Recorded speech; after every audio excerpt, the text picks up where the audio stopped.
Hey now, it's your boy PSA Sitch here with another Sunday show with everyone's favorite, the man who started the original meme, okay, to create a canal across the Hormuz. Was Adam that Friended. me? That Wow. was you. Holy You said that. You said, dang. why can't we create a canal to bypass the Strait of Hormuz?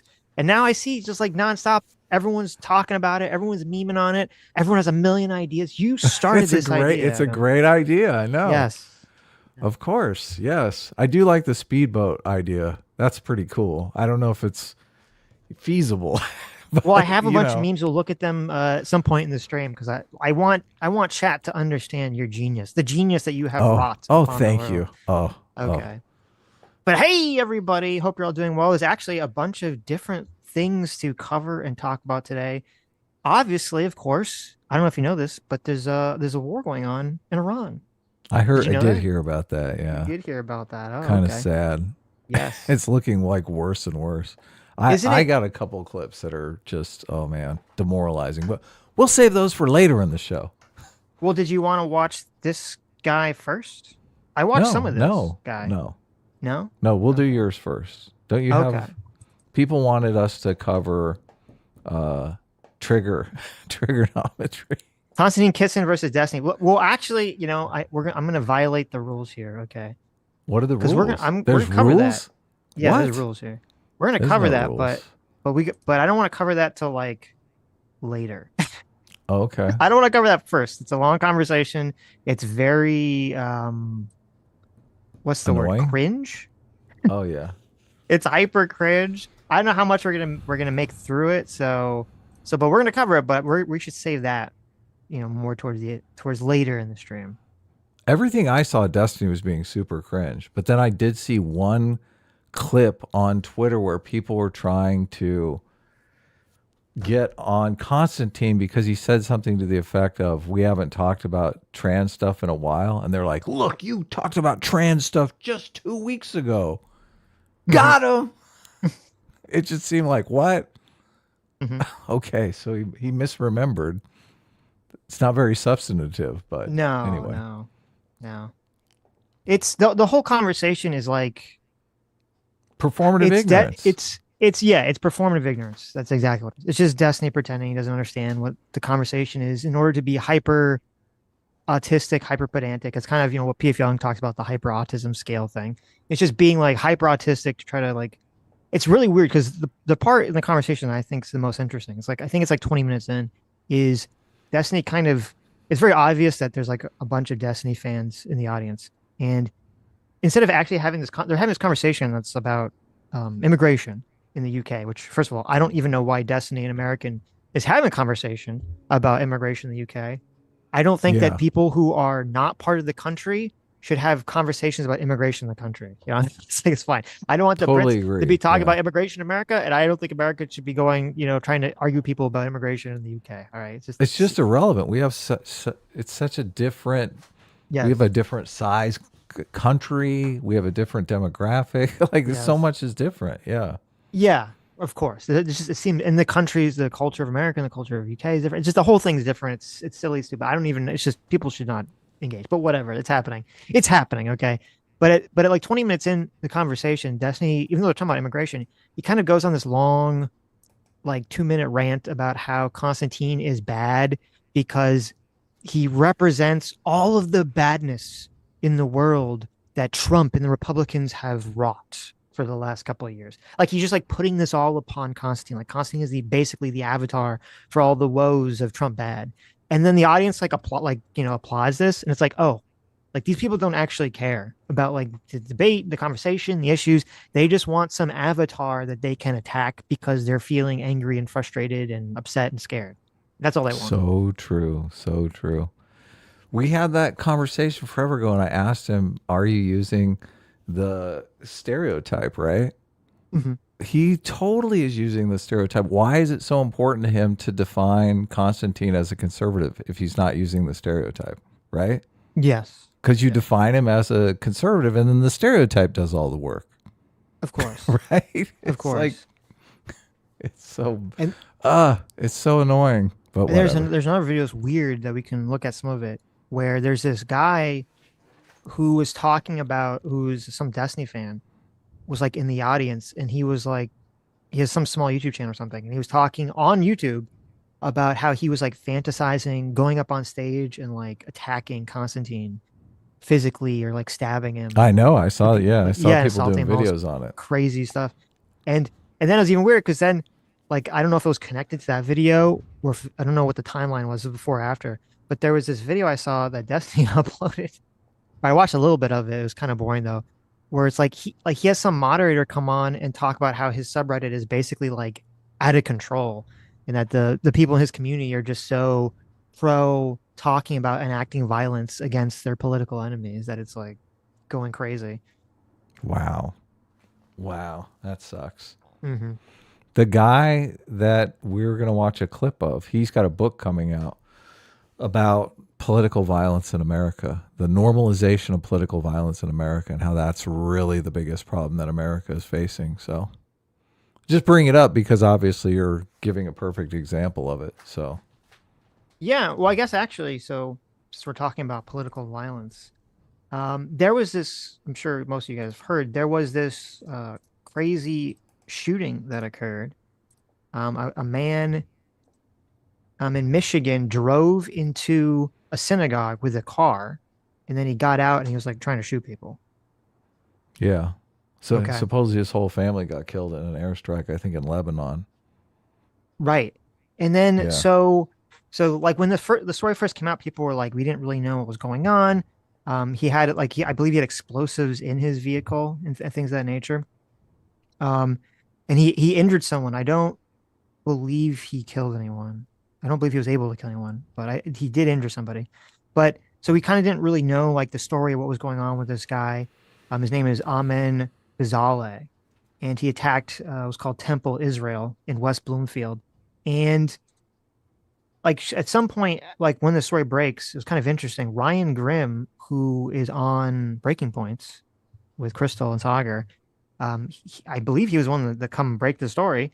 Is that he posted on X breaking the story that this guy supposedly had members of his family die, including his young niece and nephew, and they died in Lebanon, and they were killed in some sort of Israeli attack, supposedly, according to Ryan So is Grimm. that not true?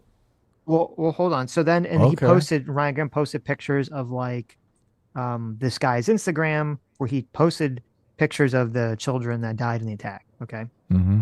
So it was kind of weird because I mean, to be fair to it was kind of weird because it's like, I mean, that is like important context, but obviously people are going to immediately take this like, okay, are you like defending the like the terrorist action? Like, what do you like? What's kind of going on in the situation here? Now Ryan Grimm did say that obviously that would not justify attacking random innocent Jews in America that have nothing Of to do with the course conflict not. of Yeah. whatever. Of course Um, not. though a lot of people sort of interpreted it that way, and there was this like ridiculous clip of some woman who thought that because the temple had the name Israel in it, because a lot of temples have just like the name Israel in it, they thought it like meant it was somehow connected to the Israeli government or something. But um, but what came out later was that the reason, and this was reported by NBC and CBS, that the reason that this guy's family or his uncle, his the reason that his niece and nephew died and was killed was because this guy has two brothers, and those Poor two brothers terrorists. were terrorists, exactly, Oh that were my part of God. Hezbollah in Lebanon, Okay. and that's Okay. why they got killed. And I mean, and then yeah, and their families also got killed in this attack. And Right. so it's kind of like to me, He it had just to it know what his shows. brothers were doing. He knew what they were doing. Right. And it's like, yeah, it's like, so he has two brothers who are basically in Hezbollah who are engaged in terrorist activities. They die, their families die. So then he's like, well, I'm going to go do a terrorist activity too. Right. It's kind of like Hmm. ridiculous. But this is kind of what was annoying to me about sort of Ryan Grimm's reporting on this. And a lot of people's response to the situation was like, they all just kind of like immediately jump on the story as opposed to just like waiting to let the facts come in. Like, well, why was it even true that he had family members that died? And then if it was true, like, why did they die? Was it an accident? Was it intentional? What was going on here? Like, they didn't actually just wait to find out this information. So all the people going, oh my God, it's so horrible that these, people died. It's like, oh, it turns out like they were fucking terrorists and that's why they died. I believe I heard it from mainstream news, and they left out that context. I didn't know that context until you just said it, which is damn important context, right? Because well, yeah, well, because when Ryan Grim like reported it, and then there was like a day where then like everyone was reporting it, and then like the next day, then the mainstream media started reporting that his brothers were part of Hezbollah, Right. and Okay. so like So I it took saw an it extra day before. or two to come out. And it was even crazier because like this was wild to me. The the mayor of Dearborn, Michigan, okay, where this happened, they released this statement. Mm-hmm. Okay, just like put this in your head. There's just been a someone who tried to do a terrorist attack, okay, in your city Mm-hmm. that you are the mayor of, okay? And this is, let me just read the first paragraph of his statement. He says, earlier today, we learned that the individual responsible for the incident that took place at Temple Israel Synagogue in West Bloomfield was a resident of Dearborn Heights. He died at the scene. Earlier this month, he lost several members of his own family, including his niece and nephew, in an Israeli attack on their homes in Lebanon. Now, look, right after that, he does say everyone deserves to worship in peace and we must unequivocally condemn an attack on a house of worship. And I appreciate that. But it's weird to me that your statement is immediately to like put like to front load this information like, well, his family was killed by Israel. Like what? Like it's just, I don't know.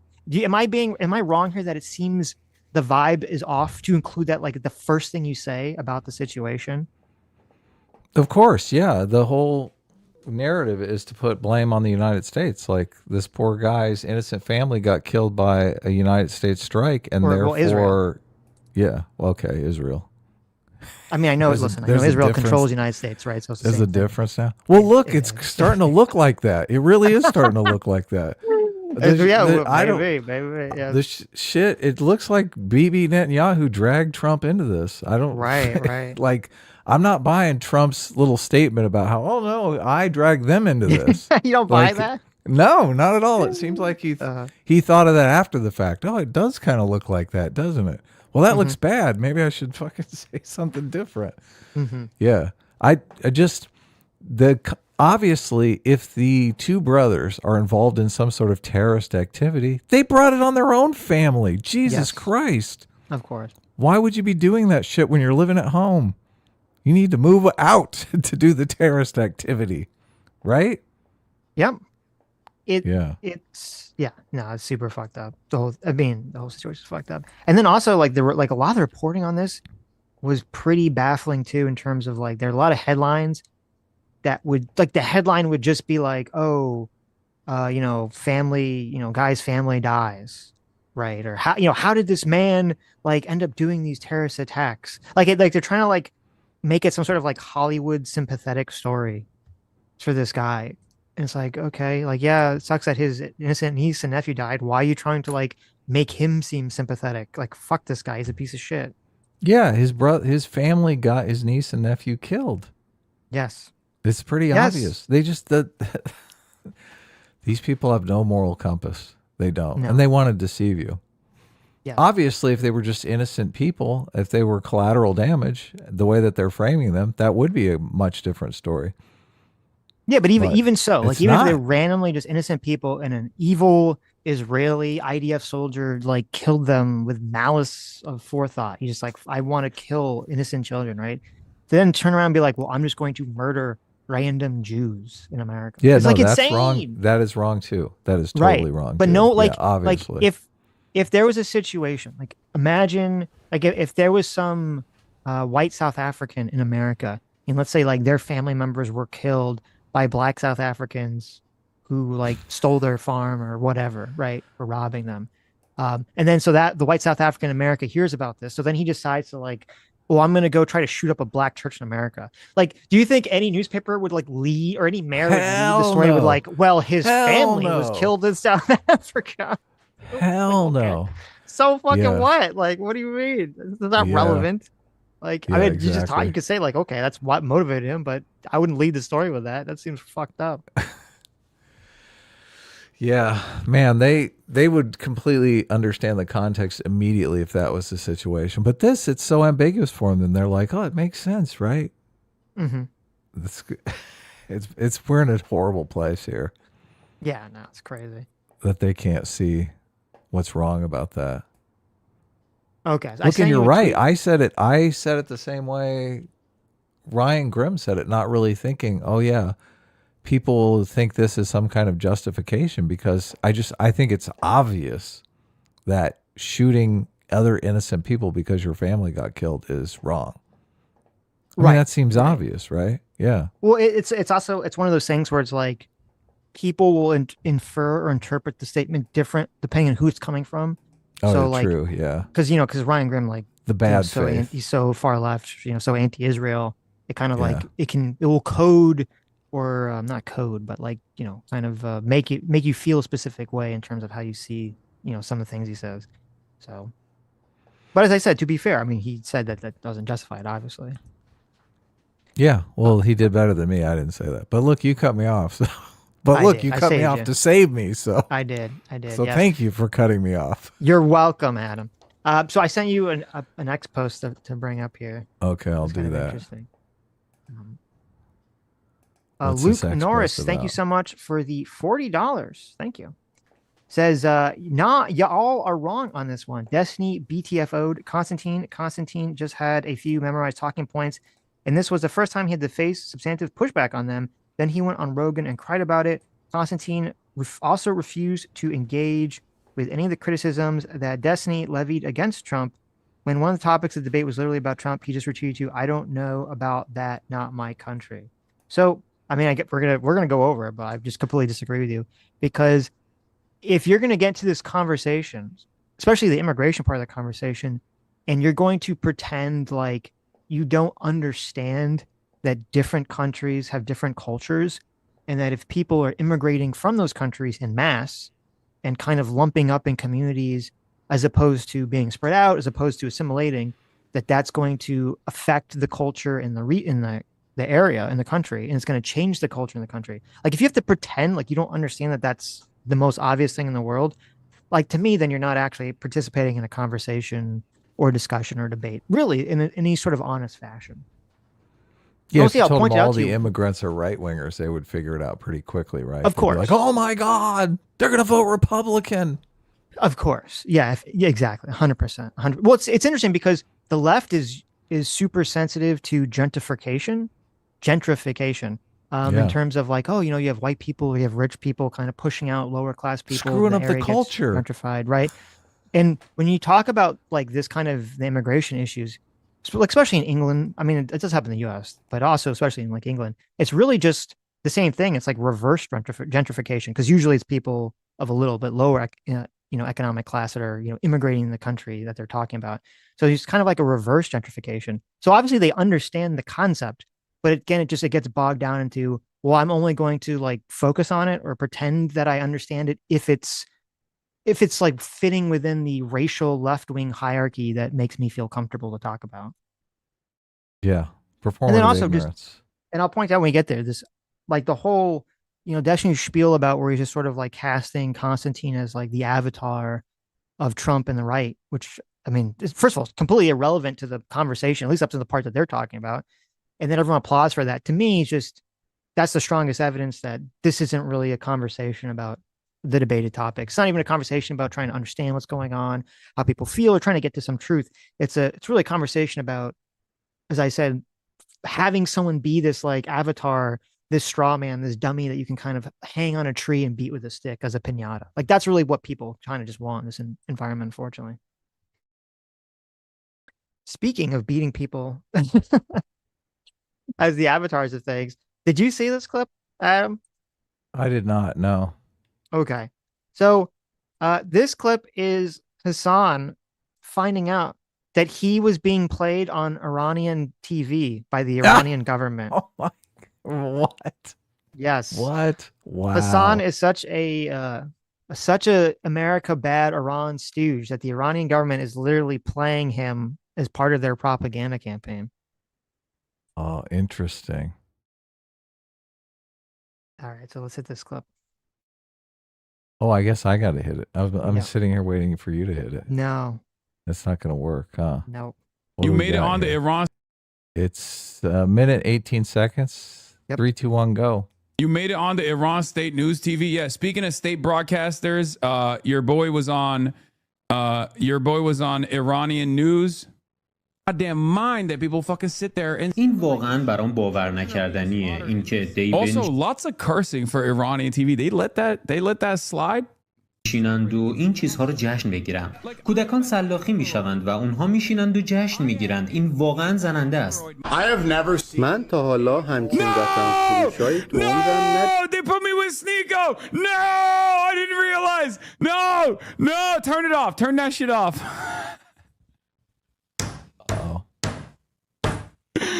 No. Wait, that makes it even funnier because like the guy chirping at me was like the fucking head of Twitch or something, like, or head of Kick. Where is it? Oh yeah, Bijan Tehrani, who's the co-founder of Steak and Kick, goes, imagine being in Iran with no internet, can't leave the house, and your only form of entertainment is Hassan reruns on state TV. I said, is this real? He's chirping, but it turns out one of his main content creators was also on Iranian state television. It's interesting to me. Well, first of all, I like he tries to like reverse it, but so not only his Hassan such a anti-American stooge that the literal Iranian government is going to plan for propaganda, but his opinions are so like butt fuckingly stupid that he's going to get played alongside Sneeko. Like the Iranian government is going to hold up some like the two dumbest political commentators from like opposite ends of the political spectrum and be like, yes, these are the based people in America. Good job, Hassan and Sneeko. Congratulations, you fucking retards. Yeah, you did it. You're bringing together. Like this is the anti-American side here. Are you happy? Anti-American side is who you want to be in bed with? The horseshoe is real. Yes, 100%. God, it's just so embarrassing. And also, I didn't know this. There's a clip of Sneeko. I don't know if this was like common knowledge of the lore. Maybe I'm just out of the loop here. There's a clip of Sneeko from 2020. He was like woke as fuck. He was like pro Black Lives Matter. And he was talking about how black people need to engage in violence against white people because white people are like never going to let black people be free once they do. I'm like, what the fuck is this? The horseshoe is real. He went from being ultra woke SJW leftist at 2020 BLM guy to, okay, listen, I'm Muslim now and I want to have multiple wives and, you know, blah, blah, blah, blah, blah. He was just a content creator. He just wanted to say whatever was popular. Yes. Sneeko was always just a content creator. You think so? You think it's just a grift? Yeah. Well, I mean, I guess if you want to call it. I mean, just saying, look, he is the voice of the people, like Candace Owens, right? Oh my God. So many people do that, Sitch. So many people do that. No. You think this Destiny performative ignorance arc is something he wants to be doing? I don't think so. I think I don't know if, I mean, I think he wants to do it. I don't think he would do it if he didn't want to do it. Nobody wants to do that. You think he's cringing at his own behavior internally?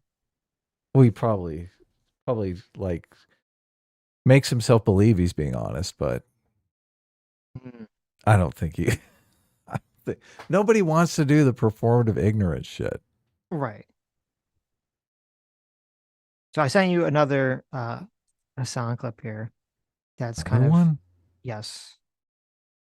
I thought we were only allowed one per show. This is the only other Hassan clip, so okay. You can relax. Okay.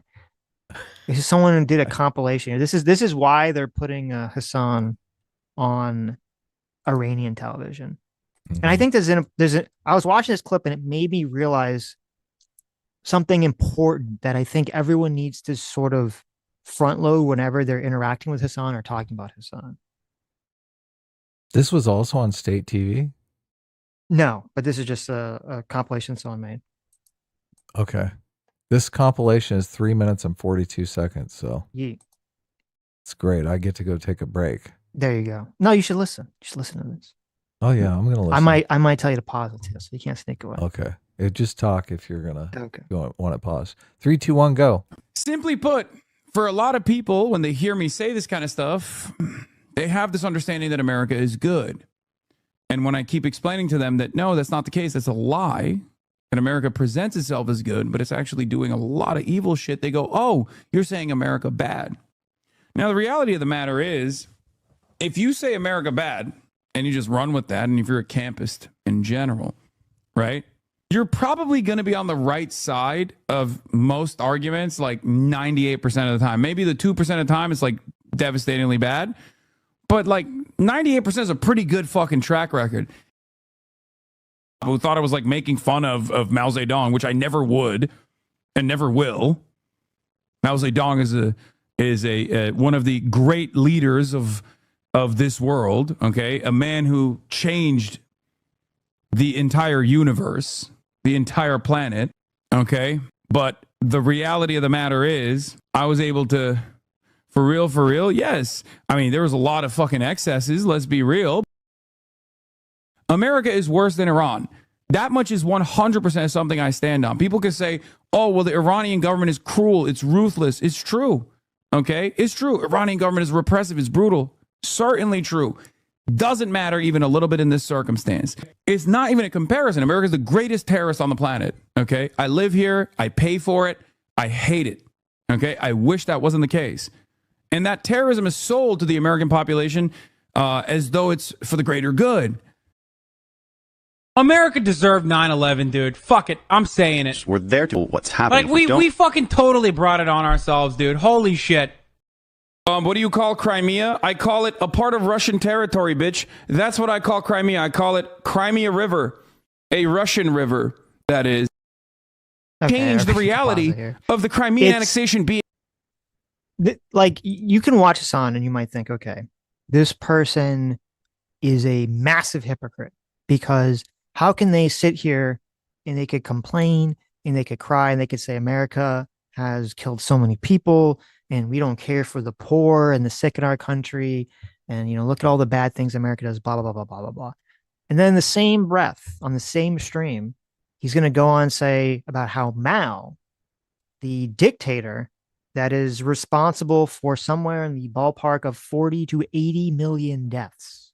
Okay. 40 to just like let that like sink into your brain. 40 to 80 million deaths. I don't know when America was responsible. Any American president was responsible for 40 to 80 million deaths, let alone 40 to 80 million deaths of their own people. But so he's going to sit there and he's going to say Mao, the dictator who was totally fine killing people for just opposing him, who didn't believe in democracy or anything like else, is just totally great. And he would never, ever criticize him. And it might seem like these are contradictory.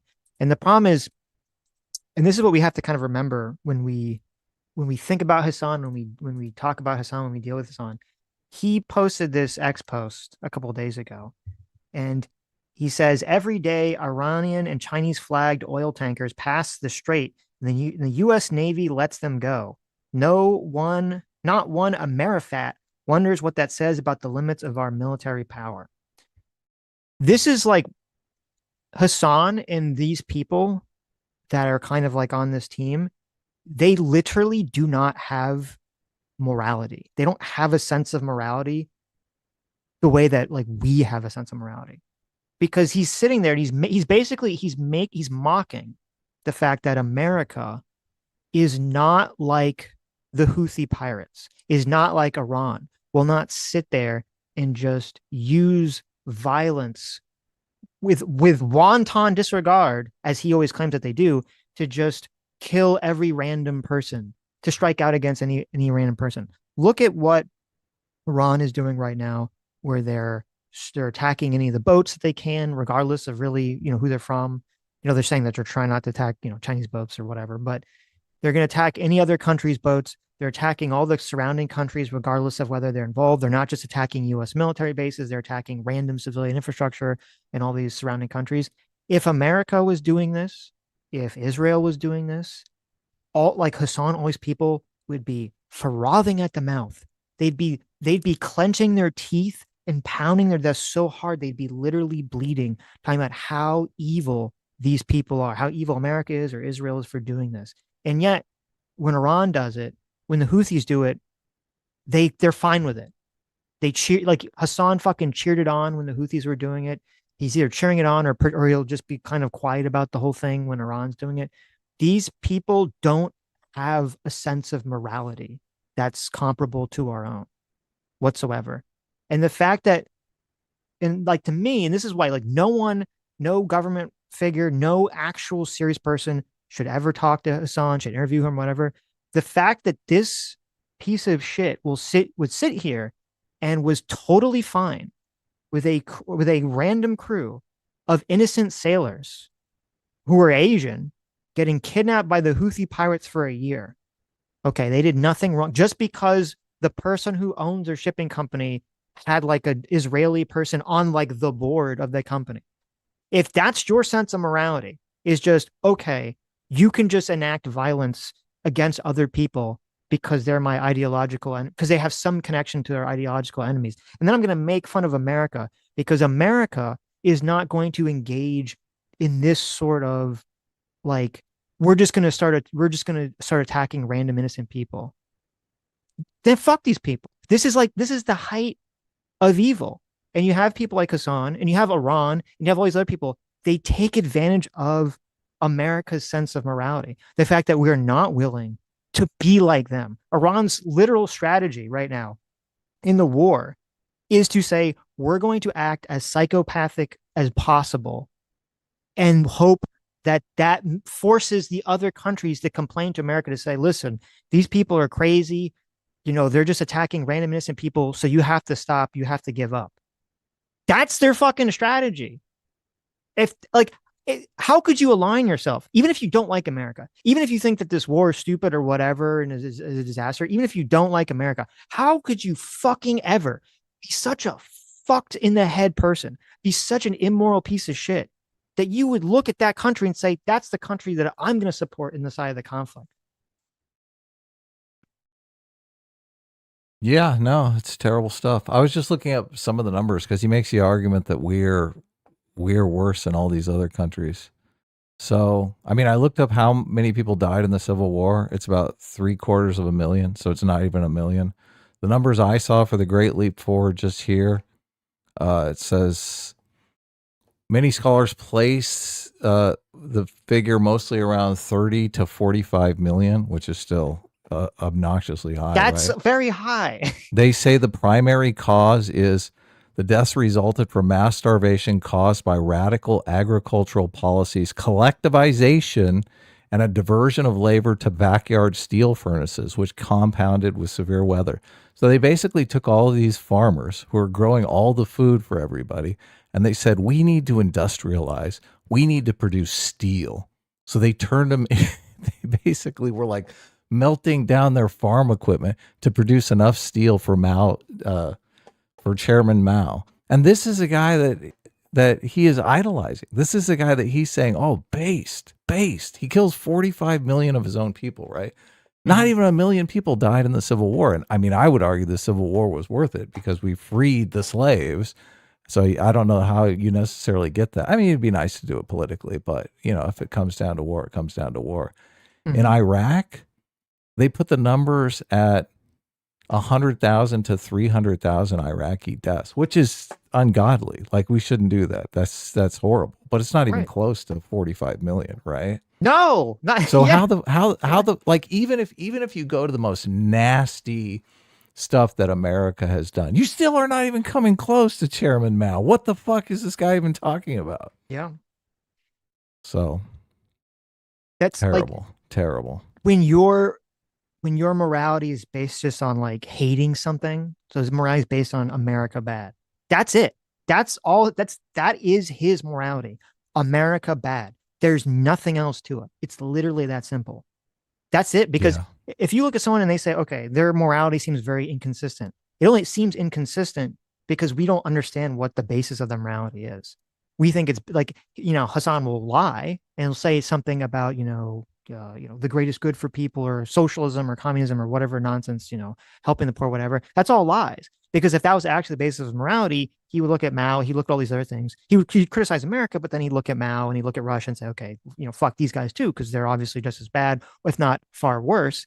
But he doesn't, because that's not his morality. His morality is literally fully singularly rooted on America is bad. And whoever, therefore, is the enemy of America, whoever is attacking the West or weakening the West, is therefore my ally. That's that's his only sense of morality in the world.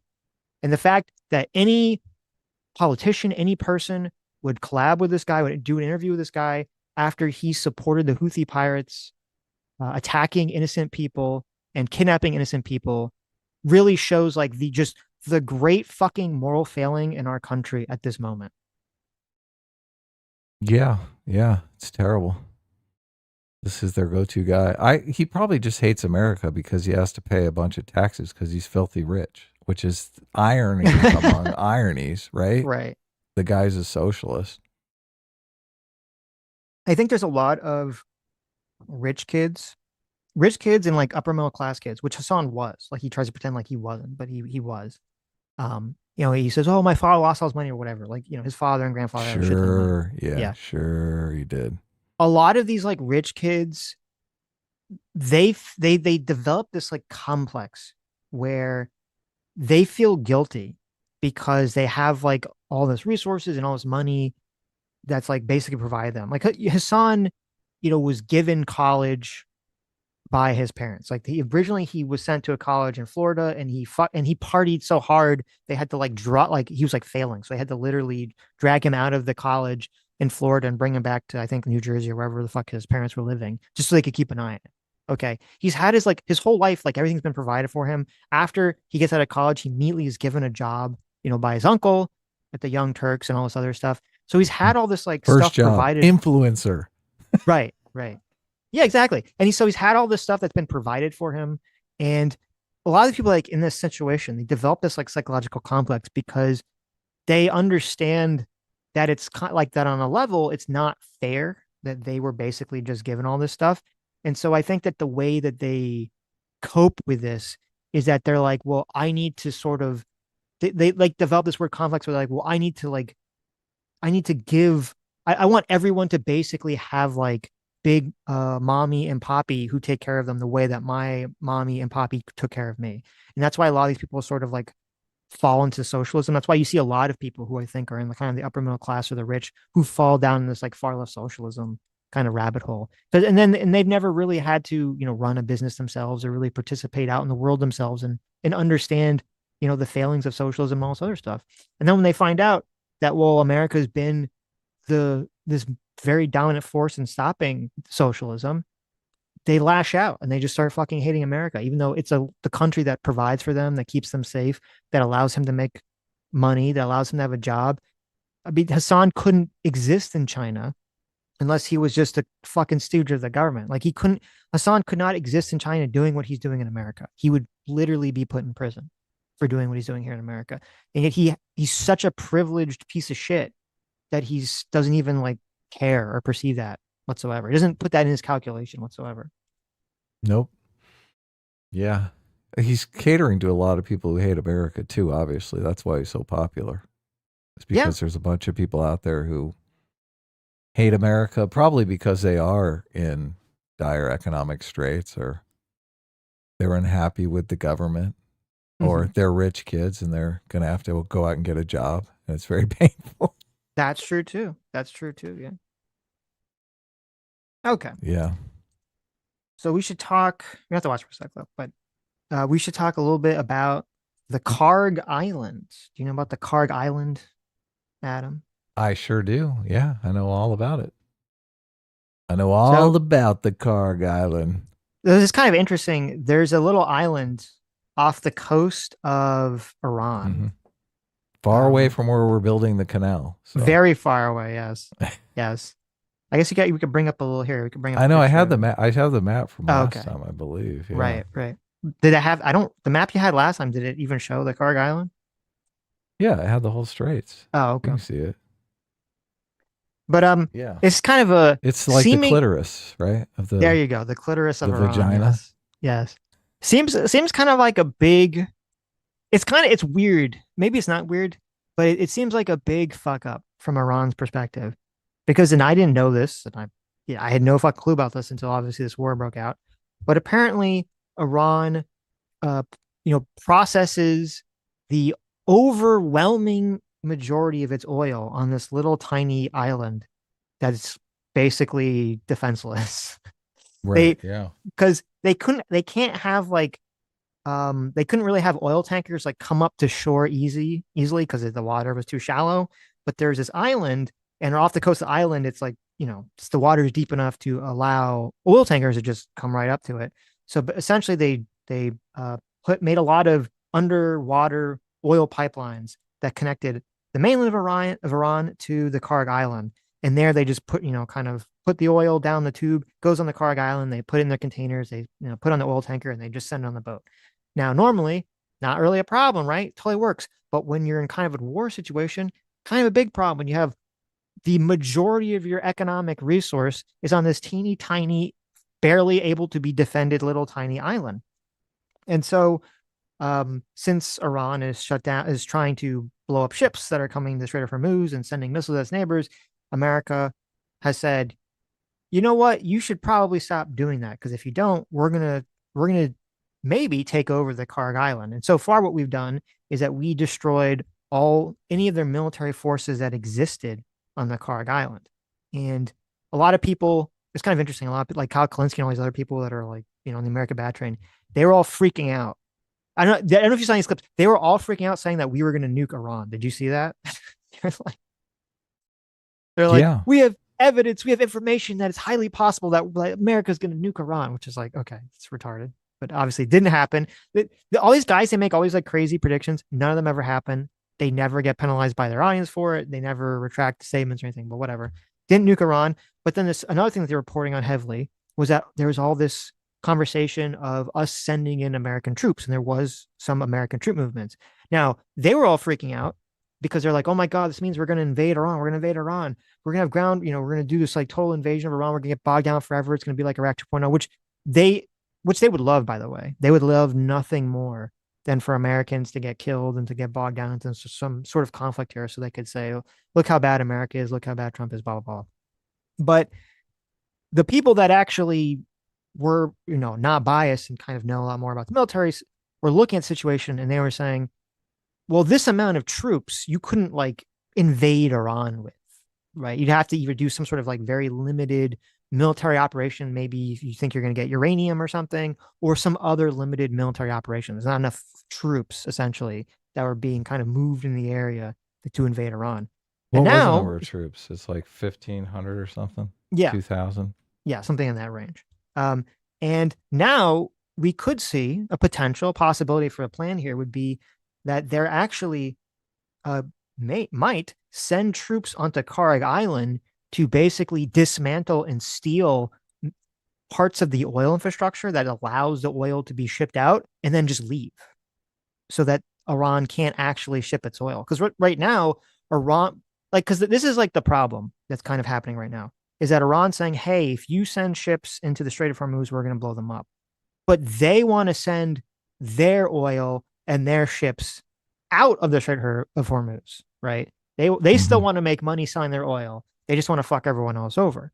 And you say, okay, well, the solution that should be simple. We just blow up the Iranian ships, or we just take over the Iranian ships. And Iran knows this, obviously, and we've done this. So Iran, instead of doing that, they're basically saying, well, we're going to invite Chinese oil tankers or Russian oil tankers or Indian oil tankers to come to this Karg Island, and we're going to load them up with oil, and then they're going to leave. And then we'll see if America is willing to stop or to capture like a Chinese ship or an Indian ship or something, right? Try to create some sort of international incident. And so I think this is sort of a smart idea for America, is to say, okay, well, then how do we deal with that? If we don't want to get into some sort of international incident where we have to stop a Chinese vessel, we don't really want to shoot a Chinese vessel or an Indian vessel or something of that nature. How do we kind of stop this from going on? And it's like, well, it's very simple. All you have to do is shut down the Karg Island and prevent them from being able to even transport the oil to the tankers in the first place. Now you might say, but wait, why don't they just blow up the island? Why don't they just fucking level the island, right? And the answer to that is leverage. Because if they blow up the island, then it's just like a loss for Iran. They don't really have anything that can hold over Iran's head that says, hey, you should, stop fucking around the Strait of Hormuz. You should do what we want. Because like, well, we already blew up our ability to make money. So, what the fuck do we care? But if we just dismantle the operations on the island, so that we could, if we wanted to, we could allow the operations to continue once they make peace, once they agree to our terms. Then suddenly you actually have like a carrot or something you could use to try to bait them into acting in a way that you want. Now, will that actually work? Who knows? But it does make sense that that would be the potential strategy going forward. Right. The Karg Island is past the Straits of Hormuz, where they have to drive through the Straits of Hormuz and then go to Karg Island and then drive back through the Straits of Hormuz to get the oil out, right? Yes. Yes. It's in that little inlet. I'm not sure what that sea is called. What is that sea called? Past the Persian Gulf. That's what it is. Mm-hmm. So yeah, they would prevent, because what's happening is they're letting the Chinese go through, and that would stop the Chinese from going through with their oil. It still doesn't deal with the issue of the Straits of Hormuz basically being closed down by the fact that Iran and Trump keeps saying we've annihilated their navy. Well, you annihilated one of their navies. You didn't annihilate the Revolutionary Guard Navy, which has all those speedboats. They have like thousands of speedboats. So I don't know how they deal with how this is going to deal with opening up the Straits of Hormuz. So well, hate no, to this be would, a hate to be yeah, a like this wouldn't, realist here, but this, and not no, only this that, wouldn't deal.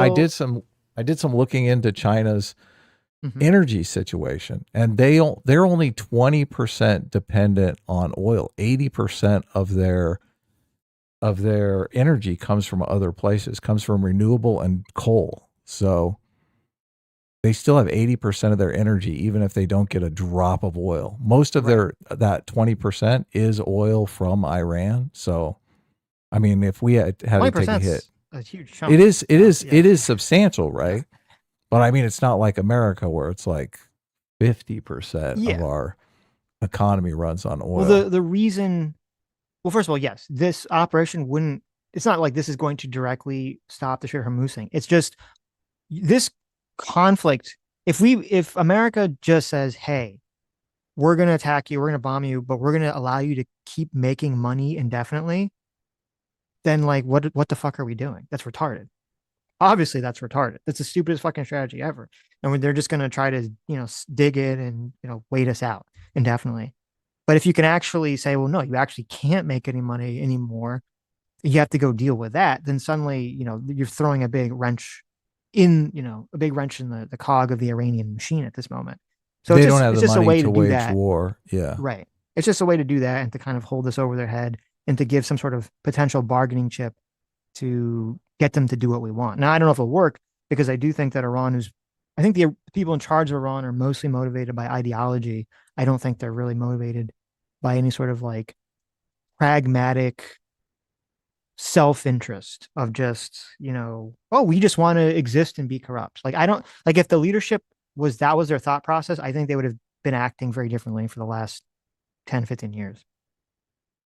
A small minority has all the power in the country. They want to hang on to that power. That's the Revolutionary Guard and the Ayatollahs who are in charge right now. They want to hang on to that power. So part of hanging on to that power is the oil, because the oil is how they pay the Revolutionary Guard. If the oil stops, then they can't pay the Revolutionary Guard. But I still think the Revolutionary Guard doesn't want to lose power because they're the guns in society. They do whatever they want in that society. Yeah. Well, and if you have a situation where they don't have the money to start paying the soldiers, that's how you start to sow division. Yes. Yeah, definitely. The question is, I don't know.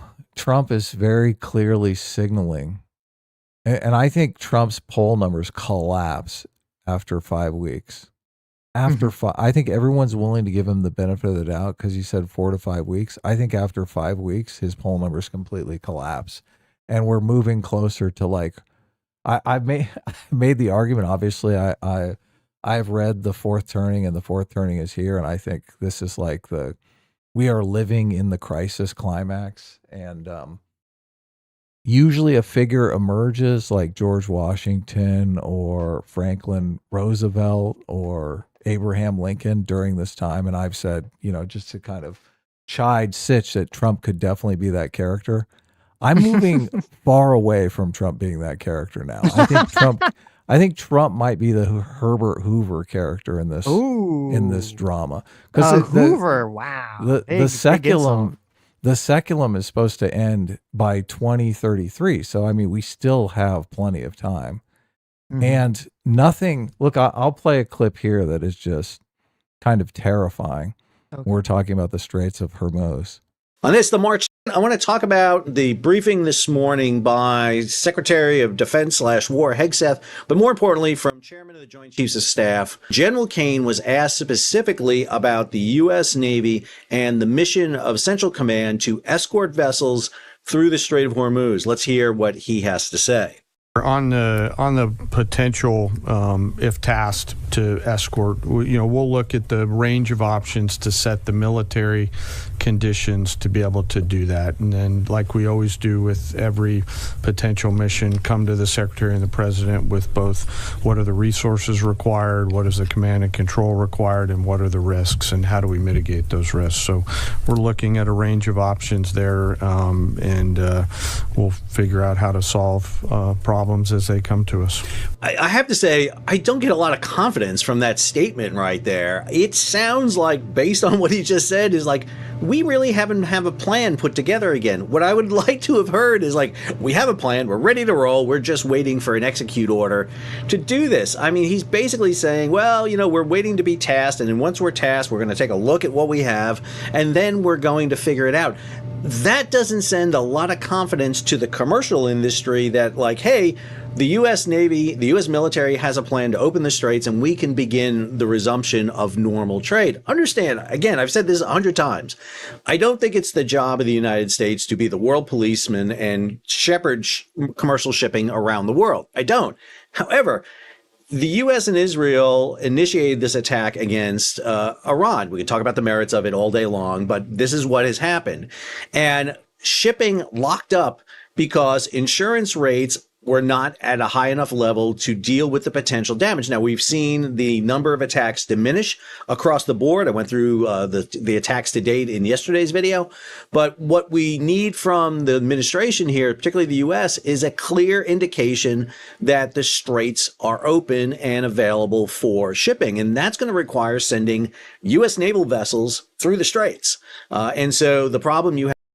So the takeaway I have there is, like, they didn't even think far enough ahead to be like, this was going to be Iran's go-to move. Like, the first thing they're going to do is close those straits down. We need to have a plan A, plan B, and a contingency plan if none of those work.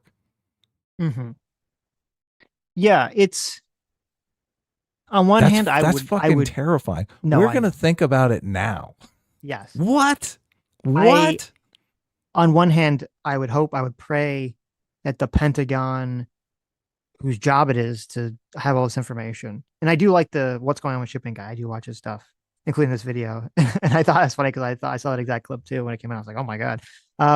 Is I would pray and hope that the Pentagon had formulated ideas and plans and simulated all this out beforehand. But you're right. Yes, that's what I thought. That's what we were talking about. Oh, right. I'm sure they got plans in the works, right? The Maduro situation went off without a hitch. Right. This is a completely different situation. How did they not know oil was going to go to $120 a barrel? Right. Instant recession. The stock market's going to crash. Yeah, but they're signaling. Well, it's interesting because this, we talked about this last week. There's that whole thing with Marco Rubio, who did seem like he very clearly did say that Israel sort of dragged them into the situation. And if this kind of builds upon that in terms of America was not actually ready for this sort of conflict, if that's the case, if Israel basically did force us into the conflict, and we were just kind of caught with our pants down and really didn't really have like a really competent strategy of what to do here. Yeah, it's somebody's job in the government to study this particular situation because it comes up again and again and again. And I wouldn't be surprised if that person got fired by Doge. Like, we're in crazy, insane territory here right now. Maybe. Yeah. How crazy would that be? You find out like, oh yeah, a bunch of people got laid off from Doge. That was their job, right? Well, I mean, we can pull up half a dozen tweets now. Trump is asking the Chinese to help escort people through. Mm-hmm. Like when we were talking about this last Sunday, this seemed like a good play to keep China in check. But the more stuff I see on this, the more Yeah, the stuff I less that read on seems it, like the case. Yeah. the more it seems like, yes, it seems like this is just an insane move that we basically were dragged into because of Netanyahu. Well, it's it's weird. There's two elements of this that are kind of weird, which is that, well, the first is, even though I do think it definitely signals weakness to the world if we're like, hey, everyone should, help us do this, right?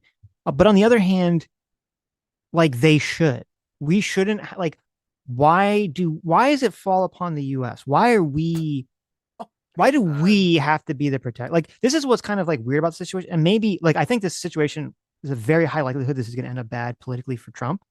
But I think it could end good politically for like the future of America in terms of like it's kind of like like when Russia invades Ukraine and Europe like wakes the fuck up to like, oh shit, we haven't really been taking our security seriously.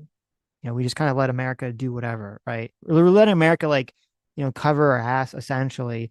And we had Russia on our border. We just kind of poo-pooed them and we didn't think it was like a significant threat. Now suddenly we have to get our shit together, right?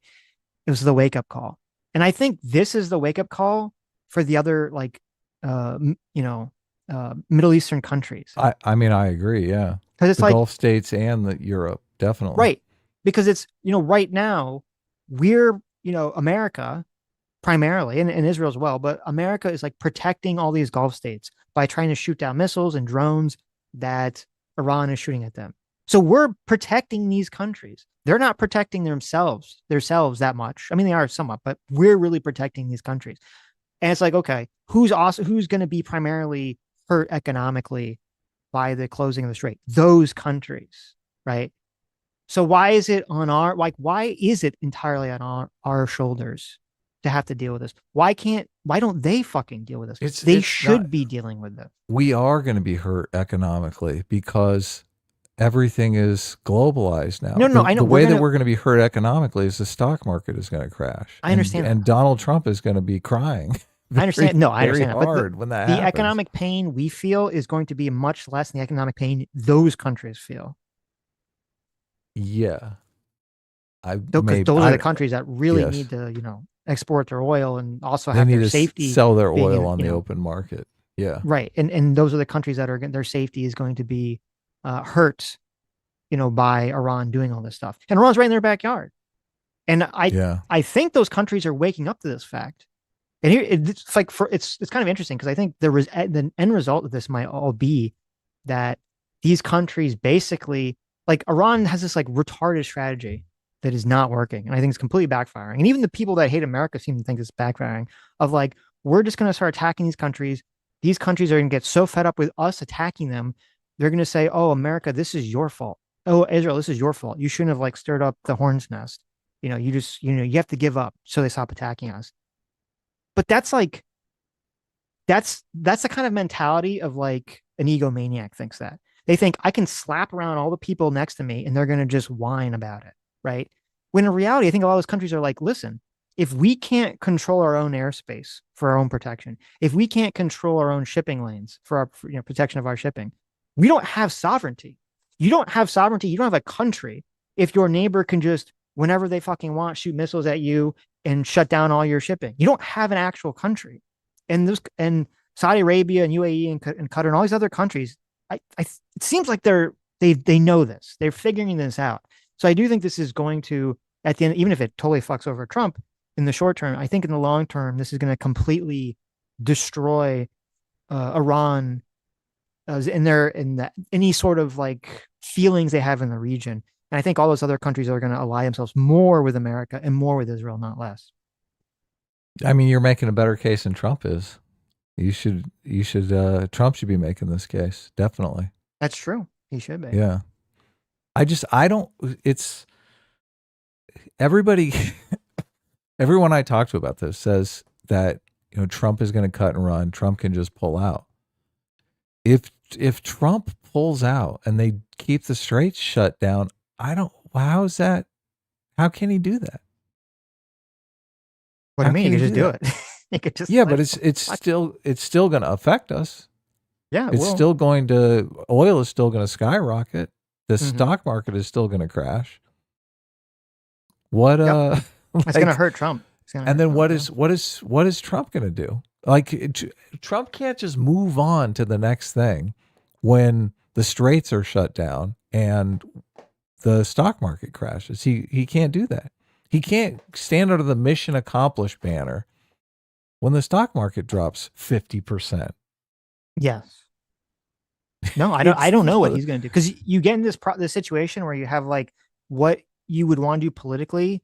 I think it goes against what you might actually want to do that's better for the world long term, because it could be better for if we say, listen, we've feel that we've destroyed the Iranian military and we've destroyed their nuclear capabilities or whatever, which I don't think we have, but just say we theoretically they have enough nuclear material for 16 bombs. Right. Like, say theoretically they send in some sort of like elite ground force who like goes in and captures all the uranium and they just book it. We say, okay, we got the uranium, fuck you, we're out of here. Right. And they're still like, hey, we're going to still shoot at, ships leaving the Strait of Hormuz, and we're going to still cause problems for everyone. Even though it wouldn't be good politically for Trump, I think it might be good for the rest of the world. Be like, okay, listen, if the rest of the world's not going to help us either by giving military support or paying us, then bye. Like, you fucking deal with this. It's in your backyard. Like, maybe that's the like that might be the right way to handle the situation. Well, we've been working on decoupling, and right now we produce as much oil as we use. So it's just a matter. The only reason our oil producers want to sell oil on the open market is so that they can get a better price. But Congress could step in and say, hey, you can't do that. We've talked about that before on the show. Mm-hmm. So right now we're not super desperate for the oil, but the problem is that all the markets are intertwined. So if we're not desperate for the oil, but a lot of the corporations are desperate for the oil. And if they don't get it, it's going to hurt their corporate profits. The stock market's going to drop, and Trump is going to there's no way in hell he's going to be able to talk it up again. Right. And it's going to be really hard. I mean, the Iranians are going to be laughing like crazy. Not the populace, but the Revolutionary Guard. If he claims mission accomplished and they manage to crash the stock market, because that's what they want to do. That's the whole point of shutting down the straits. If Trump can get the straits open, the market is going to boom. It's going to be it is going to be mission accomplished. Right. Well, I mean, they'll be laughing or not. It depends on what the situation is for them, right? If they can't get any money, then they're not going to be laughing too hard. Maybe some people will be momentarily happy about a situation like, aha, we caused the U.S. stock market to go down, 20%, right? Right. Meanwhile, we can't feed our families. I think taking over Carg Island is a good move. I don't see, it seems like everything rests on ships coming out of the Straits of Hormuz.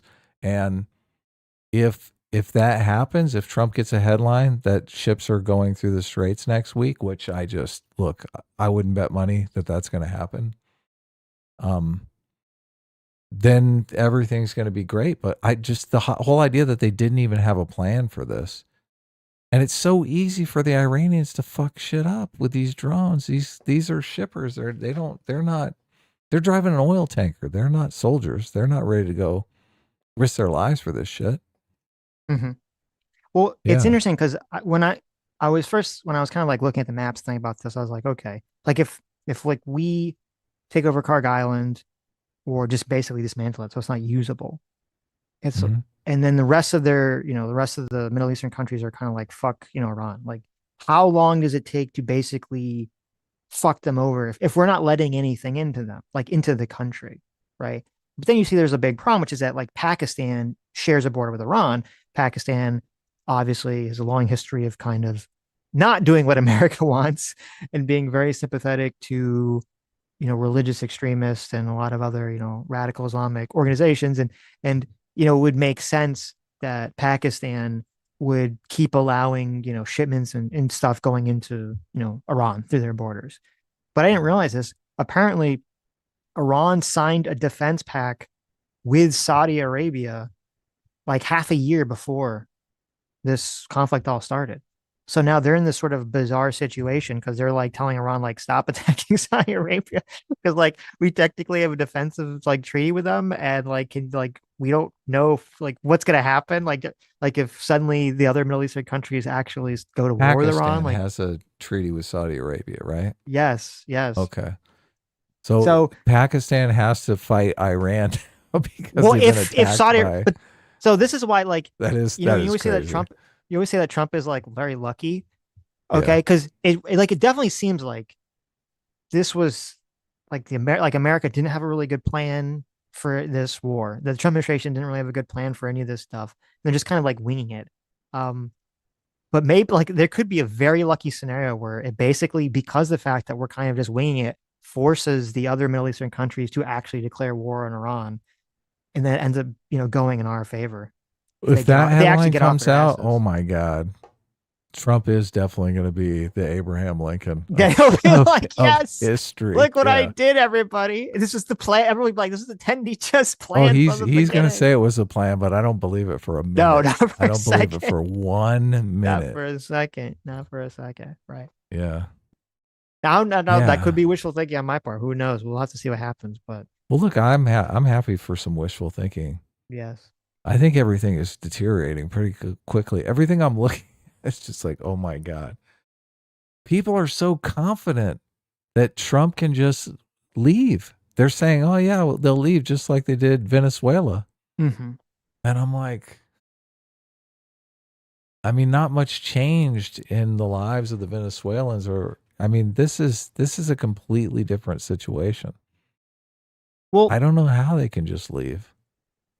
it's interesting because so there's been this argument for the more anti-American side, like the pro-Iran side, the more anti-American side, the Hassan side of things, where they'd say that Iran should have nuclear weapons.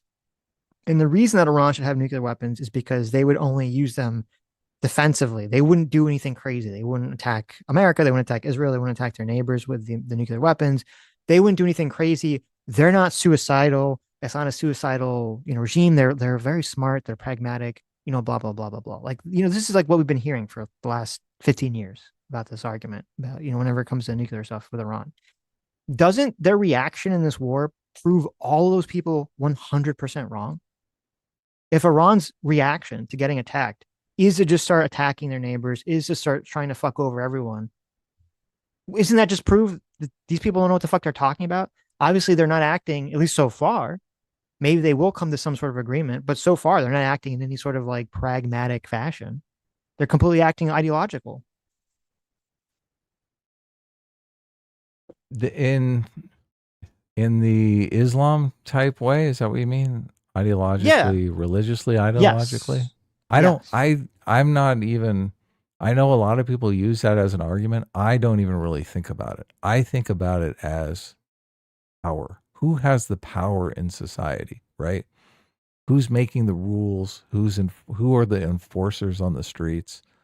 That's what they're worried about losing. They're worried about losing their place in society. It's not driven because, well, look, the religion feeds that because the religion gives them this superiority sort of complex that makes them feel justified in doing that for being hard asses with everyone in society, right? But it's really the place in society that they're worried about losing. And that's what we want to take away from them, right? We want a democratic society. It's safer to have a democracy where there's a wide coalition and a sort of pluralism. Most people in Iran have a say. That's what we want. We want to take the power away from them. So that's the conflict. Yeah, but here's why I see it somewhat differently. Is this could all change, obviously, and this is kind of what like Reza Aslan was kind of making this argument. But if that was, oh my God, what? I know, terrible, right? You shouldn't have said that. You just undercut your entire argument. No. He was making the argument you're making, not my argument. Oh, okay. Well then, yeah, that's good. You're attacking me then. That's Yeah. better. I thought you were making Reza No, no, no. Osman's Because argument. remember last week he was the one that was saying that like the IRGC is just run by like a Mhm. mafia style gangsters who don't really care about the religion. Right. And he was even postulating that the end of like there'd be some scenario. I'm not saying that they don't care about the religion. I'm not going. Well, you're saying they're That's primarily motivated crazy. by the retention Obviously, of their power, right? So I guess you're yes. saying kind of like a much But softer version of what he's the saying. religion feeds into it. The religion, Right. you could even argue the religion is essential, right? That's what gives them the justification to take power, right? To maintain power. Yeah, but So I think you have to, this is why I look at it is that you have to say, okay, we have like the little balancing scale. And the balancing scale is what is what is like the primary motivating factor? Is it just these people want to retain their own power and that's the goal and that overrides everything? Or is it mixed in with or even overridden by this idea of this like we need to spread our religion. America is the great Satan. We need to be motivated by our sort of Shia Islamic ideological belief system, right? yeah, And so far, it's a lot more ideological than pragmatic. Because if it's pragmatic and they just cared about their power, I mean, you look at Donald Trump, and there's kind of an interesting interview that I saw this guy talking about that we can watch clips of. It's like he was kind of bringing up this point that Donald Trump seems to be the easiest American president for potential dictators to get along with. Okay, he got along with Kim Jong Un. He tries super hard to get along with Putin. Once they got rid of Maduro, he's basically totally fine with the regime in Venezuela doing exactly what it's doing as long as it's doing what we're doing. So to me, it's like it should be like super obvious if the real power source in Iran is more just pragmatically oriented, that they could do basically what Reza Aslan said, which is they say, listen, we'll just get rid of these religious, nut crazy people in charge and we'll take over the country and we'll work with Trump and we'll make some sort of deal and we'll basically, become Venezuela 2.0. Like they should do that if they really were pragmatically oriented. If they don't do that, then it's because they're not pragmatically oriented. It's because they are ideologically oriented. but in that situation, they'd be forced to give up their power. No, they wouldn't. Why would they be forced to give up their power? So what would the deal be? The deal would be we'll stop funding terrorists in around. We'll stop, going after nukes, and we'll just behave like a normal country that's under like our control. Right. Oh, I see what you're saying.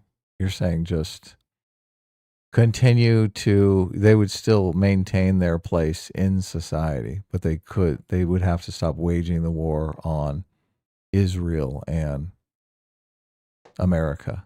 And Saudi Arabia, yeah, and everyone. Yeah. They just have Yeah. to. It's basically like saying, listen, you guys could do whatever fucky wucky shit you want to your own people, but just keep it in your own borders. Right. Like, Yeah. just keep it in your own borders, and we'll be fine with it. And it seems like if you're not ideologically motivated, that like why would you not take that choice? That seems like the obvious choice to take.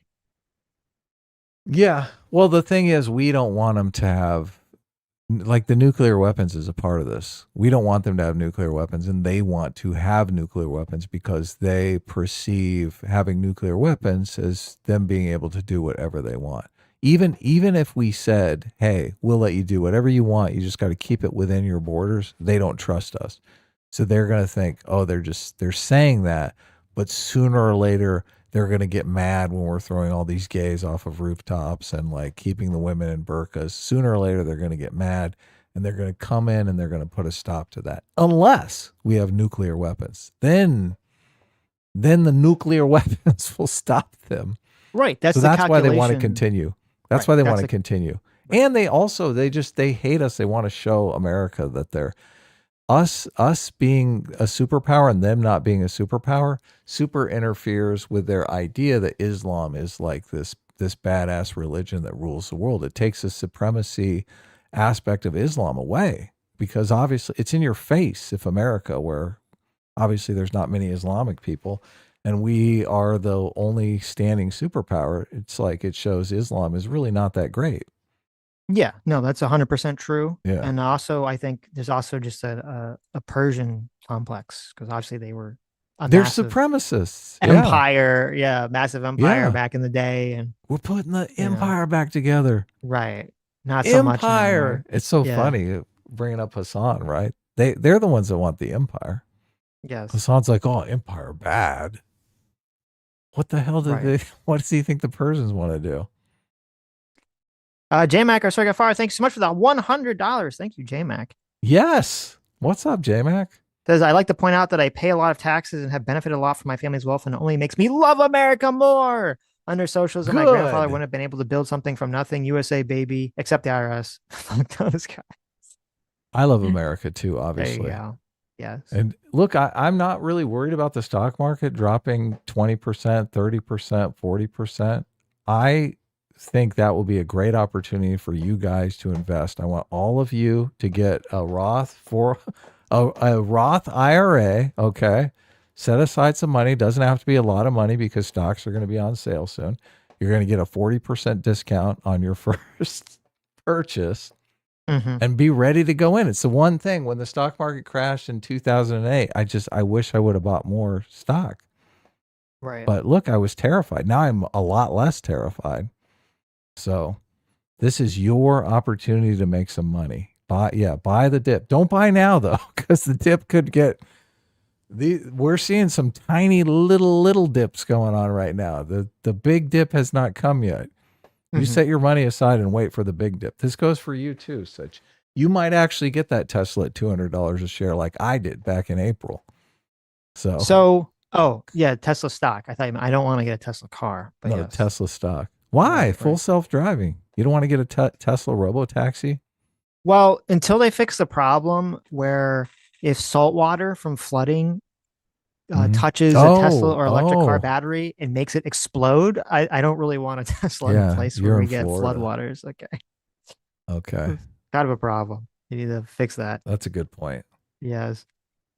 Renoro Zoro's here for $20. Thank you so much. Says Destiny straight lied about the attendees mostly being white nationalists at the Unite the Right rally. Constantine would have probably known nothing about it because it was years ago. Destiny didn't address Constantine's points. Interesting. I don't think I got to that part of the conversation.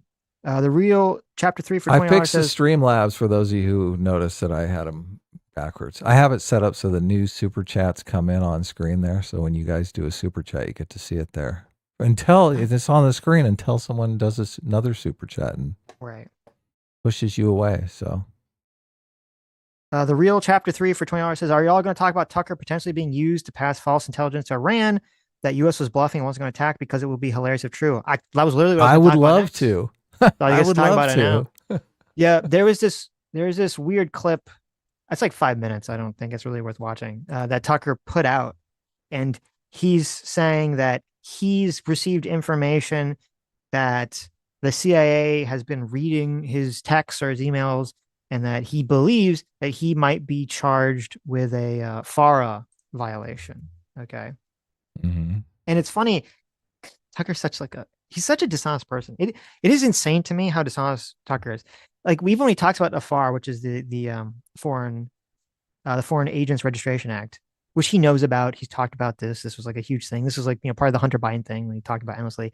Even when he says, even the clip when he says FAR, he's like, FARA, whatever that is. Like, he pretends he doesn't even know what the FARA thing is. A guy who's been in politics. He's such a bullshitter, isn't he? Right. Like, a guy who's covered politics his entire life, including like the Hunter Biden scandal, which was all about fucking FARA shit and all this stuff with oh god, what was the name of the general I can't remember, but I know that his son got, that he was getting hit with the FARA stuff with Trump. He knows exactly what it is. He's playing dumb. Performative ignorance strikes again. Michael Flynn. It was Michael Flynn. Yeah. He just preaches like FARA, whatever that is. Right. So he's claiming that he's going to get hit with this FARA violation. And this is for that he'd be lobbying for the Iranian government. Now, it's interesting because in his denial of this, he didn't say that he wasn't giving information to the Iranian government. He didn't say that. Did you catch that? Did you catch that? I did catch that. He doesn't say that. He doesn't say that. What he does say is that he wasn't being paid by the Iranian government. That's the only thing he says specifically. He doesn't say he wasn't passing intel to them. He just says he wasn't being paid for it, which is interesting. It's like, oh, okay. I mean, you could Of be paid course, by they don't someone pay him else. for the intel. They pay him for something else. Or maybe they pay. Yeah, exactly. They buy his home for some $16 billion. Right. Yeah. Right. So he kind of makes this claim now, and we'll see where that goes because that'd be very interesting. And I do think the government should look into Tucker because I would not be even remotely surprised if he's getting paid by a bunch of foreign actors to say a bunch of crazy shit. Because I think he's one of the most dishonest people on the internet. Wouldn't it But be crazy if he's doing it just because he doesn't like Trump? Like he gets nabbed as a foreign spy and he's only doing it because he hates Trump? he has TDS. Oh, that's fucking. Oh my God. That'd be pretty funny. You're not supposed to say TDS. I Come know. on. I know. That We would have be the fans in funniest the thing. chat that are He's literally recovering. doing it for free, guys. He's literally doing it for free. I don't Right. believe so because I don't think Tucker is. To me, he seems so grifty to me that I think he's got to be just doing. He's got to be getting paid by somebody to do all this shit. I don't think there's none of this is ideologically motivated whatsoever.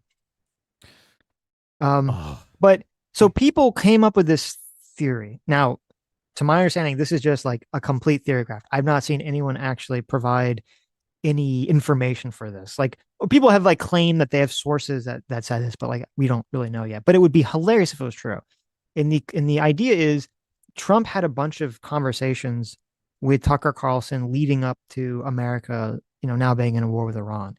I know. And Oh. Tucker was like like ultra mega disgusted and triggered by America's actions in Iran.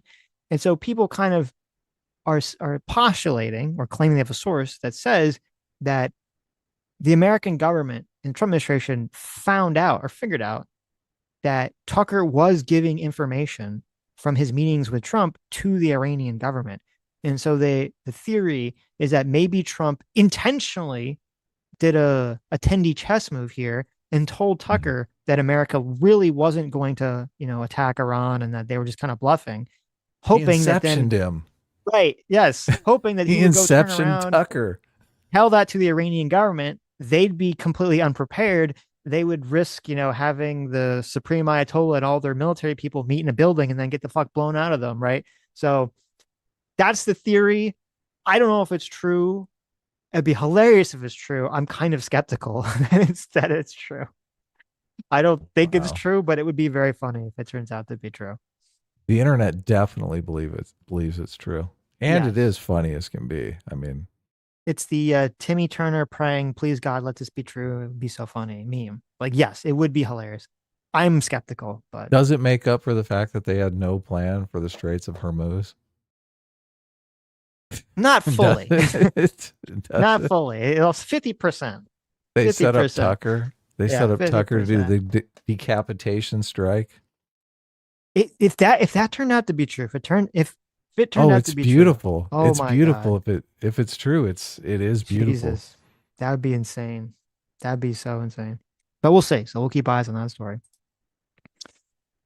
Filthy Casual for $20. Thanks so much. Says Hassan defends all these dictators and any their pathetic kill count.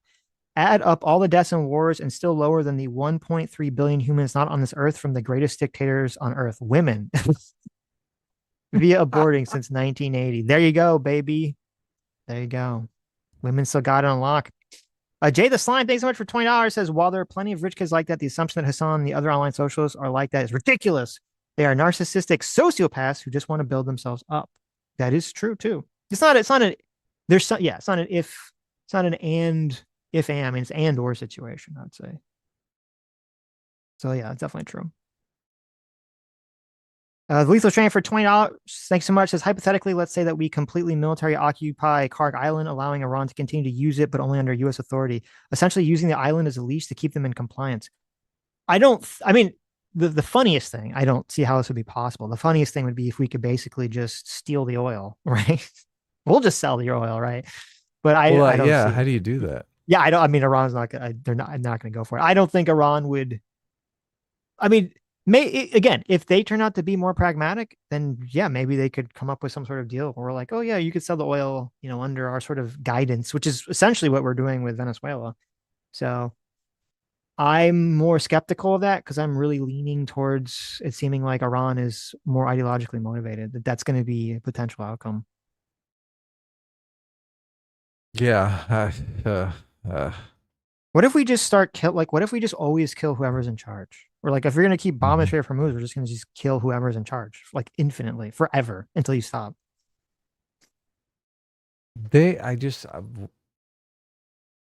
gonna cry uncle before them. I don't see how we can't Hmm. because of the economic situation. This is why I can't believe they didn't have a plan for the Straits. I can't believe it. It's pretty bad. It's ridiculous. Oh yeah, well if they ask us to do anything about the traffic that screamed to a halt as soon as we started bombing them, we'll think up a plan on the fly. It'll be great. What the fuck? What? What? Mm-hmm. What? How did you not know this? Oh man. Yeah. And when Trump comes out and says mission accomplished in 5 weeks because he's worried about his poll numbers, and they're just like, oh yeah, well we're gonna keep the Straits closed. See ya. Right. I think that'd be hilarious, but obviously people would not like that.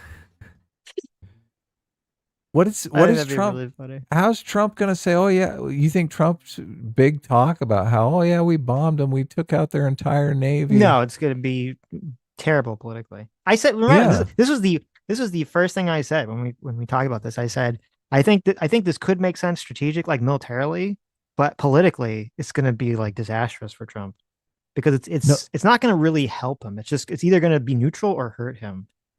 Yeah. Nobody knows that Iran has 2 navies. Nobody knows this. Trump is going around saying, "Oh, we bombed all their ships. We bombed all their navy." You bombed the secular navy. That's the navy that's supposed to fight against the Islamic navy. What the fuck are you doing? Mm. You bombed our side in the Civil War. Right. You fucking numbnut. Mm-hmm. How do I know more about Iran now than Trump? I'm not gonna. Do I have to answer that question? He was supposed to know this.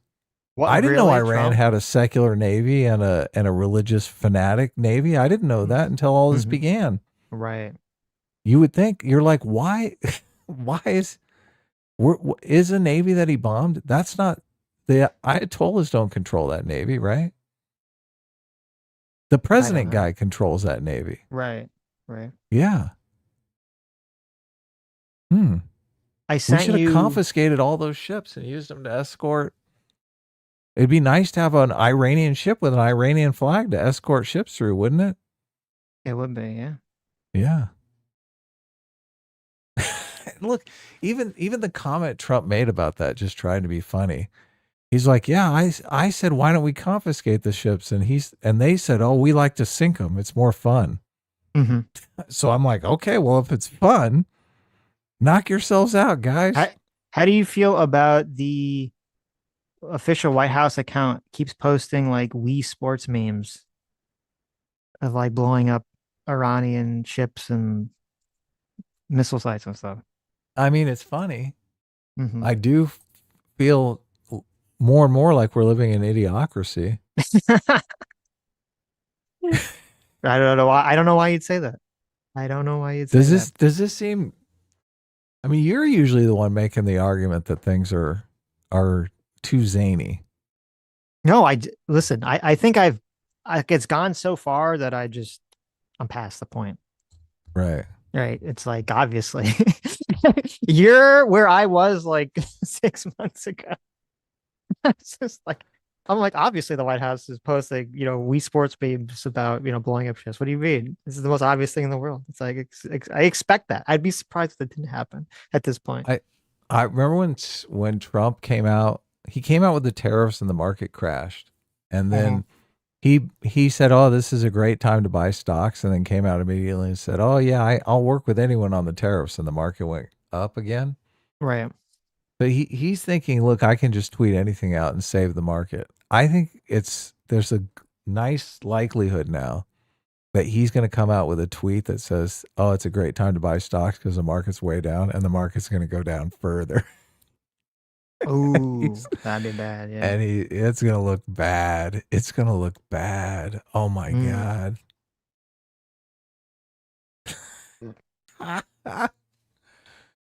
I sent you a clip Look at I the want look. you to, Okay, to people bring like up here. Now we're not going to actually watch this, but I want you to scrub it to the 35-second part of the video. Okay. mhm.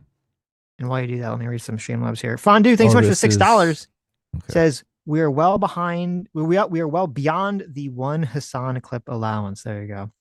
This by Slot for $2 says an attempt to steel man True. the Amazon socialist. He believes that capitalism will be the death of humanity and socialism is the only salvation. Ergo, U.S. winning equals destruction, and all the death by commies are worth it for the goal. Yeah, it's easy to rationalize anything when you have this like consequentialist view of like, oh, um, at the end of the day, socialism is the only thing that's going to save the world. So therefore, any number of deaths are worth it. Yeah. But it's easy to rationalize that when you've already like, I think the thing of motivating him is just that he doesn't like America first. And so he'll basically get in bed with any allies at that point. Cerebral Friction for Jar says, you guys really eat up all the anti-Iran propaganda. This war is evil. Nothing good is going to come from it. Everyone takes notice of who's supporting this. Make sure they can't change their story 10 years later. Well, there you go, Adam. We're eating up all the us. I mean, I guess I feel like we're both pretty agnostic on the outcome of the Iran situation. I definitely want to win. I want America to win. I think if we could go out and completely destroy the Revolutionary Guard Navy, I'd be in favor of that. That would be the key to opening up the straits. I think if Trump can open the straits up, if Trump talks other leaders into getting involved and they come in and they're all everything ship shape by a couple of weeks, I'm in favor of that. I'm not in favor of the Iranian regime winning, right? Right. I don't believe in magic. Okay. Oh, okay. You don't believe in magic? No, you don't think they could just cast a spell and fix everything? How can you watch that clip that we watched of the general or the admiral or whatever he is saying, look, if Trump wants us to do something about the straits, we'll come up with some plans and run them by him. Mm-hmm. That screams that they weren't prepared for this. Does it not? Yeah, it does. Like, if you want America to win, don't you think they should prepare for stuff like that? Don't you think preparing for stuff like that would be a good way to win? So by your argument, Trump doesn't want us to win. Trump wants us to lose. Right. Yeah. But in terms of calling the war like evil, well, you're better than Tucker, Adam. Thank you. Calling the war evil is silly to me, or I would say it's just ridiculous because I never said it was evil. No. This is what Cerebral Friction said. Oh, okay. That's what the super chat said, or the Streamlab said. Which maybe you misheard. He was saying that we're eating up all the anti-Iran propaganda. Oh, he's probably being sarcastic. Yeah. No, he's being serious. Oh, okay. Is calling the war evil is ridiculous because even if this is like ends up being a complete shit show, Iraq 2.0, which it's hard for me to just imagine Trump would ever commit ground troops, regardless of what the situation is. But he already has. They're on their way. Wait, stop. I mean, in terms of like, there's going to be a 20-year occupation of Iran. That's not going to happen. Okay. Mm-hmm. Trump will take any loss over that. All right. That's in my opinion. He'll take any loss over that. I feel a bet coming on. Okay.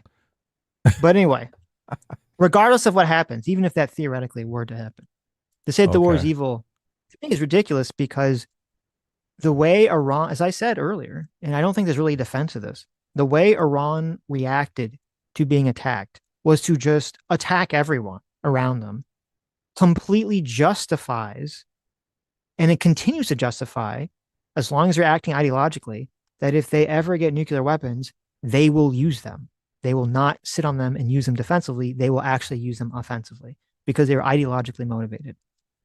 That is what this is showing to be true. So we're in this kind of weird situation where we might say, wow, the Trump administration really fucked up and bungled like how to handle this because we went in really unprepared, or we were basically bullied into doing this by Israel very unprepared. But the theory so far about what Iran would do with nukes is seeming to be more and more proven valid by the reaction every day. Avery for $6 says the world may be in chaos, but mine finally isn't. I got a new job that I can actually like and can create art at. That means more money. Oh, and since it seems to be a thing Are there any single ladies in Tennessee? My DMs are open. ATRS. Do we have There to you bring go. someone else on? Do we need There is you go. someone else? We're doing the Sitch and Adam love connection I here. love it. I love it. We should do it That more. was Yeah. fun. Bringing CS Paffy on. Hopefully that went pretty well for him. We You do. got We to got to do touch that base more. and find out how the DMs panned out, right? Fondue for $10 says, but the power is built around the religious authority. All the chants are grandstanding for influence in the region. The ideology is the pragmatic play for power. Well, we'll see. Listen, I hope that they're not ideological and that they're pragmatic, because I think that'd be the best outcome for everyone, or especially for America. But we haven't seen that so far. Maybe they'll change footing at some point, but we have not seen that so far. Okay, so this clip is kind of interesting, Adam. Now, do you have Is it he at the doing the 30? happy merchant meme here? Because look, this is Netanyahu should not do that. I know, you're right. He's doing the happy merchant. No, what? No, he's not. He's 35 seconds. He should be pointing with both fingers. Oh, I'm at 25 seconds. No, and no. he's definitely doing the like hand thing. Oh no, you're the oh my God, you're the racist. Look at this, Adam. I said 35. He goes straight to happy merchant Netanyahu. I can't believe it. I can't believe it. I can't believe you do such a thing. I'll go to 35 if it makes you feel less victimized. It does. It does. But you should really check out 25. I know. I did. I saw. It's pretty funny. Okay. Okay. Now, did you? Anna does it better, but right there you go. So this story kind of blew up in a very weird way. People saw this video. This is a video. We don't have to watch it. It's just Trump. It's just betting Trump. Betting Net and Trump. It's Netanyahu talking about Iran shit in Hebrew, but people postulated based on this freeze frame that this was an AI video and that Netanyahu was really dead. I saw this. Yeah. Okay. Now, I think it's a little weird because the background is like a green screen, and it's like very obviously a green screen. And my first thought was, well, why would there be a green screen background if it was AI? Does that make any sense? Like, wouldn't it just be like it would look real. The background would look real. It wouldn't be like a green screen background. And their argument was, if you're looking, is that if you look at his right hand, which will be on the left side of the screen here, if you look at his pinky. Wow, he has like 7 fingers. Yeah, people think it looks like he's got 6 fingers. Okay. It's really the microphone that's like messing shit up. It's cutting one of his fingers in half. The microphone? Yeah, there's a microphone in front of his hand. You don't notice that? He's moving his hand behind the microphone. So you can see the microphone actually. Oh, sorry. You're at a different time. I went to 1 minute. Yeah. I that was a different play. I let it play from where you were. Oh, okay. Well, so he's I guess got 2 microphones in front of his hands. So when he does the open hand, it like cuts one of his fingers in half. There's 2 problems. There's 2 issues here. Number one, and people that don't know about editing wouldn't know this, the interpolation on the video is fucked. And what that means is that they filmed. So when they film this, there's a frame rate that they film this on. And then when they upload it to X, whatever they upload to X is on a different frame rate. Okay. So what that means is like, I'll try to explain to people. That means like, say they filmed it and it was 24 frames per second. Then when they upload to X, I think X is natively 30 frames per second, if I recall correctly. And so what that means is that X has to drag create out extra frames. Yeah. Yeah. It has to create extra frames to drag out so that each second is really 30 frames instead of 24 frames. And this is what creates between the frames. Right. And so whenever you see a video and it has this kind of like blurriness, whenever there's movement, that's what's causing that. It's the computer trying to add extra frames, and it does it by making these kind of like blurry. It basically makes half frames in between some of the frames, and it creates that kind of blurry effect. Okay. And so that creates a lot of visual distortions that people look at and say, oh, he's got extra fingers or whatever, because there will be a frame that will have extra fingers because he's moving his hand, and they'll be like, it's really a frame that's 2 frames kind of blended together, essentially. And that's how you get that effect. But at 35 seconds, if you go back to that for a second, this was like the freeze frame that everyone was pointing to for like the real evidence that this was AI. And they were saying that on his right hand, you see where his pinky is, that he has 6 fingers. And it's weird because when I first saw this post on my phone, I looked at it and I thought, wow, it really looks like he has 6 fingers. But then when I looked at it on my computer, like on a big screen, it was very obvious that he had 5 fingers, and that thing that looked like a 6th finger was just kind of like the, the fat, meaty part of your hand underneath your pinky, and he has like a shadow in front of it. And so I think that's the problem. I think a lot of people just looked at this on their phones and they were like, "Oh my God, it's AI. He's got 6 fingers." And then the people kind of went crazy with this story, and they were all saying that he was dead, and there was some bunch of people claiming that he got blown up or something by Iran or whatever. And it was kind of, and at first I thought this was ridiculous, but then I'll admit there was a day, because there was like a day where they didn't really react to this. They didn't respond to this. And I thought, wait a minute, maybe is he actually dead? Like, why are they not responding to this? They should have instantly responded to this and come out and say, hey, he's not dead. But then they finally, he did respond to it today. I don't know if you saw. And he filmed put himself. Out an AI video of himself. He filmed himself, an AI video of himself in a little coffee shop drinking coffee. Benton Netanyahu. But did he hold up today's newspaper? He did not. He did not. So it could all be fake. But Netanyahu is not actually dead. It was not AI.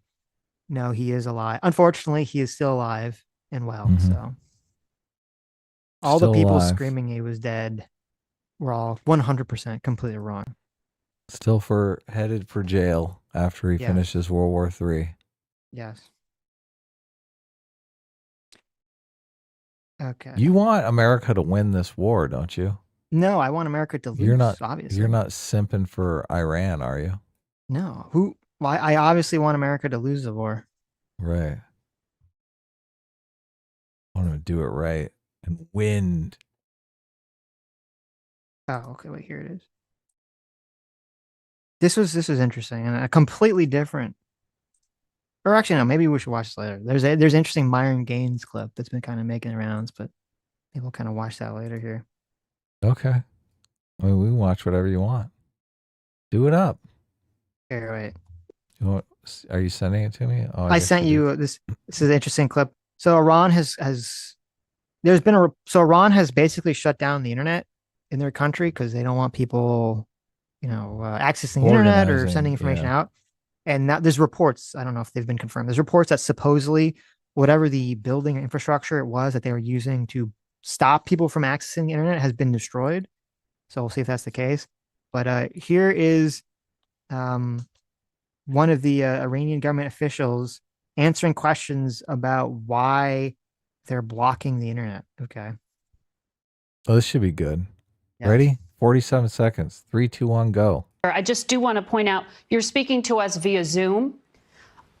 The Iranian people don't have open internet access, but you do. Why? Well, because I'm the voice of Iranians, and I have to defend their right. So this is why I have access to internet to just have our voice being heard by the international community. But internet is closed because of the security reasons, because we are under attack, we are under aggression, and we have to do everything to protect our people. In any country, there are, urgent measures taken for the sake of war. I just do want to point out, you're speaking to us via Zoom. All right, that was painful. I don't think I believe him, Sitch. You don't believe him? No, I don't think they're protecting the Iranian people. I think they're actually using it so that the Iranian people don't have any way to organize. Because Trump's going to give the all clear. He's going to be like, okay, no bombing for 5 days. You guys go do your thing. Mm-hmm. They're going to be like, ah. So I hope our Marines go in and set up a booth where they're just handing out weapons. They're just like resistance weapons, resistance. Right. Get your resistance weapons here. American resist, and they all should be painted with like American flags, like on the side of them. Yeah. Yeah, that's great. Okay. All right, guys. You saw this. All right, guys. Here to talk. But look who decided to do a Oh no. collaboration. Oh no. Oh no. Look who decided to do a collaboration. That's crazy. Isn't that crazy? Yeah.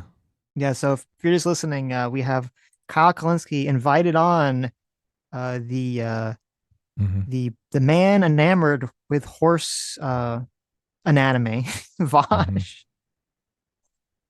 Kyle Kalinske is I guess Vosh has left the Fortress arc now, and he can cozy up to Kyle Kalinske. The now fortress is closed. The Fortress is open. Maybe. Oh, okay. Maybe it's Oh, long enough has passed. I thought he left the fortress. Yes, he's left the Oh, I see. It's closed because He's out and he's out in the wilderness again. Right. Right. He's out. Yes. Out and about here. They're teaming up here to talk about their love of horses. Okay. Now this is interesting. I want to play. Now we're only going to watch like a little bit of this because it's actually pretty boring for the most part. But I thought this was interesting, especially in relation to the Iranian guy talking about how like it's justified for him to have internet and to shut down internet for, his own people. Because what I've come to understand more now that I never understood it before, I certainly understand it now, is like I get where the instinct of authoritarian leftism comes from. Because, you look at like what Cuba had to deal with the United States, like routinely trying to fuck the country, overthrow it, steal it back for the oligarchs. Like you go, okay, yeah, I guess the leaders had to get their hands a little bit dirty and do some fucked up things just to keep their project alive. Right? So sad. What the fuck happened? What in the fuck? Like, is this just audience capture gone crazy? What the fuck happened to Kyle Kalinske that he is now gone so far left? He's making justifications for left-wing authoritarian dictatorships. Yeah. You should be skeptical of the centralization of power like this. That's what you should be skeptical of, not using that centralized power to foist your ideology onto the people, your leftist ideology. Well, he's sympathetic. I mean, they had to stop America. Listen, these dictators, okay, who were horrible to their populations, it's not their fault. They had to do it because of America. It was really America's fault. They had to do it to protect the precious little leftist socialist dream from American infiltration. So they had to become ruthless, amoral dictators. Mm-hmm. Yeah. And to keep those people from running to the free markets. This is insane. Right. And so I understand that. I also now when I look at China and I see like the centralization of power, certainly when it comes to their economic stuff, obviously I don't agree with the whatever restrictions on free speech and a free press and stuff like that. But when it comes to like centralization of power in terms, we're only a year or two away from him agreeing with China cracking down on free speech because they have to protect themselves from the evil American infiltrators. We're only like a year away from that. In terms of, you think this is just audience capture? This is how you get big? I mean, it is how you get big. There's so many dumbasses out there that want to join your cult. Yeah. It's like it is weird. It is weird to watch Kyle go from a position where I was like, yeah, he was like more, he was like a big Bernie bro back in the day. So he's always like, lefty, but he seemed more, I don't know, he seemed more reasonable about a lot of things. And it's very strange to see him just decline into more and more insanity every year. Yeah, it's not influencer, it's influenced. It's like this is basically political pornography.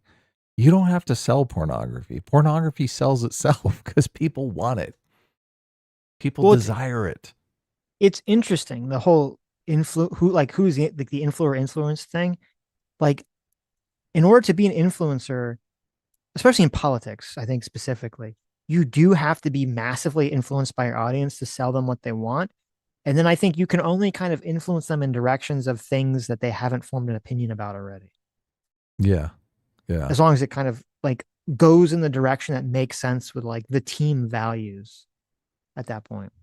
Yeah. That's really I think you said this like a very long time ago. So much of political content consumption is just people looking for other people to articulate their own arguments in an effective manner is really what a lot of political content is. Yeah. That's Or exactly right. and I think the second part of it is just people listen to it to watch, like they're angry about something, they're frustrated about something, so they just want to watch a person like Vent. voice Yeah. that anger and that frustration and kind of be the avatar of that. Yeah.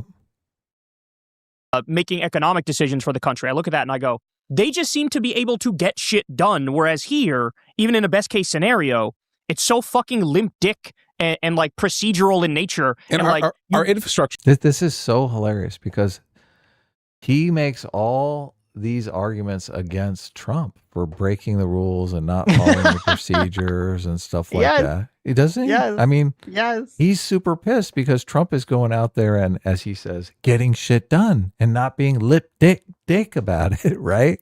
Right. Oh, it gets him so angry when the other side does it, but when right, he wants his side to do it. That's what they want. They don't. It's not that like if this is real. It's not honestly after this is really ideological. Like part of I think what drives Kyle crazy about Trump is that he wants his own Trump. He wants the left wing Trump. He wants the socialist Trump, who is basically Trump, but just aligned with his values, who behave exactly the same way. Yeah, yeah. That's what they want. It's so hypocritical, also, though.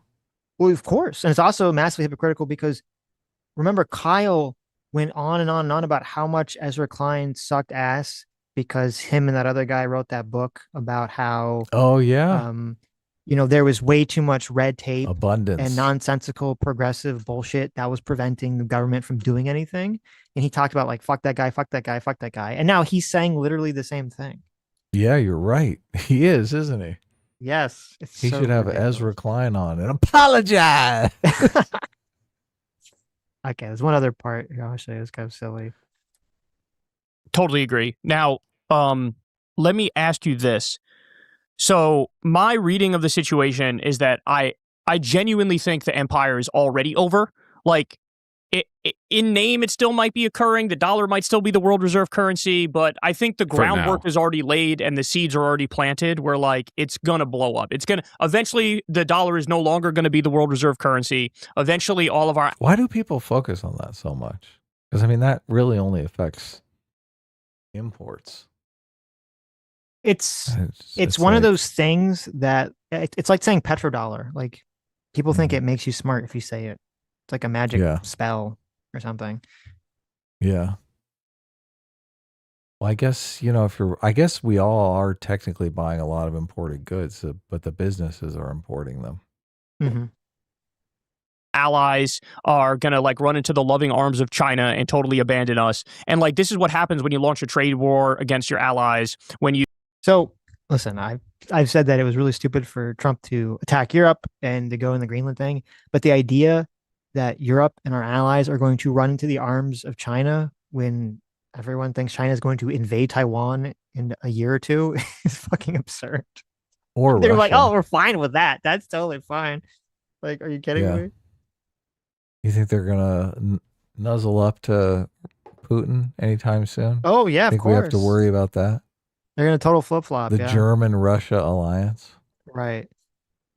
You don't give a shit about your own treaties that Trump himself, in many instances, came up with and then pulled out of in his second term. When you use diplomacy and negotiations as basically a lie to drag somebody somewhere and then murder them, like you can't act like this on the world stage and then like just have everybody accept it and everybody act like this is normal. And so I really think that probably within my lifetime and your lifetime, like I think it's a wrap for the empire. And when that happens, when that day comes, when the dollar is no longer the world reserve currency, we're looking at like a Great Depression, the likes of which people can't even wrap their minds around. It'll make the 2008 subprime mortgage crisis and Great Recession look like child's play.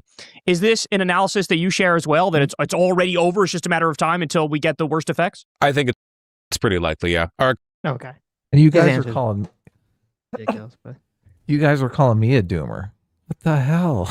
I'm not even close to this. All these people that have been saying, like, it's so stupid. All these people have been saying the American empire is in decline, is over. They've been saying this for like 30 years, 40 years, 50 years. People have always been saying this shit. Like Kyle's been saying this shit for like the last 5 years or so. If all the leftists, they're all they're hoping. This is all their hopes. This is all their hopes and prayers. They're hoping so badly. They're like, please let America fail. Please, please, please, please. They want it so bad. Do they want China and Russia to be the world's superpowers? Is that what they want? Yes, they want China to. Okay, I Yeah. sent you a clip here. Another X clip I wanted to bring up. So Alex Jones, I don't know if you noticed, Adam. Alex Jones was not in favor of the current conflict in Iran. Okay, Mm-hmm. and he had a I very can imagine. he had a very colorful way of talking about the conflict in only a way that Alex Jones, I think, could talk about the conflict. Okay. Of course. Now I want All you right, to a go. minute. You could Oh, go to what do you 49 want? seconds. You can skip the first 49 seconds. All right, 49. Ready? Yep. Go. I'd liken it to Trump's, our wife, the American people's wife. We're married to him politically. And then we catch somebody taking him away and taking him off to their house. And Trump's got his legs up behind his ears, and Lindsey Graham's in there with Netanyahu double teaming him. And we're coming over to the house saying, hey, honey, you need to come out here with us. I'll let it pass on this. We'll go to counseling, or we're getting a divorce. And you got Cat Turd pulling on my shoulder going, hey, let them gangbang Trump and us at the same time. Don't, you know. And I'm watching Lindsey Graham and Netanyahu, you know, double team Trump. And I'm like, no, that's ours, not.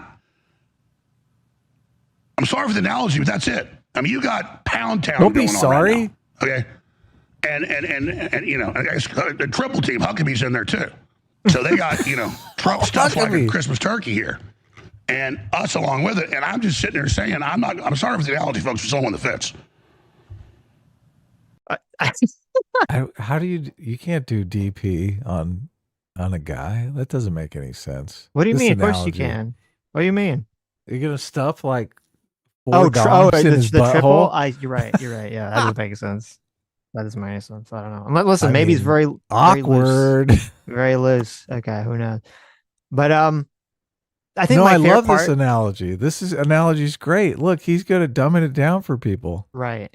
My favorite part of this like analogy is not the fact is like, okay, yeah, Trump is getting like Eiffel Towered by Netanyahu and Lindsey Graham, which is funny, but is the fact that like that Alex Jones casts himself as like the cucked husband. I know the cuckold husband. And he's like, listen, honey, I know I I'll walked let in it. on you I'll let getting, it pass. getting double teamed. I'll let it pass. What do you mean you'll let it pass? What the fuck are you Double talking teamed, about? triple teamed. Yeah. And they're getting triple teamed. I'll let Let's it play pass. the analogy. What the fuck? Let's let the analogy play out. It's time to dump that bitch. Yes, Come on. Alex, what are you talking about? You'll let it pass. You'll let it pass? Get out of here. Have some dignity, for heaven's sakes. God. He was Alex. triple teamed with Mike Huckabee. I know. Grow some balls, Alex. Okay. You get out of there. You're a battered wife. You get out of there. You don't let that Trump hoe get away with that. No, you can't do that. Oh, man. Leave it to Alex, right? Yes. Okay, here. Now I sent you Michael Tracy actually we had a conversation with. Had an interesting he clipped an interesting part of the Jimmy Dore show. Oh, yeah. We haven't Slop-mageddon. We haven't checked in on Jimmy Dore in a long time, right? You know, after Jimmy Dore ran away from the conversation with me so many moons ago, when I said that he reported wrong information and he decided to flee from the conversation. He said, listen, that's what I do for a living, Sitch. Yeah. Bye-bye. Exactly. And so Jimmy Dore had everyone's favorite professor on. Professor Jiang, the Professor Mr. CCP. Professor CCP, right. Let's it's kind of like it's a 4-minute clip, but it's very interesting. I think we should listen to what the professor has to say. Okay. Let's do it. Ready? Yep. 3, 2, 1, go. Okay, well, it's really there is no silver lining, there's no bright spot, there's no good news. It's all bad news.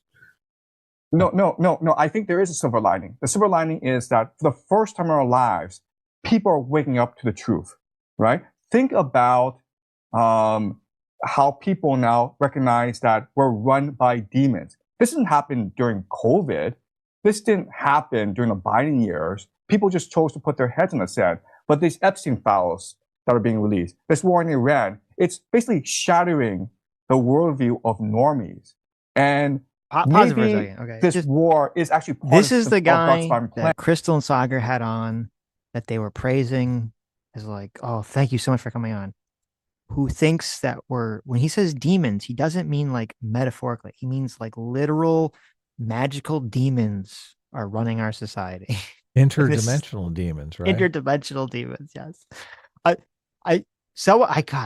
should quote tweet this and tag Crystal Saga. They're not gonna respond, but just be like, I'm so glad that you guys helped try to mainstream this fucking guy and treat him with kid gloves. You know, Mr. Demonologist over here. Even I don't know if you saw, even Pierce Morgan had this guy on and he was saying all the same wacky shit. And at the end of it, like Pierce Morgan kind of lets him do like his whole rant. And even at the very end of it, Pierce Morgan of all people was kind of like, well, what you're saying sounds like completely retarded, but thanks for coming on. Like even Pierce Morgan called him out for it. Yeah. Okay. Pierce Morgan. Yeah. He went after Ben Shapiro. Did you see that? I did. That was pretty good. I did see that. Yeah. Yes. Okay, let's watch the rest of this. Ben Shapiro's all over Fox News now. Mm-hmm. Okay, continuing with the clip. Plan to bring about a global spiritual awakening, to heighten the consciousness of humanity so that we collectively can build a better world.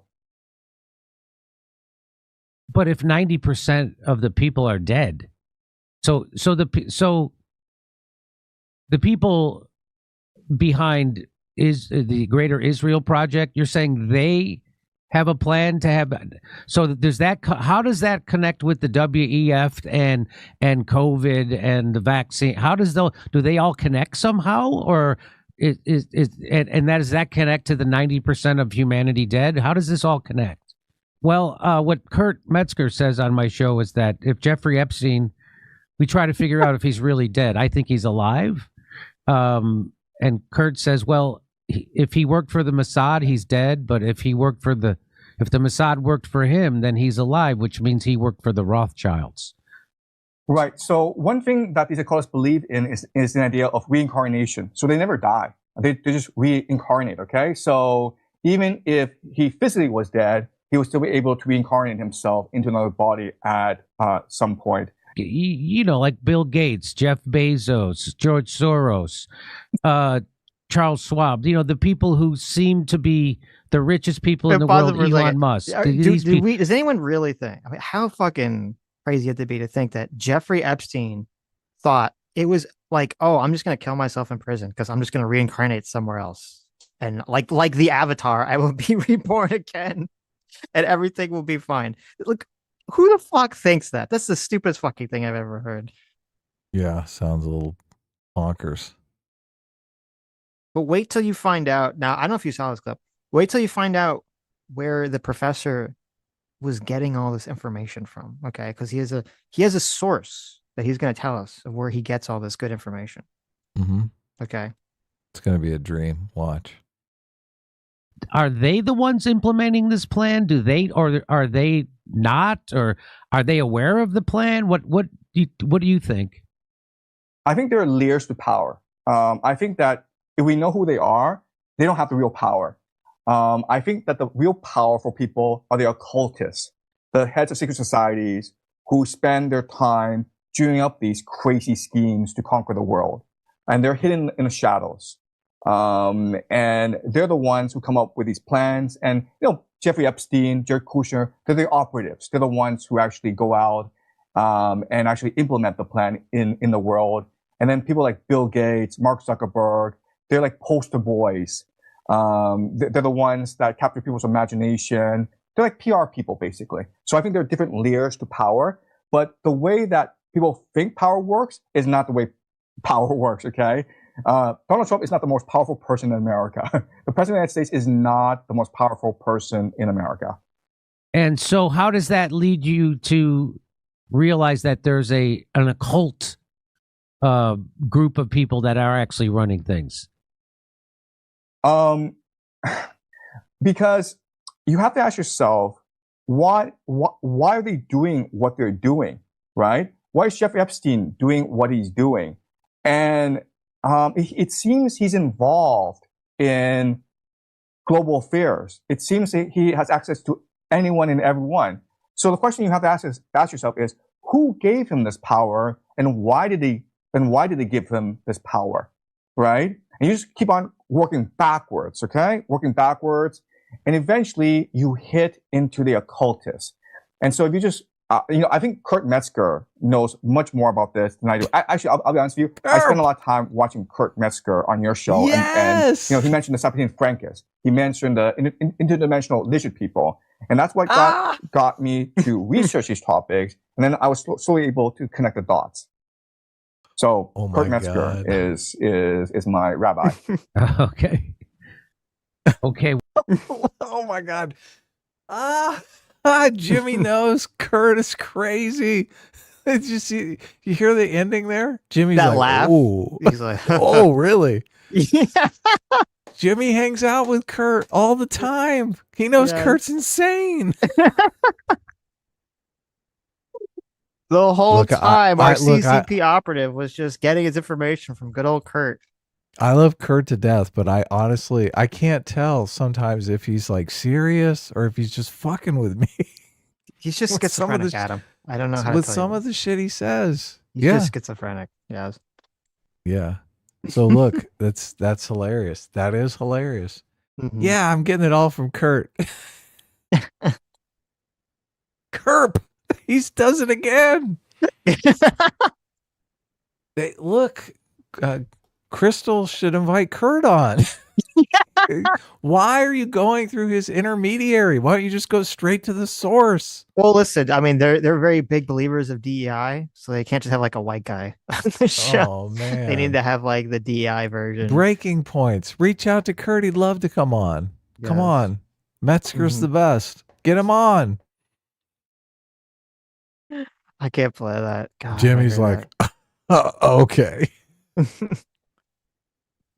Jimmy has Kurt on all the time. Well, it's also like, isn't Jimmy Dore an atheist? I think so. Did he move away from atheist? Is now he in like the interdimensional demons camp Kurt or something? I'm pretty sure Kurt is an atheist too. Well, I don't know but if he's talking about lizard stuff people and demons and Kurt gets into comedy mode, and a lot of times I don't know if he's like, if he's serious when he goes down the conspiracy path. Sometimes I think, okay, well, you're just being funny, Kurt. You don't really believe this stuff. He's like, no, I totally believe all this shit. I have some bad news for you. No, he believes it. He's just being funny. No. Sorry, I have some bad news. Are you pleased? Oh no. Not this fucker. So this is we're gonna watch a little bit. Like one part of this is funny. So that's okay.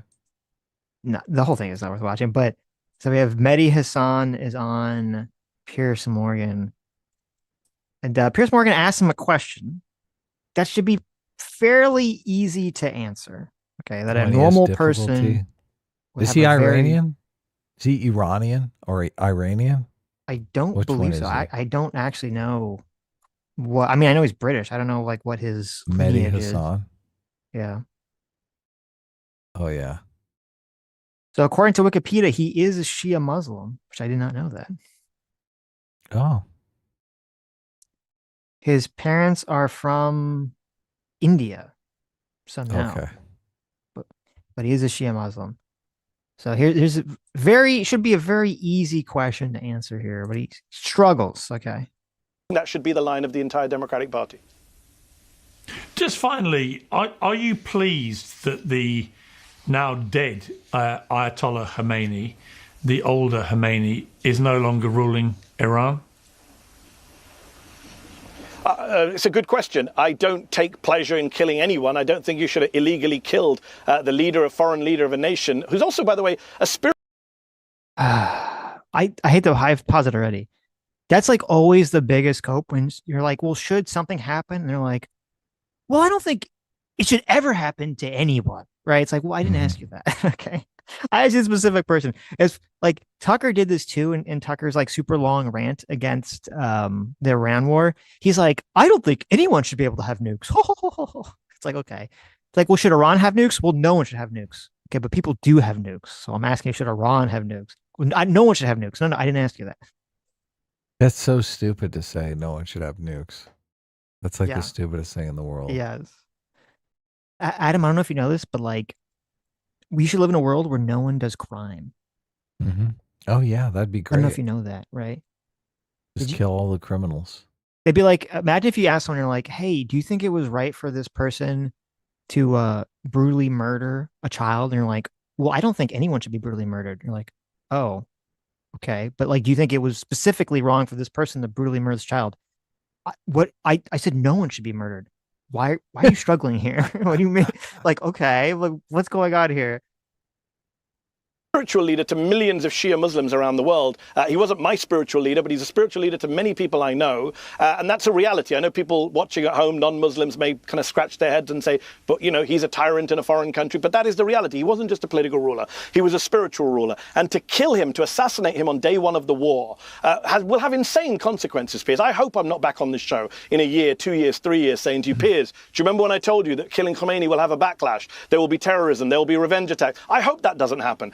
But it could happen. It might likely happen. US intelligence is suggesting it might happen. The blowback from killing a foreign head of state, from killing an ayatollah, a religious leader, in this way, in this blasé way. By the way, Piers, they also killed the people he wanted to succeed Khamenei. They're so incompetent. Trump now admits that in the next door building, they accidentally also killed the people they wanted to be their Delcy Rodriguez in Iran. So no, I'm never going to support assassinating foreign leaders, killing foreign leaders. So, you know, Colonel Gaddafi was raped and murdered on the side of a street in Libya. Is Libya better off without him? Well, A, not sure about that. B, obviously I don't shed any tears for Gaddafi, but that is not what you do. I'm never going to support the killing of anybody outside of a trial, outside of due process. And, you know, it's for the Iranian people to decide their future. If the Iranian people want to get rid of Khamenei, it was up to the Iranian people, not up to Benjamin Netanyahu and Donald Trump. And by the way, what a great regime change war this is. They replaced Ayatollah Khamenei with Ayatollah Khamenei. That's real high-level success in your regime change war. His son, apparently, is more hardline, we're told, than his father. And why wouldn't he be? I think there's been like so far 5 different like responses, not answering the question, but 5 different like dodges here. Yeah. My favorite is, well, even though Gaddafi was bad, he still deserved a trial, which is an interesting one. Like, really, Gaddafi? Oh, okay. Like, who can like? Yeah, like the situation obviously in the country is not good. You could say, okay, well, maybe it wasn't good for Libya, but that's a separate question from like, well, do you care that Gaddafi was like brutally murdered? Like, no, I think he deserved to be brutally murdered. He was a horrible piece of shit. Gaddafi brutally murdered hundreds of people, if not thousands of people. So, I mean, yes, who cares? It's like complaining about like Saddam. Like, you could say like, oh, well, we shouldn't have gone to war in Iraq because it was like a disaster. But that's a different question from, yeah, but do you feel bad or think it was morally wrong for Saddam Hussein to be killed? No, that's fine. He should have been killed. He's a horrible piece of shit. And then my second favorite quote here is like, well, it should be up to the Iranian people. Like, it's up to them. I'm like, oh, hold on. Hold the phone. Hold the fucking phone. Okay. When you have a person in charge of your country who's fucking with a bunch of other countries and threatening a bunch of other countries, including my country, okay, then it's suddenly, I think I do have some say. I think my country does have some say in the process if you're going to be threatening us with nukes and shit. I think we do have a say in the process. If you didn't want us to have a say in it, you should have fucking kept your mouth shut. You should have minded your own fucking business. Yeah, that's true. You shouldn't have been paying and supporting terrorists all across the region. And you shouldn't have been sending explosives and drones and munitions and all sorts of crazy shit to kill American soldiers in Iraq and Afghanistan for the last 20 fucking years. Yep. Just killed his mum, his dad, I think his wife as well, his sister. It's not a guy who's going to do a deal anytime soon or roll over for Donald Trump. So strategically, it's a disaster. And legally and morally, no, you can't just kill people you don't like. Am I going to support, you know, I don't. Cucked. Yeah. What a cucked reaction. Has there been any confirmation that the guy's even conscious yet? They haven't. Yeah, it's unknown at this time. He just doesn't want to give. He doesn't want to say, "Oh yeah, it's better that he's gone," because that will be perceived as giving Trump a win. So Yes. that's why. That's this. All this dodgeball is about that. Yeah, that's a big part of it too.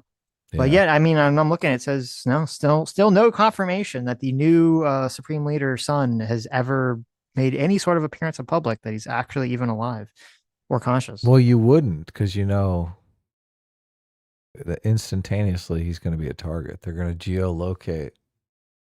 They're going to go weaponized autism on whatever footage they put out. No, listen, you could have Even a video. if it's green screen, they're going to be like, the light was at this angle. He's in like a basement somewhere. It's just a curtain, and they somehow figure it out. Yeah, They figure out that curtain, where that curtain was bought. Exactly. Yeah. Yeah. No, they'll figure it out. Like They'll Benjamin find Netanyahu, Piers, maybe you've noticed so for the last 2 years, but I don't support anyone assassinating him. Bullshit. My actual question, though, mate, it was brilliantly deflected. My actual question was, are you pleased that he's no longer ruling Iran? Well, I don't support the Vilayat-e-Faqih, what is called the Islamic system of rule in Iran. So I don't support any ayatollahs being in charge of Iran. It's called the Faqih. What did he just say? Wait, what? Well, I don't support the Vilayat-e-Faqih, what is called the Faqih. I don't support the Faqih. Okay.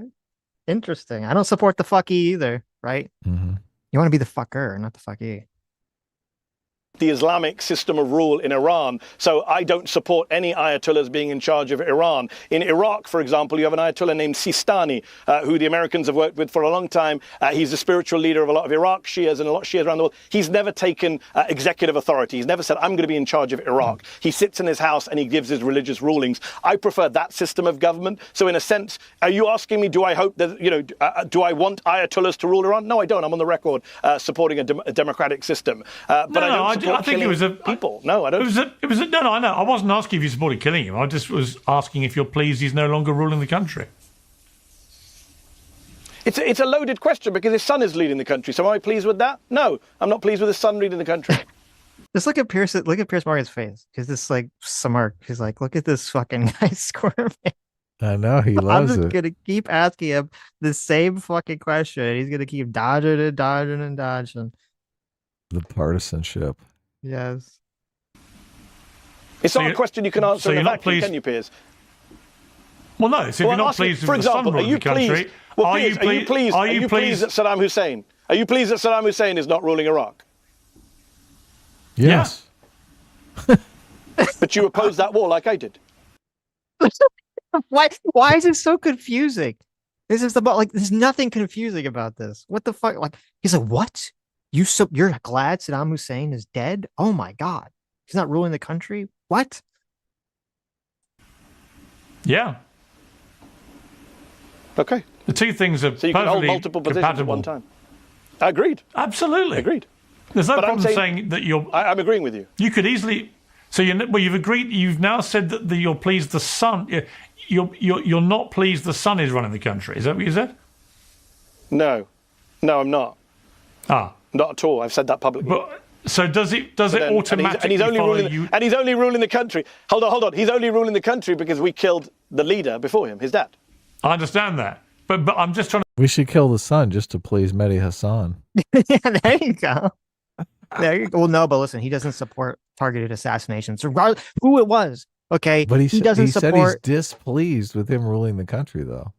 Mehdi I can only Hassan. think of one way we can pleasure him. Mehdi Hassan walked out of the movie theater for Inglourious Bastards, and he was very angry. And he said it was wrong. How could they kill Hitler? For them to assassinate Hitler in that movie theater? Okay. Yeah, he hates that movie. To This is work so out wrong. by natural process of elimination, you must therefore de facto be pleased that the dead Ayatollah is no longer ruling the country. Am I pleased he's not ruling the country? It's a question in vacuum. So does that mean I'm pleased with his son ruling the country? Because it's a weird gotcha question without. No, I'm not asking about his I don't son. want to say I'm yes asking to about that him. because that implies that I'm okay with the fallout from it, which I'm not. But I have made my position clear. I don't think any Ayatollah should be running Iran. That's not my clear. not my political or religious viewpoint. Very clear. So it sounds but I like don't a think yes. you should kill them in order to get rid of them. But I don't think you should kill Ayatollahs in order to get rid of them.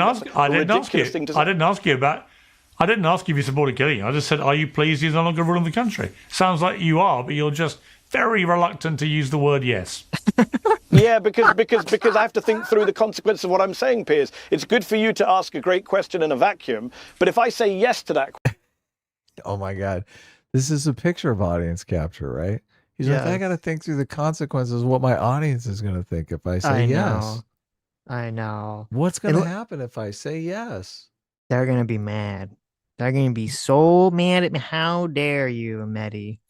Yeah. Look, this is like the perfect frame. Look Piers at this. is like, I know. Piers with this smug smirk He's and Mehdi like trying to weasel out of this very simple question. Oh, God. Question. Does that mean I'm supporting what Trump and Netanyahu did? No. I don't think any of that follows. You could just say yes or no. And I don't take pleasure in killing people without trials. If Ayatollah Khamenei did something wrong, the Iranians should have tried him. The Iranians should have tried him. Wasn't the question. Look, why? Listen, God, it's so simple.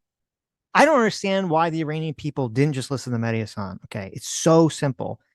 Because he ordered the killing of maybe 30 to 40,000 protesters, they should just put the supreme leader on trial, obviously. Okay. They could have brought him. They have no power to do that. He could. No, shut up, Adam. You know what you're talking about. Okay. They would have brought him. They would have had the police would knock on his door. They say, Mr. The Supreme Revolutionary Leader. Guard is going to knock on his door. Yes. I mean, don't they take orders from him? Listen, they what's take gonna orders. Happen when he, what's going to happen when he no. answers the door and says, "What the fuck do you want?" They take orders, Adam, from justice. Yeah. Okay. First and foremost, they believe in justice. So the police, the IRGC police, are going to knock on his door. They're going to say, "Mr. Supreme Leader, Ayatollah, sir, all those people you told us to kill, we're arresting you for killing them, for making us kill them." Yeah, like you know how you told us gunning them down in the streets. You know how you told us to kill 40,000 people, and we did it. Exactly. We're Well, guess arresting what? you for our crimes. You're going to jail, buddy, because we did what you said. You're going to jail, sir. Yeah. Think how Justice. ludicrous that sounds. Oh my God. Yeah. They should have had a trial. What is this, retarded? Like what? If theoretically, if we were able to do some Maduro thing where they didn't kill him, they arrested Maduro or Supreme Leader Ayatollah guy Khamenei, they just like put him on trial somewhere. Do you think Mehdi Hassan would be like, "Oh, this is fantastic. It's a wonderful thing." Oh my God. The Hague is holding him, in trial for killing all those protesters and all the other fucked up shit he's done. Yeah, illegal kidnapping. I can't believe Donald Trump put only the Iranian people have the authority and legitimacy to put him on trial. Yeah. Shut up. What a loser. So stupid. Mehdi, that wasn't my question. I didn't ask if you were pleased he got killed. It was just a question about my feelings. I just asked, are you pleased he's no longer ruling the country? It's a yes or no. You either are or you're not. No, because I can't. No, it's not. No, Piers, it's not as simple as that. I know you've now latched onto this, but I have to think this through. No, I don't think it's a matter about my feelings. I've only latched onto it because you won't answer. I think it's an easy thing to answer. I think. I didn't know it was a therapy session to ask me about how I'm feeling. I thought it's about my political viewpoints. My political viewpoint is it was wrong to kill him. It was. Did you know that your political viewpoint is not about how you feel? Those are different. Yeah. Illegal to kill him. It will have disastrous effects for the region. It's mad to take out a head of state and a spiritual leader. And it's even madder when you replace him with his son, who apparently is... He says he doesn't want any of them to run the country, but he's so sweeping for these guys, right? Right. Oh, he was a spiritual leader. People looked up to him. Do you think he should be running the country? Hell no.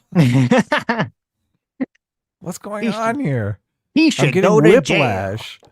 He should be brought to justice. Quote unquote worse than him, both for Iran and for US and Israeli interests. I'll just try one no, more I'm not time. Pleased at the situation we're in. Oh my God. I'm not asking you about the situation. Simply asking, are you pleased that he's no longer ruling the country? No, I'm not pleased about what's going on right now in Iran, which involves killing Khamenei. So I'm not going to answer your question out of any context for you to clip this out of context. No. Oh my God.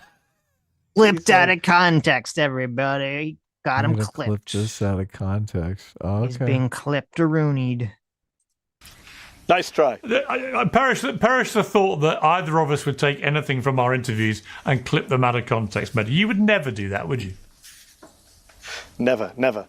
It sounds like he's done it like half a dozen times, doesn't it? Why is he even going on this show? If there's this much animosity between the two. Mm-hmm. It's like that time you wouldn't say if Mehdi Trump was a Hassan? racist or not when I asked you about 7 times on my show. Mehdi, you can ask me again next time I'm on your show, but it's always good to have you on Uncensored. Thank you very much. Come back anytime. Thank you very much. Fondue for $6 on Shane Live says Pierce is using all of his journalistic integrity to keep a straight face. You know it's bad. You know it's bad when like Pierce Morgan has the moral one up on you. That's when you're in like a bad place. Okay.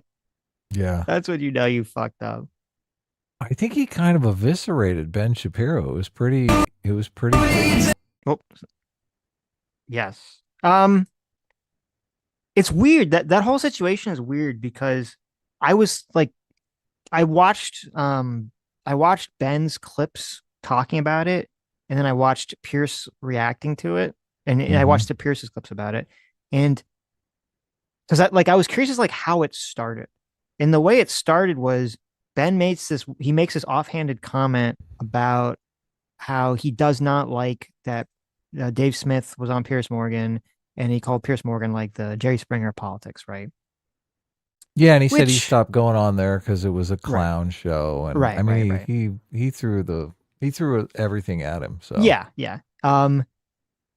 Now to be fair, Pierce Morgan kind of is a Jerry Springer of politics. Okay, that's why we like it. That's why we like it, right? But this is why I thought he like it. eviscerated him in his comeback, because he was like, Yes. "Thank you, I like Jerry Springer. Right. He's one of my idols." Right. But it was interesting. I didn't look through all the text because then they had a bunch of they went back and forth on Twitter and everything. It seemed like Pierce Morgan, from when he was talking to Tucker about this, that conversation was mostly pretty boring, but it seemed like he was like personally offended. At least that's how he kind of cast it. Like he cast it that he had some like positive relationship and friendship with Ben Shapiro, and they were like DMing all the time or something. And then one day Ben Shapiro starts ghosting him, and he was like emotionally pained by this, and that's kind of why he's mad about the whole situation. Pierce was? Yeah, that's the way he okay. kind of talked about it to Tucker. That's the impression I got. Oh, so I wasn't really paying attention to that as much as just the Ben getting up on his high horse. Yeah, about all the stuff Pierce does, and Pierce pulling out a bunch of examples of Ben doing the exact same thing. And like, yes. Come on. We both understand that you've got to get people's attention before you can persuade them. That's like right. Well, I mean, let's be real. Pierce Morgan, I like the Pierce Morgan stuff. I watch all the time, but it is just watch, get people who are very incendiary to say crazy shit at each other and like those are obviously going to be the highest rated Pierce Morgans, and that's fine. I don't Pierce does try to like, push back. I think he does a pathetic job sometimes, but he does make an effort. Yeah. Yes. And I do like all of Ben's criticisms. So Ben made a bunch of criticisms, like he invited these white supremacists on and gave them softball interviews, and he pulled out a bunch of clips of him going hard at these people that Ben just acted like didn't exist. So yeah, no, I think Ben's Ben is like so biased in favor of Israel that it like I know it's insane. Yeah, it's insane. He can't even talk like anything related to it. Like he can't really talk objectively about it. He's like on cloud 9 about all this, and I'm going, oh my god. Yes, I think it's a bit early to be on cloud 9, dude. Right. Like, the desk is raising a couple inches for Ben. When we're involved in attacking Iran. Yes, 100%. Yeah. No. So yeah, I think Ben's criticisms were stupid.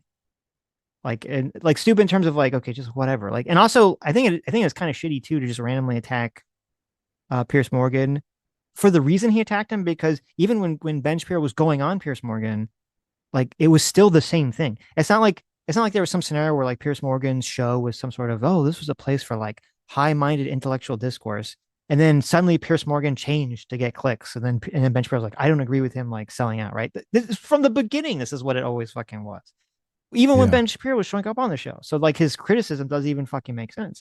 And you're right, his criticism about like the Nazi doesn't even make sense, because I mean, we covered the whole interview with Nick Fuentes. I mean, the whole Fuentes, thing yeah. was him, attacking Nick Fuentes' positions and going after him, and having all these clips and all this other shit that he was playing. So the idea that he's just like, oh, well, he's just like, giving them softballs, like that's completely not Softball, true. yeah, exactly. Yeah. Joe Rogan is like softballing a lot of these people, so you could levy that criticism at Joe Rogan. That's not really or Tucker, his thing. right? Yeah. Joe Rogan. Well, I say Tucker even more so. It's like 100% softball in this shit, obviously. Yeah, because Tucker does live in the I'm a journalist fucking delusion. Right. Yes. But that all being said, though, I do think that at least in the Tucker conversation, Pierce and Tucker's like, then they started to drift into like the made up territory claims, because then they kept saying, oh, well, Ben Shapiro keeps trying to get us canceled. He's saying we should be canceled. Which then I went back and I watched what That's Ben Shapiro not true. said. Yeah. He didn't say anything about that they should be canceled at all. He just said he didn't want to go on their show and he thought their show sucked. Which, I mean, But he you is could disagree with that, like but- making a case for deplatforming, which is a strategy. But I think Piers Morgan's response to that strategy is good. He's saying that they already have a platform. It's too late to deplatform them. They have huge platforms. Right. Well, this is interesting in this context, because this comes up in this is a very kind of interesting debate conversation that kind of starts. Oh, here. this comes up in the Andrew Klavan, Michael Knowles thing? Yes. Now, but Okay. not like directly, but it is on that topic. Hmm. It is on that topic. Oh, look. Wait, this might be the wrong A one. president and two presidential candidates. The Oscars are tonight. Are The you war excited? in Iran is going to make the next election more interesting for us. It really is, Sitch. Mm-hmm. Because it's already, I mean, seems like Vance is positioning himself to be the anti-war candidate, and Rubio obviously is positioning himself to blame it all on Israel. Mm-hmm. So, Well, let's see if this is the right one. Let's play a little bit of it. To talk about this, and he almost cuts me off every time I say this because he's so ashamed of himself. We have to talk about Tucker Carlson. This guy. Why do we have to talk about that? Why do we have? Because he's a demon-infested Nazi, and I think that if Vance attaches himself to him, he's going to drag him underwater like an anchor tied to his leg. And I think that this is the thing. I've been yelling at both you guys. Well, here's it. If that whole thing about like Tucker, working for Iran, if that turns out to be true, even if the war in Iran goes south, I mean, that's really that could really damage JD Vance's credibility if he was the one that's kind of bringing Tucker into the White House in the first place. If that turns out to be true, huge damage. Yeah. Yeah. Definitely. He brought the spy in. Yes. Off camera. I want to yell at you on camera. I mean, first of all, Knowles, it's time for you're a Catholic. It's time for you to fight the demons. When people are infested with demons, whether they're Candace Owens or Tucker Carlson, they're the bad guys. I mean, they're not right wingers anymore. They're not our friends, and it's time to say they're bad guys. And Shapiro, if I could strangle you and keep you alive because I love you, I don't want to kill you, but if I could just strangle you a little bit, I would, because we can't spend our time yelling at clowns like Piers Morgan. Oh, that's unfair. That's unfair. First of all, I absolutely can. I'm just glad who's hitting you, too, about I know. I'm glad to hear. So we did a good job of setting this up then. Yes. Because we gave the whole backstory here. We did. For that one comment. For that. I mean, okay, so first of all, just to be Hold on, clear. wait, can I respond? He brought up the demon thing and whatever. And I just want to make my point on You this. have exorcists on your show. Yeah, Knowles. hold It's on. time to put them to use. I'd like to make a point in defense of not engaging in the podcaster wars. And my defense is this. One, I've been very clear about what I think about all of these issues. Whether we're talking about Iran, whether we're talking about Erica Kirk, whether we're talking about anything in between, I've been very clear about what my point of view is, and I've said that people are wrong specifically when I think that they've been wrong. However, I think it is helpful, one, to engage with as much charity as one can possibly engage in all of these things. And two, I think that the podcaster wars are deeply counterproductive. I think even if you want to take friendship and personal affection, all that out of it, it seems to me that if the objective of the podcaster wars is to, talk about how evil and terrible everybody is, the only meaningful objective to that, other than stating your own position, which everyone has clearly done, is to try to reduce their reach or get people to stop listening to them or get them to be less influential. None of that has worked. Everyone that has been named, and many who have not been named, are more influential than ever, more popular than ever. And so it seems to me that the better strategy is to focus on the real politics rather than what I think is the vice of new media and Michael, independent podcasting, I've been here for which is 15 just to minutes make and it all already about you're the knocking my podcasters. hobbies. I mean, this is... I know. Look, I know we all do it. Like it's So I think the problem with what I think what Michael Knowles is saying, part of it is true. Like it is true that obviously Candace and Tucker have just become more and more popular and things of that nature. That's definitely true. But I think the problem with what he's saying conceptually is that's literally exactly what the left did. And that's what allowed the woke crazy people to take over the party, is that you had these crazy people come and the left said, we don't really want it. Like the mainstream left said, we don't really want to focus on attacking those people, because if we do, we're just kind of giving ammunition to the right and we're really hurting ourselves. So we're just going to like focus on the real issues. We're going to let these like crazy college kids and all those woke people, let them talk about whatever they want. We're going to talk about the real issues. And how did that end up for them? They ran rampant through our institutions. They ran rampant and they took over the entire fucking party. Yeah, they did. And so it's hard for me. So even if it's true, and I do agree, I don't know what the solution is necessarily, but even if it is true that those people are getting more popular, the idea that you just sit on your hands and say, well, listen, we just do nothing. Why would that work this time? Doesn't make any sense. Yeah. Yeah. Got to knock them down a peg, right? Candace is sitting at number 11 right now. Yeah. Holy shit. At least NPR is number 7. Yeah, I don't know. It is. I don't know what the answer is. I don't know what the answer is, because if you ignore them and it just makes ignoring them doesn't work. And if you criticize them, that also seems like it might not work. Though it might be the problem is that the criticism is very spotty. Like these internet, like the pundit space, as most systems are, unfortunately, the internet pundit space, as most systems, are kind of like a prisoner's dilemma, where if like someone like Ben Shapiro or Michael Knowles or someone attacks Candace Owens and Tucker Carlson, like if everyone was kind of united on the right and they're like, yeah, Tucker Carlson is like gone too far. He's gone crazy. Or Candace Owens is even easier, right? With the whole Charlie Kirk shit. She's gone crazy. She's insane, whatever, right?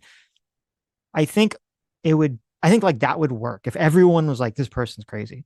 But you have too many people who like, they understand that if they defend Candace or soft defend Candace, or they just kind of exist in the ambiguous space, they can like pick up audience share that way. And so people are kind of playing the audience capture game in this kind of prisoner's dilemma way of like, well, how do I actually gain the largest number of audience share at this moment? Yeah.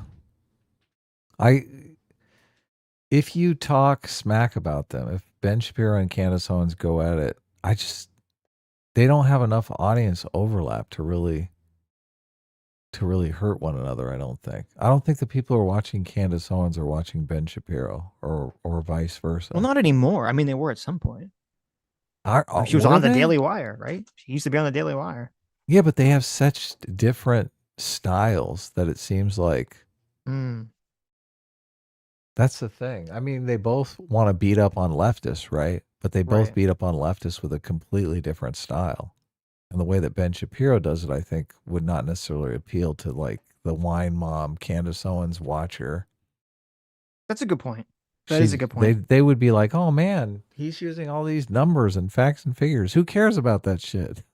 Right. I want you to use vibes and feelings and conspiracy theories and time travel and yes. Yeah, no, that makes sense. Mispronounced words. Come on. Do it do it like I like it. Right. No, do that's it like a good point. The Candace does it. That's a good point. And then also, I think because Ben is so biased in favor of Israel, like, that's got to turn people off. Yeah. Yeah, like I think a lot of people are just so turned off on Ben Shapiro because it's so obvious that he's so biased in favor of Israel that it just kind of like it will bleed. It does into hurt his everything else. credibility. Yeah. Yeah. Greatly. Yeah, 100%. Like I don't trust any of his reporting on the Iran war at all.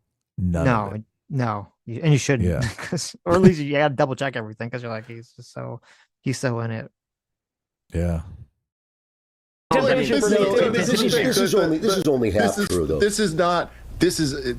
there's a serious aspect of this, and then there's one that is actually very fun. And I resent Matt Walsh has gained a lot of weight. the idea that making fun of Pierce Morgan is something that is out of bounds, because it's just too much fun to do. But here's the thing. What you are getting at is something that I think is important, which is that we shouldn't allow these wars, which I believe are fun to fight and good to fight, arguments that are worth having, and can, if only, by the way, to show that the other side of it often does not have any willingness to argue or debate or actually deal with any of the ramifications of the things that they're saying, which tells you enough.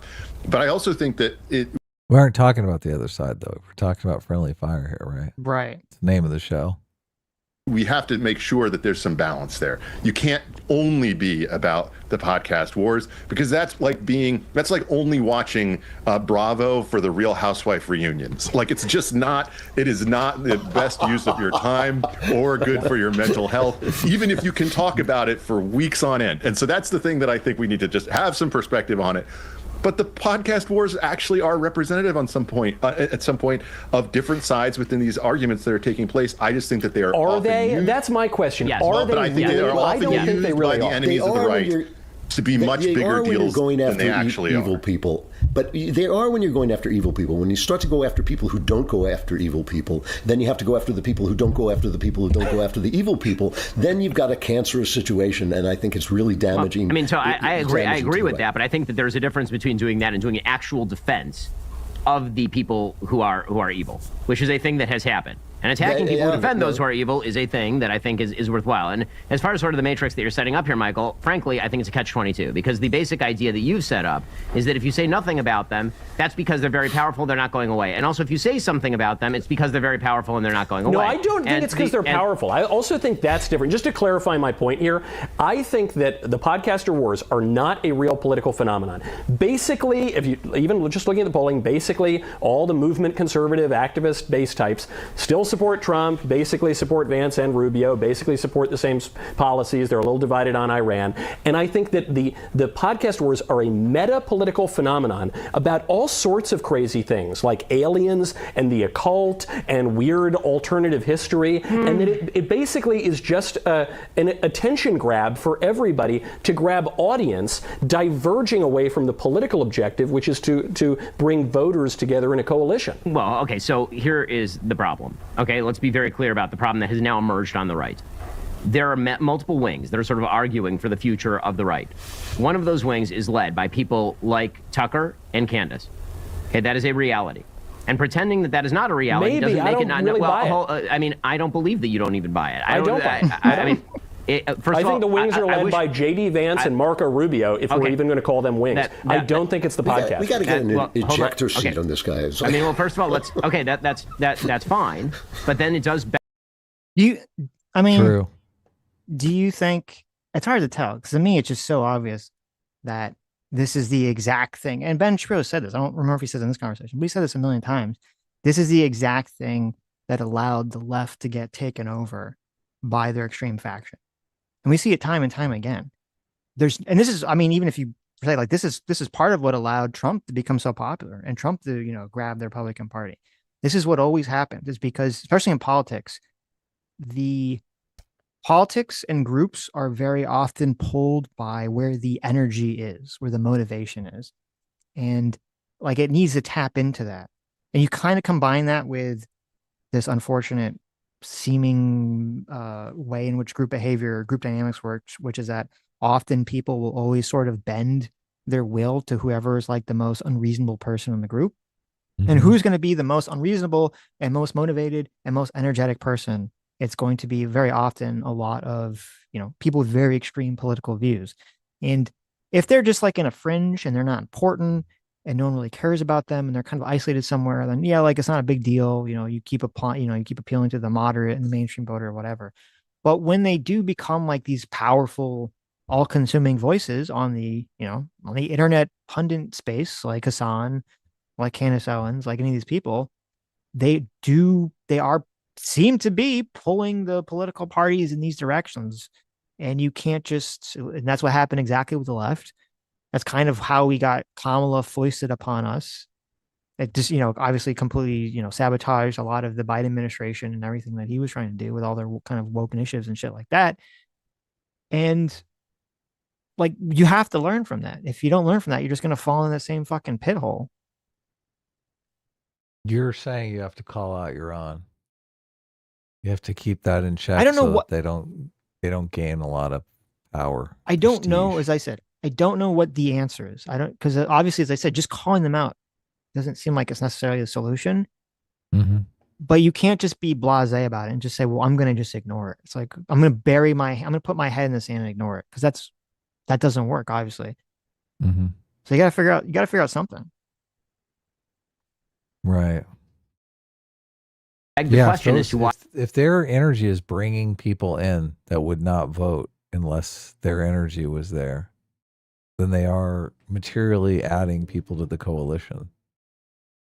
If those people, if they're persuading people who are already in the coalition to vote for some wacky, crazy white supremacist policy or whatever, you just deplatform them, and then they'll continue to vote right wing, but not for the craziness. That's the question. Well, that's the way they should look at it. But even then, I don't think that's the way. Like, that's not the way. I don't think that's the way the Democrats. I mean, Nick Fuentes is saying you need to vote Democrat, though. I mean, right? He's saying that kind of shit all the time. So right. No, but how is he even part of the coalition? He's not at the moment. Right? He's trying to sabotage the coalition.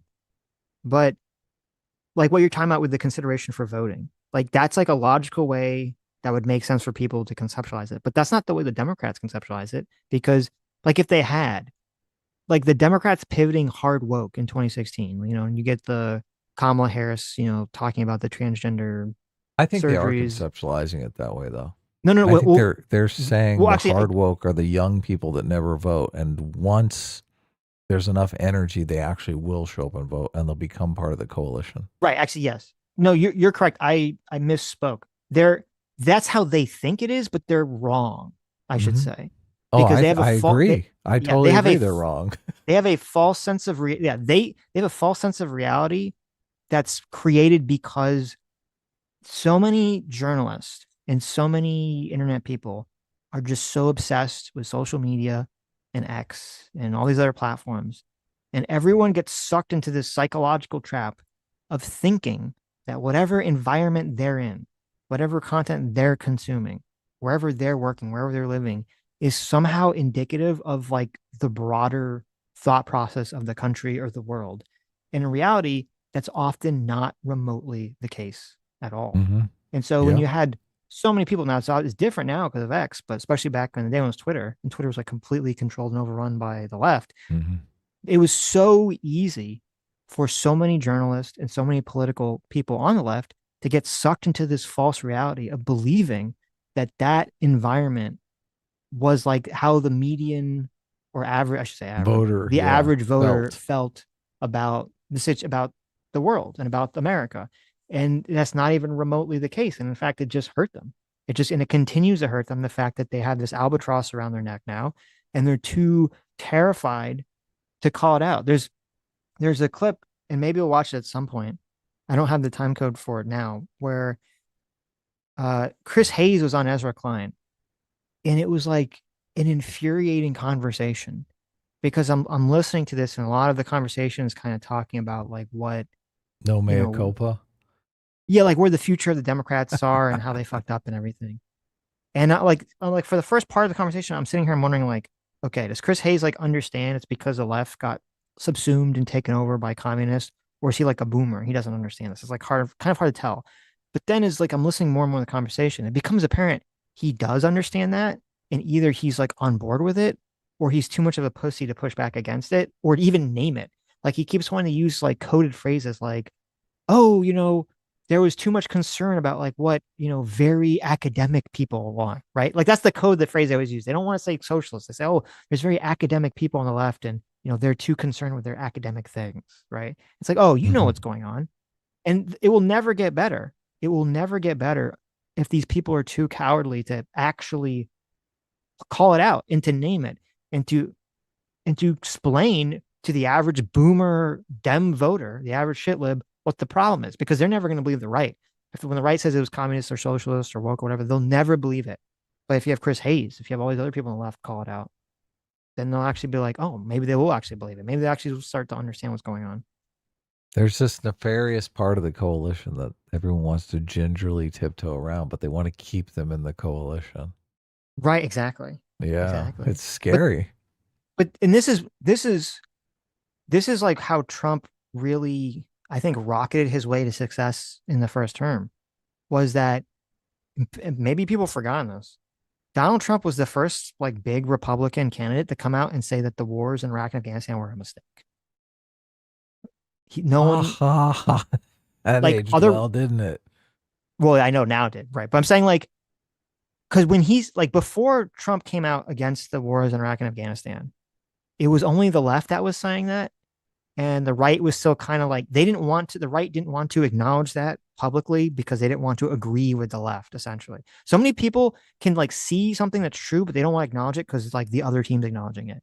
So Trump, whether, I think very intuitively or very sneakily or wisely, he just stole the talking point that a lot of people, he sensed a lot of people on his side or on the right didn't like it, but they just didn't want to, team up with the left, say it. So he said it. And now all these people who agreed that the war was a big fucking disaster suddenly had someone on the right that said it and they could agree with them. And I think it's the same thing with all this fucking communist woke shit. There's a lot of boomers out there. There's a lot of people out there that don't like this shit, but there's really not a person on the left that has like called it all out and become that figure that they can kind of galvanize around. They won't do it because they're convinced the young people are going to vote in the next election. Ha ha ha, right? Magically, yeah. Right, yeah. It's funny because there was a higher turnout of young people in the last election and they voted Republican. Yeah, exactly. It's like... Exactly. There's no better time to let go of that delusion than now. Right. It's a good point. By the Vice President of the United States, keep ushering Tucker Carlson into the White House in quite visible fashion while Tucker Carlson is doing many of the things that he is doing.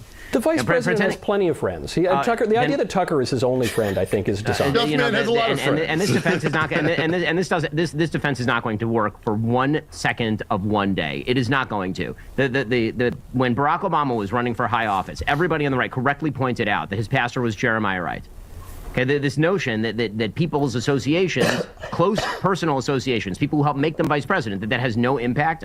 I'll be right back. On how people see them is obviously untrue. And when we talk about, the sort of growth of particular ideas on the right, pretending that, for example, young Republicans, young conservatives are not being infected with some pretty bad ideas by the people online is ignoring both the poll data and ignoring the actual viewing data of a lot of these folks. No, I agree about the young activists. Right. And that makes a pretty big difference. And so the question becomes not just, quote unquote, what is obviously, listen, I think that there is a purpose to calling out evil where it occurs, because calling out evil where it occurs is a good thing to do on a moral level. And so if Candace Owens decides to slander the widow of Charlie Kirk, I think that people have a moral duty to say that this is a bad thing, even if they are, quote unquote, friends with those people. And but let's take that further. So obviously one should state one's view and say, Erica's great and the attacks on her are not right. Well, Michael, I'll just ask you straight up. Is Candace Owens doing something evil by attacking Erica Kirk? I think that it's wrong to attack Erica Kirk. No, say the sentence with her name in it. I'm not going to dance like a puppet for the podcast. You don't have to dance like a puppet, but you are dancing pretty quickly. I mean, there's a lot of tap dancing happening. I don't think there's any tap dancing. Even if you aren't interested in the podcast wars, the podcast and I think the people who are leading the invective against Candace are her biggest publicists, and I hope leading the invective well. against Candace. I mean, this I take a little bit of umbrage at. I don't feel that it's invective to say that what she is doing to Erica Kirk is totally demonic. No, that is invective. It could be justified invective, but it's certainly invective. My point is, when's the last time you used the term invective to talk about justified invective? Give me a break. No, of course. The three most famous speeches in Dante are the invectives, and they're totally justified. Invective can be a good thing. My point is just that what is the goal of that? Is the goal to make oneself feel really morally good, to puff oneself up to one's friends and fans, or is the goal to try to reduce, the popularity of some show? Because if it's the latter, it's not working. No. It's just about stating principles. That's what we're here for. That's our job. One can easily do that without focusing all of this attention. We actually cash checks because we state our principles, and it is a real question. I'm totally against calling people out and calling people names. I think think it's a bad thing. But I'm not against calling out evil. I mean, Ben's right. This is the basic. It's the basic. But no one disagrees bottom about line. that. No one disagrees. But you don't do it.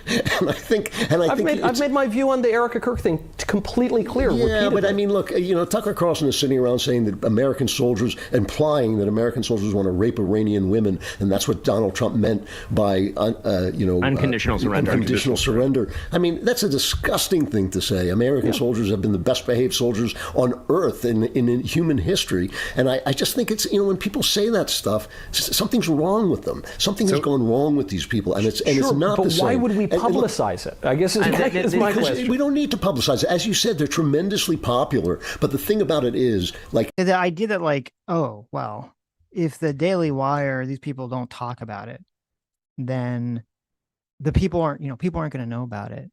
I mean, that doesn't even, first of all, doesn't even make sense, because he's simultaneously saying that all these people are so wildly popular. So obviously they have their own audiences. They're going to hear all this crazy shit. Tucker's audience is going to hear that. And then I think, Ben brings up this point later, which I think is a good point, is there's a lot of people out there, a lot of boomers out there that even if they don't watch Tucker now because he's on X instead of Fox News, if you talk about Tucker or they hear Tucker said something, they don't hear like it's a crazy thing that he said, they're more inclined to believe him because they still think of Tucker as like, oh, that was a guy on Fox News that I liked.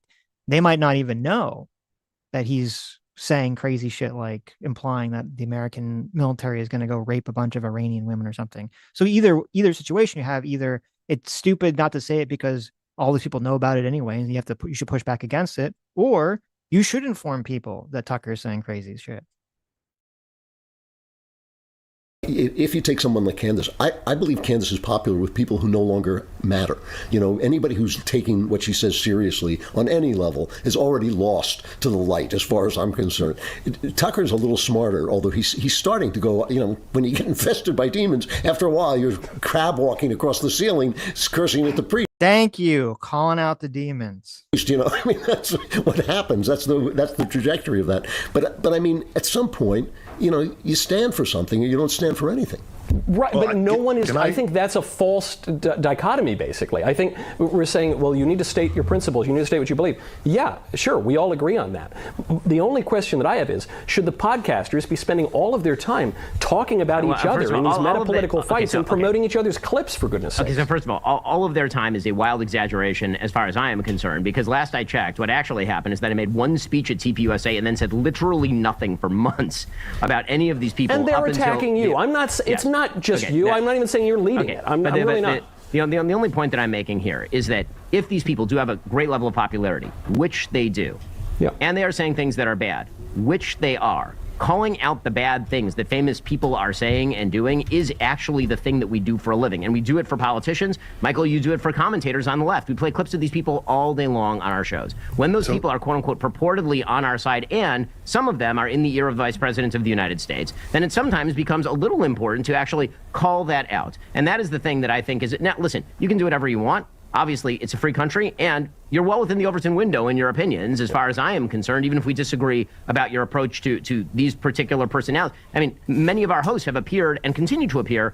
on the shows of the very people that we are talking about, and at no point have I or anybody at the Daily Wire said that they should not do that. So, that is sort of beside the point as to what we're arguing here. The only point that I'm making is that if what the commentary business is about is speaking to the audience, meaning a large audience of people who are making up their minds as to who they ought to listen to and the kind of ideas they ought to consider good and bad, then yes, it is worthwhile to say it is not worth your time to listen to people who argue that, for example, the Khazarian Jews are responsible for the breakout of World War III, or that they're digging tunnels across America like rats, or that the Israelis worship Baal. If people like that have millions of viewers, and that viewership has crossover with the movement that I've grown up my entire life trying to build, and their numbers are going up, then I think that it's a good thing to say, hey, guys, you probably shouldn't watch this. And then it's can I jump in here for a second?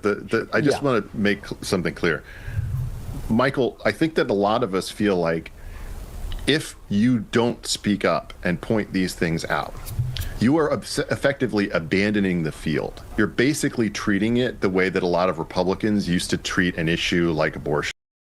I don't know if you saw that, Adam, that Candace Owens was saying that Israel is controlled by Satanists. and that's why they're going to war with Iran? No, I didn't, but Okay. it doesn't surprise me remotely. He said that Israel and America are controlled by ball worshipping Satanists, and that is why we're attacking Iran now.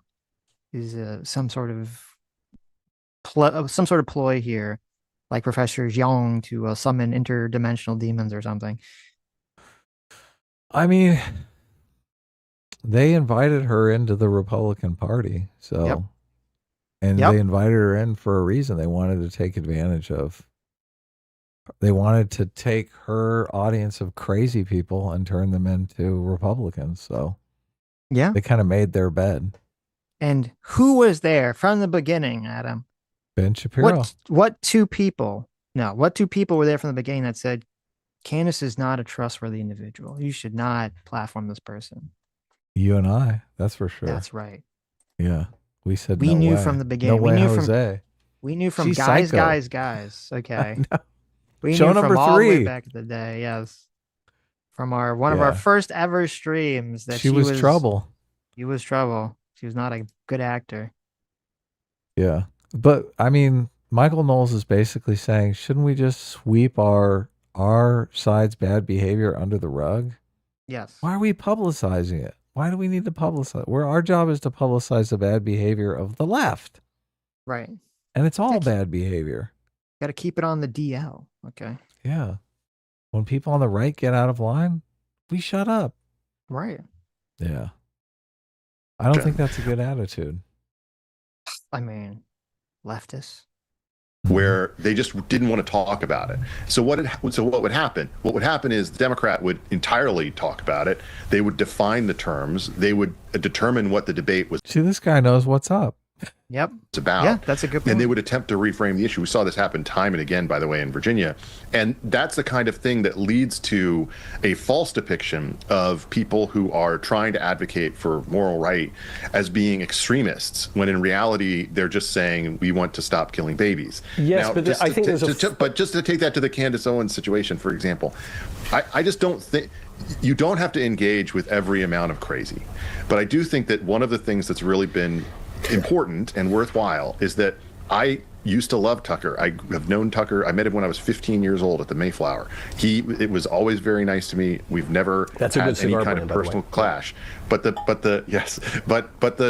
the simple fact is, he lies to the people who pay him money for those lies repeatedly, and not just about things that are related to what we've been discussing, but about history, about Winston Churchill, about the nature of reality in the world, and particularly foreign policy and our national security. And those are lies that I think have to be confronted on occasion when they rise to that. And if we're not going to confront them, who is?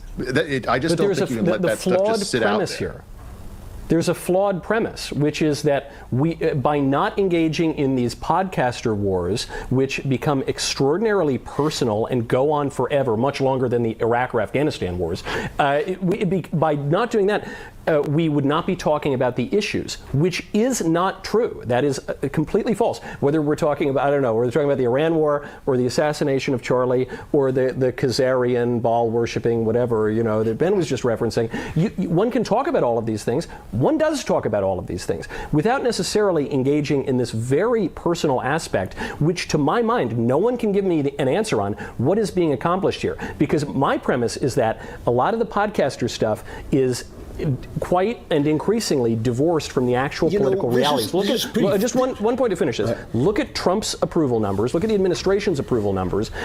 Look at how people feel about these interventions, Venezuela or Iran 1, even Iran 2, compared to the podcasters. 100% almost of the podcasters and the live streamers are opposed to all of these Trump admin things. The electorate is for it. And so it just seems to me there's this perverse incentive that did not exist in radio and TV. It does exist in the new media, which is to be more radical, to be more sensational, to be more personal, make it more about the host. And these incentives come up because everyone's kind of independent now, and they all make it about themselves. And it just seems to me this is not effective for a coalition.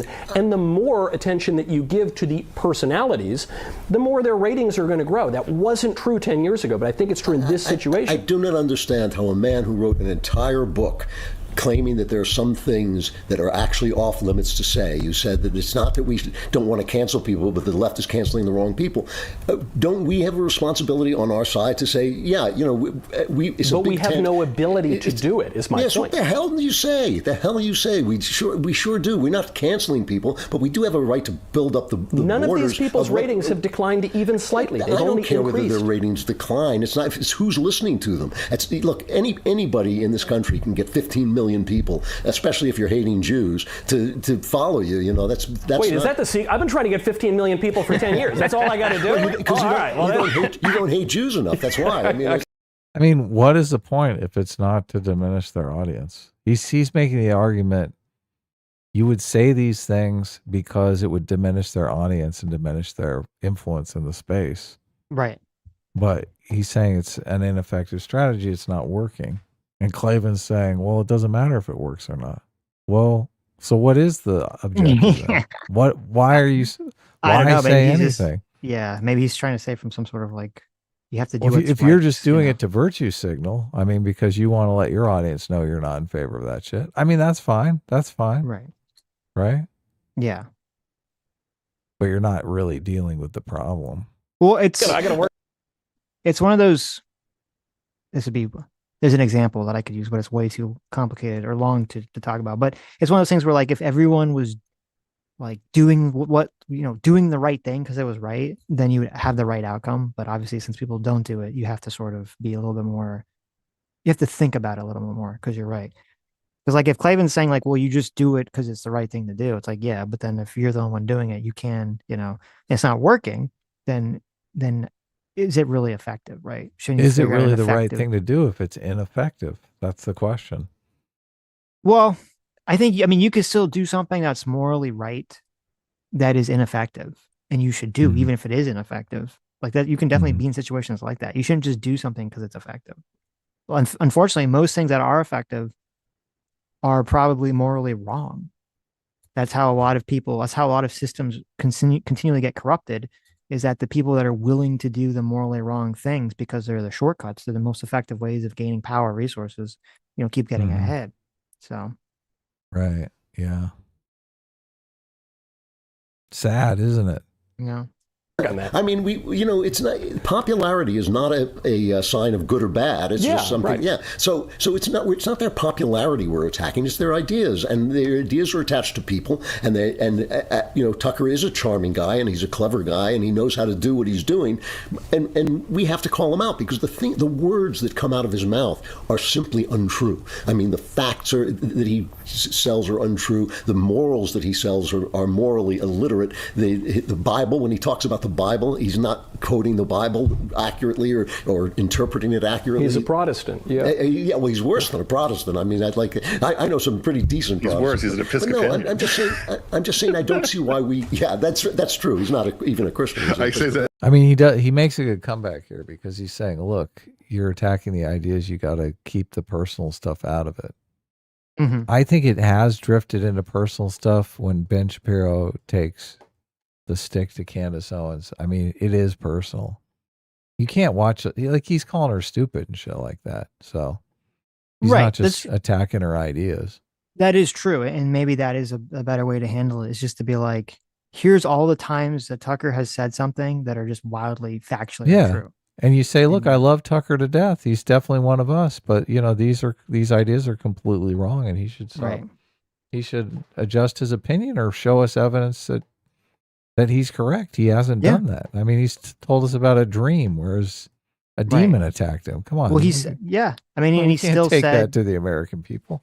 I mean, he made all those claims. He made those claims that Israel was sending in false flag Mossad agents to commit terrorist attacks in Middle Eastern countries and then blame Iran, even though both those countries' governments said that's not even remotely true. And he has provided no source for this information whatsoever.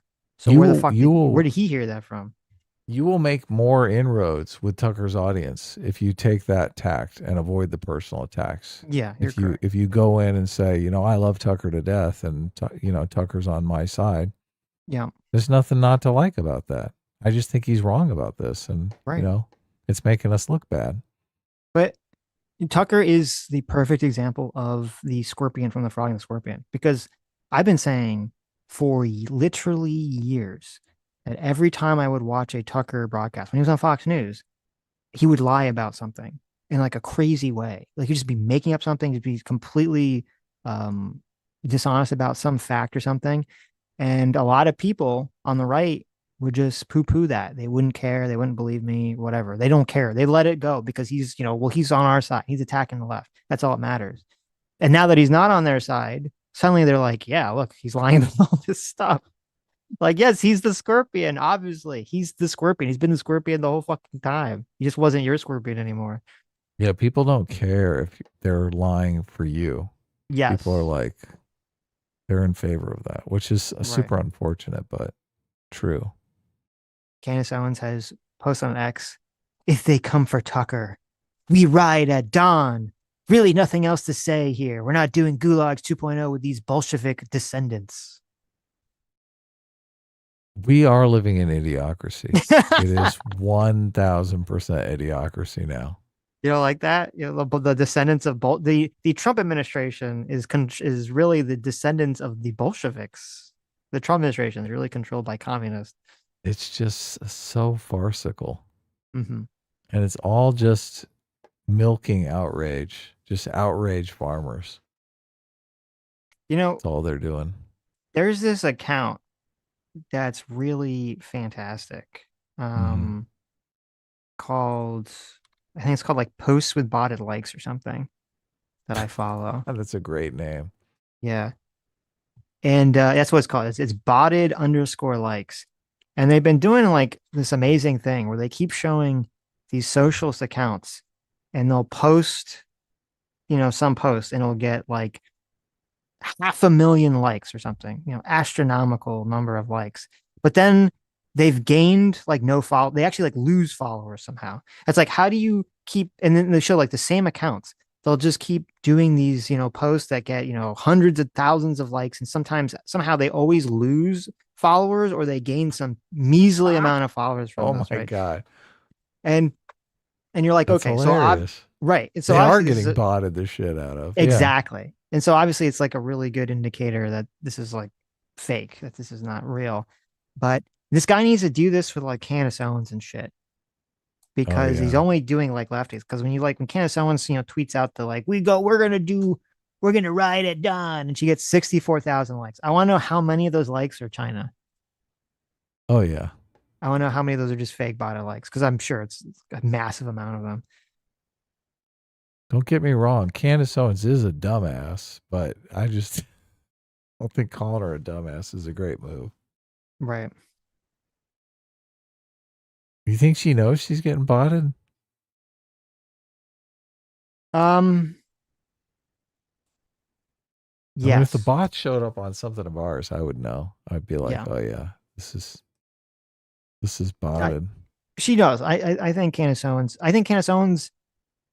is simultaneously crazy and full of shit and evil lie at the same time. She's both. I'm gonna say it. She's just both. I'm finally putting a nail in the conversation. She is both, believes what she's saying, and a horrible grifter. She is Schrodinger's, as they like to say it, not Schrodinger's, Schrodinger's pundit. Okay, she's both a grifter and believes herself at the same time. She's the voice of the people. Of both. Yes, exactly. She's the voice of the people, Sitch. She articulates what the people believe. Right. Now, Schrodinger is the way that I believe Candace Owens would pronounce it. If she saw the word Schrodinger written out, she would say Schrodinger. I say that as a former Episcopalian. Yeah, me too. Guilty. I would just point out, when we're talking, because I agree with you, Drew. I'm all for censorship when it's just and prudent and within bounds and all. You're right. That's the whole point of my book, Speechless, which is available for purchase wherever you get fine books. But my point is, where the two examples where people have really gone out of bounds in recent years, it would be probably Alex Jones, right? It would be when he started talking about Sandy Hook. Yeah. And then what was the other one? I don't know. Well, I guess actually one example, you could actually use an example. Because he was right about the of Crosby. Tucker at Fox before Tucker left. But in both of those cases, how were the standards reinforced, regardless of whether you think it was good or bad? What happened to Alex Jones or Tucker? You know how it was enforced? Through lawfare, through censorship. Actually, a way better example than Fox. Father Coughlin, most popular radio host in America. What was it? 1 in 4 American households was listening to him. He did not go off the air because people complained about him and called more attention to his program. He went off the air because the hierarchy of the church and the White House shut him down. That was basically what did it. And so I guess my whole argument here is not that we shouldn't have standards. It's not that we shouldn't say what we believe. It's just that if one is going to undertake a political tactic, it should work. And in this case, I think this one's been totally counterproductive. Well, so here's what I'll say just about the efficacy point, and then I want to bring this away from struggle sessioning Michael and back toward actually what I think is the more realistic issue. So as far as the utilitarian nature of the tactic, it depends who you're talking to. If the goal is to inform people who say we're Fox News Tucker fans of what Tucker has been saying lately, I think that is a virtuous thing to do. Because I think there are a lot of people who are totally unaware of the stuff that Tucker is saying now, or has been saying, who have sort of vestigial goodwill for the Tucker Carlson they remember from 2018. I think it's a very real phenomenon, which is why he has broader purchase. I think telling young people who are falling into the trap of listening to Candace or to Tucker's lies, that what they're listening to is actively untrue, is a useful thing to do. And if their numbers continue to go up, they continue to go up, but you've done your duty in at least giving people the informational choices available, and then they can make their own decision because, of course, it is a free country and no one is actually calling for people to be banned from the air. Where this makes a difference, where the rubber meets the road, and this goes back to your point, Michael, about sort of the political, and this is where, I know Drew went right into the Tucker when we started talking about JD, which is, remember, where... Okay, well, we're going to change subjects here, but I think if it turns out that Tucker Carlson is a foreign agent and he's not disclosed this, he should 100% be banned from all American platforms. Ooh, I think. Wow. I think that's if it turns out that you're literally doing propaganda for a foreign regime, I think that you should go. First of all, you should go to jail, right? And I don't think you should be all out on these platforms anymore after that. 100%. Elon's not going to kick him off of X. That's where he's got Tucker by the balls. He wants Tucker on X. He should. If it turns out he's true, if it turns out he's some fucking paid shill for some foreign country trying to destabilize our country, I think it's your patriotic duty to ban that person from your platform and put them in jail. Okay, that's good. Fuck that. Fuck that shit. Are you ready for Sean Penn to show up on the red carpet with his Goyle friend? The Oscars are tonight, and the most interesting part is we want to see if Sean Penn's supposed girlfriend is a woman or a trans woman. She's got broader shoulders than him. Holy shit. He's working it. Mm-hmm. So Sean Penn is up for his third Academy Award, which is like the 3 Oscars club is very small. I think there's only 4 or 5 or 6 actors, maybe tops, in it. Mm-hmm. And if he wins tonight, he will be in that club. But he's up against Benicio del Toro, who is a brown person, so there's no way he stands a chance of winning. But he's got a secret weapon. Sean Penn has a secret weapon. Uh-huh. He has a new girlfriend that may or may not be trans. It's hard to tell. I mean, I think we looked it up and couldn't get anything definitive on it. We do look, if Candace Owens wants to dig into Sean Penn's girlfriend, I think we need a trans investigation. Well, here's the big problem. Here's the biggest problem. And I don't know how early people voted for the Oscars. Okay. If people waited until like a few weeks ago to vote, there's 100% no way that Sean Penn is going to win, because you know who else is nominated besides Benicio del Toro? Who's that? Delroy Lindo, who was one of the black people on stage when the guy with Tourette's shouted the N-word. Really? Yes. So what are the chances that if people didn't vote yet, they're going to just vote for him because they feel bad that some Tourette's guy yelled the N-word at him when he was on stage? So look, I think they voted already before that came into being. It seems like the voting takes place before all the awards seasons get underway, so they don't like sway Does it? one another. Yeah. Let's see. How I'm long looking up how many do you actors. have to vote right here. for the Academy Awards? 6 actors have won exactly 3 Academy Awards. It's Daniel Day-Lewis, Francis McDormand. I don't even know who that is. Meryl Streep, Jack Nicholson, Ingram Bergman, and Walter Brennan. So, lucky number 7 will be Sean Penn if Sean Penn wins Best Actor tonight for the movie that Sitch loves to hate, One Battle After Another. Yeah. I think we both hate it equally, though. So, which obviously One Battle After Another. Look, tonight there's going to be clips, and if you guys see any clips on Twitter or anything, send them to us so we can laugh at them together. What if the Delroy guy does win, and then he's on stage, and the same Tourette's guy is in the audience, and he yells the N-word again? He says, "Damn it!" Yes. Yes. Look, they're going to have that guy muzzled so tight tonight. There's no way. There is no way they're going to. I wanted to cut to him, and you see he's like tied to the chair. He's got a ball gag in his mouth. Yeah, that's exactly what it's going to be. Okay. I found the answer. So it was February 23rd when the guy was at the awards and the guy yelled the N-word. Okay. Okay. The date, the voting window for the Oscars for this year was actually February 26th through March 5th. Really? Yes. So they could have totally been influenced by that. Wow. 100%. Yes. Wow. They probably were too, because you only had 3 days of voting before the incident took place. That guy is 100% going to win that Academy Award. Oh, wow. Sean Penn probably paid the Tourette's guy to call him the N-word. Oh my God. That's how these things an inside roll. Job. That's how N-word these 11 was things an roll. inside job. Sean Penn is the one. Sean Penn is going to go into the history books if he wins tonight. He's the one that has the most on the line. He's not. I mean, he has enough on the line to start dating a trans girlfriend. Sean like a year in advance. Sean Penn has been sucking dick and taking the ass for 2 years for nothing. Get this Academy Award. All for nothing because a man with Tourette's shouted the N-word at a black actor. It's over. It's all over, Sean Penn. Your 2 years of getting pegged in the butt is for nothing. It's for nothing. He liked it a little bit. Okay, maybe he's into it. He's into it. If they break up in the next week, okay, we know we know I was 100% correct, right? Yes.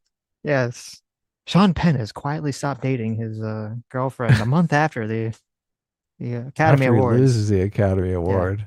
Reasons unspecified. Oh, we just weren't working out together. We just were going in other directions. I'm too old for her. She's young. I think she's like in her 30s or something. She's a younger man, right? He was magnanimous about the whole thing. He needs a younger man who enjoys taking it in the butt. I feel so bad if this is actually a woman. It still would be funny. It's still kind of funny. Oh yeah. Yes. No one has been hurt more by the trans movement than masculine-looking women. Right. You just never know now. You just never know.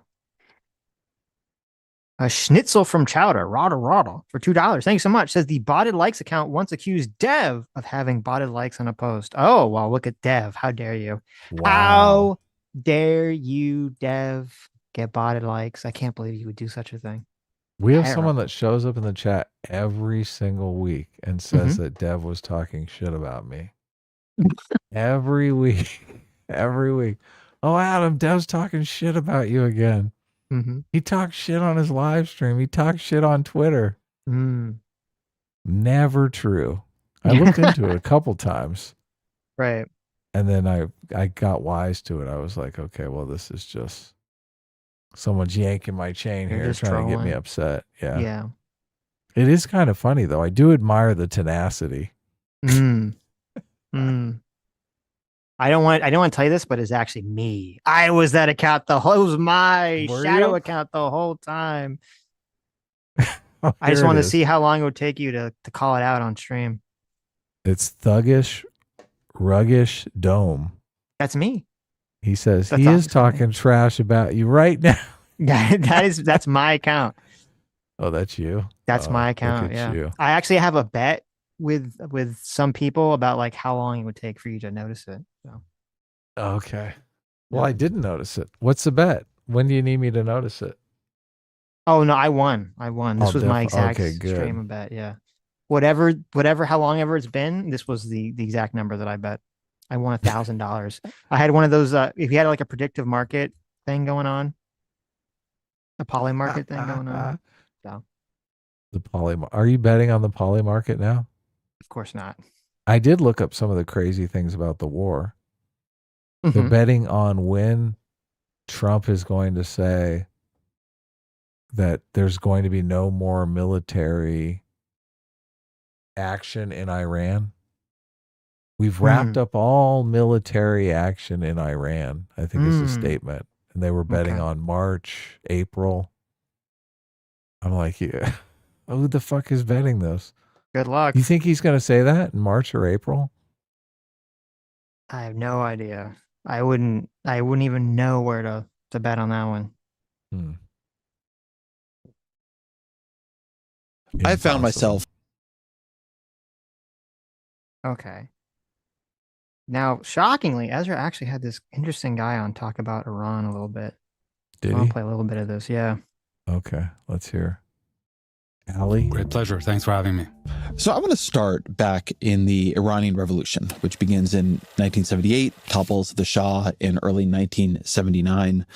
We remember it now as an Islamic revolution, but at the time it has liberals, it has leftists, it has feminists, it has nationalists.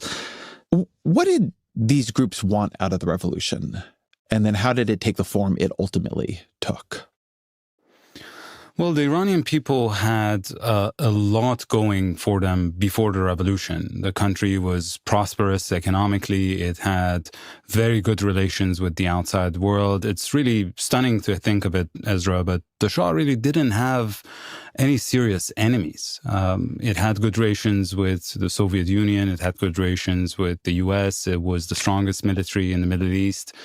Iranian society was opening up, and a lot was going for the Iranian people, except one thing.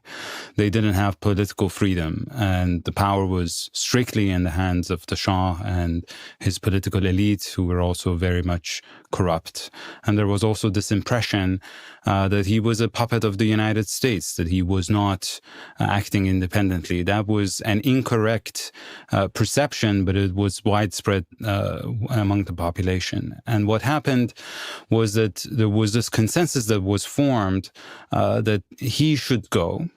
Without really having a sense of what will come after. Ayatollah Khomeini was seen as a transitional leader, not as the leader of the country in the future. And he was clever enough to portray himself as one. He pulled a Biden. Holy shit. I'm just a transitional president. Yeah. I'm not going to hang on to power forever and ever and ever. I'm Isn't that going to crazy? pass the baton. Yes. Whoops. Game meets game. They're Yeah. like, I know a good move. Nobody wants my sorry ass for longer than 4 years. He said all the right things before assuming power. He said that women would be able to have equal rights in the society. He banned the clerics from having any role in politics. This is why we had this extraordinary situation in which you had leftists and Maoists and communists and conservatives and religious people, everybody coalescing around him as the leader of the revolution. But of course, as soon as he touched down in Tehran, and there were 3 million people on the streets welcoming him, he realized that his power is basically unchallenged. And at that point, he started monopolizing power and established an Islamic republic in the form of a theocracy. This is a good lesson on why you should not do this coalition building of like the enemy is my friend. Why the Hassans, joining teams with China and all these other people is just stupid. It's because these people have their own motivations, they have their own ideologies, and once they're in power, they're not going to just be like, oh, I'm supposed to hand this power over to you. I'm supposed to do what you want. No, I'm sorry, I'm in charge now. Eat shit. Go fuck yourself. Power is seductive. Now I'm skipping ahead a bit. He talks something that was kind of interesting, which I had no clue about. Like I've heard about the Iran hostage situation a lot before, but I never like really looked into it. I mean, this happened, before I was born. I didn't realize it till he briefly he said something about this, so I looked into it. This is bizarre. I didn't know this, that the people that stormed the embassy, first of all, they stormed the embassy twice. Okay. And the first time they stormed the embassy, it was a bunch of college students. Yeah. And it was a bunch of leftist, Maoist, socialist, communist students in Iran who stormed the embassy. Yeah. And the government of Iran at the time kicked them all out. They said, get fucked. They said, get out of the embassy. So they tried to do an evergreen, essentially. They literally did an evergreen. And the government and the police kicked them out. And this really, really shows how terrible, I guess, Jimmy Carter's leadership was. Because after that happened the first time, you think they'd be like, okay, we need to increase security by like 1,000, right? We can't let a bunch of fucking people storm our embassy. It literally already happened, okay? And then like 6 or 7 months later, a different group of college kids, again, fucking college kids. I didn't know this. This was fucking crazy. A bunch of college kids, this time not communists. This time they were like Islamic hardliner college kids. They stormed the embassy, and surprise, surprise, the government suddenly agrees with them all of a sudden. The government doesn't kick them out this time. Wow. What happened? The government's like, they're all totally on board with it this time. So I had no clue. That's so crazy. That literally the Iran hostage crisis. I mean, first of all, they should have definitely increased security after the first time. It was ridiculous. But then also there was a bunch of fucking college kids doing an evergreen, and then it just escalated because the government supported it. Fascinating. To change course. So in the 1990s, Bill Clinton is president in the United States for most of it. And his focus in the Middle East is on the Israeli-Palestinian peace process. And you've already had the Oslo Accords. And Iran enters into this picture funding terrorist attacks in Israel through Hamas and others, meant to destroy the peace process, meant to destroy Oslo. Why? So one has to understand that, again, going back to the Iran-Iraq war, Iran realized that one of the only ways that it can project power beyond its borders as a Shia nation surrounded by Sunnis, as a Persian nation surrounded by Arabs and Turks, was to pick up a cause that would allow it to transcend all of these inherent limitations. And that was the Palestinian cause that was left on the ground by the Arabs. That's why he turned on the college students and let them in. They're like, the cause. Right. And that's why, as of the early 1980s, it became the champion of the Palestinian cause. For instance, Israel's invasion of Lebanon in 1982 provided Iran with an opportunity to create Hezbollah in Lebanon. And then with the attack in Beirut that killed 241 U.S. Marines, Iran saw its first impressive victory, which was that someone as hawkish as President Reagan, in response to that attack, packed his bags and left the region. This is what is so crazy, too, when you have Hassan and all these other people kind of simping for Iran. they like completely excuse or fine with Iran doing colonialism. They're totally fine with Iran doing expansionism. They're totally fine with them doing all this bullshit just to push their own power and their own ideology in the region. They literally will never criticize it, and they do not give a fuck whatsoever. But if America or some Western aligned country does anything, they cough wrong. Oh, well, you got to bring down hell's wrath upon them. Yeah. No Because they regret hate the Europeans. Because they're racist. Of course. Fact that we went in there with the idea of trying to bring peace to that troubled country. We are redeploying because once the terrorist attack started, there was no way that we could really contribute to the original mission by staying there as a target, just hunkering down and waiting for further attacks. And so any solution to the Palestinian cause that would not include Iran and its interest, by definition, would be a threat to this agenda. And this is why Iran was trying to sabotage any solution along those lines. And the fact that processes like the Madrid process, for instance, explicitly excluded Iran, played into those fears that whatever comes out of this would be at their expense, and therefore they should try to prevent it from happening. Is your understanding that the Palestinian cause for them was geopolitical, it was a case of rational self-interest, or that it was ideological, and that their kind of support in an ongoing way reflected, values-based commitments as opposed to geopolitical calculations?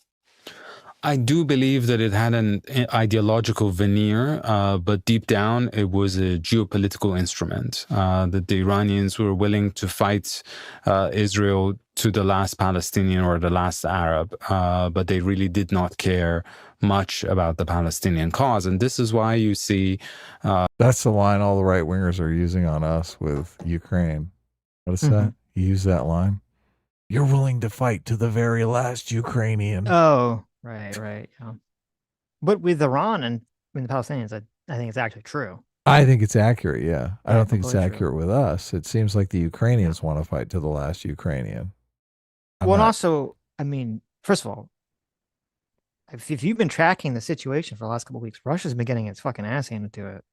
I have, but now I think the tables might turn because of the Iran thing. I mean, Putin's obviously going to use this to his advantage, right? Right. He might try. There's, some rumblings about what kind of weird negotiations, like would we stop giving Ukraine targeting data if they stop giving Iran targeting data and things of that nature. What are your thoughts on that? I mean, I could 100% see Trump doing something like that. Yeah, me too. That'd be horrific. That'd be horrific. I wouldn't even. First of all, I wouldn't trust Russia to fucking even do that. I mean, maybe they would because they don't care. If that happens, that could change the war pretty dramatically. Yeah, it could. The reason they're kicking ass is because they're kicking ass with our intel. Right. It is interesting because Russia's getting their shit pushed in. A lot of Russia, my understanding, a lot of Russia is getting shit pushed in the last couple of weeks. Has a lot of it been because of their inability to use Starlink anymore? Has just been really devastating to them. And then I don't know if you saw now, there's all this really weird shit going on in Moscow where they don't they've turned the internet off for most people in Moscow. You just can't use the internet. Even people in the government can't use the internet. So it's how are they going to Netflix? I don't know. So it's weird shit going on, and I forget there was some big. There's been a bunch of kind of big name Russian political people that are kind of getting kiboshed or disappeared and shit. So there's obviously some weird shakeups going on right now in Moscow. Obviously, Putin is not very happy with the fact that the direction the war is going. So yeah, the rupture between Iran and the PLO, for instance, over the years, because it was very clear that Iran was instrumentalizing the Palestinian cause for its own interest. I feel like there is this tension that you see emerging here. Also, in that comparison, I mean, if people were making that comparison, it's ridiculous because the Palestinians are literally in a situation where, okay, you can make some argument that they were wronged 60 years ago, right? And, but it's okay, you need to move on. At this point, you're just being suicidal and you're making everything worse for yourselves. obviously Ukraine is not in that position. Like they're not anywhere near in that position. Hasn't, they were not like, oh, we got conquered 60 years ago and we're just kind of fighting suicidal, some sort of suicidal conflict and using our own citizens as human shields for no reason. That's obviously like it'd be a ridiculous comparison. Yeah. MoveOn.org. And also in the way we talk about Iran here. So there's a vision of Iran you will hear from the American right and from, I think, mainstream Israeli society, which What's is up with these extreme Iran close-ups? Is Ezra trying to become like a movie star or something? What's going on? You don't like the close-ups? No, I don't. You're a journalist. What the fuck? This isn't a movie. It is weird. Get that camera out of your fucking face. I was just listening to it, so I didn't watch it. But yeah, I don't know why this is happening. Nobody wants to be up in your grill like that. Save that for Mrs. Ezra Klein, okay? I'm kind of surprised it's not a shaky cam, right? There's like some sort of like music playing in the background, shaky cam. No, Ezra, people like this. They really want to see what you had for lunch. It's dramatic. I think mainstream Israeli society, which is that Iran is an Islamic theocracy. It is a society that remembers itself as an empire and is patiently and strategically plotting to find its way back to that level of power.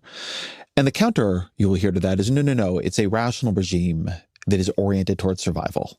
And it calibrates its diplomacy, it calibrates its projections of power, it calibrates its actions to survive, to sort of thrive, to protect itself. It should be understood as somebody you can negotiate with.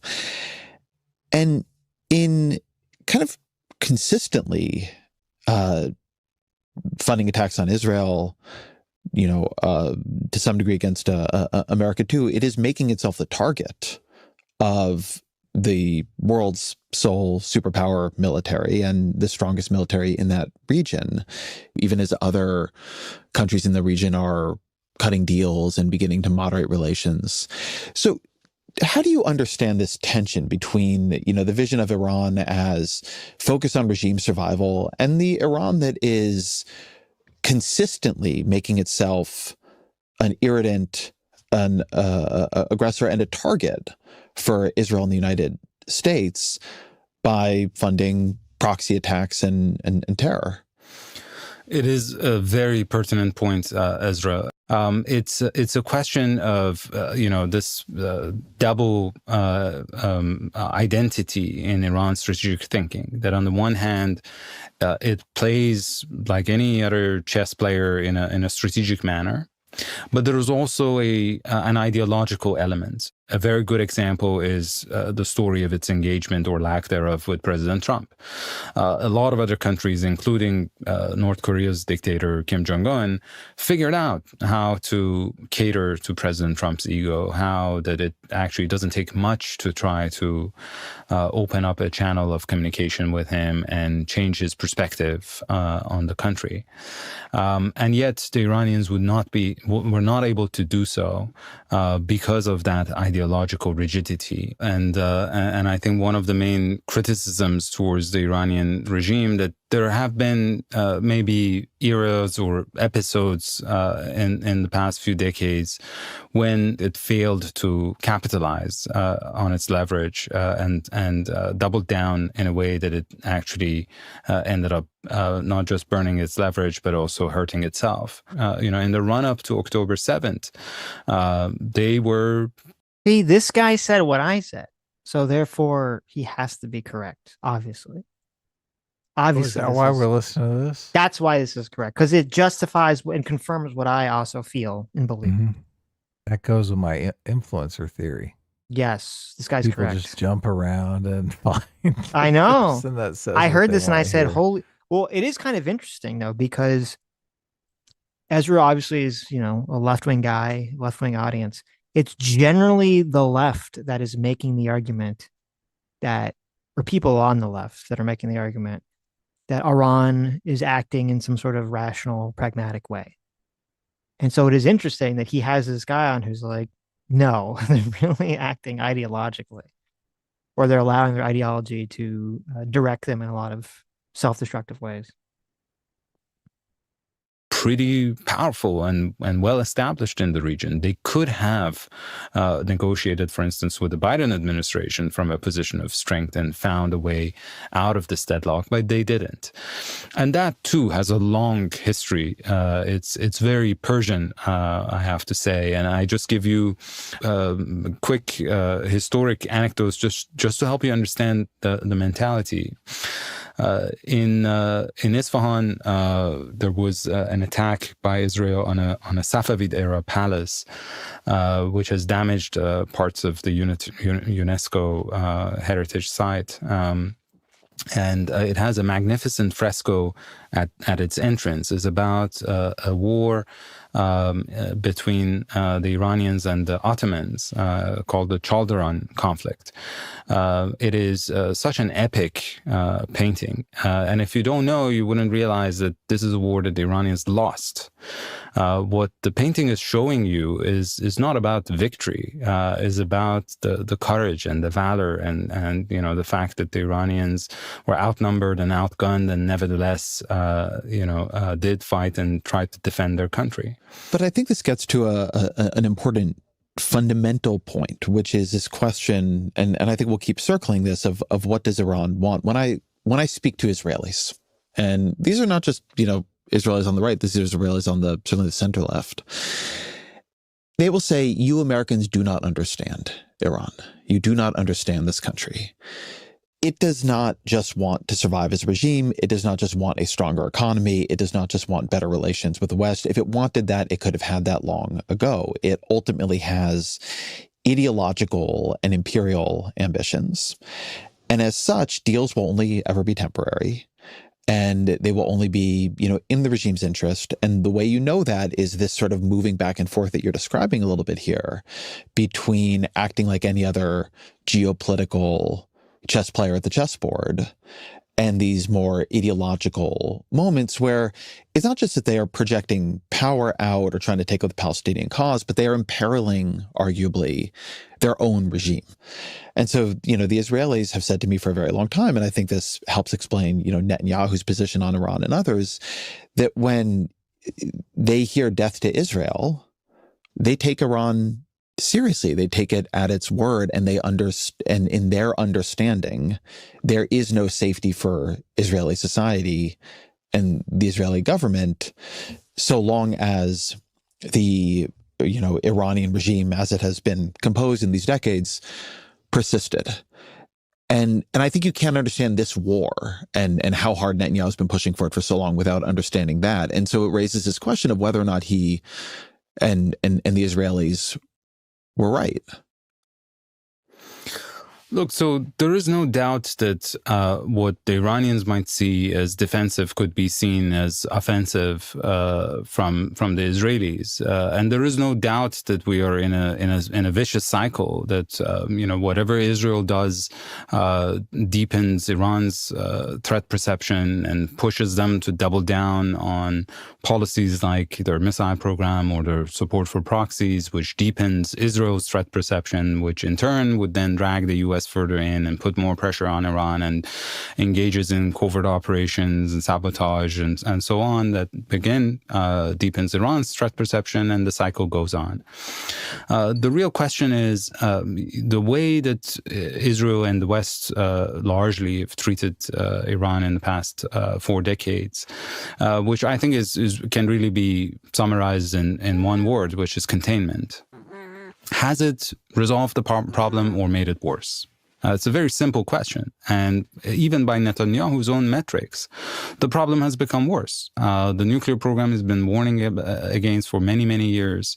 According to himself, when he went to war last year, had become an intolerable existential threat. In June of last year, he said that he had set back Iran's missile program. 8 months later, he's back at war because the missile programs or the missile missile program is now an existential threat. So again, it's a question of not necessarily the concept. I'm not challenging that. I understand why the Israelis see Iran as an existential threat. I understand why the Iranians believe that Israel is a threat to them. But I'm talking about the means of trying to resolve the problem. And again, throughout the past 47 years, with the exception of a very short period of 3 to 4 years, we have tried tools that have not worked or made the problem worse. And I think we should learn from that experience. You mentioned the... That's the problem. If the strategy, I don't know. I feel like I'm getting like super black pilled about Oh no, like Iran and all this shit, like a lot of this stuff, because it feels like the American military and strategy is focused around fighting other democracies.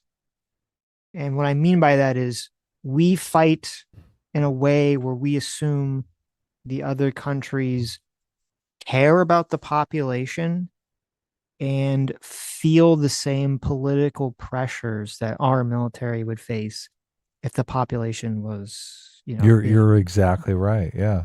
Attacked and killed. And the problem is we don't it's been decades and decades and decades and decades. Maybe it hasn't been to World War II. We haven't actually fought in another country that maybe gave a fuck about its population. It's the difference between democracies and autocracies. Yes. We keep getting in these fights with these terrorists or governments or autocracies or whatever who do not give a single fuck about their own people. And we're totally fine letting, people just fucking die or using them as human shields or whatever. And we just can't ever seem to win because it's like, and this is how you know that America is in the moral right in any of these situations. We're literally in situations, and this is how people like Assange like literally batshit crazy and have no moral principles. We're literally in a situation again and again and again where America has to care about the civilian population of the enemy country or the country we're at war with, while their own government doesn't care about their people. Yeah, you're fighting with one hand tied behind your back. Yes. And it's really blackpilling me into a situation where it's like, okay, well, that's obviously doesn't work. And it hasn't been working. And so what do we do if that's not working? Do we just have to be fucking barbarous and just be like, well, if you don't care about your people, we're not going to care about your people? How do you solve this problem? I don't know. It's like super blackpilling me about the whole situation. Yeah. Yeah. You really can't win. I've been rereading Dictator's Handbook because all this shit's going on. Mm-hmm. And I was just reading today the chapter on war and how it is so different. Fighting autocracies fight completely differently than democracies. Right. Because they're worried about protecting their small coalition and they just killed 30,000 people. Well, maybe they killed 30,000 people in the streets. Maybe this is the way we have to structure it. We fighting in a conventional military perspective, even just blowing up their military and shit. Maybe that's completely fucking pointless against autocracy. It's completely pointless. What we should just be doing is just saying, we're just going to literally just keep killing the leadership infinitely until you give up, until you do what we want. We're going to kill whoever's in charge, and we're going to kill all the little keys of power, and we're just going to keep doing it again and again and again and again until you stop fucking around. Because maybe that's the only way they'll actually care. It's the only way they'll change. Yeah. That would be something to try, definitely. Mm-hmm. We have to try something because the conventional tactics don't seem to be working. And you're 100% right. Obviously, they're not going to work because those people that are dying are they're just meat shields. They're not. Why would they even give a fuck at all? Yeah. But if you kill the people that do matter, that are, people that have some sort of influence on the government, and you just keep killing them again and again and again, you say, okay, no one in your country is going to be in a leadership position is going to last very long. We're literally just kill every single person in a leadership position forever, as long as it takes. We'll just keep drone striking them. We'll just keep finding secretive ways until every person, like, good luck. You're gonna have to run your entire country underground. Okay, you're gonna have to live your life underground in your entire country because if you ever peek your head out, you're gonna get fucking taken out by a drone or something. Maybe that's the only way to do it. Whack-a-mole. Yeah, exactly. I don't know. At least it would be something. At least this would be a different strategy. And I was. That's part of why I was happy about the whole Maduro thing. I was like, if anyone would be willing to do that strategy, I think it'd be Trump. And maybe that's what they should have done in Iran. They should have been like, let's just kill the Ayatollah and just keep knocking out leadership until they do it. We'll literally kill every single one of the religious leaders until there's no one left. Okay, the leadership positions until you do what we say. How do you want to widen the coalition, though? It's interesting. I listened to All In podcast, and they were talking about how based it is because Trump doesn't care about democracy. He doesn't care about bringing democracy to the people. Mm-hmm. So, I mean, if he doesn't care about bringing democracy to the people, why does he care about the fact that 30,000 of them were killed? Because, I mean, that's just going to happen again and again and again as long as they have these small coalition autocracies. Right. Because that's how it goes. The people want some sort of freedom. They want some sort of political power. And as soon as they protest, they're going to get mowed down again. Right. Yeah. So you have to liberalize the country to avoid that. Where the fuck is the CIA? Mm-hmm. Where is our amazing... Look at you. Oh, Dave Smith. Dave, listen to this. Dave Smith. Listen to this guy. Where the fuck is the American CIA? Where is our amazing CIA apparatus that apparently has the magical powers to create any rebellion group and topple any government? Why have they not been working in Iran and creating a bunch of like sleeper Iranian cells in the high levels of the IRGC or the government that we could just kill the leaders and then they would seize power and they become our puppets? Why have we not been doing this? Toppling the government is the easy part. It's installing some sort of democratic institution that gives everybody power. That I'm not even pluralizes the country. Listen, I'm so black-pilled. I'm not even advocating for that. I'm just advocating for people that won't fuck around with other people and us. Okay, you can still be a dictator. You just can gotta still be mow friendly down to us. 30,000 people in You your can own still mow country. down 30 of your own. Listen, I think that's fucking horrible, and I think you're a piece of shit. But it gets to the point where it's like you can only lead a horse to water, but you can't make it drink. Okay, If they didn't mow down 30,000 people, this war wouldn't happen. I mean, this war is happening because Trump made a... Well, no, this war is happening because Bibi Netanyahu saw an opportunity to pull Trump into a war. And Trump was dumb enough to fall for it. But what I mean is like, yeah, maybe if, I don't know, maybe if we could have immediately mobilized some sort of military campaign as soon as that thing happened where the 30,000 protesters got killed, maybe it'd be different. Maybe people would be out in the streets or whatever, right? Maybe too much time passed and they allowed the IRGC to basically, cow everyone back in their homes. But it seems like that we keep falling in these traps where it's like we're trying to help a population that doesn't seem to be capable of helping itself. And it's like, Only how many because they're times are we just unarmed. If they gonna had the do that? Second Amendment, this would be a completely different story. Yeah, maybe. Listen, Iran could be different, but obviously that was not the case with Iraq because they were armed. That was not the case in Afghanistan because they were armed, and we were literally trying to train. You couldn't pull this shit in America because every single American above the age of 5 has a firearm. It's not just that they're armed. It's just the attitude and the culture of the people there. And if the attitude and the culture of the people there is we will not fight, even if we are armed, we will not fight, we will not stand up, we will not ally ourselves with America or whatever, then you kind of throw your hands up and say, like, yeah, what's happening to you is fucking horrible, but I can't fix the country for you. You need to fix it. You guys need to be the ones that fix it. You don't think there's a large number of people in Iran that would align themselves with America? Iran might be different. I don't know. Iran might be different than Afghanistan. I don't know. Right. I think there's huge numbers but of this is the that problem. This is what we were all banking on. We were all banking on some sort of happen.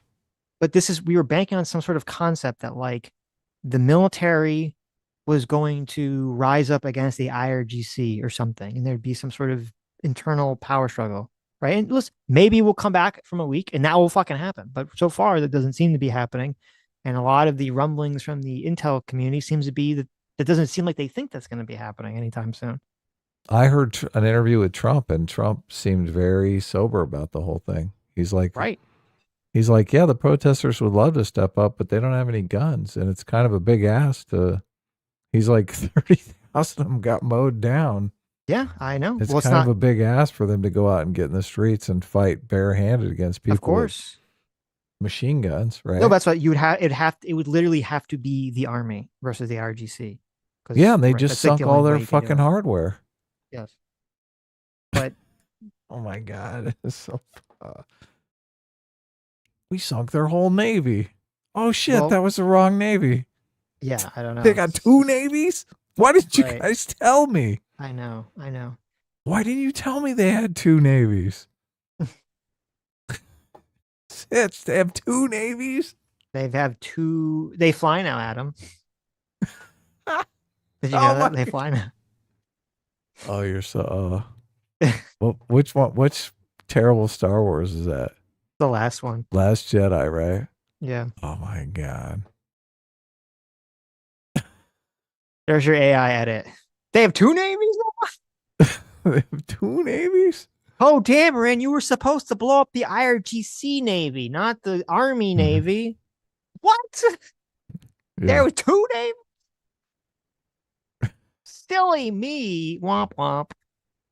But I don't even know. I don't even know. Like, we're kind of banking. Like, there's like this rumbling that we're banking that the Army would even like do this. I don't even know if it's even true. Maybe the Army wouldn't do this. So, like, a lot of I don't. I don't know that they would, but yeah. Just hypothetically, right? If you have the reason why they formed the Revolutionary Guard was because they couldn't trust Iran's military, because Iran's military was very nationalistic. They weren't in on the Islamic thing. Well, and this is what the this guy talks about too, to Ezra. He says that the military was the same military that existed under the Shah and under the previous types of government. Exactly. Yeah. So they'd been used to being the military under different rulers. Yeah. Right. And they basically just allowed themselves to lose a lot of their power very slowly over time. Yes. Yeah. Doesn't that sound like the army you want? Doesn't that sound like the military you want to support? Well, no. And in fact, it's like, how retarded were they? These are the people, because it was a situation where, as you always say, it was that situation in Iran where the military basically allowed the people to revolt, right? Mm-hmm. And like, how fucking stupid was the military leaders in charge of the Iranian military that once they allow that to happen, then they allow the second military to form and take all their power away from them over the next 40, 50 years? Mm-hmm. They probably fought it in ways that they could. They didn't do a fucking very good job, obviously. Not if they lost. Yeah. They did a terrible job. No. But look, at least we would have some sort of leverage if we could go in there and say, hey, this is your chance. This is your chance to unite the Iranian people. Mm-hmm. To use that nationalism against these theocratic thugs and take your nation back. Hey, everyone. Here, I'll help you get your ship out of the bottom of the sea. Fat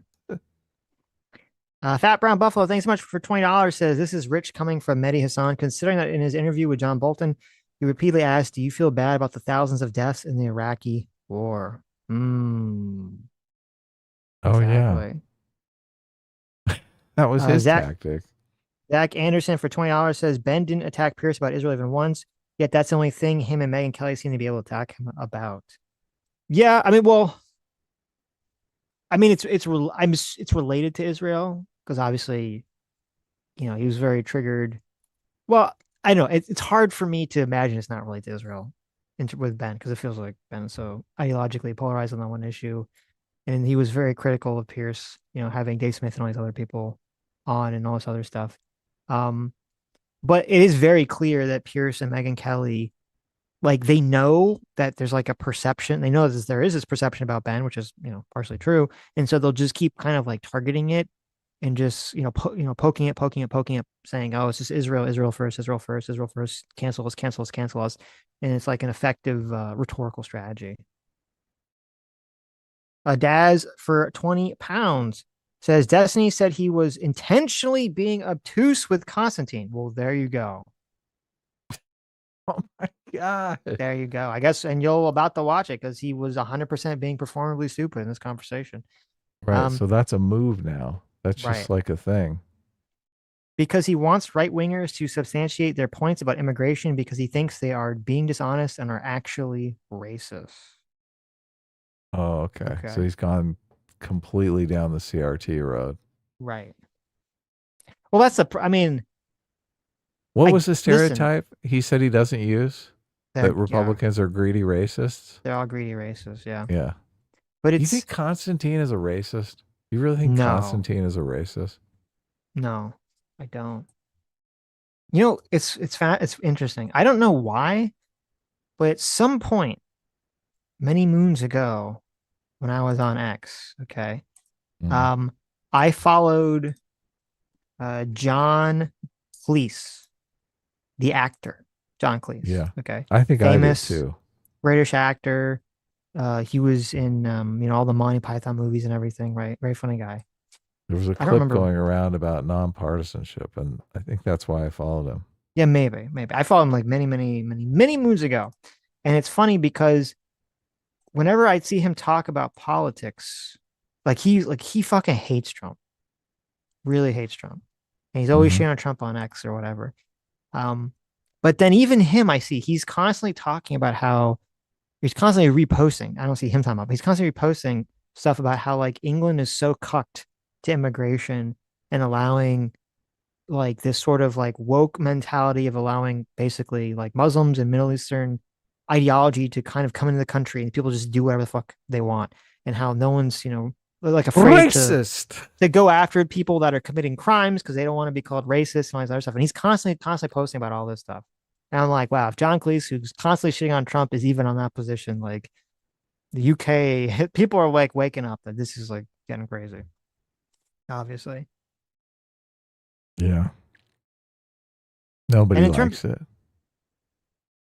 In terms of the like Destiny being, intentionally obtuse or performing stupid, like that's gonna work. That's gonna play well. That's a good strategy for his own audience, because they're either going to be too stupid to notice it, or they're going to notice it and be fine. Like they'll be happy because they don't really care about the conversation. They just care about seeing Destiny like own somebody. Like that's all they care about. It doesn't really matter how he does the owning. They just care that he's doing the owning. So they're fine with that. If you're actually trying to like get to some truth claim or figure out something about immigration or whatever the political topic is, then obviously that's a horrible fucking strategy and would never accomplish that in a million years. So what do you think Destiny's chances of being the next Jasmine Crockett are? Pretty low, right? Yes. Where's the strategy of his lead? Just owning the conservatives. Well, he's probably a millionaire from all his streaming. So, is he? He's going to just keep banking on that. Okay. Everyone thought, when it came out that he was a sex pest, everyone thought, wow, that's, how could a horrible revenge pornographer sex pest like Destiny continue to exist on the left, not the manosphere, on the left? And it's so totally over for him, right? Nope. Turns out no one in his audience gives a fuck at all. They don't care. They're just totally fine with it. Yeah. They're just playing team politics. Yep. Team blue, team red.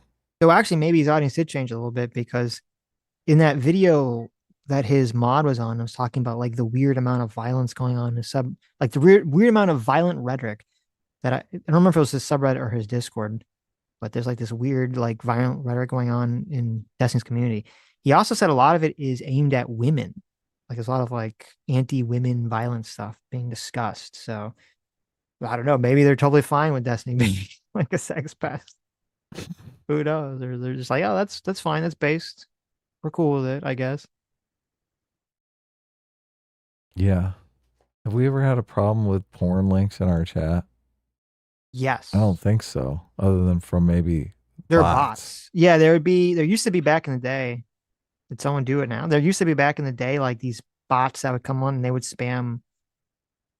I don't even know if it was porn. I think it was just like probably had viruses or something. So Destiny had a conversation with his chat about how they could no longer post porn links in his chat. And I just thought, oh, what? wow.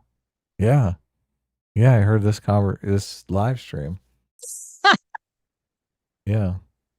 Or he was going to lay down the law. No more posting porn in the Twitch chat or whatever. That's very I don't know what chat weird. it was though. That's very, very weird.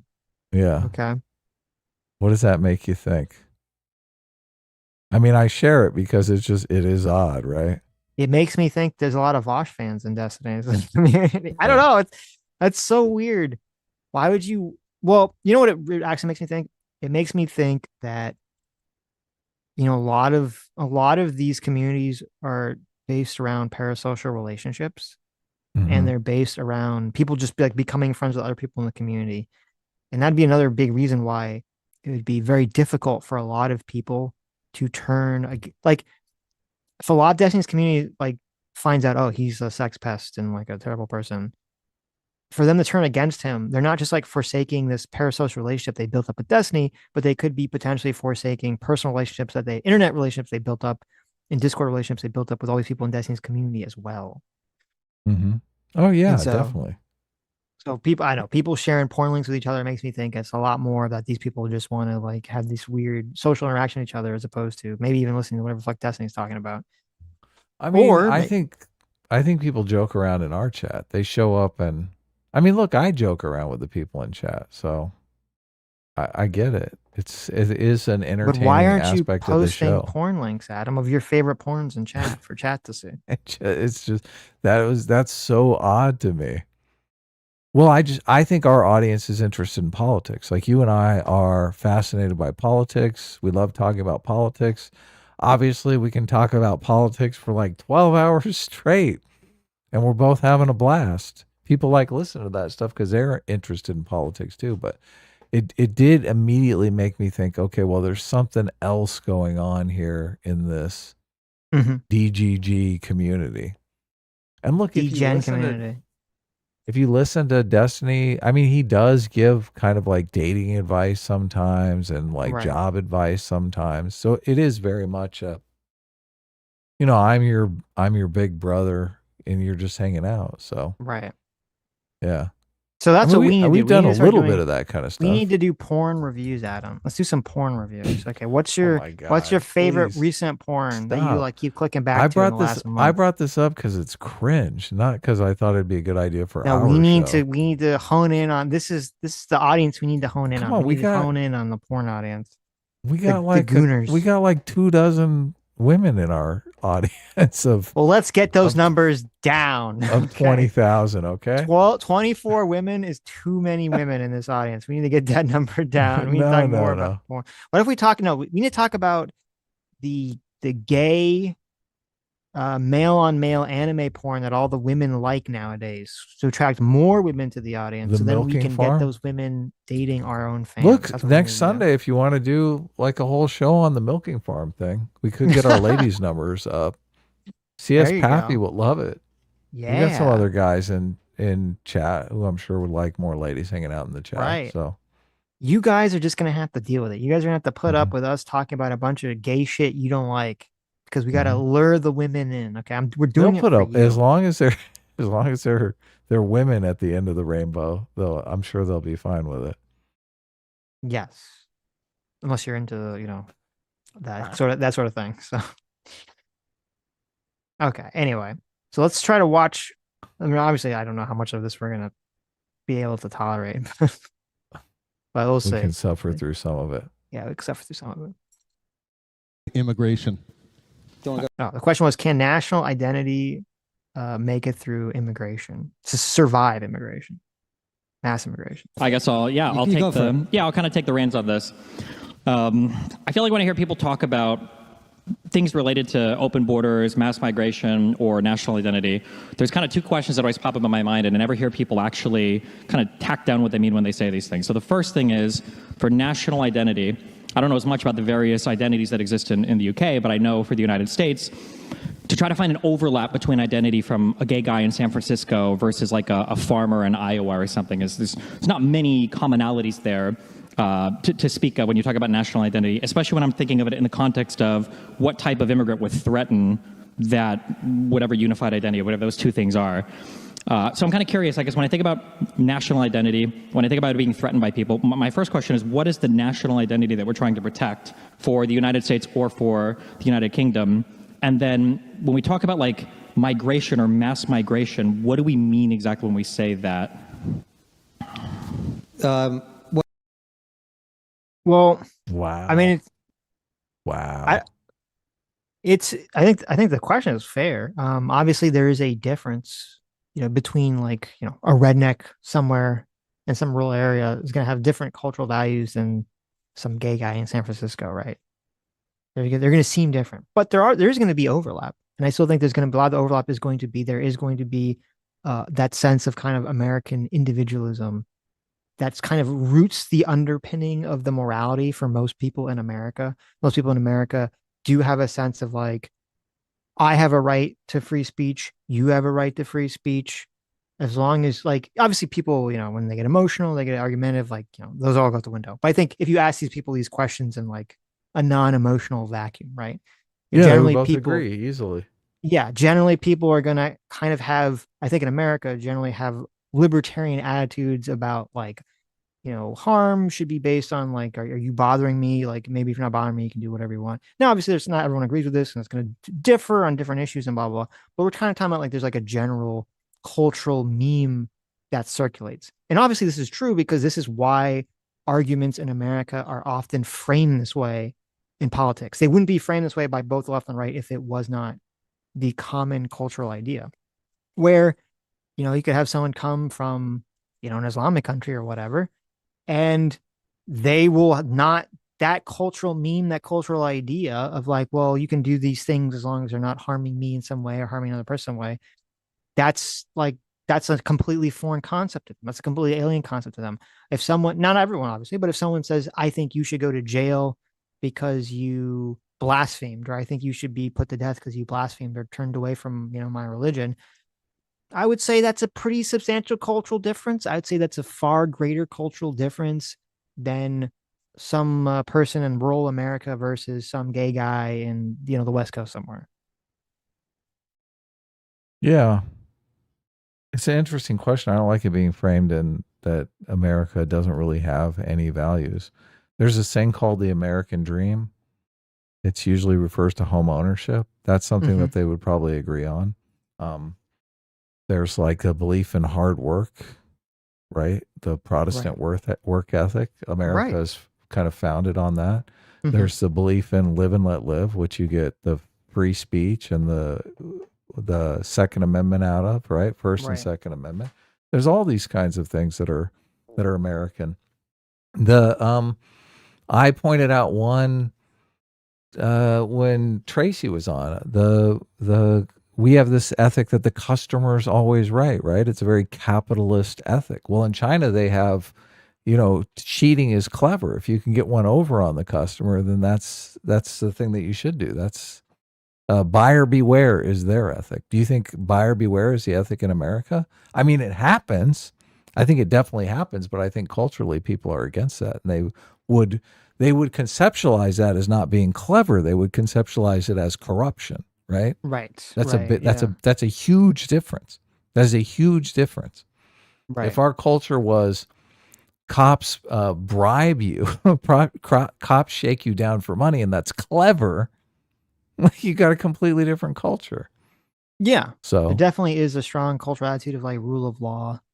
Yeah, rule of law. That's another one, right? Right. And we got we've got our superhero movies that teach that, right? Well, no one's above the law. That's another ethic right there, right? Yeah. I think part of the issue with this, now you could go like full Rutger on this, you know, because he does all his videos where he talks Rudyard? about like Rudyard. Yeah, sorry, Rudyard on this. Mhm. What if all his, where because he has like these videos that are very interesting where he will break down all these like different kind of subsections of America and like the cultural Yeah. memes that exist. And yeah, like they can be different. They definitely are different. They're definitely different cultural attitudes. Well, there And can I be a think what distinctive people, one between these groups, but I'm just trying to label the ones that overlap. oh no, of course, of course. But I think this is, Yeah. I think where people get tripped up on this question is this actually, and I didn't realize it till we were talking about just now. This question is very similar to the what is a woman question. Mhm. And it's kind of like the same tactic. Destiny's kind of using the same tactic, whether he's realized it or not, that like people on the left, and it's funny because then, you know, Matt Walsh kind of did it back. But originally it was people on the left that were trying to trip up people on the right, saying like, what is a woman? What is a man? What's a masculine trait? What's a feminine trait or whatever? Because then you'll start labeling traits like, oh, well, these are masculine traits. And then they'll say, well, wait a minute. Here's a man that doesn't have that masculine trait. How can it be a masculine trait, right? Those are always sort of the thing. So we could be like saying like these are like elements of American culture, and then they'll say, well, wait a minute. Here's Here's a a lazy person, American who doesn't right? believe Here's in lazy hard American, work. or here's a subgroup of Americans that don't necessarily fall into that whatever. And it's because like the way culture is not like everyone like being a man or woman, I shouldn't say being a man or woman because that's pretty binary, but like being masculine or feminine, you really kind of have this like bell curve spectrum of different traits, and people kind of fall along it, but it does make a bell curve, right? And that means that there is some sort of a norm that is being approached. There's an average that's being approached. And it would be very interesting. It'd be fascinating. I'm sure someone has done this somewhere. Someone who's researched this, that in for different cultures, including American culture, you could create that little bell curve spectrum to be like, these are the elements of American culture. And you can kind of see like it, like there's a lot of people shifting towards the center point. And those would be kind of like the overlapping cultural memes and norms. And there's going to be cultures elsewhere in the world where that middle point is going to be very different. Like I'm going to be going to Japan for a few weeks, and it's going to be a lot of like the culture is very different than America. Culture shock, they call it. Right. Yeah. And this is why it's kind of like silly for people like Destiny or whatever on the left to kind of like pretend like there's no such thing as American culture. Because if there wasn't, how could I, like, if there's no culture in America, how do I go to Japan and then be like, well, obviously this is different? Like, how could I sense and feel that this is a very different culture if I exist in a place where there is no culture? Right. Is like professional sports, NASCAR, things like that, does that fall into American culture? I know obviously they have professional sports in Europe, and I don't think they play football though, but I don't know how much of a industry it is, right? Like if Americans are spending, I don't know, like however many billions of dollars they spend a year on football, if the Europeans are not spending a lot of money on sports, it's probably not a big part of their culture. But I guess that comes down to the competitive nature of the competitive ethos of America. Well, look at like soccer hooligans is a perfect example. Like, yeah, there's been times in America where it's like, oh, you know, there's some team won and there was like a riot, but it's not such a defining cultural meme like that. We have a word for it the way that like soccer hooligans exist as such a strong cultural meme in European countries. I'm going to call it friendly competition because I think that's really what America is about. America is about friendly competition, right? It's good sportsmanship. It's not whether you win or lose. It's how you play the game. I don't know if I don't know if I mean, people try to press this idea. Like, well, look, definitely it's aspirational. Look, we can fail at any of these. I see. I'm just trying to come up with like the avatar of what people are aspiring to be American culture. That's a good point. And that's another reason that people get tripped up on this is that maybe when we talk about culture, because American culture is very individualistic. That doesn't mean that there's not going to be people that are collectivist. Japan is very collectivist culture. Doesn't mean there's not going to be people inside that are individualistic. So maybe it's not really like, it should be like, what are the aspirational attitudes that culture is trying to press upon people? That is like a good way of understanding what the culture kind of is or is trying to be in that country. I think friendly competition kind of hits both sides because there is the more collaborative sort of mode and there is the more competitive sort of mode. But friendly competition is really collaborative and competitive, right? Because you're not trying to annihilate your business competition, but you are trying to beat them, right? You're not trying to put them in the morgue, Well, which they sometimes do are. in I some. don't know. Some people try to. I don't know if I agree. That's what I'm saying. I think for you to say it's aspirational, I agree with. I think a lot of people like obviously don't live up to that aspiration in business No, and I know. other Look, things. right to privacy is the same thing. I would put that on the list. That Americans, they value their privacy. Yes. Like we probably talk about privacy a lot more than other nations, right? That's a good point. Yeah. Yeah. And we don't also want the government sniffing around in our stuff. We don't want other people. We don't want corporations sniffing around in our stuff. We're very fixated on that. Yep. That's an ethos that a lot of cultures don't care. Do they care about that in India? They're probably like, yeah, the government does whatever they want. Right. Fuck and it. we also, when we have a very strong notion of like, I shouldn't be blamed for the actions of a family member. Like, there you go. Yeah, yeah. Collective guilt. What would you call that's that? part of why Oh, until the yeah. woke shit, which is why the woke shit was so like foreign to American culture, was it was very American culture was very against individual responsibility. We don't really have a strong sense of like respect for elders in this country. Very much. I would put personal responsibility, but that's so coded right wing. It's like, but individual responsibility kind of gets around that. Yeah. Well, it's interesting. I don't know. It's interesting because it's say like broad, like at least it's the way it seems to me. Listen. I'm not living in these other countries, but there are countries like India and there's some African countries that I've heard about where the cultural attitudes are far more, and probably not all of India, but like certain areas of India, the cultural attitudes are far more like you should scam people.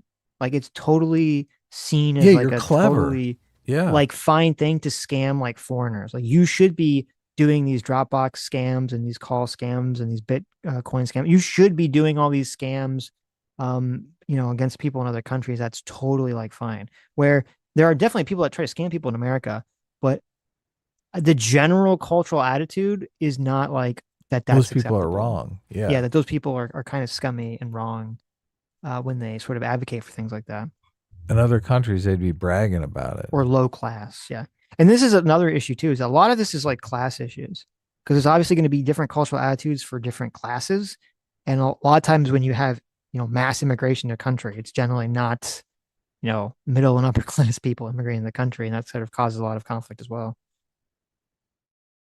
Well, okay. So there's two questions there. What is do you want to say something? No, I think that's a pretty good list. national identity and what is immigration? Why don't we start in reverse and talk about immigration? Take Britain as an example, right? So I've lived in this country. I came to Britain it was just about Russia. Prior to that, it was the Soviet Union in 1996. So let's go back to 1991 because that's the data when we have the census. 1991. What has happened in the last 35 years? So in the last 35 years ago, this country had a population of 58 million people. Today, the population is 70 million. Almost all of that is due to mass immigration. So the population of Britain, the immigrant population of Britain, that's first generation, people who've arrived, went from 4 million to 12 million in the space of 35 years, right? It trebled in 35 years. Now, you might say, well, is that a lot? Is that a little? Who knows? That is more people, in the last 35 years, more people came to Britain than came to Britain in the previous 2 millennia. So more people in 35 years than had come in 2,000 years. Now, that seems like quite a lot, right? Now, we'll talk about some more facts about this, and then we can talk about national identity. I'm going to take a little time, if you don't mind, just to lay this out. Yeah, I guess just kind of poke around as you answer. Yeah, but hold on. Let me just let's talk about what we mean by immigration, right? Okay. Well, then also the mass, because I hear a lot of these words will be like, it was a lot of people. Well, hold on. I was like, what does that mean? Yeah. I'm explaining it. So more people in 35 years than 2,000 years, that sounds like quite a lot of people. Is not that fair? Necessarily, no. Is that fair? No, not really, right?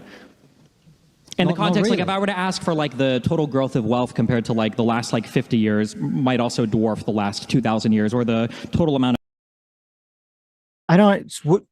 Okay, so when you say yes, there's been a massive amount of growth in the last 30 or 50 years, because it's, It's been astronomical compared to the last 2,000 years. That's how you would describe it. He said, yes, there's been a massive amount of growth. That's exactly how you describe that. Yes, I don't, why is this, how's this as a counterexample? Yeah, it's funny, huh? I mean, first of all, that fact, if that's true, what Constance said, that's insane. I didn't know is that's crazy. More people in 35 years or 20, we say 35 or 25 years than in the last 2,000 is like, Jesus. Yeah, it's gotten crazy.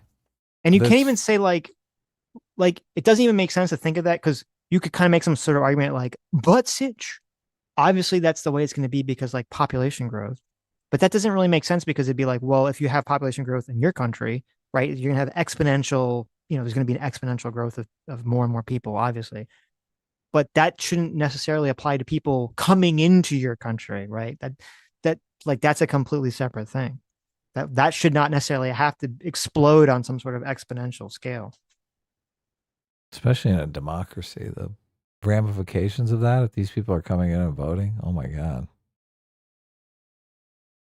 Of carbon pollution or the total amount of TV episodes or plays written or songs written. Like, I don't know if I would just arbitrarily say, I'm going to look at immigration, I'm going to measure it past some 1,000-year thing or whatever. You don't think that more people coming into a country in 35 years than had come in the previous 2,000 years is quite a lot? I just think that statement is like vacuous and meaningless. When we say quite a lot, should it have been less? Like, what kind of immigrants shouldn't have come? No. What does that mean? You're making it into a moral conversation. I'm talking about purely numbers. You might think it's a great thing, right? Well, to be clear, I'm not talking, just to be clear, I'm not talking moral. You keep interrupting. You said a lot, yeah. You keep interrupting. So, okay. If we're talking about quite a lot, you keep trying to make it a moral thing. I'm not making it a moral thing.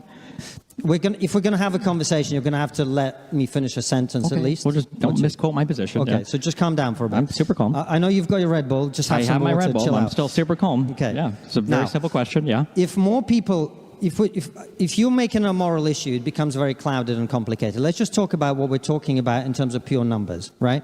If more people have come into a country in 35 years than have come in 2,000 years, that is objectively a lot. Now, you might think it's a good thing. Like, I like ice cream, and if I eat a tub of ice cream, I'm not going to say that's not a lot of ice cream. I still like it, but it's a lot of ice cream, right? We'd accept that. It's more, a scoop is not a lot of ice cream, a tub is a lot of ice cream. So more people coming into a country in 35 years than had come in 2,000 years is objectively a lot of people, okay? Just to be clear, when you say a lot, that's a normative value that's with respect to some kind of norm or when you say a lot. Oh yeah, compared to before.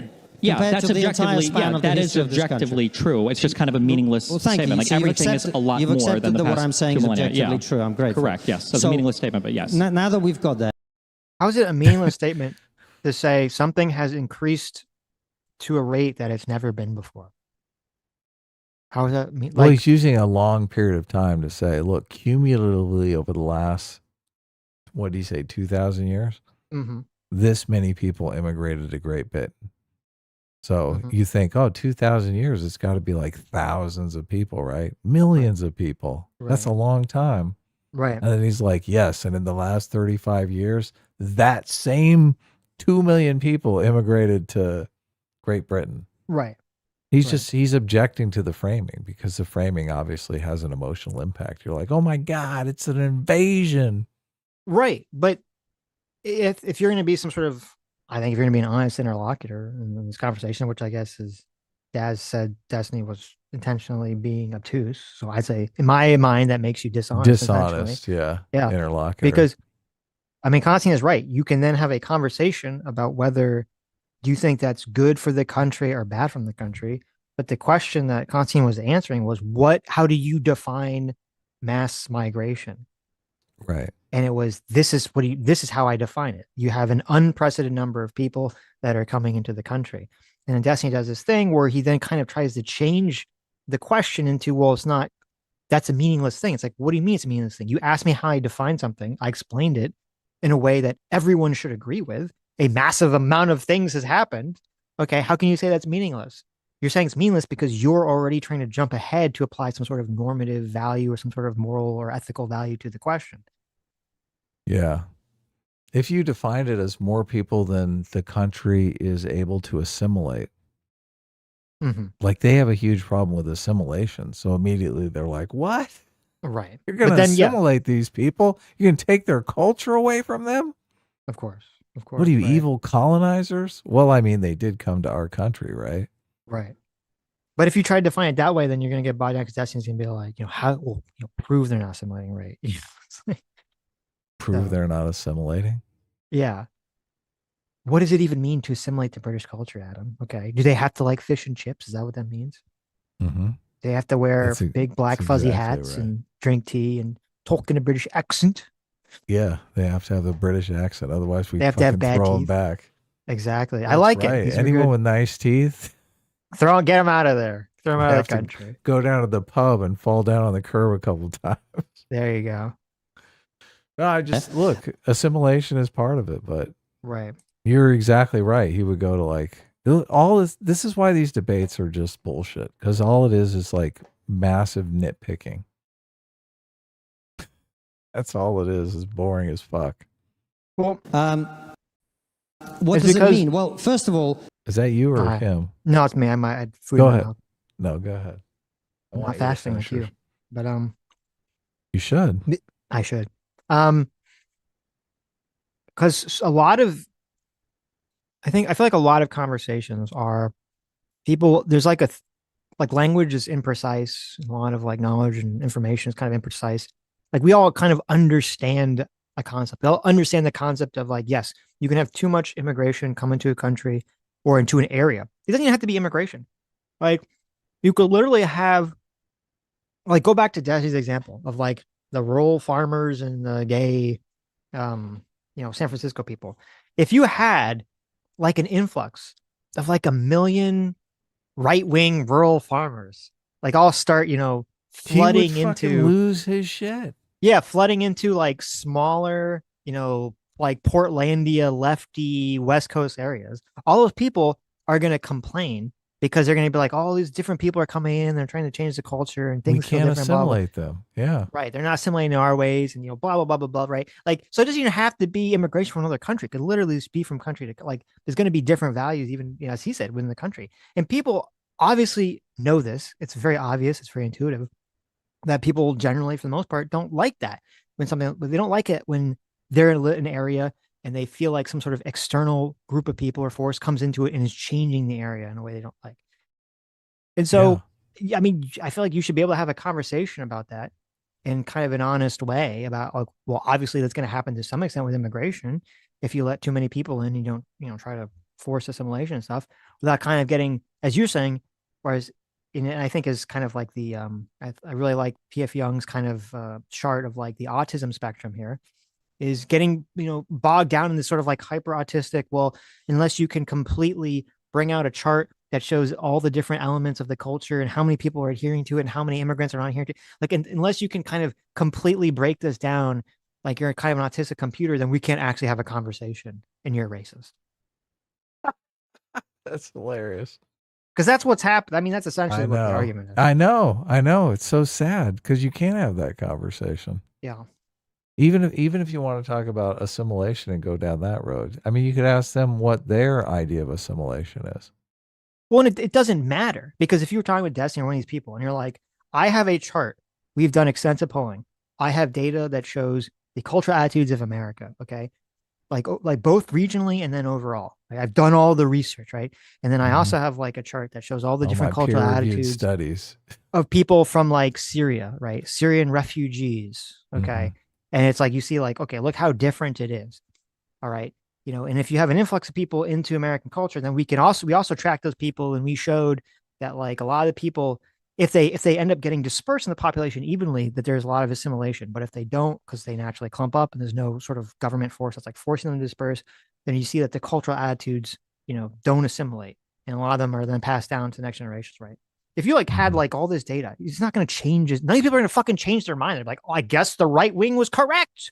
Mass immigration is a problem. Because the real problem is they can't, the words "the right was correct" could like not leave their lips. Like it would just dry up on their tongue and make their dicks shrivel and their pussies become dry in the Sahara. Like that's the real thing, is that when the left or the right has made something a political issue, the other side will fight to the death and let themselves will literally become suicidal, then just admit that the other side was correct. Sitch, I got some breaking news for you. What? I couldn't pay attention to any of this because Okay. The chat appreciated what I said. Okay. Well, look. What's the breaking news? I'll listen back to the stream, but you are not. Are you sitting down? Are you ready for this? I'm so ready. I'm excited. Is this Oscar news or Iran news? Sean Penn wins Yes! supporting actor Oscar for one battle after another. He won? The trans girlfriend pays off. He won. Oh my God. I can't believe my prediction was wrong. With this third Oscar, Hollywood's Penn so joins an elite band of triple winners, including Daniel Day-Lewis and Jack Nicholson. Hollywood's so white. A black man was literally assaulted on stage and they didn't give him the Oscar. I cannot believe how racist Hollywood is. I'm shocked. I am shocked. Look, right now I want everyone to run to Twitter and tweet out Oscar's so white, okay? Yes. We got to get the hashtag trending again. Yes, I can't believe it. Oh my God. Oh, Terrible. wow. Wow. Wow. Jesus. All right. Look, I knew it. His strategy was there.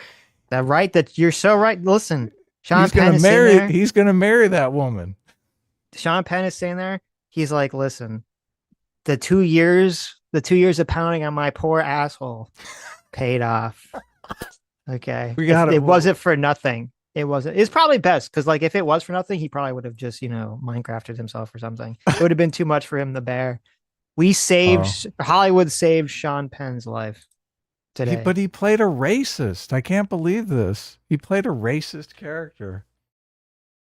Hollywood is sending massive mixed messages here. Now every single person in Hollywood is going to run out and play some racist. Mm-hmm. Some crazy racist. All right, that's your Oscar news, I guess. Okay, thank you for. I appreciate the interruption there. You appreciate the update? I do. Are you shocked? I mean, I was shocked. I was like, "Holy shit! I swallowed my gum." I listen. I said I really thought the Delroy was going to win. Just I thought so too. Don't want to child the N-word. I thought so too. Oh man, the trans girlfriend paid off. It did. All right, we'll see if we can find some pictures of them on the red carpet. Okay. That's it. There you go. Sean Penn, red carpet. You find it. I know. That's what we're looking for. Think about it like this. And again, it's not about whether you like it or not, whether you think it's a good thing or not, or a bad thing. The three biggest cities in this country in the last 30 years have ceased to be majority inhabited by the people who are native to this land.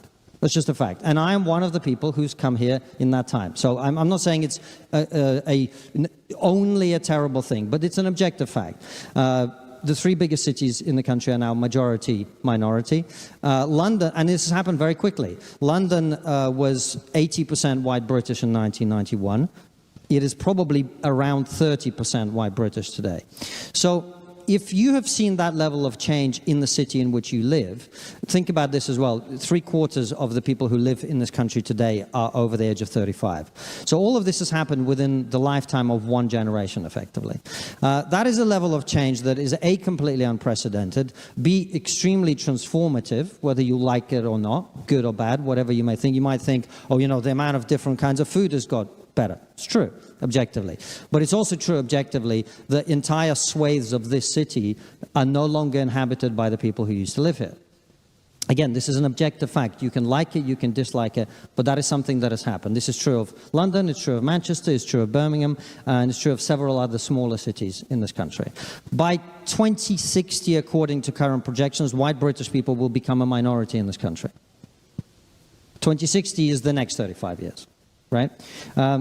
And that's the entire kind of demographic transformation. These are the facts. Forget about people's opinions, my opinion, your opinion. In terms of illegal immigration, there are now almost 1 million. We don't know exactly because it's hard to measure, but we have almost 1 million illegal immigrants in Britain today, which for a population of 70 million is quite a lot.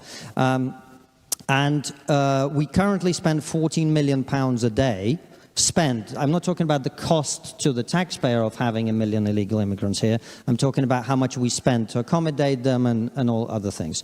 Now, 14 million, is that a lot per day? It's quite a lot. But also this is happening at an unprecedented rate. More people come to Britain illegally today than came legally when I came here in 1996. I'll say that again. More people come here illegally every year than came here in 1996 when I came here. That's the level of change when it comes to illegal immigration, and the cost of it, £14 million a day, is increased by a factor of 10 in the last 10 years alone. So it's 1,000% more than what it was. Those are the facts about immigration. So when we talk about immigration and whether it's compatible with national identity, it depends what we mean. If we're talking about 20, 30, 40,000 people a year, highly selective from compatible cultures as it used to be, perfectly compatible, and in fact, I think probably quite desirable. If we're talking about what we've seen over the last 30 years, I don't think it's compatible with any sort of national identity at all. Now, I've been talking for a long time, so we can get to national identity after you've addressed that. Sure. So I guess the thing that is a little bit strange to me about the immigration question is that sometimes I'll hear a bunch of descriptions laid out, and I don't know exactly what I'm supposed to do with them. There's oftentimes a lack of a prescriptive statement. It seems like there's a little bit of fear of committing to any particular idea about what an ideal immigrant would look like. Fucking tired of this. It's like a destiny-ism here. You're just afraid of making a moral claim. You're hiding behind the descriptive instead of making the prescriptive claim. How did he not make a prescriptive claim? He said the immigration is too damn high. We ought to limit immigration to lower levels. Right. Right? What is this prescriptive, descriptive thing that he always does? You fucking retard. What he's conflating that when he was answering the earlier question about mass migration, he was just giving a descriptive answer that wasn't prescriptive. And so now he's going to circle back and pretend like he didn't say anything prescriptive in the answer. He tried to do this with Jordan Peterson too, and I'm like, isn't his book called 12 Rules for Life? Yes. How is that? How are that? No, those aren't prescriptive claims. No. When he tells me I have to pet a cat when I see it in the street, that's not a prescriptive claim. That's just how's that descriptive? No. This is so stupid. Look, it's been 10 years and he's still doing this. You guys are all afraid to make prescriptive claims. No, look, I think they should put pedophiles into the wood chipper. They ought to. Well, yeah, that's my prescriptive claim. Right. Saying that there's too much immigration, that, he's saying it's fine if it's like 50,000 people that are selected for compatible cultures. Yeah, that's a prescription. Yeah. It is a prescription. Yeah, you're making a prescriptive argument. Well, you think it should be. Yes. You're saying it should be less. Yes. And they should be selecting from compatible cultures. Watch him do it again. Watch this. Look, and everyone in DGG thinks this is like, oh my God, he did the thing. It's like the big brain thing. Oh my God, he knows the difference between an is and a not. Oh, philosophical genius over here. For a long time, so we can get to national identity after you've addressed that. Sure. So I guess the thing that is a little bit strange to me about the immigration question is that sometimes I'll hear a bunch of descriptions laid out, and I don't know exactly what I'm supposed to do with them. There's oftentimes a lack of a prescriptive statement. It seems like there's a little bit of fear of committing to any particular idea about what an ideal immigrant would look like. And then it feels like we're sometimes also lumping a ton of immigrants together. So for instance, when we say there have been so many more immigrants that have come here in the past 30, 35 years, but then we also mention like illegal immigrants or asylum seekers, these are all different groups of people. So I don't know why. I separated them out. I talked about legal immigration and illegal immigration, right? I understand, but so the prompt has to do with basically can a country's culture, whatever, survive mass migration? Illegal immigrants are not mass migrating here. The mass migration. They are. So I just told you more illegal immigrants come here every year now than legal immigrants came here 30 years ago. I understand that, but if you look at they are mass migrating. So then are the legal ones mass migrating, or what? Is it just... The legal immigrants are also mass migrating. It's possible for them both to be mass migrating. But it's like 10 to 1, right? So so comparing the two, it seems like we're talking about different kinds of... We're probably talking... I mean, who fucking cares? If there's 10% legal immigration and 90% illegal immigration, you still got a problem with mass migration. Answer the fucking question. Yeah. Well, I think topic. I know. I think an easy answer to the question of like what kind of immigrant do you want, right, to come to your country. I think that I mean the top of the list I'd say is a person who likes the country and wants to assimilate and become part of that country. I think that should be at the top of the list. Yeah. Well, look, That's the big I would, problem. when you're shooting for assimilation, I think you're shooting for the list, right? Believes in hard work, a live and let live attitude, right? No one is above the law, right to privacy, individual responsibility, right? Friendly competition. That's Right. what you're doing when you're assimilating them, right? You're trying to say this Right. is the American ethos. Yeah. Stand up and pledge to the flag, bitch. Well, I think there's two ways. You either have someone that whatever culture they're coming from is like not very shares a lot of values, or even if they're not, there's a strong desire in the person to become and assimilate into that country. And I think part of the difference here, I think part of the difficulty here in America, I don't know what's going on with England, and I'm not going to pretend like I do, but in America in the past, and a lot of this was because Hollywood was on board with this. The left was on board with this narrative of assimilation. Is that like America was such a dominant cultural force? You know, we were putting out Hollywood movies and Blue Jeans and all these other things that, like, to the rest of the world, America was fucking cool. And so when people would come to America, they're like, I want to be cool. I want to be American. There was like this idea people would come here and they wanted to become this thing. They wanted to become American. Where now, I don't think that's really the case so much. I think now a lot of people just come to America because their country is poor or they're escaping some sort of dangerous situation. And they don't really have some sort of desire necessarily to be American or think America is a cool place or cool people or whatever. They just want to make money or something. And when that's like the attitude, then you are going to have a problem where people aren't going to assimilate because they have no desire to assimilate whatsoever. Right. Yeah. They're not forced to assimilate. But look, Yeah. the leftist attitude is often antithetical to assimilation, right? They have this whole concept of cultural appropriation and like they want, I mean, I think a lot of them believe assimilation is like wrong. They do. See, and that's the big problem with all this is that it was, regardless of whether people on the right are going to like it or not, the left is always going to have a lot more control over like art in media, just because people that are more into those things are going to be more on the left, just on average. And as I said, we used to live in a culture, in a time period. Well, I didn't, I was not alive, but there was a time period in America where the culture was, even on the left, was heavily dominated with this idea that America is great and America is a good place to live. And if you want to come to America, you can, and you can become American and you should become American. And this was the dominant cultural meme that Hollywood would pump out to the world. And that's gone now. And you're exactly right, because the left now, unfortunately, has been dominated by this attitude, or I should say the internet left and the mainstream left has become silent on it and become cowed into the position because they're asleep on it.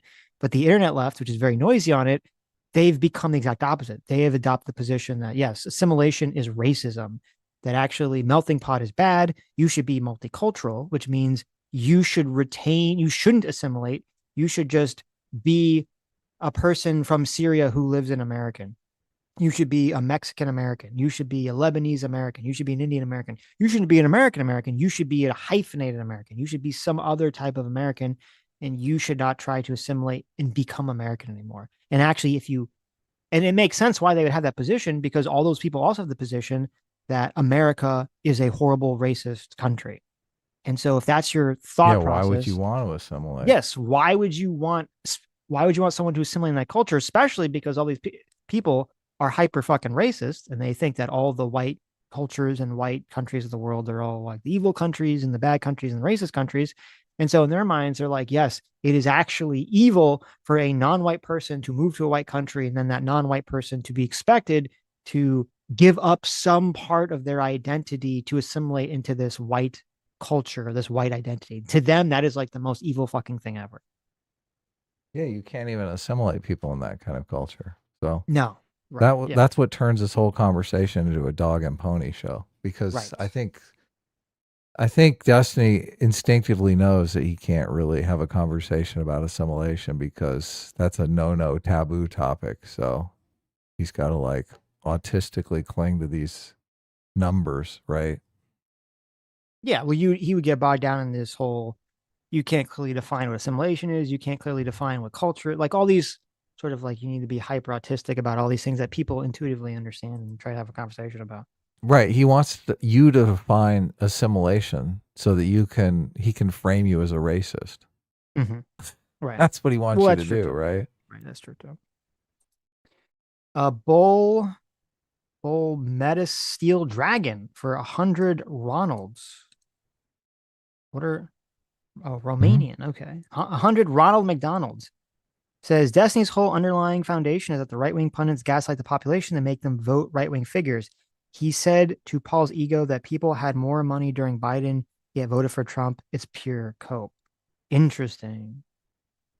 That is pure cope. That is very interesting. Yeah.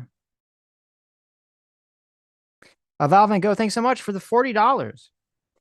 Says high time preference means immediate gratification over building something generational.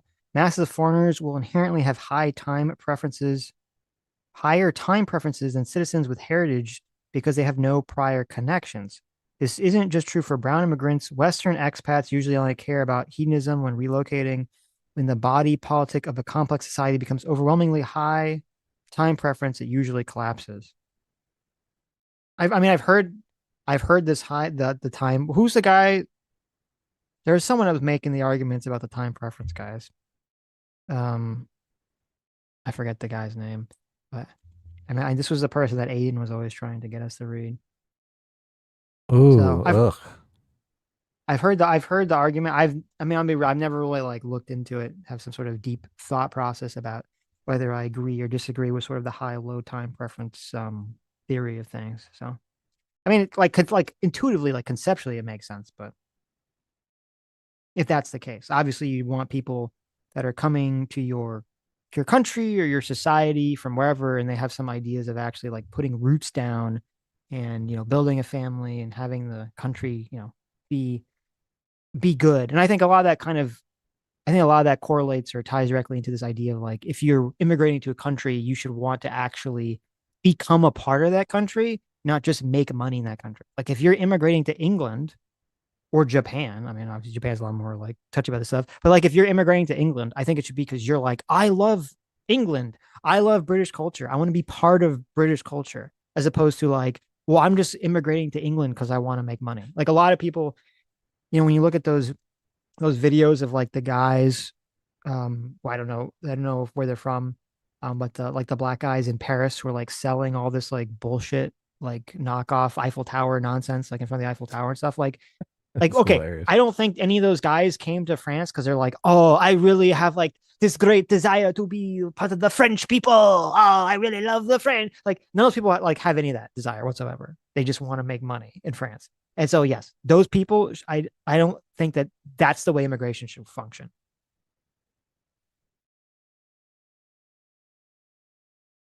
Definitely not. About different kinds of immigrants. We talk about legal versus illegal. We're talking about both, yeah. Well, no. I'm talking about both. You don't see any difference between a legal immigrant versus an illegal immigrant. Look at this. Well, of course dodge. Okay. Fucking dodge. Dodge. Fucking dodge. Dodge. Dodge. Mm-hmm.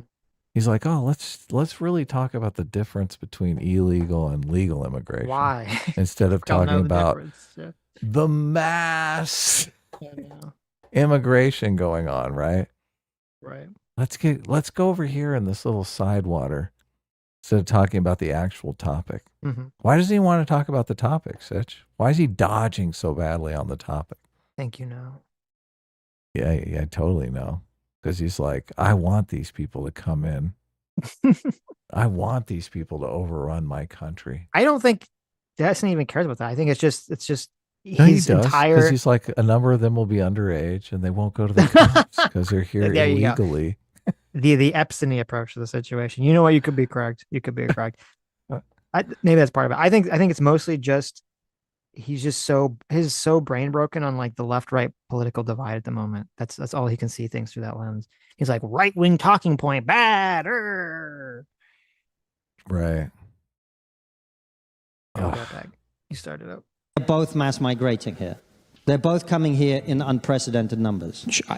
Everything definitionally is unprecedented as you move forward in years. We have an unprecedented amount of technology, an unprecedented amount of energy generation, an unprecedented amount of I think you might be confused about the meaning of the word unprecedented. Unprecedented as in it hasn't happened at that level before. Yeah. Right. So if we have immigration of 20,000 people a year, that wouldn't be like a nuclear bomb goes off. It's unprecedented. Well, no big deal. It's just a nuclear bomb, right? Everything's unprecedented. This is so weak sauce. Precedented because we had that before. Yeah, but the population is growing of the country. The population of the rest of the planet is growing. The economy is growing. There's a whole bunch of other factors at play. It's not like all else equal. There's just 10 million people that have shown up. Like there's other factors at play at all points in time as well. So Yes, it's a bit reductive to say like, well, we have an unprecedented wave of whatever. There's unprecedented things happening. Definition. This is so fucking slimy. This is so slimy. This is just completely dodging the topic so hard. Destiny didn't used to be like this. He didn't shy away from the actual substance of the topic. But now he does. He's totally been cowed by his side. He used to, obviously on the Kyle Rittenhouse stuff, he was standing up to his side, and he knew he was. And he was like, this is baller. Of course I'm going to stand up to my side. People shouldn't be irrational, dumb shits.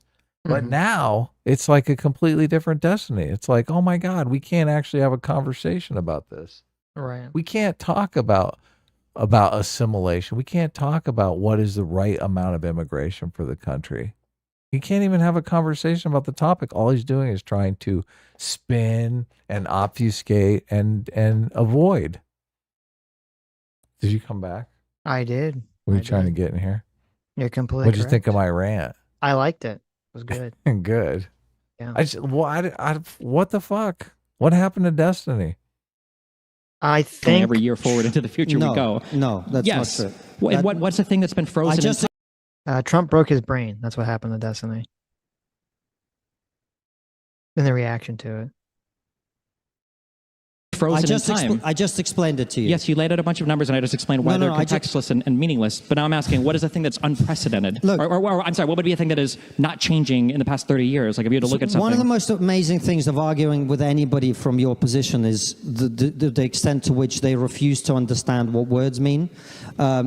I just explained to you repeatedly what unprecedented means. It means that it hasn't happened before. There have been times in the history of this country when its immigration was in the tens of thousands, and for us to go back to that would not be going forward to something unprecedented. It would be returning to something that we used to do. Sure. Right? My question is, what has happened in the last 30 years I understand what's happened. You've explained it several unprecedented. Times. Is there anything in U.S. culture, in British culture, that has remained the same for the past 30, 40, 50, 60 years, for the past 100 years, that doesn't have an unprecedented thing happening constantly? Absolutely. I mean, so Destiny does this thing. A lot of people do this thing where they'll be like hyper autistic or pedantic about like some definition or something. And you have to spend 10 minutes like getting to this point that you shouldn't have to spend any time because everyone obviously understands what you mean.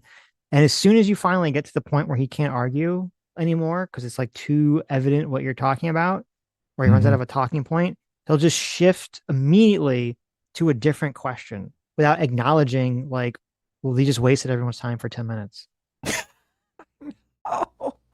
Like that's the tactic that you just like, okay, so we finally like this whole time, like, what does it mean to be mass? What does it mean to be impressive? Like all these things, like, okay, why? Like we all know what this stuff means. And then as soon as we get to the point where it's like, you can't argue anymore, it's like, well, I have to change the topic. I have to change the question. Like, I mean, has anything ever really been static for 30 years? I mean, things are constantly changing, Constantine. How can you like, are you saying culture changing? It's always changing, Constantine. Just because something is always changing means that different changes are going to be the same, because change is just like I don't know if you know this, Adam, but like the concept of change is interchangeable, right?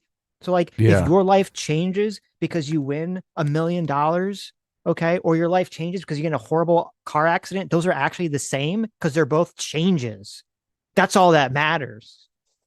I can't believe this passes for entertainment with people. They're like, oh, look, he's playing dumb. He's forcing him to listen to all the dumb shit he's saying. Right. Are Destiny fans entertained by this? Yes. Oh my God, look, Constantine's having to listen to this nonsense. Right. He did. He avoided answering the question. Oh my God. Mm-hmm. Hero. That is I'm telling you, he's like the Jasmine Crockett now. That's what he's going for. He's like, I'm going to be Jasmine Crockett. So you're saying he's gonna win election and then lose and then cry? No, I'm just saying. Look, Jasmine Crockett was a thing, obviously, because I think she was a sassy black woman. But I think her career is over. And Destiny doesn't have the sassy black woman thing. He's a straight white male. What do you mean? He has a stripper name. Obviously, he's a sassy black woman. Look, if he gets himself a trans girlfriend, maybe. Okay. Oh, okay. Maybe. Yeah, you know what? He always claimed to be bisexual, right? So. Oh yeah. He should do that. That's a good point. I think that was part of the grift. What if he reforms Nick Fuentes through sex? I mean, Nick Fuentes says he's going to vote Democrat, right? Maybe that's Destiny's influence the whole time. Maybe they are already hooking up. That would explain a lot, wouldn't it? Do you think he sucked off Nick Fuentes because he was worried about the Sex Pass scandal going public? I think he thought that he could make Nick Fuentes liberalize. Mm-hmm. Well, look, he is voting Democrat now, so yes, that's what I'm saying. It worked. It totally worked. Good job, Destiny. Culture it was what is preserved over time. How? A culture is what people do without having been told to do so by a law. But what is an example of a culture that is unchanging? How much have you traveled around the world? Probably more than you? Probably not, actually. Okay. So then you should be able to very easily answer. Do you like that he throws it out there and then immediately retreats? like probably not. Doesn't even challenge it. Just moves back. Here's an example of a culture that exists. Every time I try and answer your question, you keep talking over Well, it's because when you answer, you ramble and say irrelevant things. So my question is how can I ramble in half a sentence? You've been saying plenty of sentences. Do you think the speaking time up to this point is even, or do you think you've spoken more than me?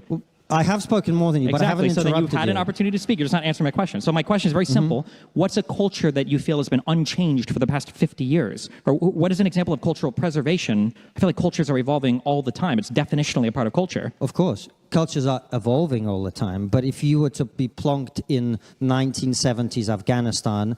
Destiny's saying that you should let all the immigrants come in and change your culture because your culture is going to change anyway. He's saying you should just fucking bend over and cuck out to all the immigrants. That's his argument. Destiny wants you to cuck to all those immigrants. That's what he wants you to do.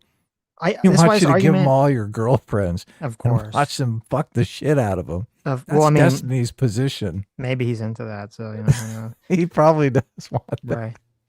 Yeah, him and Sneeko. But we're just here to make this clear for you. Destiny's not going to come out and say it, but that's what he wants. That's really what's going on here. Just so he can get those voters. That's what he cares about more than anything. Exactly. Yeah. No, but it's like this is why I gave the car crash example. Because it's like he's literally, and Destiny knows this is not true. Like he's smart enough to know that this is an absurd argument. I'm sure you could find him arguing with some socialist the exact opposite position about something related to this. Like he's literally just saying that the concept of change, any change, is interchangeable. It doesn't matter what it is. Okay, whether you get in a car accident or get $1 million, the Third it doesn't Reich. matter because those are both change. Yeah, they both are just change. So that's all that matters now. It's like this is so stupid. Right. It's all just interchangeable. Mm-hmm. Fascism. Yeah, look, why does it matter? Like, if we replace Donald Trump with a fascist or what's a socialist, it matter? Change is inevitable. They're both change. Maybe we're wrong. Maybe Destiny, because of all the scandals, has become Buddhist. Okay. Yeah, that's really what's just going on here. He's just like, change is inevitable. You just must accept it. I listen to so much Buddhist stuff because Owen's always playing it at the painting studio. So. Oh really? I'm well versed on the Buddhist. He plays Buddhist stuff? Dialogue. Yeah, that's hilarious. Owen is Buddhist, so interesting. I'm trying to think of the one. Oh, yeah. Let's not get into Buddhism. No. and 1990s Afghanistan and 2010s Afghanistan and 1950s Britain, 1970s Britain and 2010s Britain, there would be common themes that run through both of those places so that you would instantly recognize, I am in Afghanistan, I am in Britain. Would you accept that? I agree that different cultures are different, yes. Right, well done. Good. So we've got there then. Well, you just established that there are. This is like saying different that cultures are different, which means that they have something question. about them. Yes, and that makes them different. If right? you have a brother, both of you will be different for your entire lives. But there would be a family culture that you have that's different to other families. But you wouldn't be the same as you were when you were 10 years old. No, you you would grow wouldn't. and change, Of right? course. So when you talk about but preserving you're still the same culture, person, right? What? You're still the same person. Yeah, but you're dramatically. See, all this is a dodge. It's like it's completely irrelevant to the conversation. Well, change no, happens. Listen, Adam, because you are like, you have different, because your personality has changed from where it was 20 years ago. Okay. That means that your family you should let a should bunch be able of to immigrants replace come you. into Your family should be able to replace you with a Somali immigrant, and there'll be no difference because like you changed in 20 years. So why does it matter if we change you with a Somali immigrant? Yeah, great argument, Dustin. That's the argument. You're really it's the winning same. hearts There's and no minds. difference. Like because you change as a person, then you could just change the person entirely with someone else entirely. It's just completely the same thing. Yeah, give your job and your culture to the Somali immigrant. Yes, Destiny obviously destroyed Constantine with his argumentative skills in this conversation. Yeah, Changed. But you're still the same. No. Are you the same as you were 10 or 15 years ago? What do you mean by that? The same. What is the way out of this? What is Constantine doing wrong here? Like, why is this even? What is the way to put a stop to this? I think you just have to this say complete bullshit. You have to say this is just performative ignorance. You're just pretending to be stupid. You just got to print out that fucking millennial woes tweet and hold it up and just be like, this is what the conversation is. Okay. It's just Destiny pretending not to understand something that everyone understands. This is all performative ignorance. This is pigeon chess. You're just running around kicking all the pieces off the board and acting like you won while you strut around. Yeah, that's good. And just shove it in his face. Like this is a very easy conversation. We're talking about the amount of people you can assimilate into a culture over a set period of time. Okay. That's exactly what we're talking about here. We're not talking about illegal immigrants versus legal immigrants because it's immaterial, because we're talking about the full number of people that are coming in and being assimilated. We're talking about the kind of culture you want to assimilate them to, which, you know, is kind of irrelevant because whatever culture you're assimilating them to, I guess some cultures might be easier to assimilate to than others, but obviously since America is the best culture in the world, it's probably going to take some time. That's true. Got to get it perfectly correct, right? That's a good point. Yeah. Yeah. Or we kick your ass out. Just so lame. You're not unchanged, right? Are you pretending to be a moron or are you actually being one? So your claim was that we need to... Okay, look, he did it. That was good. That's good. To preserve culture because cultures aren't supposed to change. And then let me pause this for a second for something not stupid. Dr. Diller, thank you so much. Dr. Diller just gave us $150. Did he really? Holy shit. Look at this. Wow. Thank you so much, Dr. Diller. Says, I finally sold my old car, so I have some money. Thank you. It was very generous of you, Dr. Diller. Wow. And on Streamlabs, too. Thank you so much. Says, Sitch, don't spend it all on lewd anime figurines. Listen, Sammy's going to spend it all on, like, stickers and stationery in Japan. Okay, she's already told me, so. Adam, please stop sending hate mail to my house. I can see that your taste of music is different and wrong. Wow. I feel bad. That $100 super chat was underneath the other super chats. I keep trying to figure out how to get the Streamlabs up top, but that is very, very generous of you, Dr. Diddler. That was super nice. So thank you. And I'm glad you sold your car. I hope you got more than $150 for it. Yes, definitely. me too. Thank you so much. And thank you, Fondue, for $6, who says, quote, for it must be noted that men must either be caressed or else annihilated. They will revenge themselves for small injuries, but cannot do so for great ones. You know, I don't want that to be true, but I'm becoming more and more black-pilled about it becoming true over time, unfortunately. Mm-hmm. People will point, I don't know if this is a good example, say, look at Japan. It just took one nuke to fix them. They were fixed by getting nukes. So there you go. Yeah. Oof. I looked up the nuking Japan thing too, just to get the numbers on that when we were talking about the Hassan thing. Mm-hmm. And it was like about 200,000 people killed. That's wow. That's much higher than even I thought it was.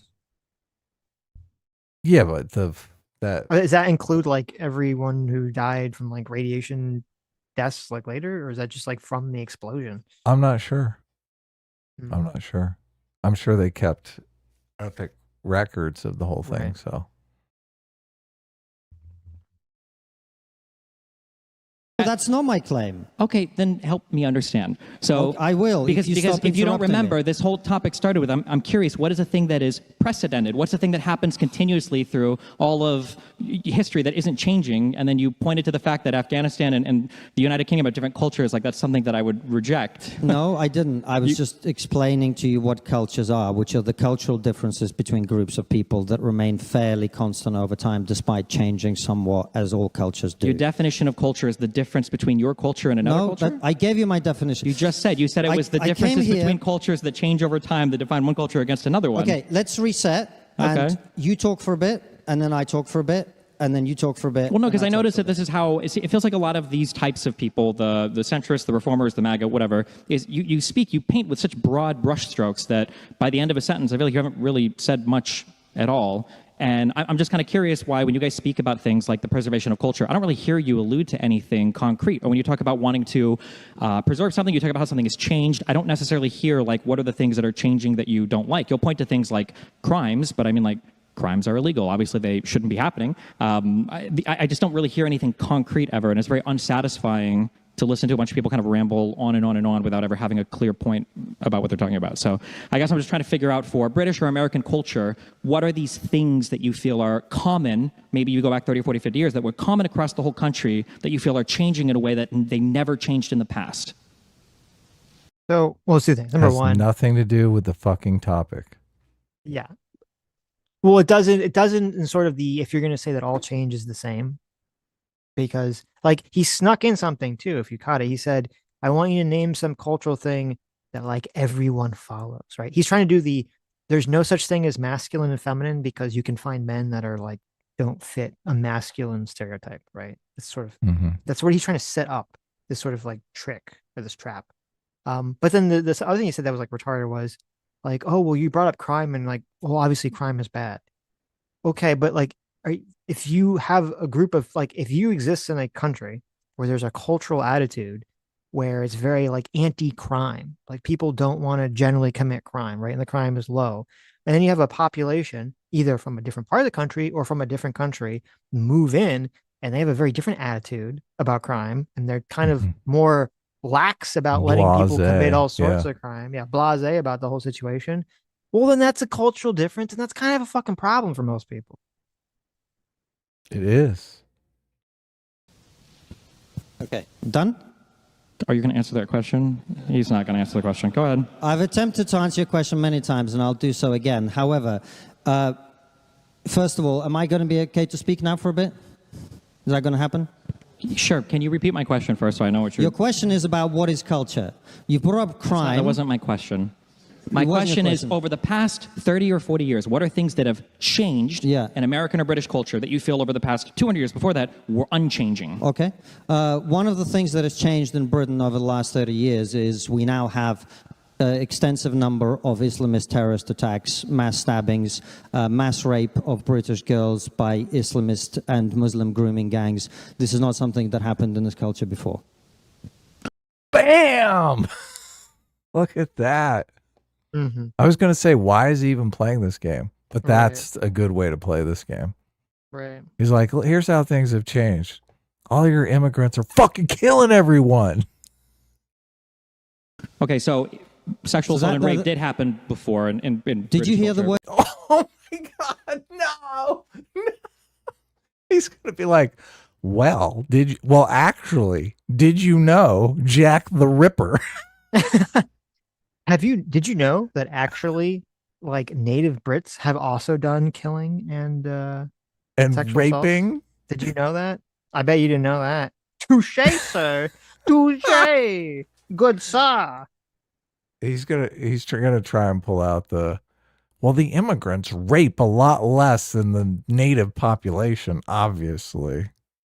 As I said, or did so you? You said take grooming gangs. I know there's the example from the 80s and 90s with the Rotherham. They're not from the grooming 80s, gang. 90s. They're happening right now. What is another? All of his fans think that is a right-wing conspiracy theory, the grooming gang stuff.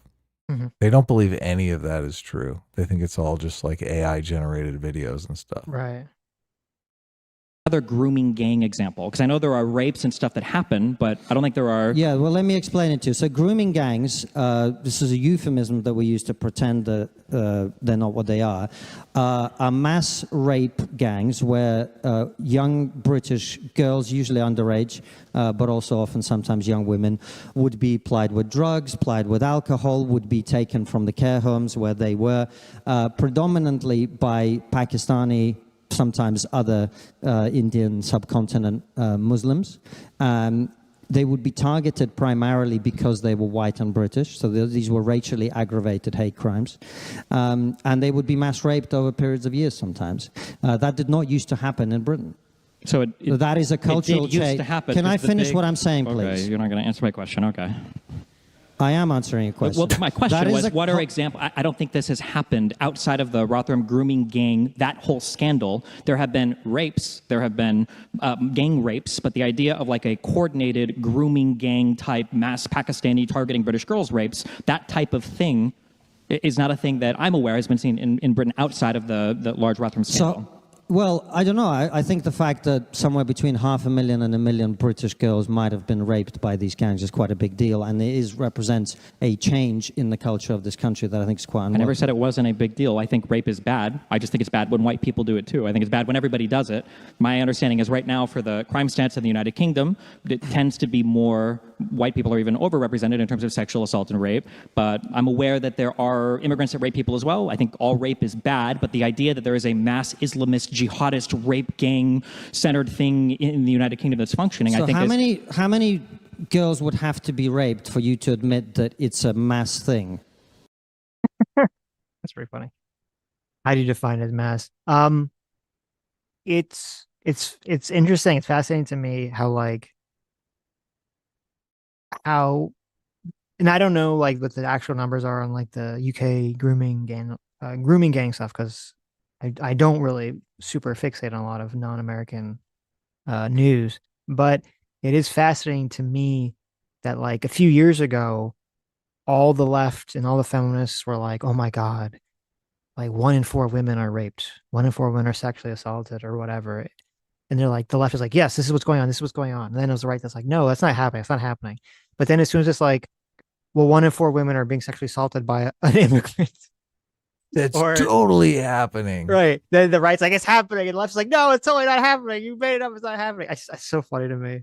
Like, this is just like instantly switches, like just depending on like who the groups are, who the perpetrators are, what it's saying about the political situation. I don't know the numbers on any of this shit. And Yeah. I'm sure everyone is overstating their numbers just to make a political point, right? I hope so. Have that 500,000 is like an insane fucking number. So Yeah. I don't look, obviously it's Great Britain. I don't support the grooming gangs. If the grooming gangs are going on, I say you deport. First, look, let's be real here. First castrate them and then deport them, okay? Because they're Right. going to go on raping people in other countries. I mean, I think you should just kill them. Yeah. Honestly, but Okay. You don't think castration is worse than death if you're a rapist? you can why don't we castrate them and then kill them? Okay. Death by castration. You let them bleed out. I don't know. Who cares? Go for it. I just look, obviously, if that's happening, look, and Destiny went exactly where I said he would go. He's like, oh, it's not really the immigrants don't do it as much as the white people do. So really, you need to focus on the white people, stopping them from raping people.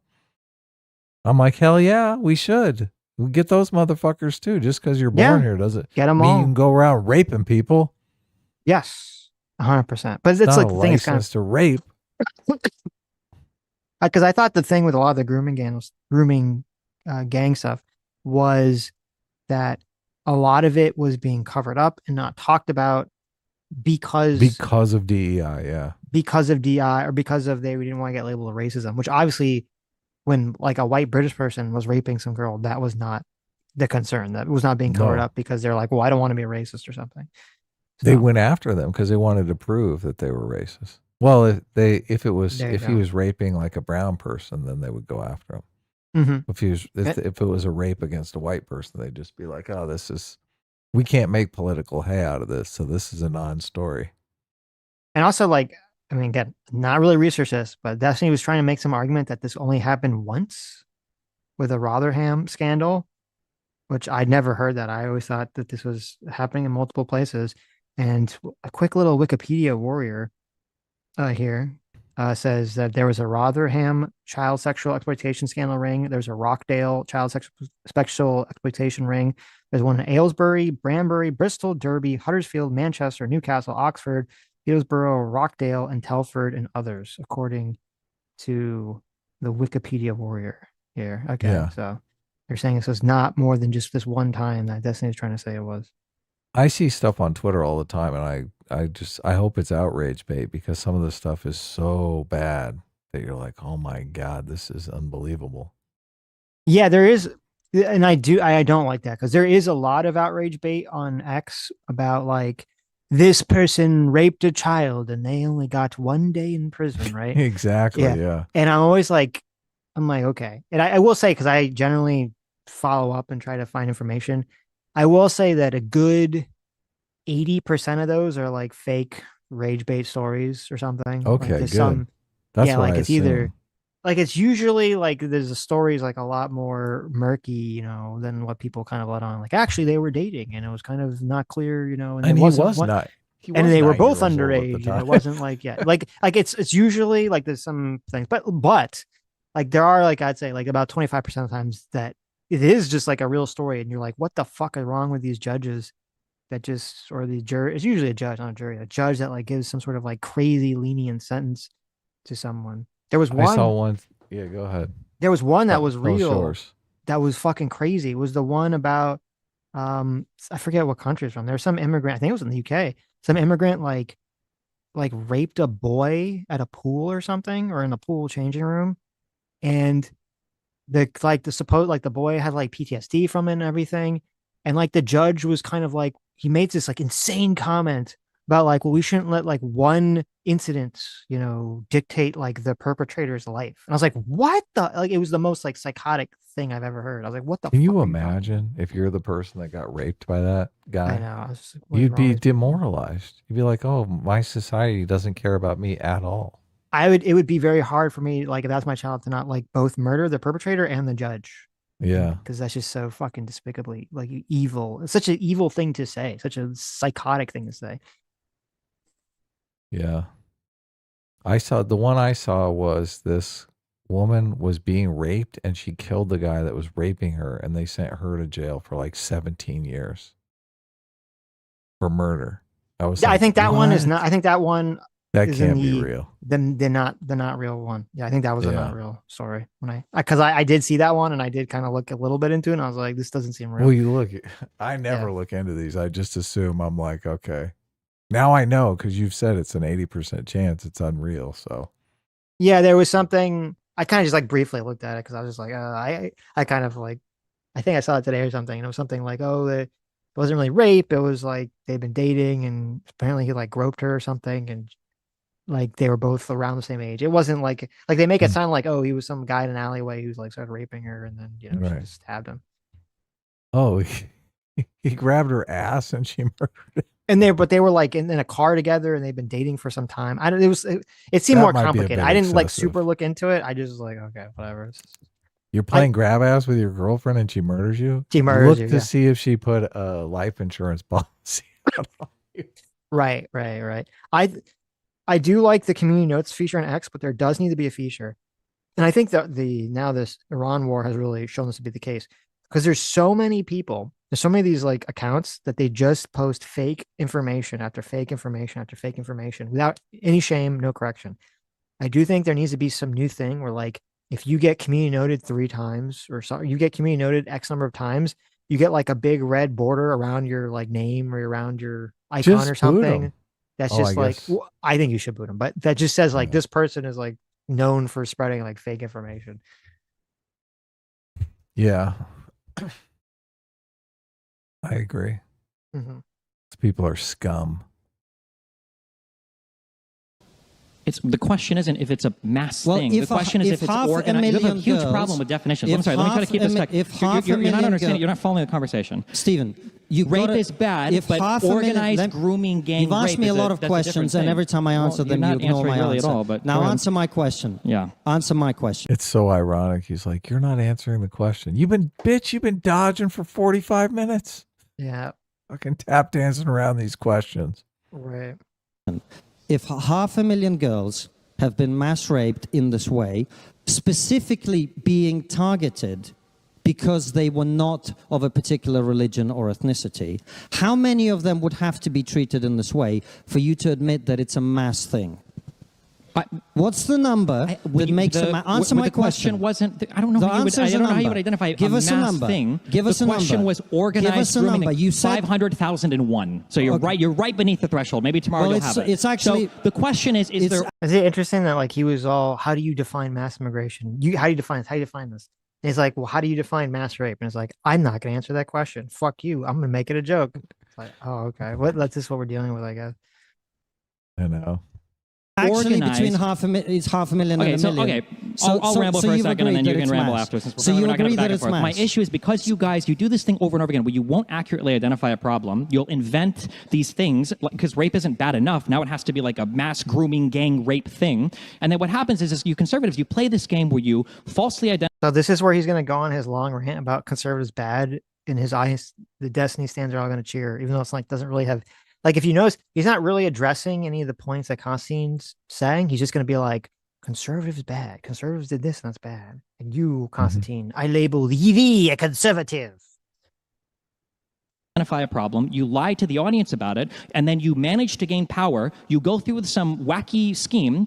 Go figure, the wacky scheme doesn't fix anything, and then somehow you come back with the same recycled narratives over and over again, asking for another shot at it. It's happening right now with Farage and Reform. It happened with Brexit. Brexit didn't reduce immigration. This is a stereotype. All conservatives are just liars. They're just liars. They know the truth. They're just lying to you.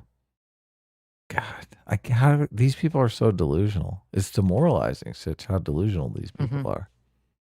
And they enjoy wallowing in their delusions. Right. It didn't help you with your economy. It didn't do anything really good for the United Kingdom at all. And then it's happening now with Reform coming in and making all of these promises to the British people that you're going to be able to cut all of the revenues coming in. You're going to be able to increase all of your funding. You're going to have a no-wait NHS. And it's all built on the same lies over and over again that didn't help you affect any positive outcomes in the past. And it's not going to help you affect any positive outcomes in the future. You can sit here and you can be upset about it, but I watched you and Matt Goodwin debate on stage where you guys both made the bold prediction that once the Tories were out, your immigration numbers would be over 1 million per year. They plummeted to 300,000. I haven't heard you say anything about that. Your predictions were completely wrong, just as they were with Brexit as well.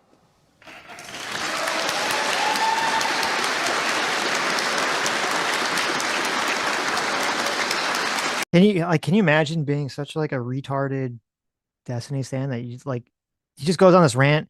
He's attacking some, amorphous blob version of a conservative that now has been amorphously blobbed on the Constantine. It's like, yes, this is what his audience wants. This is why the conversation is the way it is, because he's audience captured. This is what they want. They just want him to be like, I'm gonna go beat up all the conservatives, and you, Constantine, you're one of the baddies, so fuck you. And this is how you get that guy in that video who was fantasizing about killing Constantine. Yeah, I know. It's sick. Totally sick. Well, that was a wonderful presentation. The problem for you is I voted Remain in the referendum.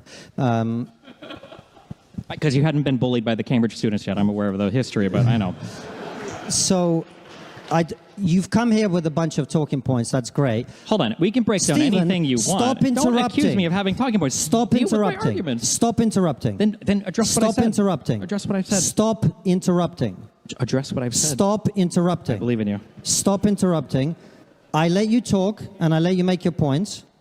Have some respect for me and for my opportunity to express myself as well. That is. I don't see like the future in this. This whole, I'm gonna annoy the shit out of you. I'm a debate bro. Can you do this in your 40s? Is this like a thing that you do in your 40s? Yeah, why not? Okay. You could go. You could do this. You could do this till you're dead and in the grave, baby. Until you can't do it no more. You gotta milk that cow dry. You gotta get that green Star Wars milk, okay? From the debate bro titty. You gotta do it. So I looked up that story I was talking about. So it wasn't in the UK, it was in Austria. This story is so crazy. So the guy originally who did this was an Iraqi immigrant, and his excuse for it, this was the excuse the guy gave, was that he had a surplus of sexual energy because he had not had sex with someone for 4 months.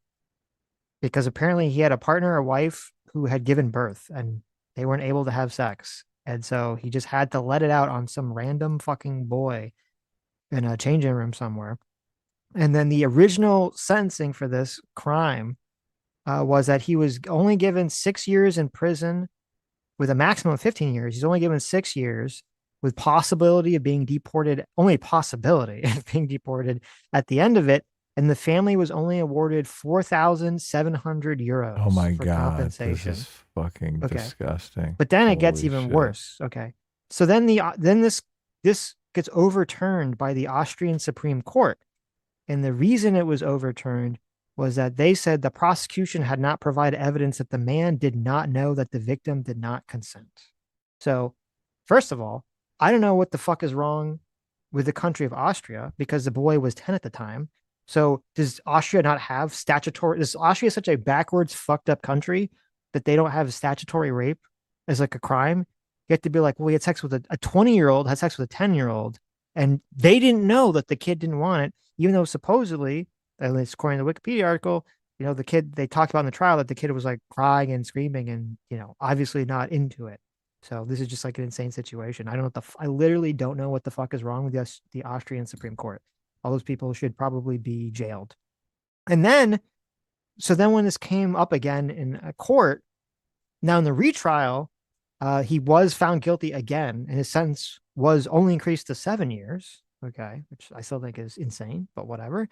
Though it does say the compensation was increased. I don't know to what the amount was.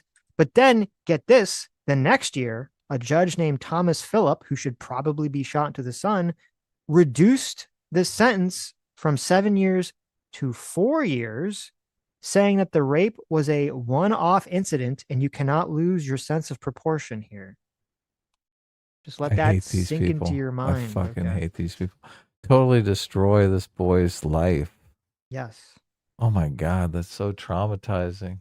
It was a one-off 10 years incident. old. Yeah. Like, it's just insane. Man. Like, who the fuck?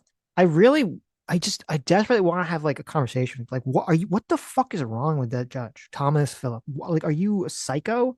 Are you insane? What the fuck is it wrong like with a you? brown person? Like they have this idea that, oh, brown person, they're oppressed. They get their, you know, they do whatever the fuck they want. I guess. We can't let the system oppress this brown person. I guess that's what it was. Me, I'm like 25 years. Yes. It's insane. Just totally insane. There should be some sort of ramifications for these kind of judges. There really should be. This should be held up to like a public vote or something. They should have these edicts and the public is just like, no. And they can impeach them, throw them out of their judgeship. I mean, I don't know how it works out. I know there's some places where judges are voted in. I don't know with what level of judge this guy was or what's going on in Austria. But yeah, it's just I think judge should be like thrown in jail for this. I don't understand how you could come. I don't understand how a reasonable person could be like, oh, well, you raped a 10-year-old, so Oh, you 4 know, if it years. was his kid, they would throw the fucking book at him. Of course, it's insane. It's batshit fucking crazy. Anyways, I think I've watched enough of the Destiny Constantine thing. I don't know if you want to watch more Look, of it. no, I've watched too much already. I'm already disgusted by this. You watch enough of it. It's so boring. Yeah. It's boring. Dip and dodge. I mean, I want to have some kind of, I want to see a substantive conversation. Look, this is me, right? Because I'm not in the tribalism game. So, yeah. Here, I'll give you a little palate cleanser. Okay. I bring this up. Is it the oopsie? No, it is not Tim Pool saying oopsie. Okay. It's not political in nature whatsoever. I've got a couple clips that are, I mean, very substantive. Okay, well, we can watch that, but people will probably be triggered. We should bring this up first. This is very important information. Okay. I don't know if the public needs to know that this just happened. A tragedy has occurred. Okay. What is it? Is it Oscar related? No. Did Sinners win Best Picture? Don't they usually not talk about the Best Picture at like midnight or something? I don't know. I don't know if we know yet who won. I have to go to the bathroom. Can you read a Oh super my chat and God. tell me? You go to the bathroom. I drank like 6 cups of water before this live stream. I'm surprised I've only had to go twice, to be honest with you. Okay, you go to the right bathroom. back. QB Madre for 250 Ps says Destiny always justifies his interruptions by pointing out the other person's talked more, but notice prior to the accusation, he's just rapid firing questions for the other person to answer. Yeah, no, that is a good point. That is a great point. It's like, I'm going to ask you like a million questions and then you try to give an answer. It's like, well, I can't interrupt you because you've been talking a lot. It's like, oh, okay. I guess that's a good point. That is how that works. Sinners won Best Picture. Oh, really? It's already over? They already figured it out? Is that true, chat? I still need to watch Sinners. I still have not seen it. So, what do you want? Oh, okay. Thank you. Sammy just came in. She just came in. She just came in the room right now. Dirty dishes. To take the dirty dishes because she's such a treat and such a doll because she made me dinner and it was very delicious. Thank you. How dare she come in and interrupt the stream? Oh my God. We need to play that Myron Gaines clip of like Louis Theroux. If you guys ever seen it, Louis Theroux did this interview with Myron Gaines. Or I guess he was just doing like manosphere shit. And it's so funny. It's so obvious that so much of the manosphere shit is just like this fake nonsense. Myron Gaines seems so uncomfortable talking about like his weirdo manosphere beliefs in front of his girlfriend or whomever this lady is that is supposed to be dating him. And the whole time he has this little frou-frou dog he's holding in his hand. That's like the same dog that the bad guy from Silence of the Lambs has. It's such a brought it up. The optics of it are so bizarre. I got it. I brought that up. Oh, you have that clip up? Yeah. Okay. I don't know what it is. Oh, wait. What's going on in this clip? Wait, I gave you the wrong one. That was only 12 seconds. There's like a 2-minute version. 13 seconds. Oh, yeah. We got to get the long one. What are you talking about? Well, while I look for that, you play that other clip I sent you, which is also very important information. The 13-second one, the Manosphere one? No. The one I just sent you with the Rizzler. Oh, just now? Okay. Yeah. I'll bring it right up. Oh my God. This is important. This just happened, Adam. Okay. You were talking about abuse towards minors. And I don't know if you saw this. but Wayne Brady just abused and slapped the Rizzler in front of a live audience at AEW Raw. Oh, and then his brother comes in and tackles him. Oh, okay. This looks pretty good. There you Gotta go. check Can you this believe that he slapped the Rizzler? The Rizzler? You can't do that. You can't do that. He just 15 fucking seconds right here. slapped his ass. Let me make it bigger. We got to see this in like full HD. You do. He just took the Rizzler and just dunked him on the floor. Okay. Who's the Rizzler? God, who's the Rizzler? Who's the Rizzler? It's like the Riddler, but he rizzes instead of riddles. Okay. Oh, he's got the charisma. Yes. The charisma. He's got the Riz. Okay, here we go. Ready? Yes. 15 seconds of charisma.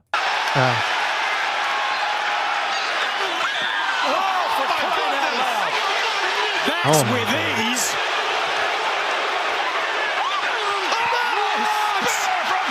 Oh, look at the revenge tackle. Ooh, that was some other guy though. That's his brother. The kid got knocked the fuck out. He did. He did. That was his brother, man. His brother came in. He knocked out the 7-year-old. Yeah. And then the 10-year-old came in and tackled him. It's Big Justice. Or I'm sorry, actually, he's not his brother. I think they're just friends or whatever. But that's Big Justice. Big Justice came in to defend the Rizzler. Okay. I think this might be fake.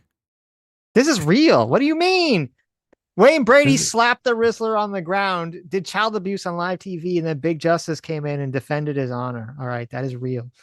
That's that really guy looks like Kim Jong-un. Yes. What's up with that haircut? That's not a good haircut. I do agree with that. I do like that after he slaps the Rizzler on the ground, this like random woman, I don't know what the plot lines are on wrestling right now. This random woman comes She's out. like twerking. Yeah, she points at him, laughs, and starts twerking. That is hilarious. Doing like an Egyptian. He slaps the shit out of this. She's not just twerking. 7-year-old. She's doing like the Egyptian twerk. She's doing like the little like walk like an Egyptian arm So thing. she's pointing and laughing. Yeah. That's his wife. That's the black guy's wife. Is it? Yeah, she's there I don't for more. She's there to support her man. Right. That's right, baby. You knocked that 7-year-old out. There you go. Oh, and she's like, "Oh, out of the way." Kim Jong-un's upset. Your Jagger is coming. Look, she's she's screaming. He took down my man. What are Can't these believe other guys? I can't believe he slapped the Rizzler. I can't believe he Is this slapped what the they- Rizzler to the ground. Are they doing some kind of set change? Is this like to divert attention while the set change is going on? What are these Who guys knows? down here towards the end? There's Who like knows? guys down there like fixing a light socket or something. Right. Who the fuck knows? We got to change these lights out. That they had a stage malfunction. They're like, quick, send the Rizzler out to distract everyone. I know. That's I feel like Deploy that's the what's going Rizzler. on here. They're like a little like crate drops down from the ceiling and it just opens and like fog clears and like the Rizzler walks out. Everyone goes crazy. Oh my god, it's the Rizzler. Ah. That's worthwhile stuff there. I didn't know you were into pro wrestling. I'm not. But I did think this clip was very funny. Professional wrestling. Yes. What is this Myron's Myron Gaines? 2 minutes 28 seconds of Myron Gaines. Yes. Nonsense, I'm gonna guess, right? It's pretty funny. Myron Gaines is the brown Hitler, correct? That's true. That's right. He's after what was the guy's name? Quasimodo. What was that guy's name? I want to say Quasimodo, but that's not his name. Was he the black? original? Was that Remember guy Black Black Hitler? Hitler? Yeah. I never Black really knew Hitler, who that guy was. Quasimodo. It was Gazi Toto or something. Mm-hmm. I like Quasimodo better. I thought Myron Gaines was gay. So did I. Or no, do they think the other co-host maybe is gay? I don't know. I don't keep up with the lore. Tree of Logic is always saying that Myron Gaines is gay. So Right. Well, he is she's holding convinced me. he is holding a little frou-frou dog from Sounds of the frou-frou dog. Lambs. It was pretty funny. But this is his girlfriend, right? She's cute. I mean, supposedly. So you're saying she's the beard? I don't know. I She never, does seem pretty perturbed about some of the things he's saying, which she wouldn't if, you know. I Well, never here, play it. understood that beard. Like, I don't get what the beard means. A Why do they beard. call him the beard? Because you're It you're should. hiding something. You're hiding your Oh, is lack that of a what it chin. is? Oh, is that what? Oh, beards are hiding things. They I guess can, yeah. I seen that. Yeah. Okay. Here we go. 2 minutes 28 seconds of pure Myron cringe. Yes. Go. I like Myron Gaines now. I got to tell you. I paused at 11 seconds. I couldn't take it. What a Chad. He's like in there. He's like, that's right. This is like one-way monogamy. You're monogamous to me, and I got like 15 side hoes. I don't know. Keep playing. I don't think he's He's has not out there playing necessarily the field. I don't think he has the power he's pretending to have in the relationship, judging by some of the interactions. Oh, really? So it goes Yeah. downhill from here. It's if you read some of the body language, it doesn't seem very like, oh yeah, of course he's, Okay. Oh, this is okay. This is drama. right. This conflict. Okay. All right. 11 seconds. Here we go. Go. Hey, Tail. It's been several months, guys, that we haven't been together. She was a good girlfriend, bro. We haven't been together for a minute, and she wants a family. And I can't give that to her right now. They broke up? I don't know. They're gone. The girl's not even in his life anymore. I don't know. She left him? Oh my God. Okay. First of all, I love Louis Theroux. He's so funny. Those questions were so funny. He has no like off switch. Just keeps probing. It seemed fake. It seemed like it was all staged. It No. seemed real to me. Why would Myron agree to that? He looks terrible in that interaction. Does he? Yeah, I think so. Okay. Like, it looks like she's very uncomfortable with the whole thing. He looks kind of like when he's like, oh, because the whole thing is like, he's like, oh, you said you're open to the idea of getting like, having more than one wife. Myron's in a sense like, oh yeah, of course. He's like, well, I mean, maybe it'll happen later. Like, it's very obvious that she doesn't want it and he knows she doesn't want it. So he's kind of doing this like, well, we'll see down the road, because he doesn't want to actually address the issue, right? Either because he wants it and knows that she doesn't want it, or he doesn't want it, but he knows he has to have like a persona for the manosphere shit. Yeah, that's why it seems staged to me. Well, yeah, his behavior is like fake. Yeah. Yeah. But it's not staged in terms of like I the guess questions it did that Louis seem Theroux was real. asking him. Right. It did. What she was saying did seem real. Mhm. And she was like, I don't really like this line of question. I'm going to get out of here. Well, And then it he's looked like, more yeah, like just go clean up the room. I know you're trying to run away from this, but it looked more like he didn't like the line of questioning and like told her to leave. really? I mean, she runs off. Well, see, like if you go back to 121, they're having this conversation, and then he just kind of hands her the dog and tells her to like go. So he tells her to leave. He doesn't like. He's like, get out of here, quick. I don't like how this conversation's going. He says, go. Oh, yeah, I guess he says, go into the room. Mm-hmm. Go into the room. Run away. This guy's weird. Yeah. Got to escape. What a weirdo. Okay. Okay. What was now? You Back had to some serious clips. stuff. You had some clips you want us to watch. Yeah. Let's do it. What do you think? Sure. I kind of want to get your feedback on some real Okay. substantive stuff. Let's make sure. Has the stream peaked and we're just down to like the essential private people? Oh, are you gonna say something like just like secret? Incendiary? You're like, oh my god, is Oh, everyone yeah. gone? Oh, You yeah. have to say Much something better. like secret, yeah. Much better. Mm-hmm. Well, no, we're just going to talk about. Sometimes people get really,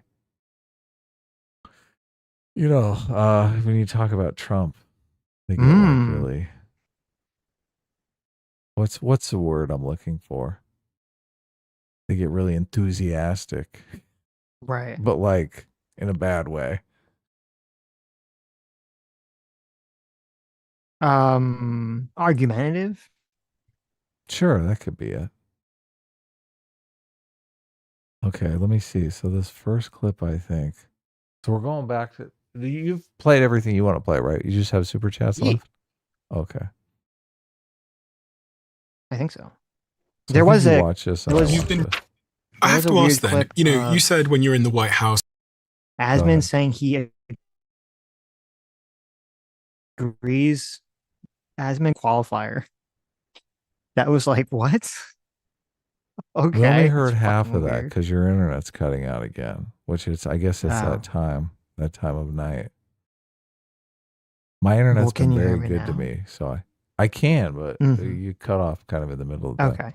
I said there was a weird clip of Asman saying that he agrees with Nick Fuentes on most things with no qualifiers, which was very fucking weird and bizarre. Oh yeah, that is That weird. and it was like I don't, I've heard Asman say a lot of like anti-racist things, and then he even made a comment about how like everyone's getting Israel fatigue and everything. Too So I don't racist. right, like I don't think Asman is like some white nationalist or whatever, but I do think he's like vague posting, which I do think is cowardly. I do think he's vague posting in order to like appeal or to not anger the Fuentes fans in his audience. Yeah, he's probably got a lot of overlap with Fuentes. We have Yeah. Fuentes fans in our audience, so Mhm. but they don't seem to mind Only a know. handful, only a couple. that we sweep for Israel nonstop. They don't seem to. There you go. Hey, look, I've been sweeping for Israel today. I'm like, holy shit, Netanyahu got us into a war. I think the case for that is becoming more and more evident. Yes. That Marco Rubio talk was just, so bad. Yep. What time do you go to bed? I want to make sure that I call you like maybe an hour or two after you've gone to sleep. I'm going to say, What? Call your internet provider. Oh. Bitch them out.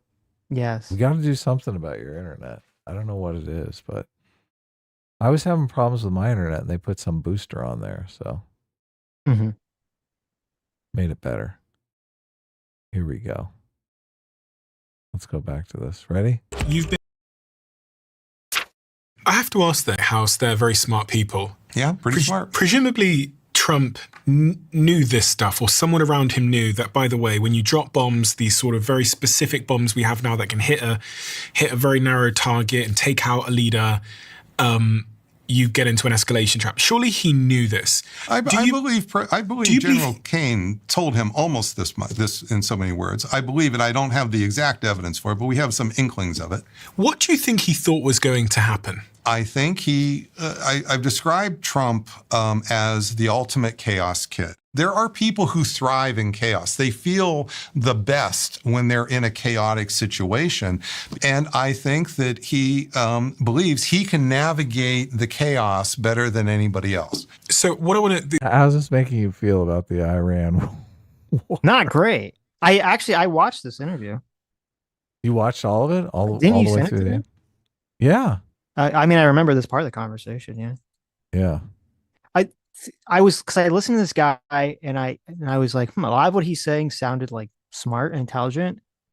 But then didn't he like say that the Iran deal was good? And I was kind of like, Now maybe I'm just wrong. Well, about maybe that, maybe you know more about the Iran deal than I do, but Well, the thing I that don't- I thought was super suspect is he's singing the praises of China, and he's talking about this trip that he went on to China. Yes, and I'm like, I remember dude got dropped into a Potemkin village, and now he thinks China's like all the bee's knees. Right. Right? Right. I'm like, this guy just got scammed hardcore. So Yeah. that made me a little bit skeptical of the kind of stuff that he's saying. Yeah, I listen, do think his ideas about the escalation, the what does escalation he trap. call it? The escalation trap. I think those are right, spot on. Yeah. Yeah. Well, I'm in the position where it's like, because I heard him talk about the escalation trap, and I'm like, oh, that makes like it intuitively makes sense to me. So I'm like, oh, I guess he's right. But then I have a lot of prior feelings that the Iran deal was probably dog shit. I haven't done a super deep dive on it, but I have a lot of feelings about it from things I have read about it. So, and he was kind of like being very positive Yeah, towards he made it. it sound like it was good. Yeah, I'm like, oh, okay. Doesn't seem like it doesn't seem like that was a great deal to me. So kind of, I don't know if I should If start they to got the reevaluate supreme things. leader to put out a fatwa Yeah. against getting nuclear weapons, saying that we should not pursue nuclear weapons. I mean, Obama basically paid for that in the Iran deal. That's a pretty good thing, right? I don't know how much these fatwas are impressive to people, though, right? Right. He could have a fatwa about all kinds of things, right? You Right. shouldn't put syrup on your waffles. Fatwa. Well, I mean, I think that fatwa that existed much prior to the Obama deal, if I recall correctly. What? So, Oh, it seems like that's something the U.S. would pay for. They wouldn't just give that out willy-nilly. according to Wikipedia, the fatwa was dated back to the 1990s. The we shouldn't pursue nuclear weapons fatwa. Yeah, so obviously they were, so that kind of makes the fatwa not seem credible, So, right? yeah, maybe they just put it out as misdirection. Maybe they're like, Yeah. oh, we don't even want nuclear weapons. We put out Maybe a fatwa. put like a big wink wink emoji at the end of the fatwa, and everyone It knew said what there was a up. /s after the fatwa, but we didn't notice because it wasn't in English. It was in like a different language. It was Arabic, yeah. Yeah, exactly. So Funny. Okay. That makes sense. The answer to the question I was looking for is, what did he think was going to happen? Did he think, I'll drop these bombs, Khomeini will be out, someone else will come in, then we'll negotiate with that guy, and then we'll get a better deal? I think that's not quite. I love that question. I wish Trump would answer it, right? what was it? I was reading Wait, what was the question? What did Trump think would happen after That's a good question, did the decapitation strike? Right, right. Would he say, "Oh, well, Israel was going to do that," so we didn't really think past that. Mm-hmm. That's too specific. People keep looking for that. In my experience here, it also is that's too narrow of a way to understand what I think happened here. And again, we're reading quite a bit into very few tea leaves here because this will come out over time. But I believe that what you're seeing with President Trump is he likes to do what's called mixing it up. He wants to get the chaos going, and then he reads the chaos very well. And when it's a media storm, man, there's very few people that have beaten him. Just think about that. That's why he's president twice. He's beaten quite a few black belts at this, right? But this is a different story. So if you take that same MO and you apply it to political violence, now you have these other actors, you have this other set of momentum. You have Israel playing this big role. You have the Iranians playing a big role. You're suddenly now have more players that can trap you in the chaos. And this is, I think, what has happened now with Venezuela. See, I think this is great analysis here, because I do think Trump knows how to navigate some sort of media storm, but he's treating this like it is just a media storm, right? Like he can just bullshit his way through the numbers, Mm-hmm. like bullshit his way through the straits to get the straits open. Mm-hmm. The straits are not going to be open because the media takes some kind of position, right? Right. I just look. I think this is where reality's stepping in. God, look. I hope I'm wrong. I hope Trump is magic and Trump can really get this thing turned around. But I don't know how it's going to happen. So he also went through the first stage of the trap. And notice that with Venezuela, he just said, oh, yeah, we're just going to forget about developing the oil. No second stage. OK, so with Venezuela, there's a reason why that has paused. It's because he didn't go to stage 2 because the oil company said, we're not going to die for you to build that oil. So he is basically he took out one person, just literally one person. That person's not even dead yet. And he's not really developing any of those oil fields in Venezuela. They're just not being developed. He said he has a good relationship. see that ExxonMobil just said, yeah, fuck you. Yes, I did. Almost Yeah, went save. that is a good point to bring up because Trump did talk about that with Venezuela. Then no biters, no one wanted to do that, and then no one. Yeah, then no one talked about it anymore. They're like, oh, I guess that didn't work. Relationship with the Venezuelan government now. As long as, because he's not doing any, the Venezuelan government, he's leaving them in place. He's basically declaring victory and moving on. He removed Maduro, kept the others in, and it sounds like kept the regime. It sounds like that might have somewhat inspired his move to bomb Iran, because it appears on the surface that Venezuela kind of didn't go too badly. Okay, I'm going to move forward to the next clip on China. I don't really care about the Venezuela thing. Right. Is that cool? Sure. Prediction, Professor. You predicted in 2000 America's era as the world's only superpower was ending. Oh, yes. And I think that is true. We haven't talked about China, but I believe. So this is the Kyle Kulinski line, right? Mm-hmm. We're ending as a superpower. That since Trump has come into office, he's making China number one. His tariffs have done nothing but help China. China's been on charm offensive since the tariffs have been, and they're picking up all the pieces. I do think that is completely true. I do think the tariffs and the Greenland shit, like, was such a fucking foreign policy faux pas. If you're trying to align our foreign policy that, like, America, you need to unite the world against China, Donald Trump is not doing that. No, I agree. I agree. Yeah. This is the narrative we had talked about last week was really, this was a play to stop China. Like, this move might have prevented China from nabbing Taiwan. Mm-hmm. This guy is the first counter argument that I've heard against that narrative that really, like, he makes a compelling counter argument. So that's why I thought we should watch it. 2 weeks in China in June while we were bombing Iran. I said I had to learn how to do social media. I toured advanced industries in China for 2 solid weeks. One of the most amazing trips I've ever had in my whole career. And it was stunning. So, Stephen, what do you think happened? How hot was she? How hot was the Chinese spy? I want to see the guide. That's a great question.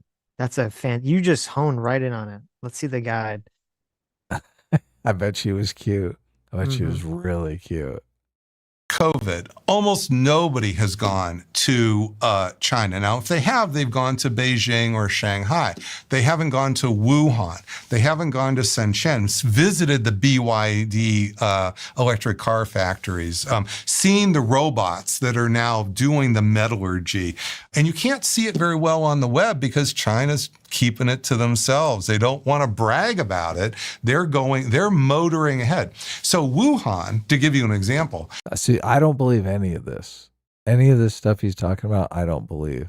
I think China is the king of, like, they want everyone to believe they're motoring ahead. They want everyone to think that they're on the cutting edge of production. I don't believe that they are. I mean, I watched a China show and they're always showing all these clips, and both those guys speak Chinese. They're looking at the clips that are in Chinese, and it's just, they cut so many corners on building and construction, and just everything is a fraud. They've shown fields and fields and fields of EV cars that nobody bought. They just manufactured and never sold. So that doesn't scream, oh, we're on the cutting edge of production. That screams someone's getting paid to build a bunch of EVs that no one wants or needs. Yeah. I don't know. I'm on the agnostic because, like, yeah, we did see, the, I forget what it's called, the Chinese AI movie thing came out and it looked like pretty good. But then I do see, I've seen all the things that you've seen, the fields of EVs that have been discarded, the Potemkin's entire Bridge Potemkin collapses. cities. Yeah. Like these like bridge collapses, building collapses, like the really shoddy. I saw a video of like this Chinese guy going to some like building that was being built, and it was just like every element of it was just, he's like pulling shit off the walls. It was like the shoddiest construction ever. Right. So yeah, I don't know. I don't really know how it all, what the shakedown is, what's real, what's not real. I saw one where there was a parking garage and the pillars that are supposed to be solid concrete were filled with sand. I saw that too, yeah. Oh my God. Right. Yeah. Yeah. So, but look, if you've got somebody like this, someone who's writing books in the U.S., a professor, some powerful person, what are you going to do as soon as they show up? First of all, you're going to put a bunch of spyware on their phone, on all their laptop, all their devices. Right. Then you're going to give them the cutest little 20-year-old guide that you can say. Guide. Oh. Yeah. I'm thinking she would be a female, but. Right. Yeah. This is your Wuhan guide. Wuhan is kind of like Pittsburgh. It's a bigger version of Pittsburgh. It's an old steel area. That's not Wuhan today. Wuhan today is the AI. It's developing not just a robotic company. They're uplifting 9 million people in Wuhan. Their medicine is improved. Their infrastructure is improved. They have more construction jobs than ever before because they have to build so much to uplift the whole 9 million people. This is what Pittsburgh should have been and hasn't been. And I know, I'm from Western Pennsylvania. It's heartbreaking to me to watch what's happened to Pittsburgh over the last 30 or 40 years. Wuhan, exactly the same trajectory, an old steel city, is now one of the leaders here they have a robotic Silicon Valley there that I visited and so forth. And why does this matter? Why does it matter if the US are no longer the world superpower? What then does history tell us is the consequence of that? The consequence is, first of all, you get enormous tension here for violence. So when you see big hegemonic shifts, that means when one leader, the world's number one, becomes replaced by another, bad things happen. This is what happened, how you got the wars between Britain and France. When they were fighting their wars, this is how you got essentially World War I, because of the rise and fall of Germany versus Russia versus. Now, this I completely buy into. You think Trump, who's been marching around talking about how we're the hottest country, America's the hottest country, do you think he wants to see China pass us up militarily or economically or any of those things while he's president of the United States? Oh my God, it would fucking destroy him. Mm-hmm. He'd be crying to Melania every single night. What do I do, Melania? Oh my God. So this is where I actually believe him. Right. He's got the right analysis. Britain. So these rising and fall, they make a huge difference. Doesn't always happen. The one time it was peaceful was when America replaced Britain as number one. So just think about that. But other times have been very tense. So how does China feel that the US are now at war with the Middle East? So what's interesting is, to get ready for coming on here, I listened to the All In podcast, and I hope that's okay to talk about somebody else's podcast. I love that show. I think they're brilliant, by the way. I love it. But what they said, just in the most recent, is that Trump's playing a game for China. What they said is China's shaking in its boots, and that what this is about is it's kind of Venezuela plus Iran is all about to cause Xi to be shaking in his boots in April, so that he will somehow make some bigger deal with Trump. I think this is just wrong. I think that it may be that there's some, China does absolutely buy 90% of Iran's oil. We're not disagreeing with the facts of the matter. It's the interpretation and the consequences for who's going to be number one down the road. So my assessment here is China is probably thrilled that we're on the verge of getting into another quagmire in the Middle East, and that they would gladly give up. They have about 20% of their GDP energy, not GDP, 20% of their energy. It's a much smaller fraction of their GDP that turns on the oil issue. Most of their energy is not generated through oil. And so I think they would really, if they had to give all of the Middle Eastern oil up to suck us in to another forever war with Iran that would go on for years and years, oh my goodness gracious. Because they see themselves as growing through Asia and spreading their wings through Asia. And so to get us pinned down in the Middle East with an even bigger problem than we had with Iraq, this is manna from heaven for China. That's what they told. That's what I saw when I was there. If I was Putin, or if I was, is that what he said? That's what they told me. Mm-hmm. He almost said that's what they told me. That's interesting. Oh yeah, I would love it if you guys got. Could you guys just go to war with Iran? How would they tell him that? Oh, that's. He said, I hope he doesn't get. Listen, I hope he doesn't get slapped with a FARA charge. Okay, after Tucker. Yeah. Running China, based on everything you've said and based on everything I know, I would really want this war to go on for a long time. Oh, for sure. I'd really be helping Iran, prolong this thing. And also because Russia are in their own situation at the moment with Ukraine. So it's quite a distraction from whatever Putin's objectives are in Ukraine. No one's really talking about Ukraine this week. And it's bad for the Ukrainians because what's happening is by the little bit that Putin has gotten himself involved here, there is a chance he set the stage for a deal, which is, again, America stops the intel to the Ukrainians if Russia will stop the intel to Iran. That is much, much, much to Putin's advantage with Ukraine. So I think that you have a situation here, Stephen, where Putin, it's not so much he's itching to get in the fight, is he's trying to do it in ways that he gets something out of it in his relations war with Ukraine. Think about that with President Xi. I don't think the Chinese want to get in the fight. I think, in fact, right now, if I'm assessing this correctly, they're probably not wanting to get in the way of an enemy who's shooting himself in both feet. Yeah. So right now, America's damaging itself a lot more than China could. And if China inserts itself, there's a very good chance then that would help Trump, again, pull a rabbit out of a hat.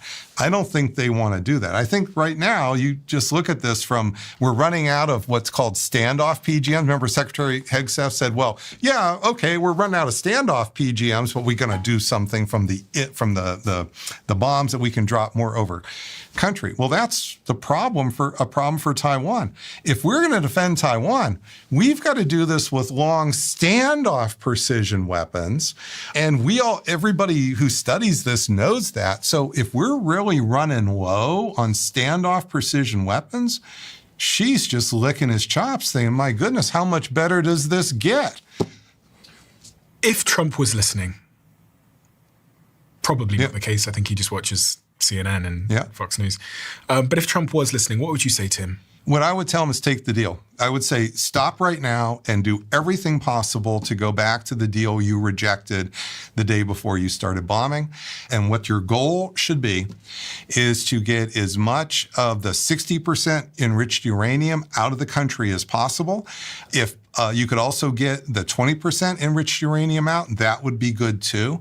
But you're probably not going to get as good a deal because the supreme leader you were dealing with is gone. And you now have a much tougher, so you might have to accept President Trump a worse deal. Are we just kicking the can down the road here? Because if you're an Iranian like you...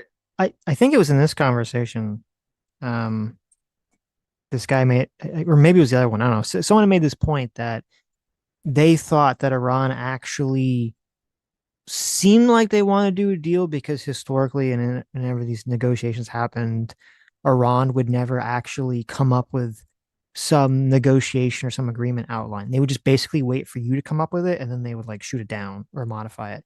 And they're claiming that Iran was actually coming up with some guidelines for the first time for themselves. Which if that's true, I mean, that is interesting. Maybe that's an indication of something. But it's hard for me to really believe. It's hard for me to believe that if they weren't already trying to woo Trump, which, as the other guy said, should be fairly straightforward and understandable, then they're not going to. Like there's some sort of ideological thing that's just blocking them from actually engaging, really. I mean, it was the same thing as even he was saying with Biden. I think what the other guy was saying was true, like with Biden. They couldn't even, Biden was fucking Obama's vice president, and they got that nuclear deal. They couldn't, hash out something with him. I just every day I lean more and more to this. Just Iran is really ideologically the leadership of Iran is ideologically motivated, and I'm not. I wouldn't necessarily believe any of these sort of nuclear deals. They can't they don't know how to flatter Trump like everyone else does and get whatever they want. Well, they might know, they just don't want to, which is indicative of something interesting. Yeah. you've said, you've watched bombs drop, you've realized that the reason why you are such a target is because you don't have these nuclear weapons. So is there not an element where Iran getting nuclear weapons is inevitable in some way? So, Stephen, this is the myth of 100% security. So we see this in not just America, but in lots of conflicts in history, where the idea that you don't have 100% security leads you to essentially do things that look like suicide for fear of death. So we know that there is a long-term problem out there, and sometimes a really good solution is to freeze it for 20 years. Just freeze it for 20 years. And you know what? You're right. You didn't permanently take it off the table. But if you can freeze a problem for 20 years, that's actually you might get lucky. You might get something good, like the Soviet Union might just fall apart on you, out of the blue. That's a great argument. That is a totally great argument. Yeah, but it is and it isn't. Because it's like, yeah, if you freeze something for 20 years, or really 50 years, I guess, like the Soviet Union, then yeah, maybe you get something good. The Soviet Union collapses, right? Or maybe you get North Korea and they just get nukes, right? Right. Or you get 9/11. Or you get 9/11. Or you basically, because this idea of like freezing things with Iran, I mean, I think that kind of was America's strategy after the hostage crisis. That's like kind of what we were trying to do. I don't think it didn't seem like it really worked. So I think he's right on the money with this 100% security thing. Conceptually, I agree with what he's saying. Yeah. Yeah. I'm just saying it's a risky thing. Because like the freezing isn't always, if someone's trying to like develop something, yeah, if you can freeze, they're trying to like develop nukes and you can freeze something and they actually stop. Right. They actually stop. Then I would agree that maybe it's just better to kind of hold things in limbo. But if they don't actually stop and they're just fucking with you or lying with you, which would be the issue with the original Obama deal, because I believe part of the issue with that was they couldn't actually access a lot of the military sites. And so the fear was, well, they only had access to already pre-established nuclear sites. And so what if they just move this stuff somewhere else? You wouldn't have access to those sites, right? Then you're not really freezing anything. You're just basically falling into their deception. Well, they desperately want nuclear weapons. And we think they desperately want nuclear weapons so that they can bomb Israel. But they could just desperately want nuclear weapons because then it makes it impossible for us to do what we're doing now, right? Just going in and bombing indiscriminately. Right? Yeah, but I don't buy that. Why not? So assume that you're the person in charge of the country, okay? Mm-hmm. And your goal is not religiously ideological. Your goal is simply to just maintain your own power, right? Okay. So here are your options. You can spend billions of dollars trying to build nuclear weapons, which has led to you being isolated by the entire rest of the world except for like China and Iran, and cut off from all these things and being opposed with all these like sanctions which are harming your economy and all this other stuff, right? So you can do that. Or you can tell Donald Trump, you can invite Donald Trump to come to Iran. You can flatter him. You could put, unfurl a big banner with his name on it, like the Saudis did, let him wave around a little sword. And you could tell him, you know what? We're going to like stop going after, trying to build a nuke. We're going to stop all that. We're going to dismantle all that. And, we're ready to stop funding terrorists around the region. And we just want to be like a normal country, and I'll still be in power, but we'll just be like a normal country, and we'll, be able to sell our oil to everyone, and you guys can lift the sanctions, right? What they're doing that would require less troublesome and save lives. That would require you to trust that America wouldn't invade you, wouldn't bomb you, because they wanted some regime change or something. If you have the nuclear weapons, you can be assured America is not going to do what they're doing to Iran now. Yeah, that's true. But I, that's why I said agree. I agree Trump that it would work. But look, I'm not even sure I agree that it would work, because I don't know that would prevent Trump from doing what he's done. Like Trump could say, "Oh, I didn't believe him." Trump could say, "Oh, yeah, I thought they were trying to snow me. They're really secretly working on nuclear weapons still." And they could be, "Oh, no, we're not. Look, inspectors come in. Look, we're definitely not working on it." No, you're hiding it somewhere in the mountains. Like, it's not. Isn't it much safer just to have the nuclear weapons?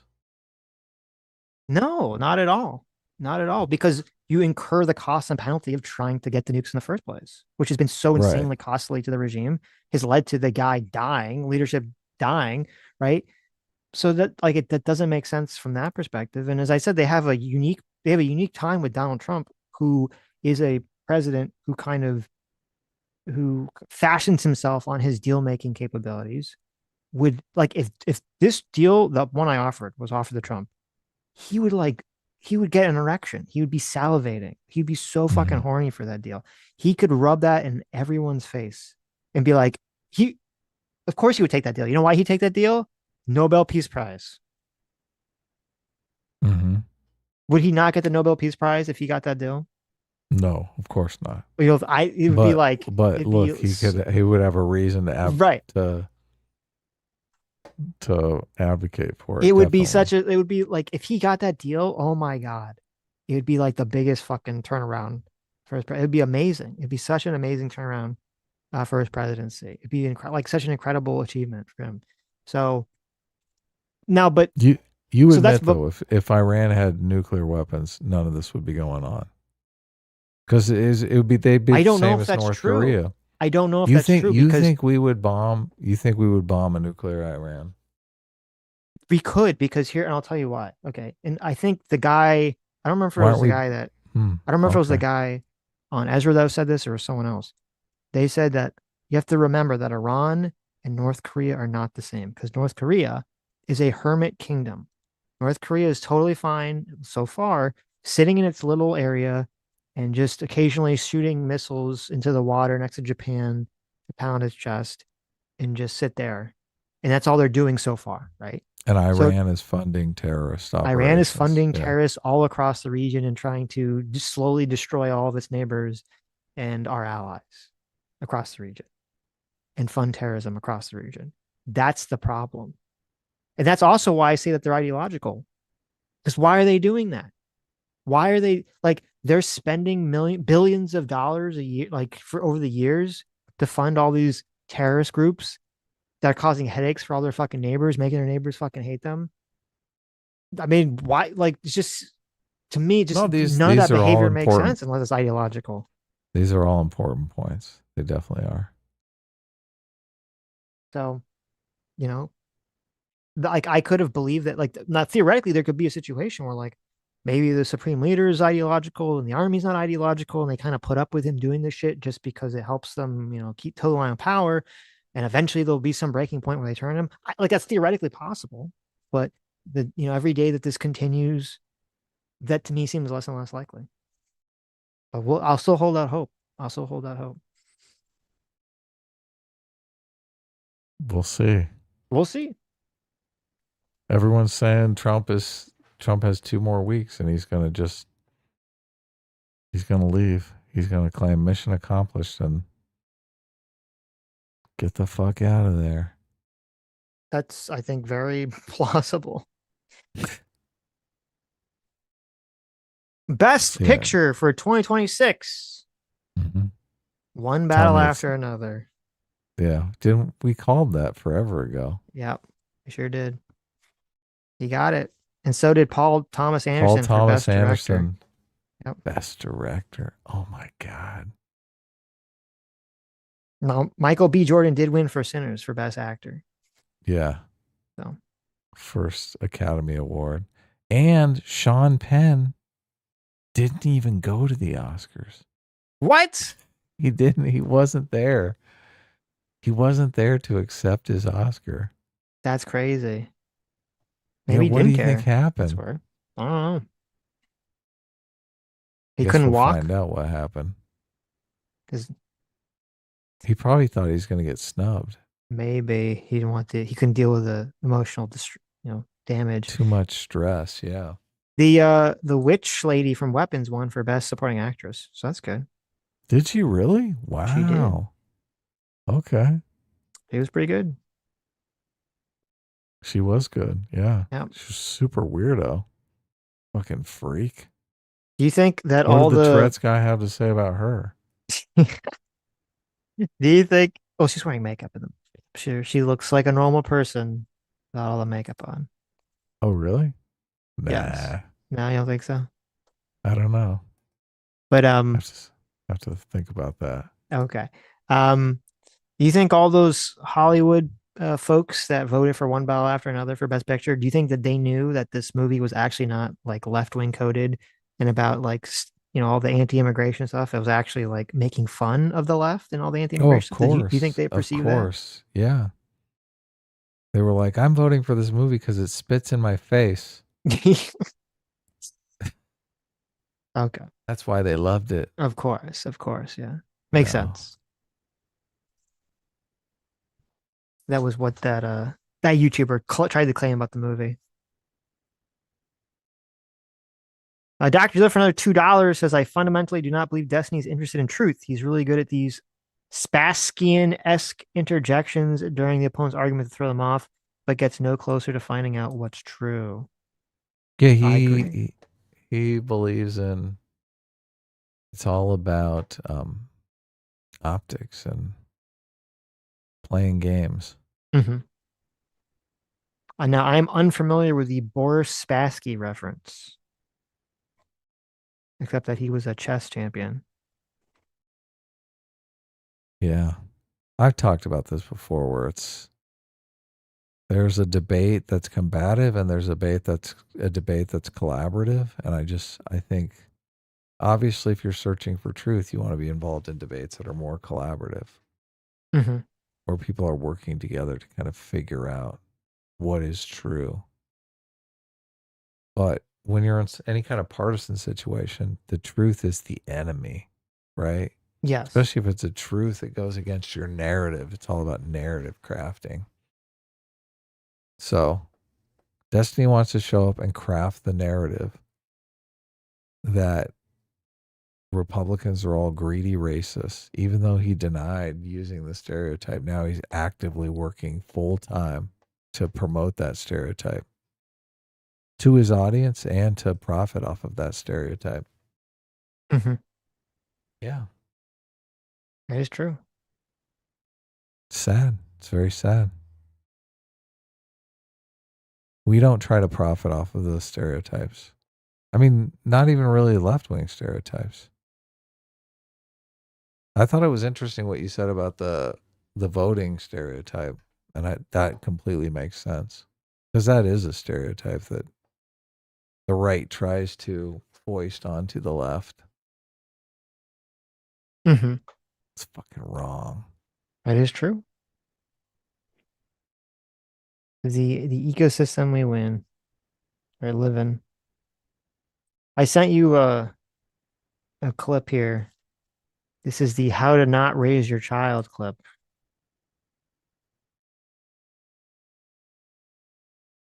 Oh my God. Asmongold? Yes. Now he's not framing it as how to not raise your child. I'm framing it as how to not raise your child. Okay. This is the exact opposite of how you should raise and talk to your child. Okay. Parents should do better. Absolutely. We got 125. Go. Parents should do better? Absolutely not. The parents have nothing to do with this. Like, the way that my parents raised me was very simple. They told me, do whatever you can to get ahead because nobody else will do it for you. That was it. That was basically my only lesson was, basically my dad brought me up. The only outcome is winning. Only win. It doesn't matter what it takes. It doesn't matter what you have to do. You can lie, cheat, steal, do anything you want as long as you win. And that's it. I was like 6 years old. He telling me that. Like, actually, that's not true. I was like 4. I remember I was a little kid, and he was going around because I would ask him. I'd be like, "Why are you going? I thought this said 30. Why does the car say 80?"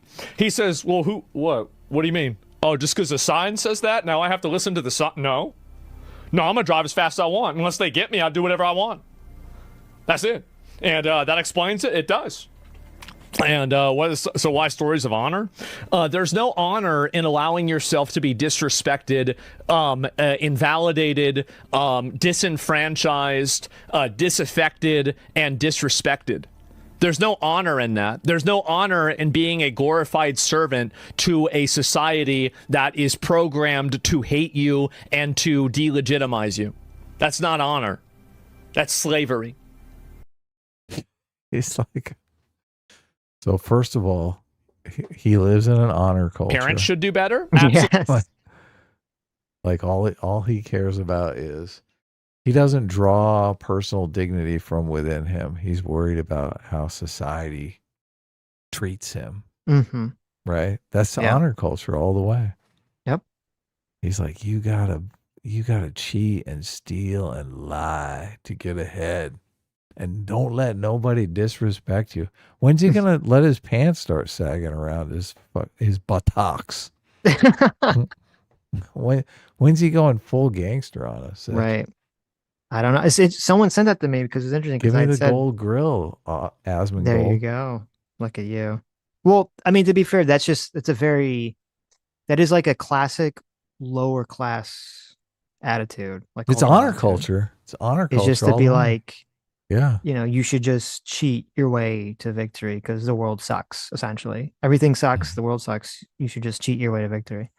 And it's interesting. Someone sent this to me because I had said, like, I don't know, months and months ago on stream that, like, I like randomly clicked onto one Asmund stream because I'd never seen the actual stream. I just watched the clips. And I was kind of shocked to see that on the stream, it was just him kind of cheerfully reminiscing about how he was scamming people in World of Warcraft out of like money and items, and I was kind of like morally baffled like what I was witnessing. And so this kind of goes directly in line with that attitude, I guess. Right. Yeah. Not great. I mean, don't leave your wallet out around. Right. Right. We are.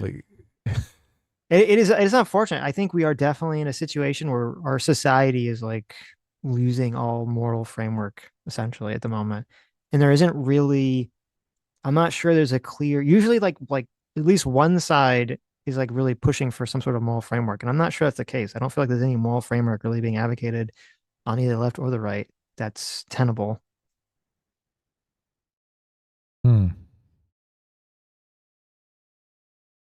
Yeah. Okay. Cheat your way to success. Michael Dorman this is not my attitude at all. I would like to think that not many people are like this, but it is kind of terrifying that there are.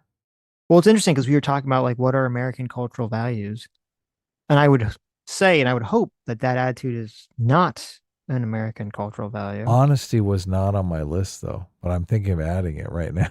Right. Because I mean, it's so funny because people talk about this all the time. They talk about the difference between a high trust society and a low trust society. Mm-hmm. And like, it's funny because usually trust society. They always talk about like, oh, the third world countries are like low trust societies and the first world countries are high trust societies. And that's part of why something is a third world or a first world country is whether it's that.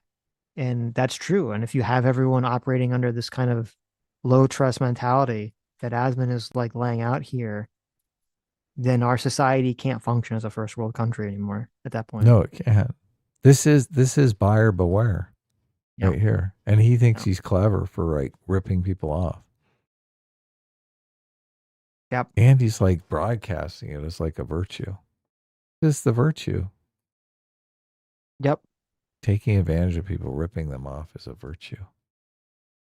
Not great. Not great. These are our heroes, boys. Yeah. I mean, are streamers better than porn stars at this point? I mean, I obviously, told you porn we got to do stars are. porn reviews on the channel, Adam. Okay. Porn stars are like pretty bad, right? I Mhm. mean, but has it become culturally mainstream to be a porn star where people don't even really look down on porn stars? Yeah, They're I like, think oh so. yeah, That's everyone's a a good porn point. star, right? With OnlyFans, yeah, sure. Oh my God. Okay, so yeah. It's all good. I mean, this is not really, we stream once a week. We talk about all kinds of interesting stuff, but I don't really think we are in this streamer world because we're not trying to climb up the hierarchy. I guess you're right. You got to be kind of a lying, fucking thieving piece of shit to really move up in the streaming world. What a fucking terrible. Maybe, I don't know. What I a think fucking terrible life. I think when it comes to politics, you kind of do have to be very audience captured to some extent. I say to a large extent. I don't know if you're not like if you're just doing like video game streams or I don't know whatever other streams people are doing. I don't know if you have to be as audience captured as I think you do when it comes to politics. Mm-hmm. At least I would hope not. I don't know. I don't really watch the other I've never really watched Speed or any of those other people, so I don't really know what their streams are even like. So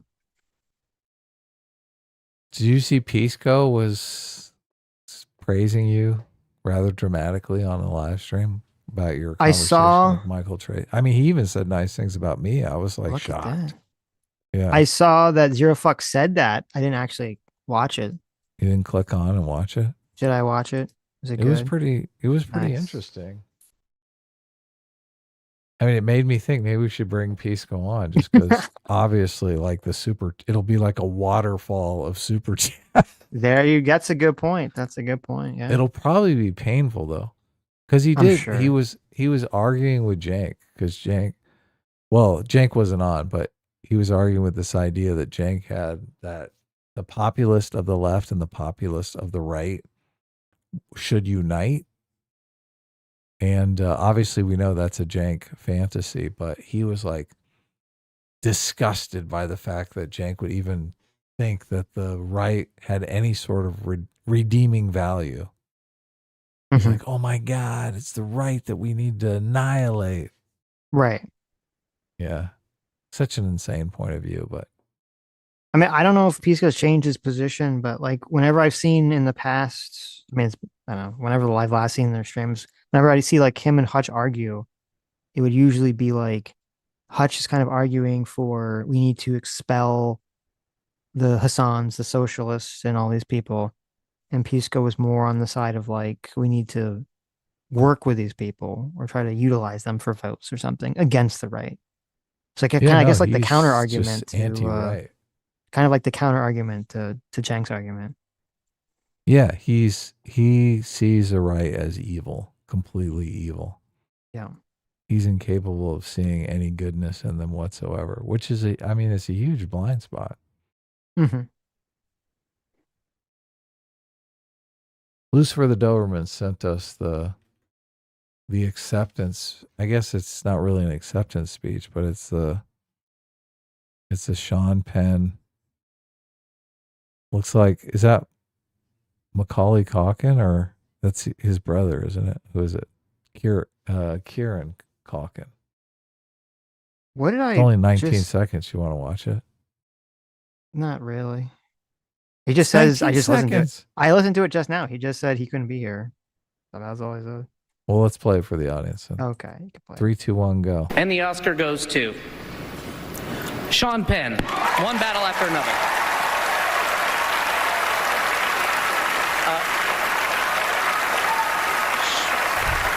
Sean Penn couldn't be here this evening, or didn't want to, so I'll be accepting the award on his behalf. And the Oscar goes. Oh my God. Oh my God. That's hilarious. That is so bizarre. Like he has his chance to win the third Oscar to be in this big club. He doesn't even fucking show up. Like What Well, happened? look, I think he thought he was going to be dissed, and You still got to show up. the only way to deal with that is to like be like, I don't even care. I guess. I don't know. You think he thought the same thing I thought? He's like, there's no way they're not giving it to Delroy after the guy yelled at him. Yeah. Well, he's like Delroy, Benicio del Toro. He's like, Yeah. I don't stand a chance. I've already gotten 3. I've already gotten 2. Mm-hmm. He's like, I did the trans girlfriend thing. They're not going to give it to me. Yeah.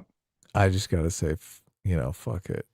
Who? They don't even know why he's not there. I know. Even if you like that movie, I mean, like to give like Deshaun Penn's character in the movie, like what was his acting? Like what about his acting? What about his portrayal of the evil white racist was like compelling? He wasn't scary.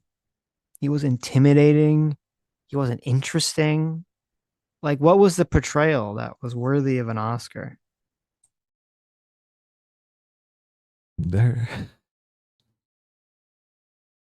These people are just weirdos, Sitch. You can't rationalize it. I don't know, man. It was ridiculous, but Yeah. now it's funny. I didn't know until there's this moment because I was like, oh, that comment, the guy who's giving the award looks so familiar. And then you said that was Macaulay Culkin's brother, Yeah. which I didn't know. And then You didn't I'm like, know why that was it? He had a brother? Well, I didn't know why he looked so familiar. And that's because that guy, the only thing I think I've ever seen him in, he was the gay roommate in Scott Pilgrim. Yeah, he's the Home Alone twin. Yeah, I didn't know that. I didn't know that in Scott Pilgrim that he was the brother. Now you say it, I can see the resemblance. Oh yeah. They look a lot alike. Yep. It's like I want to be a movie star just like my little brother, my big brother. Yes. My little brother. Yes. Well, interesting. Interesting. J-Mac, thanks so much. Our surrogate father, J-Mac, for the $20 says the sad thing is so many people believe this. I raise my kids with the exact opposite mindset. Society cannot maintain itself if people aren't morally aware of their fellow man. True. Yeah. Very, very true. Yes. True. Yeah. J-Mac's granddad wrote a book. He was a businessman, and he really had that attitude that that you really gotta try to do good in the world, which that's what you want. You want people, especially in business. Like, we don't want to live in a world where everybody's just trying to screw everyone over, right? Right. Come on. Lucifer for Can you $20 says, Asman is being honest. The world doesn't give a fuck about you, and you can try hard, but still not get anywhere because our society will just take advantage of you. I have experienced this, and so have many of my loved ones. Yeah. I mean, it's definitely a lot of tragedy exists. A lot of like fucked up situations exist. It's kind of interesting too. It's like a chicken and the egg thing.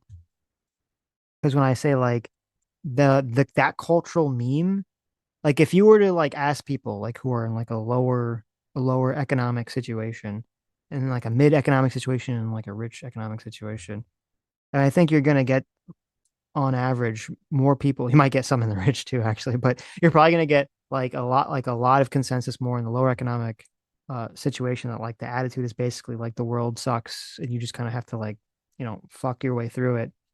And I think in the mid range section, you're not gonna get that attitude anywhere near as much. And it's kind of a chicken and egg situation because obviously when people are collaborative and cooperative, more and more people are going to be more likely to win at life, at society, at games. And then that can create a situation, and this is where you kind of have the problem, where you can have a high trust society or a high trust group where people are kind of being collaborative, and you could have the scammer or like the person of low moral character kind of enter into that system and then take advantage of the other people and use that to elevate themselves essentially because everyone else is kind of trying to play by this like set of morality or this honored rules. And so the way that I look at it is like you personally out there as an individual should always be trying to act as a moral righteous person, I mean, a lot of the reason I believe that is because I do, from my own spiritual beliefs, I do think it's important to be like a spiritually upstanding person. And I think from a non-spiritual perspective, you are more likely to get good outcomes in that situation. But that doesn't mean that you can be blind or naive to the fact that there are a lot of people out there who are not playing by your rules, who will try to take advantage of you, who will try to stab you in the back. You don't want to be like Ned Stark and make the mistake and think that everyone is going to play by the rules of honor that you're playing by. So you kind of have to do both those things at the same time. Yeah. You have to look out for yourself to a certain extent, but looking out for yourself doesn't mean going out and fucking other people over. Right. I mean, I do agree that there was a time when, you would have loyalty to a company and that company would have your back, and that doesn't exist anymore. That's not really a thing. No, doesn't exist. But the idea that you should start a business and try to fuck people over by, planting stuff in the contracts. Right. Like, yeah. Sooner or later, people are not going to like that. Well, I'm sure you've seen the thing going around with Adobe and the cancellation fee for a Photoshop subscription that people are all up in arms over. That's been like their business model forever. I hope they're fuckers. I hope their stock goes to zero. So That's crazy. Yeah. Yeah. It's kind of scary because even though I do think there's a lot of like positive cultural elements of America, I do think a lot of cultural elements, they basically become like the echoed cultural reinforcement of legal precedent or legal systems. And I do think if you were to do away with a lot of legal protection for consumers like us or workers, that a lot of the businesses are just going to take advantage of you as much as humanly possible.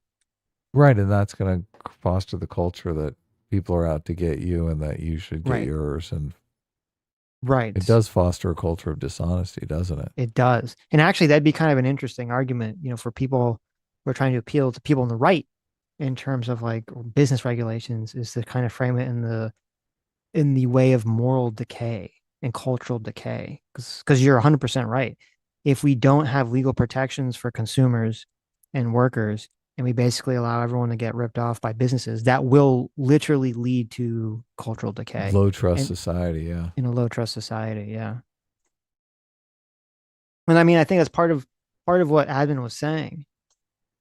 I mean, this is another reason why that woke shit and the anti-white shit and the anti-male white shit is so toxic, because it basically is creating an environment rife with moral decay for a lot of people who do feel disenfranchised by society. Because if you feel that society's out to get you or has left you by the wayside, then yeah, like most people are not going to feel like they should, play by the rules or be a moral person or an honorable person or anything like that.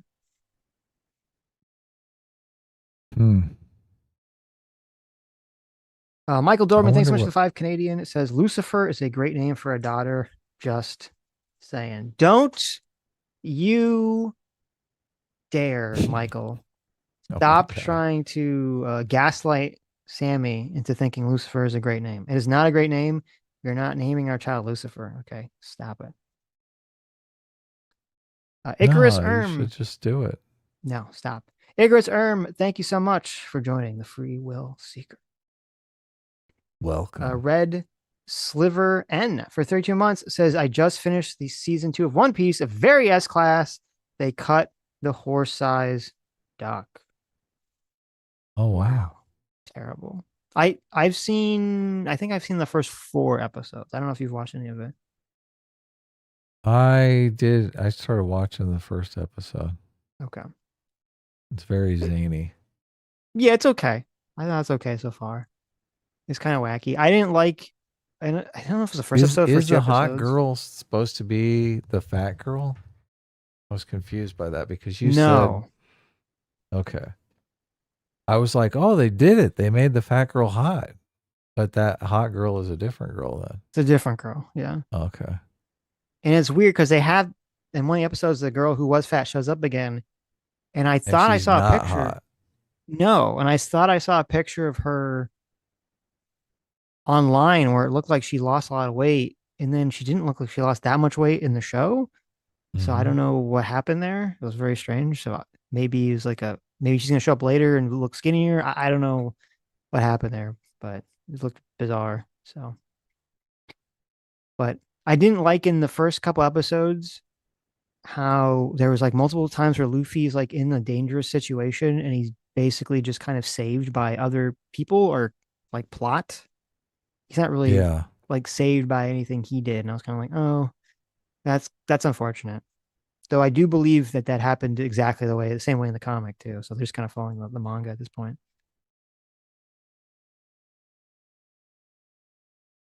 But I do like. Okay, then. I do. There is a charming element to it that I do like. I do. It is very wacky. You're right. It's very zany. And if you kind of accept that, I think you'll like it. If you don't like that element of it, the cartoonishness of it, then obviously you're going to be put off by it. I do like the cartoonishness of it. Yeah. I didn't watch much of it. Right. So I was waiting for something to happen. Yeah, it does start a little slow. They're going to go shopping. And I was like, okay, well, what kind of conflict is there shopping? Like, right. There's all this big conflict about going shopping. And I'm like, really? It takes, I think, about halfway through that episode for there to be some sort of like anything to happen, right? Conflict that's happening. Yeah. Sir Aussie Charming for 6 months. Thanks so much. Says, holy shit, 6 months. Well, thank you so much. Yeah, well, welcome. Thanks for sticking around. Go He Mag for 43 months says, did you see the video of that psycho talking about wanting to kill Constantine and he was a few feet away from at the debate? Yes. I did. It was an insane video. This guy's talking about like wanting to stab him and everything. Yeah. And I mean, what is like, we're listening to like what Constantine said. Like, what does he say that's so crazy? That's getting him like so riled up. Everything he says, they see through the racist lens. So even if he's saying innocuous things, they're like, oh, he's hiding his power level. Oh my God, he's really just a insane racist. He just wants to see black people in chains. Mm-hmm. Can you imagine Constantine wanting to see black people in chains? Oh my God. I can. Fucking delusional. I mean, he is Russian, so he's probably, wants to enslave a bunch of Ukrainians or something, right? Oh, okay. Sure. Jay the Slime for $5 says, Destiny really went full Vosh with all the what does unprecedented mean exactly? True. Yeah. Agua. What even is water? Orthodox LARPer for $2 says Professor Zhang said the ramming was a false flag. Of course he did. Of course he said that. That's shocking to anybody.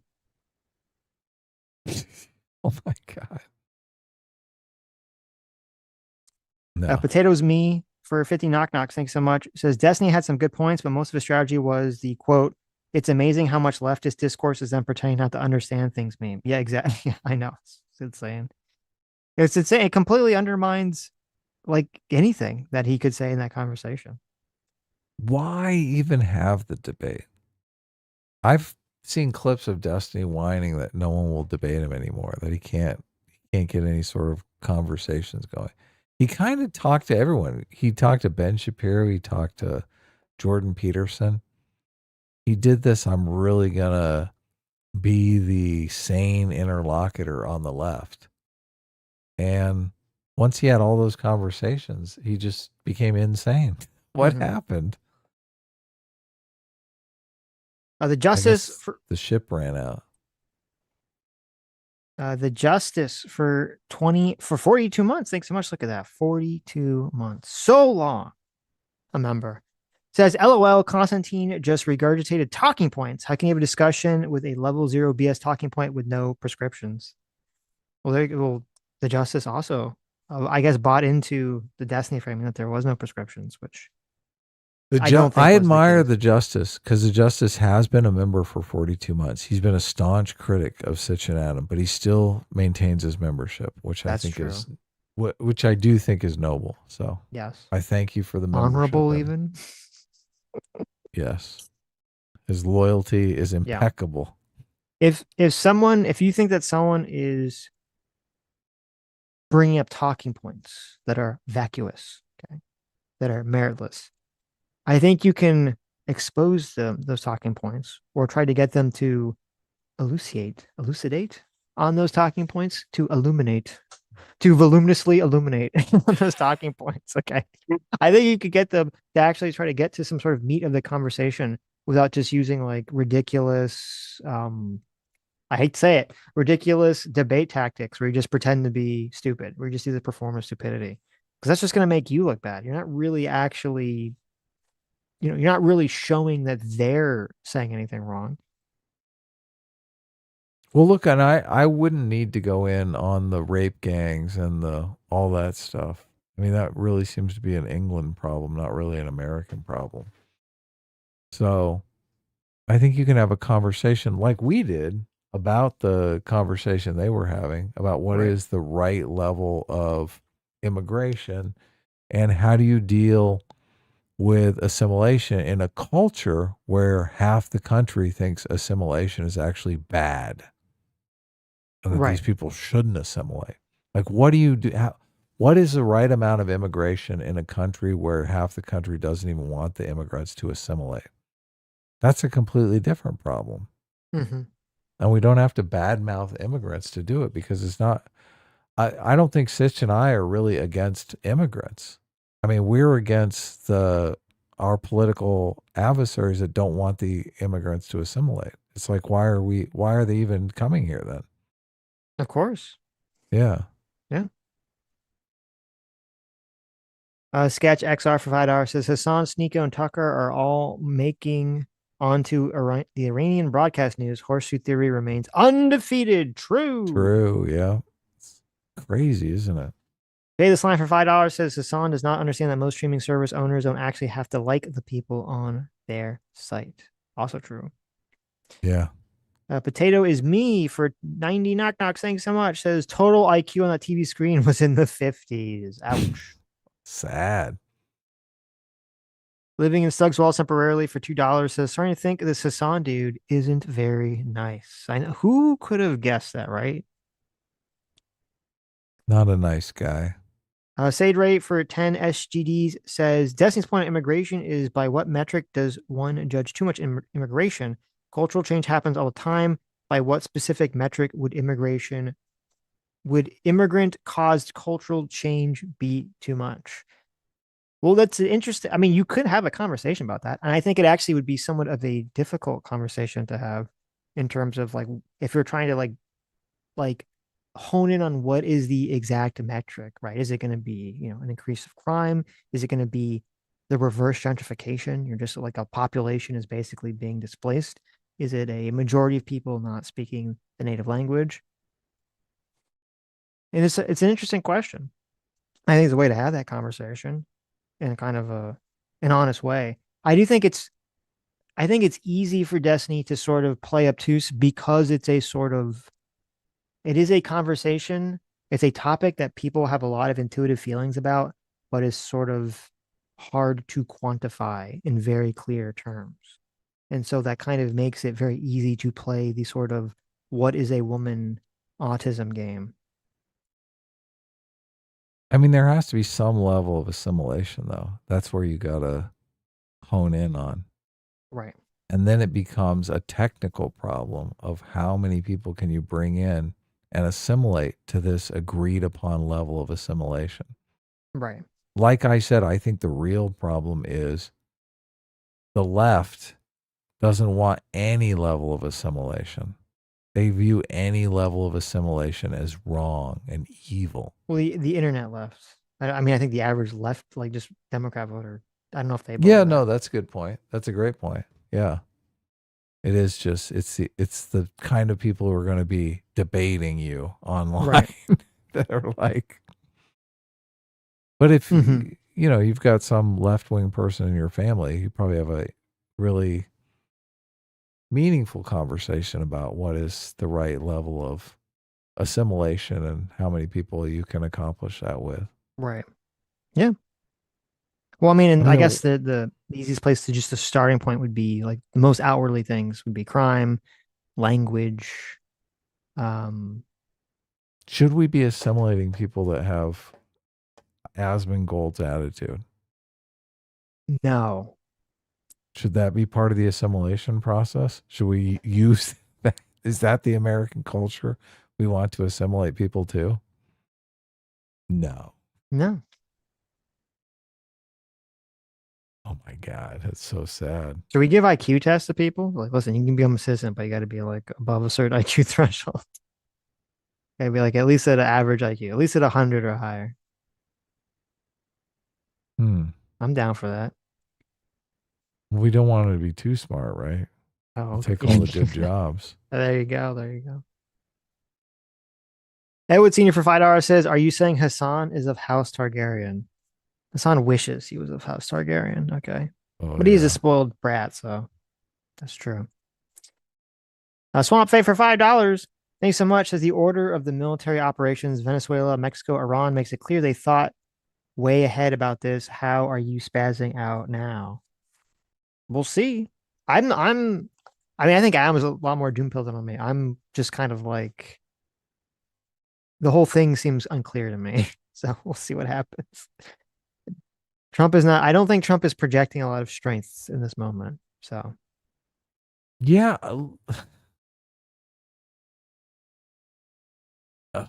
I don't see how you can look at any of the stuff we watched here or we're seeing come out over the last few days and think, oh yeah, they totally thought this through. Yeah. No, I agree. I'm not really saying that, but yeah. And that was more my attitude at the beginning of this. I thought they had, or I thought somebody had. Me too. Yeah. I thought, look, there's no way, of course. And because of the Maduro thing, thing did seem very well thought out and executed and all that. Mm-hmm. But this is completely different. Sales Simplified says, dipshits in the chat asking, quote, why would leaving the Straits closed hurt the U.S. since we produce our own oil? Have no conception of what a market is. Well, yeah, because it's the oil's all in a global market. So if there's less oil supply, that means the oil's going to be more expensive for everybody. Right. Though, as I've argued many times on stream, I do think in America, we should pass a law that says oil pumped in America has to stay in America until we meet our thresholds. Okay.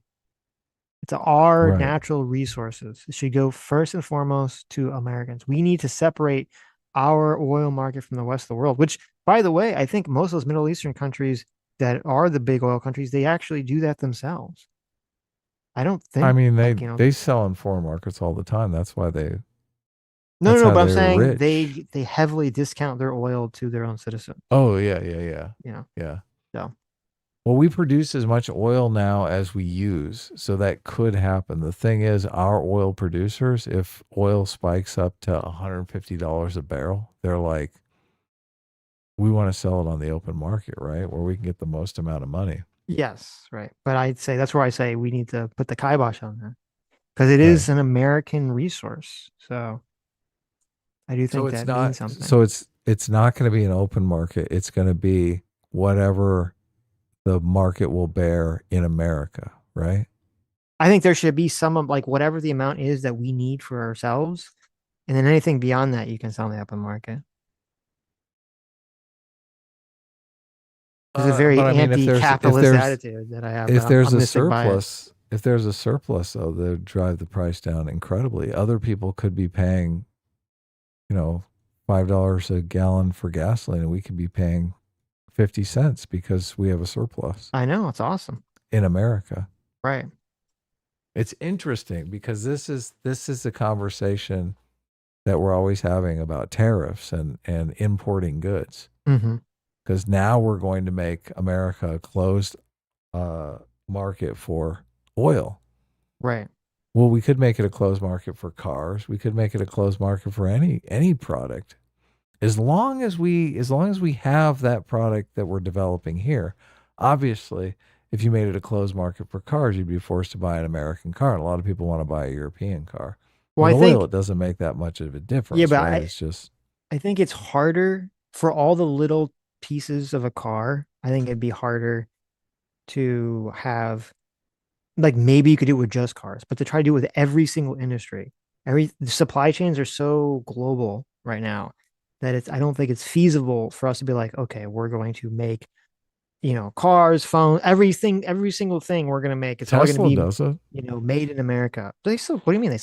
Tesla still gets pieces from all No, over the world. Tesla makes all of their parts in-house. I It's one of the don't, things they constantly brag about. I don't believe it. But anyway, All the pieces of a Tesla are made like this. This is how they're Mhm. avoiding supply chain shocks.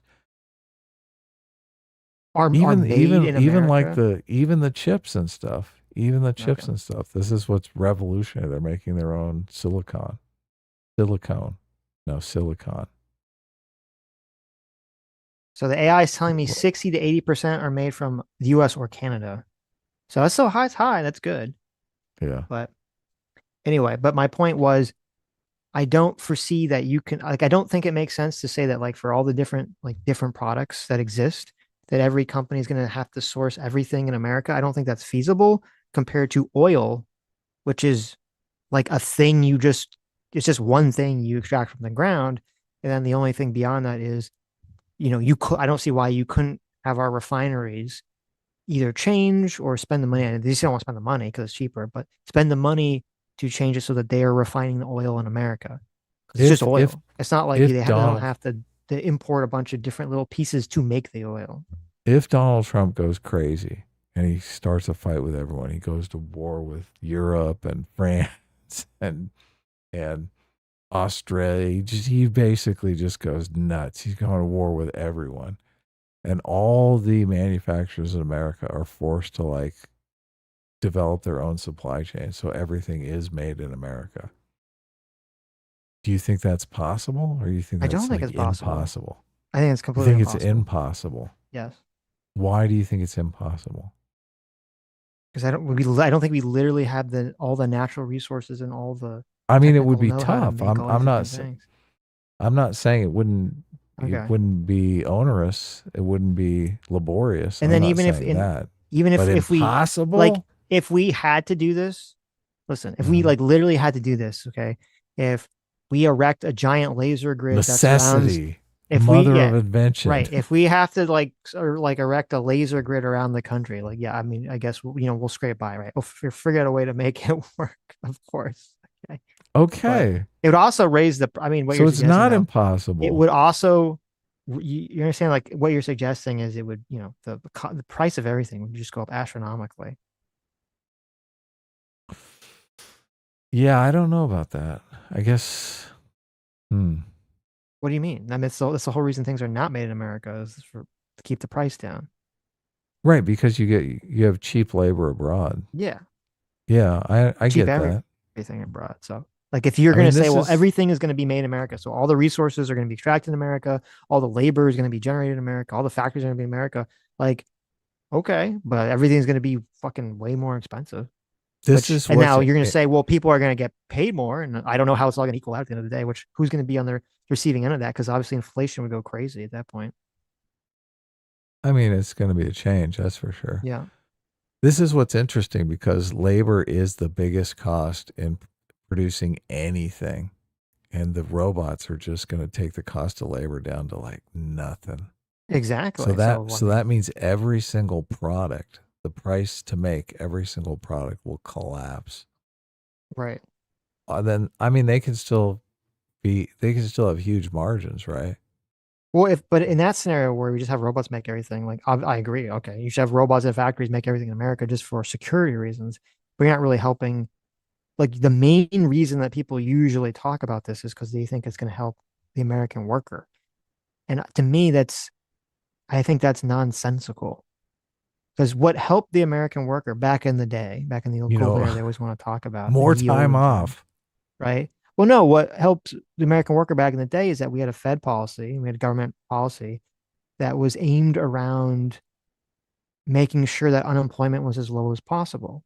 And then so labor is going to have more power because there's going to be more demand for labor. You also had a cultural climate where unions had a lot of power. But now those are both gone. Unions are for the most part gone in most industries. They don't fucking exist. And the Fed policy now is based around it's based around price stability, really, first and foremost. And it's around keeping a certain amount of the population unemployed in order to maintain price stability. These are all things that drain labor's ability to have power, to ask for, better wages, right? So even if you theoretically could switch it so all the factories are in America, it's a pipe dream, I think, if you think that suddenly American workers are going to get a bigger piece of the pie all of a sudden. I see no reason why anyone would expect that to happen without a change of government policies. No, I mean, we should probably just euthanize the American workers. I see. That's my solution. I don't know what you. I got you. Yeah. I'm not in favor of euthanizing the American. I'm in favor of UBI. I think sooner or later UBI is inevitable because you're going to have so many people that are just superfluous. They're like completely unnecessary. They cannot do anything to better society except for maybe start a family and try to raise their kids. Right. And then look, there's so many people. I don't buy the whole I've had dumb jobs before. I don't think I got any meaning out of those dumb jobs. Come on. People find places to get meaning. They don't need to get meaning from their dumb job. People are not getting meaning from being a DoorDash driver. No, but I think there are a lot of people who, I think work is important. DoorDash driver is going to be gone. That's true. Be one of the obviously. easiest jobs to automate. Yeah. But I think I'm surprised they haven't done it already. I think work is important. I think a lot of people, and I think you don't relate to this, but I think a lot of people without the necessity for work will just play video games and watch porn all day. Mm-hmm. And there does need to be something that kind of disrupts that. I mean, what's wrong with that? Okay. I mean, if that's what makes them happy. I don't think it does really make anyone happy. I don't think that the hedonistic lifestyle, I think the hedonistic lifestyle is a trap. It actually makes people miserable. I'm going to be kart racing. I'm going to be like that's kart true. racing Yeah, exactly. 9 to 5. I'm going to be like tearing up the track. At the track all the time, baby. Okay. Sitch is going kart racing with me. It's going to be great. Yep. Oh my God. I'm going to destroy him. Probably. I've never done it before. So. It's going to be great. Adam is obsessed with this like kart racing thing. He's like, I've made all the mistakes you're about to make. I'm sure he'll send me like leaderboards and stuff. He's like, look, I'm the top of the leaderboard. Like, I don't even know or understand like any of this. Yeah. I'm like, okay, I'm proud of you, Adam. Top of the leaderboard, baby. There's one of these places close to JMac. I think I might fly out and do some kart racing with JMac. Do you want to tell chat what is the name of this place? Get him in the games. Can people compete against you in chat if they live near one of these places? You have to compete at the same track, and I don't know if I'm ready to. Oh, I thought it was. If I tell what track I'm racing at, then they'll want to show up and like destroy me. I might get one of these crazy Destiny fans that wants to show up and Constantine kissing me. No, I thought the leaderboard was like if anyone went to any of these places nationally, they're on the leaderboard. Is that not how it works? Who's the guy that's always messing with me in chat? Is he a Destiny stan? I can't remember. I know he's on the left. Mm-hmm. Because I think he lives in LA. Like he might go kart racing with me. Gotcha. If I'm brave enough to let him know where I'm going kart racing, then okay, fair enough. He might jump in. The name of the place, like there's dozens of them in LA, I believe. Well, you don't have to name it if you don't want to, but it's fine. I don't want to dox you. So. Are you gonna go kart racing with me? If I have time, sure.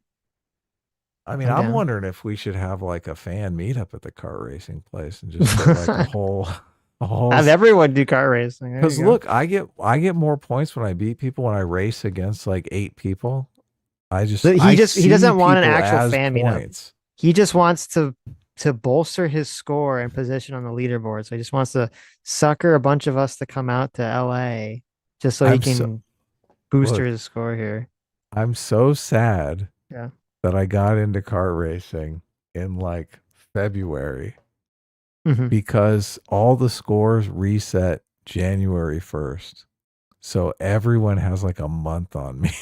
So I'm never going to catch up on some of the people on the scoring charts. And like until next year, I don't even really stand a chance. Oh, it's cumulative? I thought it was just based on like who has the best time or something. It's cumulative throughout the year, yeah. There's a Oh, I points see. base. Everyone starts at 1,200 points, but you get points for doing a race. You get points for people you beat in the race. Well, You that's get just a points trick. for- This is yeah. a trick just to make you keep spending money. The trick is it's fun as hell. Like the trick is it's super fun. Like I'll go in on a Monday when nobody's in there and it's just like me and I'm hanging out with the guys that work there and like we'll be going through all the different cars and testing out like which one has better suspension or I have a car that is like, oh my God, it's like the dream car. I was in there racing one day on a Saturday. And this kid passed me like I was sitting still. I was like, what the fuck is this car? I got to drive this car. This car is like amazing. Mm-hmm. And I got into it and I realized, okay, well, this car is like 10 times faster than any of the other cars. They're all the same? I mean, they're all theoretically the same, right? But I mean, some have better steering, some are faster than others. Oh, you think it's just like a maintenance issue? Like the people that I've talked to the guys that work there and they're like, okay, a lot of these cars are just, I have no idea. Like they know the cars that consistently win races. So they're like, Right. okay, if I put someone in car 2 or car 38, that car's going to They put in like do the well. hot chick. They're like, oh, like they put in the hot girls into like the fast No, car. you wouldn't know. That No? would never happen. They would Oh, okay. spin out. They would like lose control. Oh, so they Like, put them in the slow cars. The I've women been there drivers. before when there's like a huge wreck where they have to run out. These cars go 45 miles an hour. Mm-hmm. Okay. Are they open? Yeah, they're totally open. People get They got, hurt when like- they're like crash at 45 miles per hour? I've seen people that are like startled, definitely startled. Yeah. Well, startled. isn't really. Mostly girls. Okay. I can't. Sitch and I are going to go kart racing. It's going to be a blast. Mm-hmm. Sammy's going with us too, right? Sure. Yeah. Damn, you should Oh, go kart racing with us. She liked to kart race. Mm-hmm. I go with my wife all the time. She loves it. Masha for $5 says, Sitch, you never did kart racing? How's that possible? You do Chuck E. Cheese, Dandy Bear, Dave and Buster's, then kart racing as a Floridian. No. I've been in a go-kart before. But what Adam is describing is like some sort of next tier. Like, I don't think the go-karts I ever drove went 45 miles per hour or anything. Like, those things probably went like 20 or something. I'm like, I've been in like the normal little go-karts, you think of when you say you're going go-karting. They have a place. I think I sent it to you. They have a place in. They do have a place in 107 Florida. locations. They have a bunch of places Yeah. in Florida, yeah, actually. But If any of you guys want to go, K1speed.com is the website. They have 107 locations. They've got a bunch of locations in California. They have 7 locations in Florida. So you're set. JMac, they have 1 location in Arizona. So unless you live close, you're going to be doing some driving. they make you wear a helmet? Fuck yeah. Oh my God. Yeah, so There's- I don't remember having to wear a helmet when I ever did go-karting. You got to wear a helmet. You got all it's like you're a race car driver. Yeah, so saying, yeah, these are supposedly like next tier level go-karts or something. They are. They're all electric. They only they charge them up, and the race is 12 laps, but the car will die in 14 laps. So they got to charge it up between each race. But sometimes you'll wait for You'll wait for the car to charge because you want the good car. Oh, okay. I found a YouTube video. You can't always get the good car. So I played a lot of Mario Kart. Okay. I don't Mhm. know if you know that. If you play Mario Kart, when you take the turns, you got to learn how to do like the drift turns in Mario Kart. Oh, look, they have a drift night. Right. And so I just found a random YouTube video that's explaining with these specific carts how to drift turn. So I gotta like figure out how to do this before I race you. I gotta know how to do the drift turns properly so I can compete. Yeah. It's okay. I'll go easy on you. It is fun. You're bouncing around and like trying to pass one another. Sometimes there's people, they're like complete dipshits. They don't know how to let you pass. So you just got to kind of force them off the road. Well, I mean, it's a skill issue. You got to drive these things a bunch of times to like get a handle for them, I assume. Oh, yeah. No. I mean, I've probably raced like maybe 20 times now. Mm-hmm. So, yeah, it takes a while to get used to it. And I mean, I've gone in when it's just me, so I can get pointers from the guys that work there. That's the key, They're right? telling you all the little secrets. They are, yeah. Yeah. Like, here's what you're doing wrong. Here's what you got to do. No, they get stoked when someone's interested. Mm-hmm. All the guys that work there are racing there like every day. Like their days off, they're there racing. Right, right. Okay. Yeah. Lethal Strain for $5 says we hit Karg Island while it's announced 2,500 Marines are deploying. I'd say there's possibly a plan. Yeah, I think I talked. I'm assuming you said that before. Went over what the theoretical plan would be. That doesn't open the straits up. I mean, I agree. That's a plan. Doesn't do anything about the straits. Why do you care so much about the straits, Adam? You're like a broken record with straits. What about the gays? Why don't they care? Why don't they matter? All right. Look, I'm in Hollywood. There's plenty of people taking care of the gays. Oh, okay. It's the straights. They're the underrepresented ones. It's true.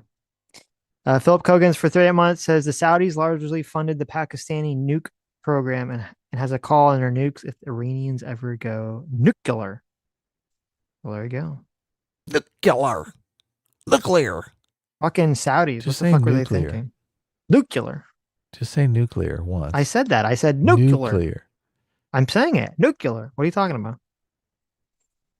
Did you watch the new Star Trek? No. Supposedly it's the worst ever. The newest episode? Yeah. I don't believe it. I mean, I could actually She-Hulk is back. Of course and she's even She-Hulky. She's green? No, she's just, woman power. Oh, a bitch. I could have anticipated that. Sammy G in the chat. Wow. I can't believe she would say that. Oh, so bad. That is true. That is true. Is Sammy going to beat you in kart racing? So when we played Mario Kart, Sammy did I think she beat me every time. That is true. Wow. That is true. Now, obviously, that was after I completely destroyed her soul and spirit in Smash Brothers. And she didn't win a single time in Smash Brothers. But, so, it's fine. She's like, let's play a game I can win at. Exactly. Girls are better at Mario Kart. That's what they always do. Everyone knows Mario Kart's a girl game and Smash Brothers is a boys game. Okay. Everyone knows this. Of course. Metatron for $10 says Iranian dissidents say a massive civil uprising is brewing. Millions are desperate as the country faces severe water power shortages with temperatures likely hitting 120 degrees. Wow. Oh, listen, Trump can still get lucky. I desperately want to be wrong. I want to be so wrong. I want this thing to be wrapped up and us to free the Iranian people and for Trump's face to go on Mount Rushmore. Mm-hmm. That's how wrong I want to be. That would be good. Yeah. The Oceanist for $5 says, "Why are the American bad types mad? Iran is just facing some blowback for funding proxies. Hassan should be saying Iran deserves the strikes." That's an excellent point. That is a great point. Yeah. Yeah, they want to fuck around with these proxy wars. They're going to get popped in the mouth. Madney for $5 says, "Look up Ami Kozak. He's a comedian, and his Tucker Carlson satire is spot on." I have seen that guy. He's pretty funny. Yeah, he does all the Tucker Carlson bits. I think we watched a couple of his videos on stream once. Making fun of Tucker. Yeah. He uses the laugh pretty good. Oh, that stupid laugh. The Mozart laugh.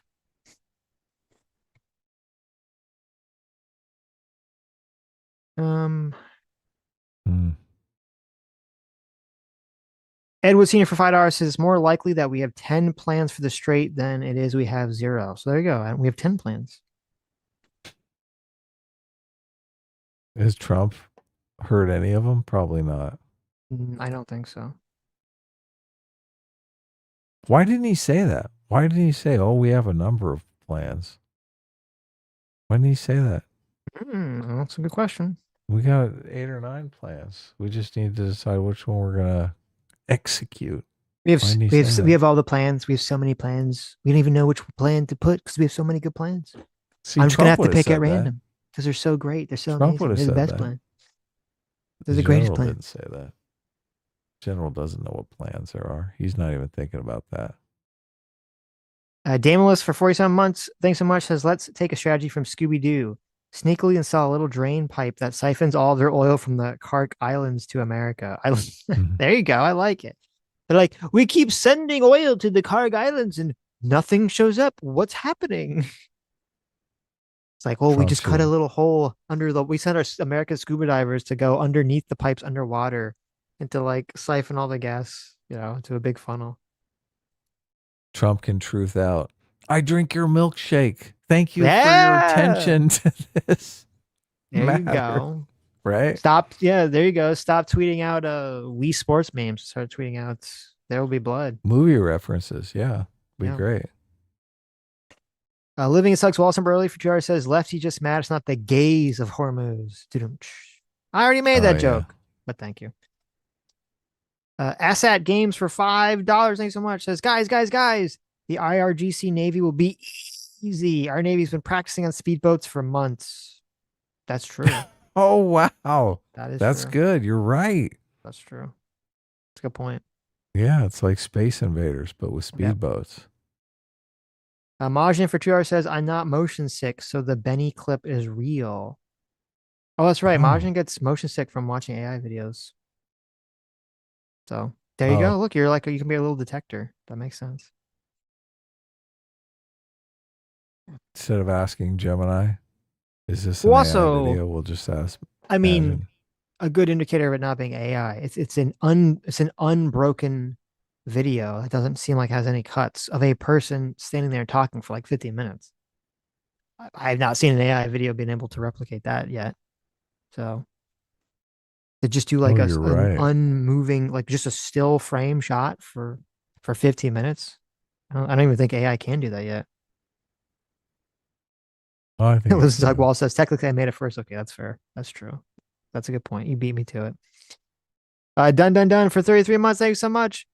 I think 33 months. Freedom Seeker says, "No Sitch. They went into the secret Hebrew vault and they got BB's foreskin phylactery and cloned BB. The clone was grown in 2 days." That's a good point. He actually did die, but they're able to regrow him from his foreskin. That's a good point.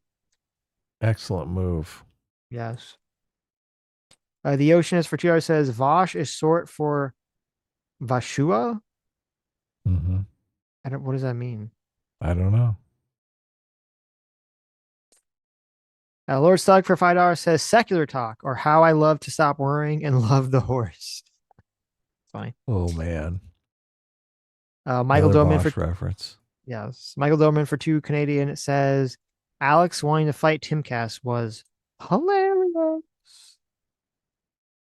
The Alex Oceanist for who wanted to fight Timcast? Alex Jones. Oh yeah. Get into a Alex fight. Jones is hilarious. He should have listened. Tim Cash should have got the Rizzler on. Okay, could have been a whole thing. The Oceanist for $2 says Medi guzzles buckets of kumini.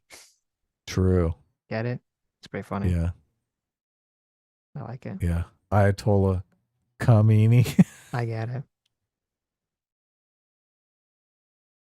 Fat Brown Buffalo for $10 says Daily Wire recently promoted John Doyle and was going to have Alex Stein as a right-wing guest on Noel's bar fight show. I wouldn't be surprised if Shapiro eventually leaves the Daily Wire. I mean, I don't know enough about Alex Stein to comment, but like John Doyle's, basically, I think isn't he also just like a Fuentes Z white nationalist guy? That's pretty crazy. If the Daily Wire is gonna start promoting him, so maybe you're right. Lethal Train for 2 hours says an NBC poll showed ICE is more popular than Democrats. That's hilarious. That's great. hilarious. That is great. PC for $5 says Sean's only hope of getting an Oscar now is getting on HRT. If he starts now, he should make it for next year's awards. Well, look, this super chat must have come in before the news. I hope it did. It did, yeah. He pulled it off. Lives in Stug's Walls temporarily for $5 says you can lead a horticulture, but you can't make her paint. Very funny. Very good. Yeah. Thank you. Wim for $5 says Iran's diaspora literally has a transition plan ready, easy to go upon Islamic regime's fall. I think the Shah King guy being put in charge is probably one of the more less likely outcomes of the situation, but that would be nice. Look, I hope that works out. I've heard that too, and I think that'd be great. I would love to think that we have a complete plan to deal with the power vacuum. Right. That's going to only take 2 weeks. I agree. Lethal Train for $2 says Sean Penn won 2 Oscars and didn't even show up. Terrible. Oh, he really? won, He's never shown up for the Oscars? Oh, or you mean this is the second time he hasn't done it? It's interesting. Is this like a meme for him? Maybe. Is he just too cool? What's going on here? You think they wouldn't want to give him the third one if he's like, oh, he never even shows up. Like I on principle would not vote for him a third time just for that reason. Even if he was in some amazing performance, I'd be like, fuck him. He doesn't even care.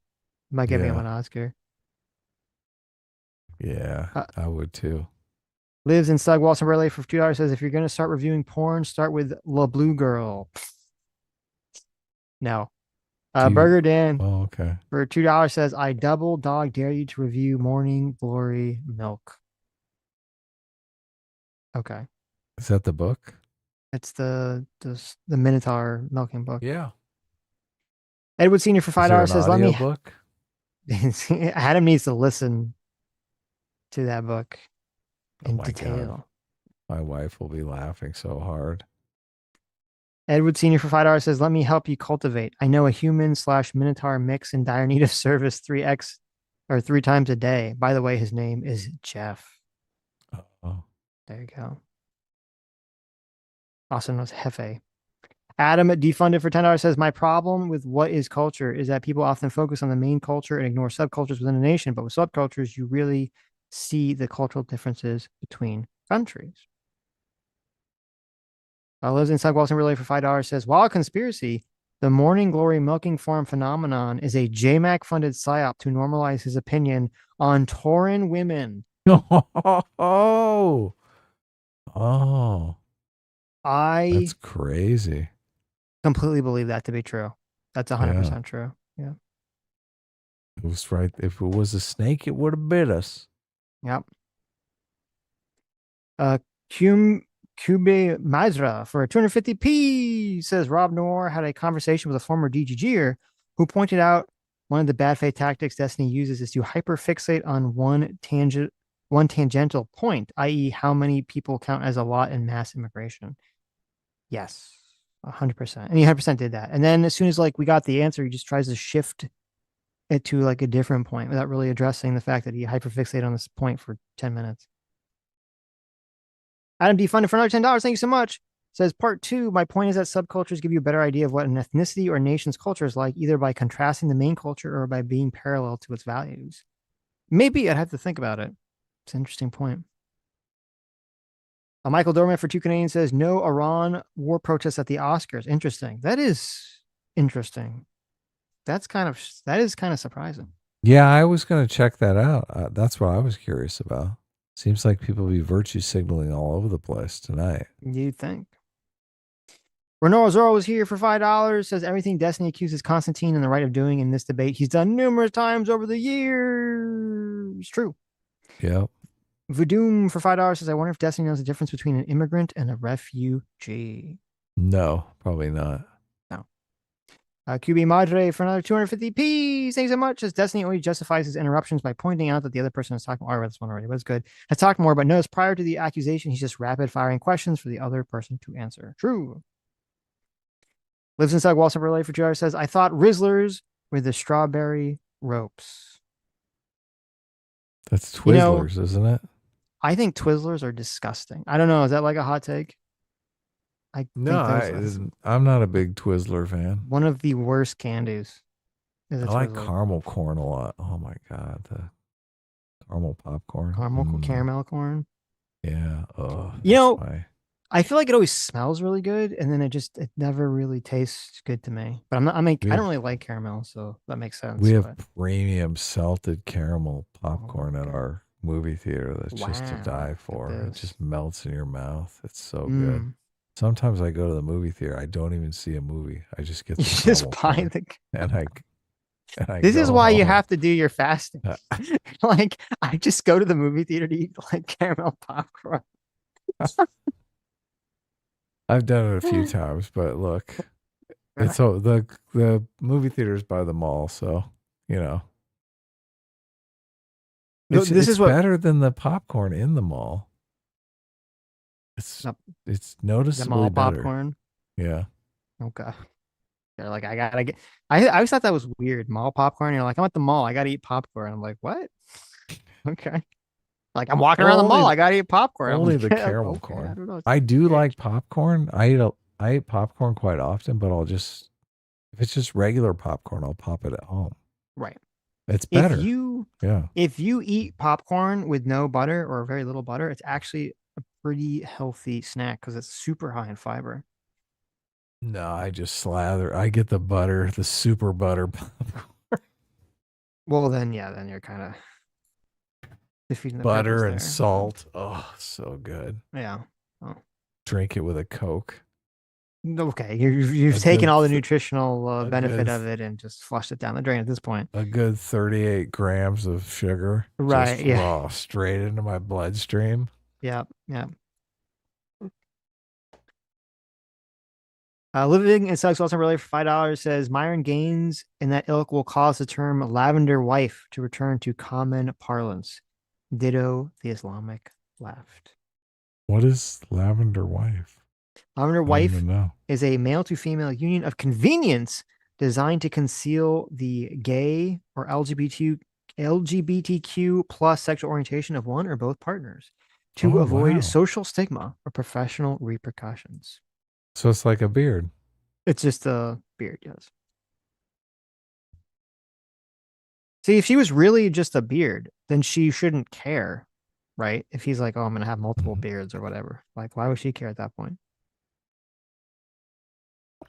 That girl was pretty cute, but it's like after a while you start thinking, I'm assuming she's starting to think, the dating someone who is semi-famous is like, it wears thin pretty quick, I'm certain. Well, especially if that person's semi-famous for being anti-woman, right? Right, yeah. And talking openly about how like would be fun. Women suck and you're gonna have like multiple wives and all this other shit. I got to tell all my girlfriends I was dating a real important streamer.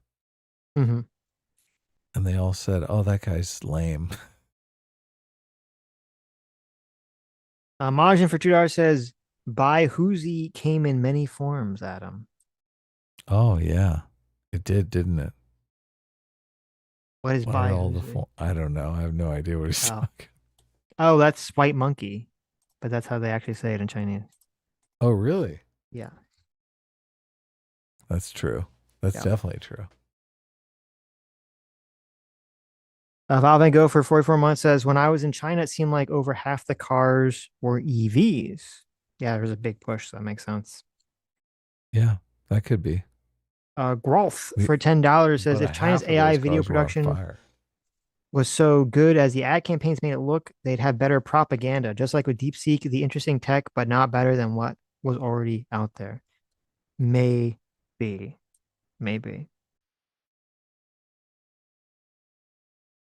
Majin for $5. How is China showing themselves better when they have shown they will help zero allies in trouble instead of citing Iran, they zero tariffed Africa? Yeah, that's an interesting point. Like, especially Kyle's like, oh, everyone's gonna side up to China. It's like China isn't really showing that they're helping anybody. So Liz inside Walson Burley for $5 says, I instinctively distrust anyone who simultaneously radiates this much confidence and weakness. That's a very interesting concept. How do you radiate confidence and weakness like that at the same time? That's true. And I know exactly what you're talking about. It's very weird. What person is he talking about? I assume he's talking about Myron. Oh. But maybe he was talking about someone else. Who are you talking about? Goose Springsteen for £10 says, as a Brit, one important thing for you guys to know is that due to old imperial laws, non-Brits from the Commonwealth, India, Pakistan, Bangladesh, Australia, with residents can vote in UK elections. Wow. Why don't they change that? Wow. So you Wait a guys are minute. importing a bunch of Pakistanis that are voting in your elections. But they don't say don't. So wait, how does that? Are you saying that someone from India moves to England, even if they're not a citizen, they automatically get the right to vote? Is that the issue? Because they were in the colony. Interesting. They were in the British colony. Stug says the Iran expert guy is who he was talking about. Oh, I didn't feel that way from him, but Goose Springsteen for another £5. Thanks so much. Says consequently, in some marginal parliamentary constituencies, non-British nationals can sway elections. Look up Tower Hamlets in the Aspire Party. That's crazy. That's fucked up. Why would they not change that? Well, I know why they wouldn't change that, but talk about importing votes. Actually, that's pretty crazy. Mm-hmm. That's how these politicians are staying in office over there. Right. They're like, we got to get the Indian vote way up. Wait a minute. Why does that not apply to Americans? What the fuck? We were subjugated by the Brits. Why does that not apply to us? What the fuck? Yeah, we were a British colony. Yeah, I want to move go over there and vote. Be able to vote in their elections. What the fuck? They're mad about the Revolutionary War. Oh, okay. So if we win, we don't get the vote. It's only for like the losers. What's up with that? India didn't fight for their independence. I mean, they did, but it was. How did they get their independence? England gave it to them, didn't they? They're like, okay, stop starving yourselves to death. We give up. Oh, we kicked their asses in India. That's why, yeah, made them feel bad. That's why, because we beat their ass, and they're like, fuck. That's right. We shouldn't even have to move. I think all Americans should just be able to vote in British elections. Period. I want my mail-in ballot. Yeah, there you go. Proteron for 10 New Zealand dollars. Thanks so much. Says, hey fellas, as noted, JoJo dislikers, are you going to be watching Steel Ball Run when it releases? Also, did we ever get a Rice Krispies update? S-Class is the best class. An 18 Did you reigns. make your Rice Krispie treats? I did not, unfortunately. Damn it. Did not. Sadly. I might give Steel Ball Run a chance just because everyone always talks about it being the best JoJo. Though I guess I'd have to go back and watch the rest of the previous JoJo season. Metalworks 411.90 for thanks so much for the $10. Says, what if we promised companies 95% reduction in taxes for about 48 years if they raise their employees' wages, give them benefits, and hire 90% legal American citizens? Do you think they would do it? Maybe. That'd be interesting. Yeah, I think that would be interesting. They probably would especially if they're paying high taxes already. I mean, they just do the math. They'd be like, okay, Right. can we do this? Is this Yeah, going but to then make what us more money or happens? less money? What happens in when 8 years goes 4 to by? 8 years. When it Well, like we'll the have thing the has robots by then, so we'll just okay, be firing it's a everyone. short-term solution. That's true. You think Fair Trump's going to do practical. UBI? Can we bet on that? Says you don't have to know anything more about previous JoJo's. Doesn't I thought the end of the last season? I'm sorry, I thought the end of season 5, the bad guy like resets time or something, and that's why Steel Ball Run takes place in cowboy times. Spoiler. So, but I guess you're right. If it just resets, I guess it doesn't really matter. Fair and practical progress for 15 months. Thanks so much. Says feeling blackpilled, hearing prominent Trump admin people align with the Netanyahu government and trying to usher in the end times as a precondition for paradise. What? That's crazy. What do you mean? That's pretty bad if that's the case. And fair and practical progress for 5 Aussie bucks says key factions in the U.S. and Israeli government truly believe there is a divine endgame and have been specifically placed in power to finish it. Mentions, thank you for another $10. Says mentions of Holy War, Third Temple, and Greater Israel from Mike Huckabee, Pete Hegseth, Lindsey Graham, Ted Cruz, U.S. commanders, Paula White. Would you please open the brief and at least briefly look over the PDF I sent you on X? Okay, let's see. What is this? This isn't a virus, right? If this is a virus, I'm gonna be very mad. Be very, very mad. No, it was a virus. Your computer got bricked right on stream. I know, terrible. What a fool. Third Temple, Messianic Prophecy, and Holy War. A significant faction of people that run the United States and Israeli governments genuinely believes we are living the final chapters of a divine story. They've been placed specifically to finish. This report documents the public statements, theological positions, institutional actions of prominent figures across the Netanyahu government, the Trump administration, affiliated faith advisors, and the U.S. military command structure, showing a convenience towards what is commonly called the Third Temple Project, the demolition of the Al-Aqsa Mosque and Dome of the Rock on Jerusalem's Temple Mount, and the construction of the Jewish temple in their place. Okay. Let's see.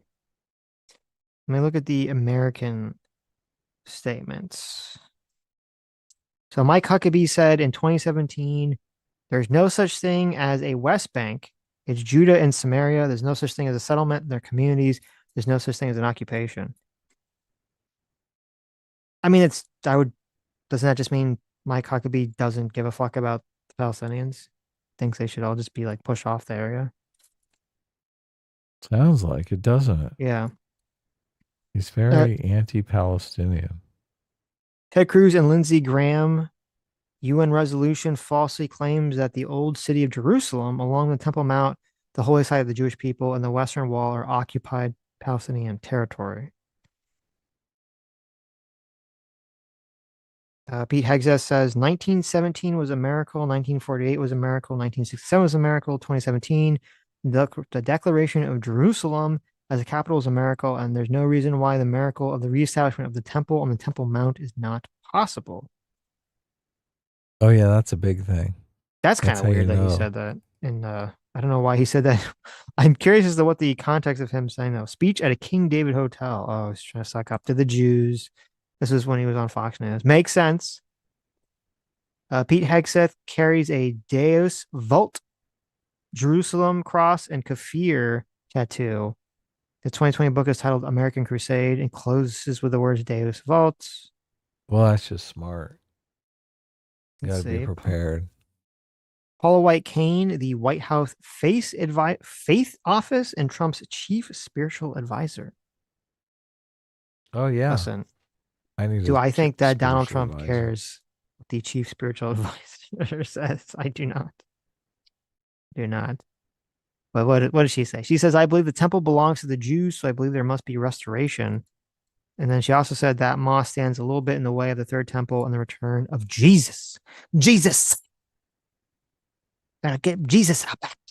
What do you think of the in his bones? He'll know in his bones when the war is over comment.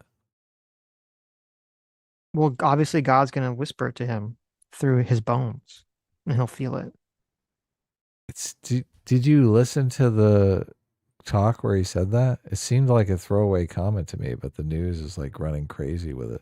I didn't. I saw that people were pointing out. I didn't actually see the original source of it though. It's like some throwaway comment on a podcast, on some Fox Okay. News host Right. podcast. It sounds like a classic Trumpian comment to make. So Yeah.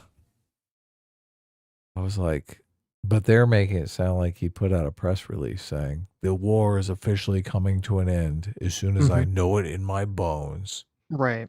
Thank you for your attention to this matter. Jono for 10 New Zealand dollars says, "Hey guys, I don't know how much you keep track of the ACP-AF conflict on X.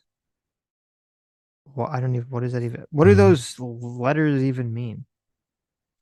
But I was curious. Given has been challenging Fuentes to a debate for a while, who do you think would win? That was AF America First. What is A? I don't know what ACP is, but Has versus Fuentes. Well, it depends what you mean by win. Like Haas can just outshout Fuentes and call him names and call him a cuck and call him a tiny person. And I guess like declare he's gonna win. But I think Fuentes could actually like out debate him pretty easily. So I've never really been impressed with like a Haas debate performance, honestly. Is that the Jewish guy? The big Jewish guy? No, that's big burly Jewish guy. Who's has? He's a really loud, annoying guy. Has been? I don't know how else to describe him. So. Okay. Dumb. I mean, at least those Nick is a pretty good debater, so that's true. Those rank for $5 says there's different types of oil from different regions used for different products. U.S. has light sweet oil. The Middle East has sour crude.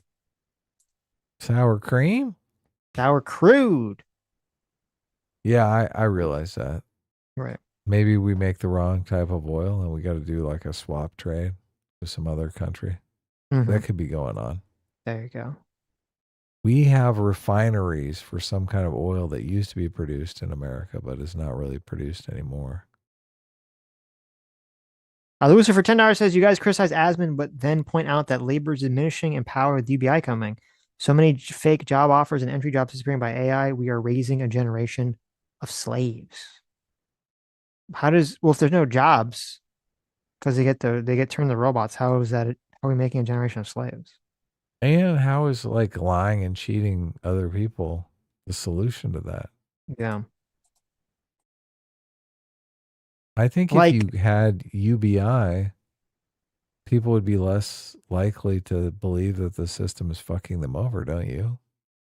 Yeah. I mean, if their basic needs were met with regardless of whether or not they worked, and our society was oriented towards, instead of go out and get a job and support yourself, it was oriented towards figure out a way to be a productive member of society, right? Start a family or do some good in the world, right? Go fucking clean your park up. Well, yeah, there's obviously a couple pathways. We can take the pathway of like robots do all the work, and then we all live in the Star Trek, nice place, right? Where you just concentrate on art and our families. I'm not confident we're gonna get there just yet. I think we'll get there eventually. I'm not confident we'll get there just yet. But I don't know if we're gonna be in the AI takes all our jobs, and now the only jobs people have is to like step on their little wooble pedals to generate power for the AI bots. If that happens, then I'll be more inclined to like, okay, I guess we're slaves at this point, but I don't think we're there yet. And I don't see how, even if we were there and you're like, okay, well, we all just have to be like, have this like morality, this like toxically low trust, bad morality. No one then can cooperate effectively to create a coalition or rebellion force to take out the bad actors and the elites that are fucking us over and to have a better system. That's another thing I think that's important to understand about what is so like toxically bad about sort of what Asman is saying. If everyone adopts like the elites and the rich people who control our society, all the Frankish Jews and all the fucking Illuminati that Professor Jang is talking about, all the lizard people, they actually want, if that was true, all those elites like were like real, they would actually want everyone to cultivate the Asmongold philosophy that he's talking about. Because if everyone's too busy backstabbing each other and they have the got mine attitude and they're all just trying to look out for number one, then you can't really build a coalition of force to take out the people in charge and to, put in an actually just and moral society at that point. So, I mean, that's another big issue with that problem. But how Dax, many kart races can I get with my UBI? That's what I want to know. That's true. I'm just going to spend all mine at the kart racing place. Dax for $20. Thanks so much for $20. Dax says, "Hey now, your favorite movie won Best Picture right now." Shocking. I think we both thought it would win Best Picture. Kind of surprised about Sean Penn, but I guess Hollywood they love their Hollywood royalty. Mm-hmm. They wanted him to just he gets to enter the club. He did the ultimate role. See, the ultimate role for a black person in Hollywood is to play a slave. The ultimate role for a white person is to play a racist. No, a retard. What are you talking about? A racist? No, it's you can't go the full retard. retard. Can't go full retard. Okay. It's usually the retard that makes it. Did they give Rain Man? No. Did they give Jack an Oscar? I assume they did not for Django Unchained. Oh, that's a good question. I don't think that. I would be kind of surprised even if he was nominated, but Leonardo, yeah. He definitely Christoph won Waltz got the award for Best Supporting Actor in that movie. For Django? Really? For Django, yeah. Oh, look at that. The white man. Quentin Tarantino won for Best Original Screenplay. Oh, that had to chap. What's his name? Spike Lee. Spike Lee had to be super mad about that. Was he in the running, or he just doesn't like Django or Quentin Tarantino? He doesn't like Quentin Tarantino, and he had a bunch of unsavory things to say about Django Unchained. Interesting. I mean, he's a white man saying the N-word left and right. Okay. Mm-hmm. Yeah, no. Spike Lee doesn't like that. He thinks it's cultural appropriation. Oh, okay. Spike Lee is maybe the most racist person in Hollywood. So, Bulb Sweet Bulb. Spike Lee does not like white people at all. No, I can believe that. He hates white people. Bulb Sweet Bulb for $6 says, "Sitch, why didn't you tell me that agreeing with your illegals in California voting take would get me banned? I can't read minds here." I don't know what that means. Did you ban someone for agreeing with me, Adam? Okay, how dare you? I unban him this second. May have banned him for. Oh, how dare you! Can't ban people for agreeing with me on when I'm objectively correct. Okay. Look, I would never ban someone for agreeing with you. Okay. But if they're disagreeing with me, the ban hammer is going to come down on that bitch. Look at this guy. Especially if they're being rude about it. Oh my God. I can't believe it. But now I feel obligated to ban him just for being a baby about it. No. Jesus. You have to unban S class immediately. Okay. All S class unban. Who is this? I'll jump in and unban him right now. Bulb Sweet Bulb. Okay. I'm in there right now. Okay. I'm doing it. Do it. I'm looking it up as we speak. It is kind of shocking how bad the system is on YouTube. They make it very difficult to unban people. I felt bad about banning that one person last stream. Mm-hmm. And I went and looked, and I could not for the life of me. It's like you can't find the name. I know. And not only that, so you guys have two names, right? You've got the @ name, and then you've got the name of your channel. We see the @ name in the chat, the name of your channel is what we see in the banned people section of the interface. That's terrible. I mean, because it used to be It they're is both fucking They used to be terrible. at least the same name, and now it's like it's kind of baffling because you would think. I mean, it is strange to me. YouTube, massive platform, right? Like, how much money would it take for some programmer to have it so like you click on your ban list and it just has like an alphabetical. It has Oh, I actually like it know. goes to a fucking page. It's not a pop-up window. It goes to a fucking new page that just has all the names. It has Alphabetical the order. date that they were banned, and and you could have it like arranged in alphabetical order or something, right? Like how is that complicated? That should be Even the if most obvious thing on the planet. even if they were like, it should also, that should be like the last person I banned, so it'd be easy to unban. Or but yeah, that's or not you how could do is it either. by that's what I'm saying. It should be little filters by name, by date. You ban them or whatever. They make it I went like if you've never seen it, it's just this like weird little pop-up menu that just literally it's like the AI, the UI like vomited a bunch of names at the screen. And you Yeah. just have to like look through it and like keep clicking like load more, load more. Then sometimes you can kind of control F the names and sometimes you can't. It's just like a total Well, there clusterfuck. really is only one load more. It's kind of weird. It shows like 25 names, and then it's like load the rest of them. Yeah, like 100 And then it names. loads Yeah, it. it's like it's They ridiculous. That's the other thing, because I went to the channel, the person's channel, because I had the @ name, and I looked at what the name of their channel was, because Mhm. it's different, right? And then I searched for that name, and I couldn't fucking find it in the list. I know. I'm like, what the fuck? I know I banned this person. It's pretty crazy. So sad. Fondue for $6 says everyone is secretly trying to end the world. Don't you know? I have it on good authority. I don't. That is the reason why Iran really wants nukes. That is true. That is actually true. They just want to end Rich the world, Jammer, baby. Adam will ban everyone who hasn't gone kart racing. True. That is true. Oh, look, it's Nick Costanza. That's the guy.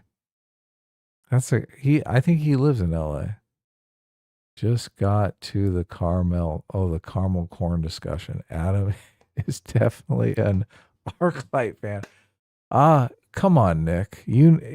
Nick, you live in LA, right? You're an LA person. You know ArcLight does not exist anymore. ArcLight did have the premium caramel corn that was like vastly beyond. But there's an What AMC. is ArcLight? ArcLight is a movie theater that's like the premium movie theater. Okay. They don't show any previews before the movie. What? It's just like a quiet What? movie theater. That's amazing. Yeah, an usher comes out and introduces the film like old-timey style. That's so good. Yeah, it is. But look, ArcLight got killed in the COVID? pandemic. No. I'm a huge ArcLight fan. I used to go to ArcLight all the time. Me and Jessica would, but that's terrible. it got killed off in the pandemic. Actually, Quentin Tarantino was talking about buying the ArcLight because it was such a movie phenomenon, right? It's But I don't think he did. It's so crazy to me going to watch movies again, and it is like it is a literal 30 minutes of trailers before the movie starts. Yeah, I know. You should we don't you go. should just show up 30 minutes later. Like you should We just not. do Yeah. show up 30 Yeah. minutes late. It's Yeah. fucking great. I really don't remember it being like that when I was a kid. I could have swore there was like 10 to 15 minutes, like maximum trailers. 30 minutes of trailers is fucking bananas. And it's like it's like shows and commercials and all kinds of shit they throw in there. Yeah, it's oh god. I was like, what am I watching here? Yeah, we go 30 minutes late. We figured out the 30-minute thing, and we just it's look, you don't want to miss your movie. You don't want to be late.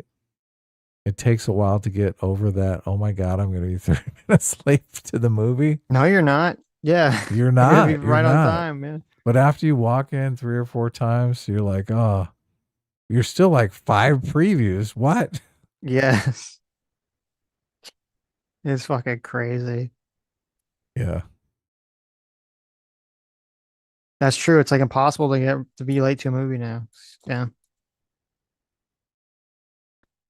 Harrison Dill, thanks so much for $2. Says UBI is communism.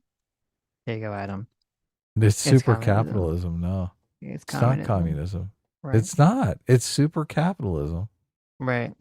How is it communism? Communism is everything is free. You still have to pay for everything. You get the UBI, but you spend it however you want on whatever you want. People still make products and services. If you want to use your UBI to start a business, go for it.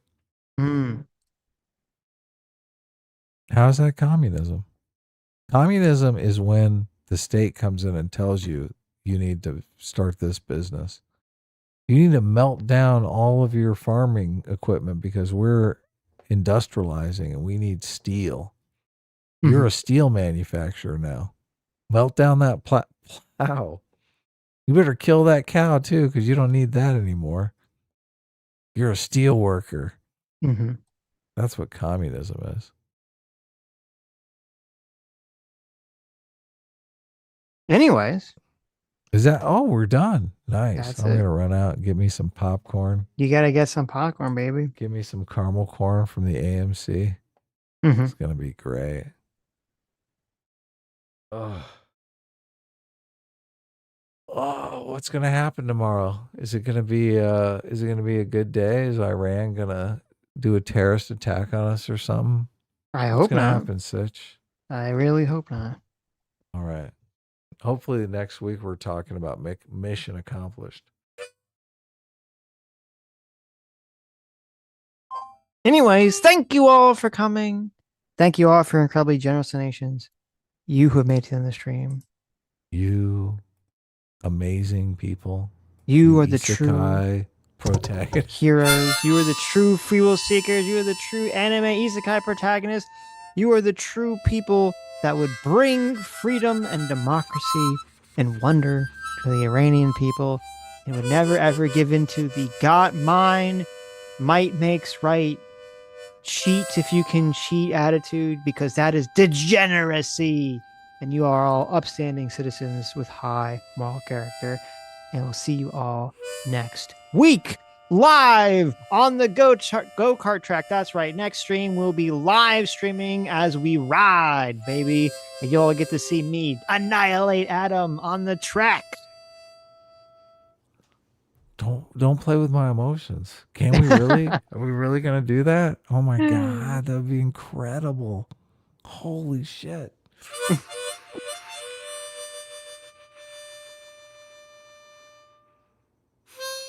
Bye-bye. Congratulations, Sean Penn. Oh yeah.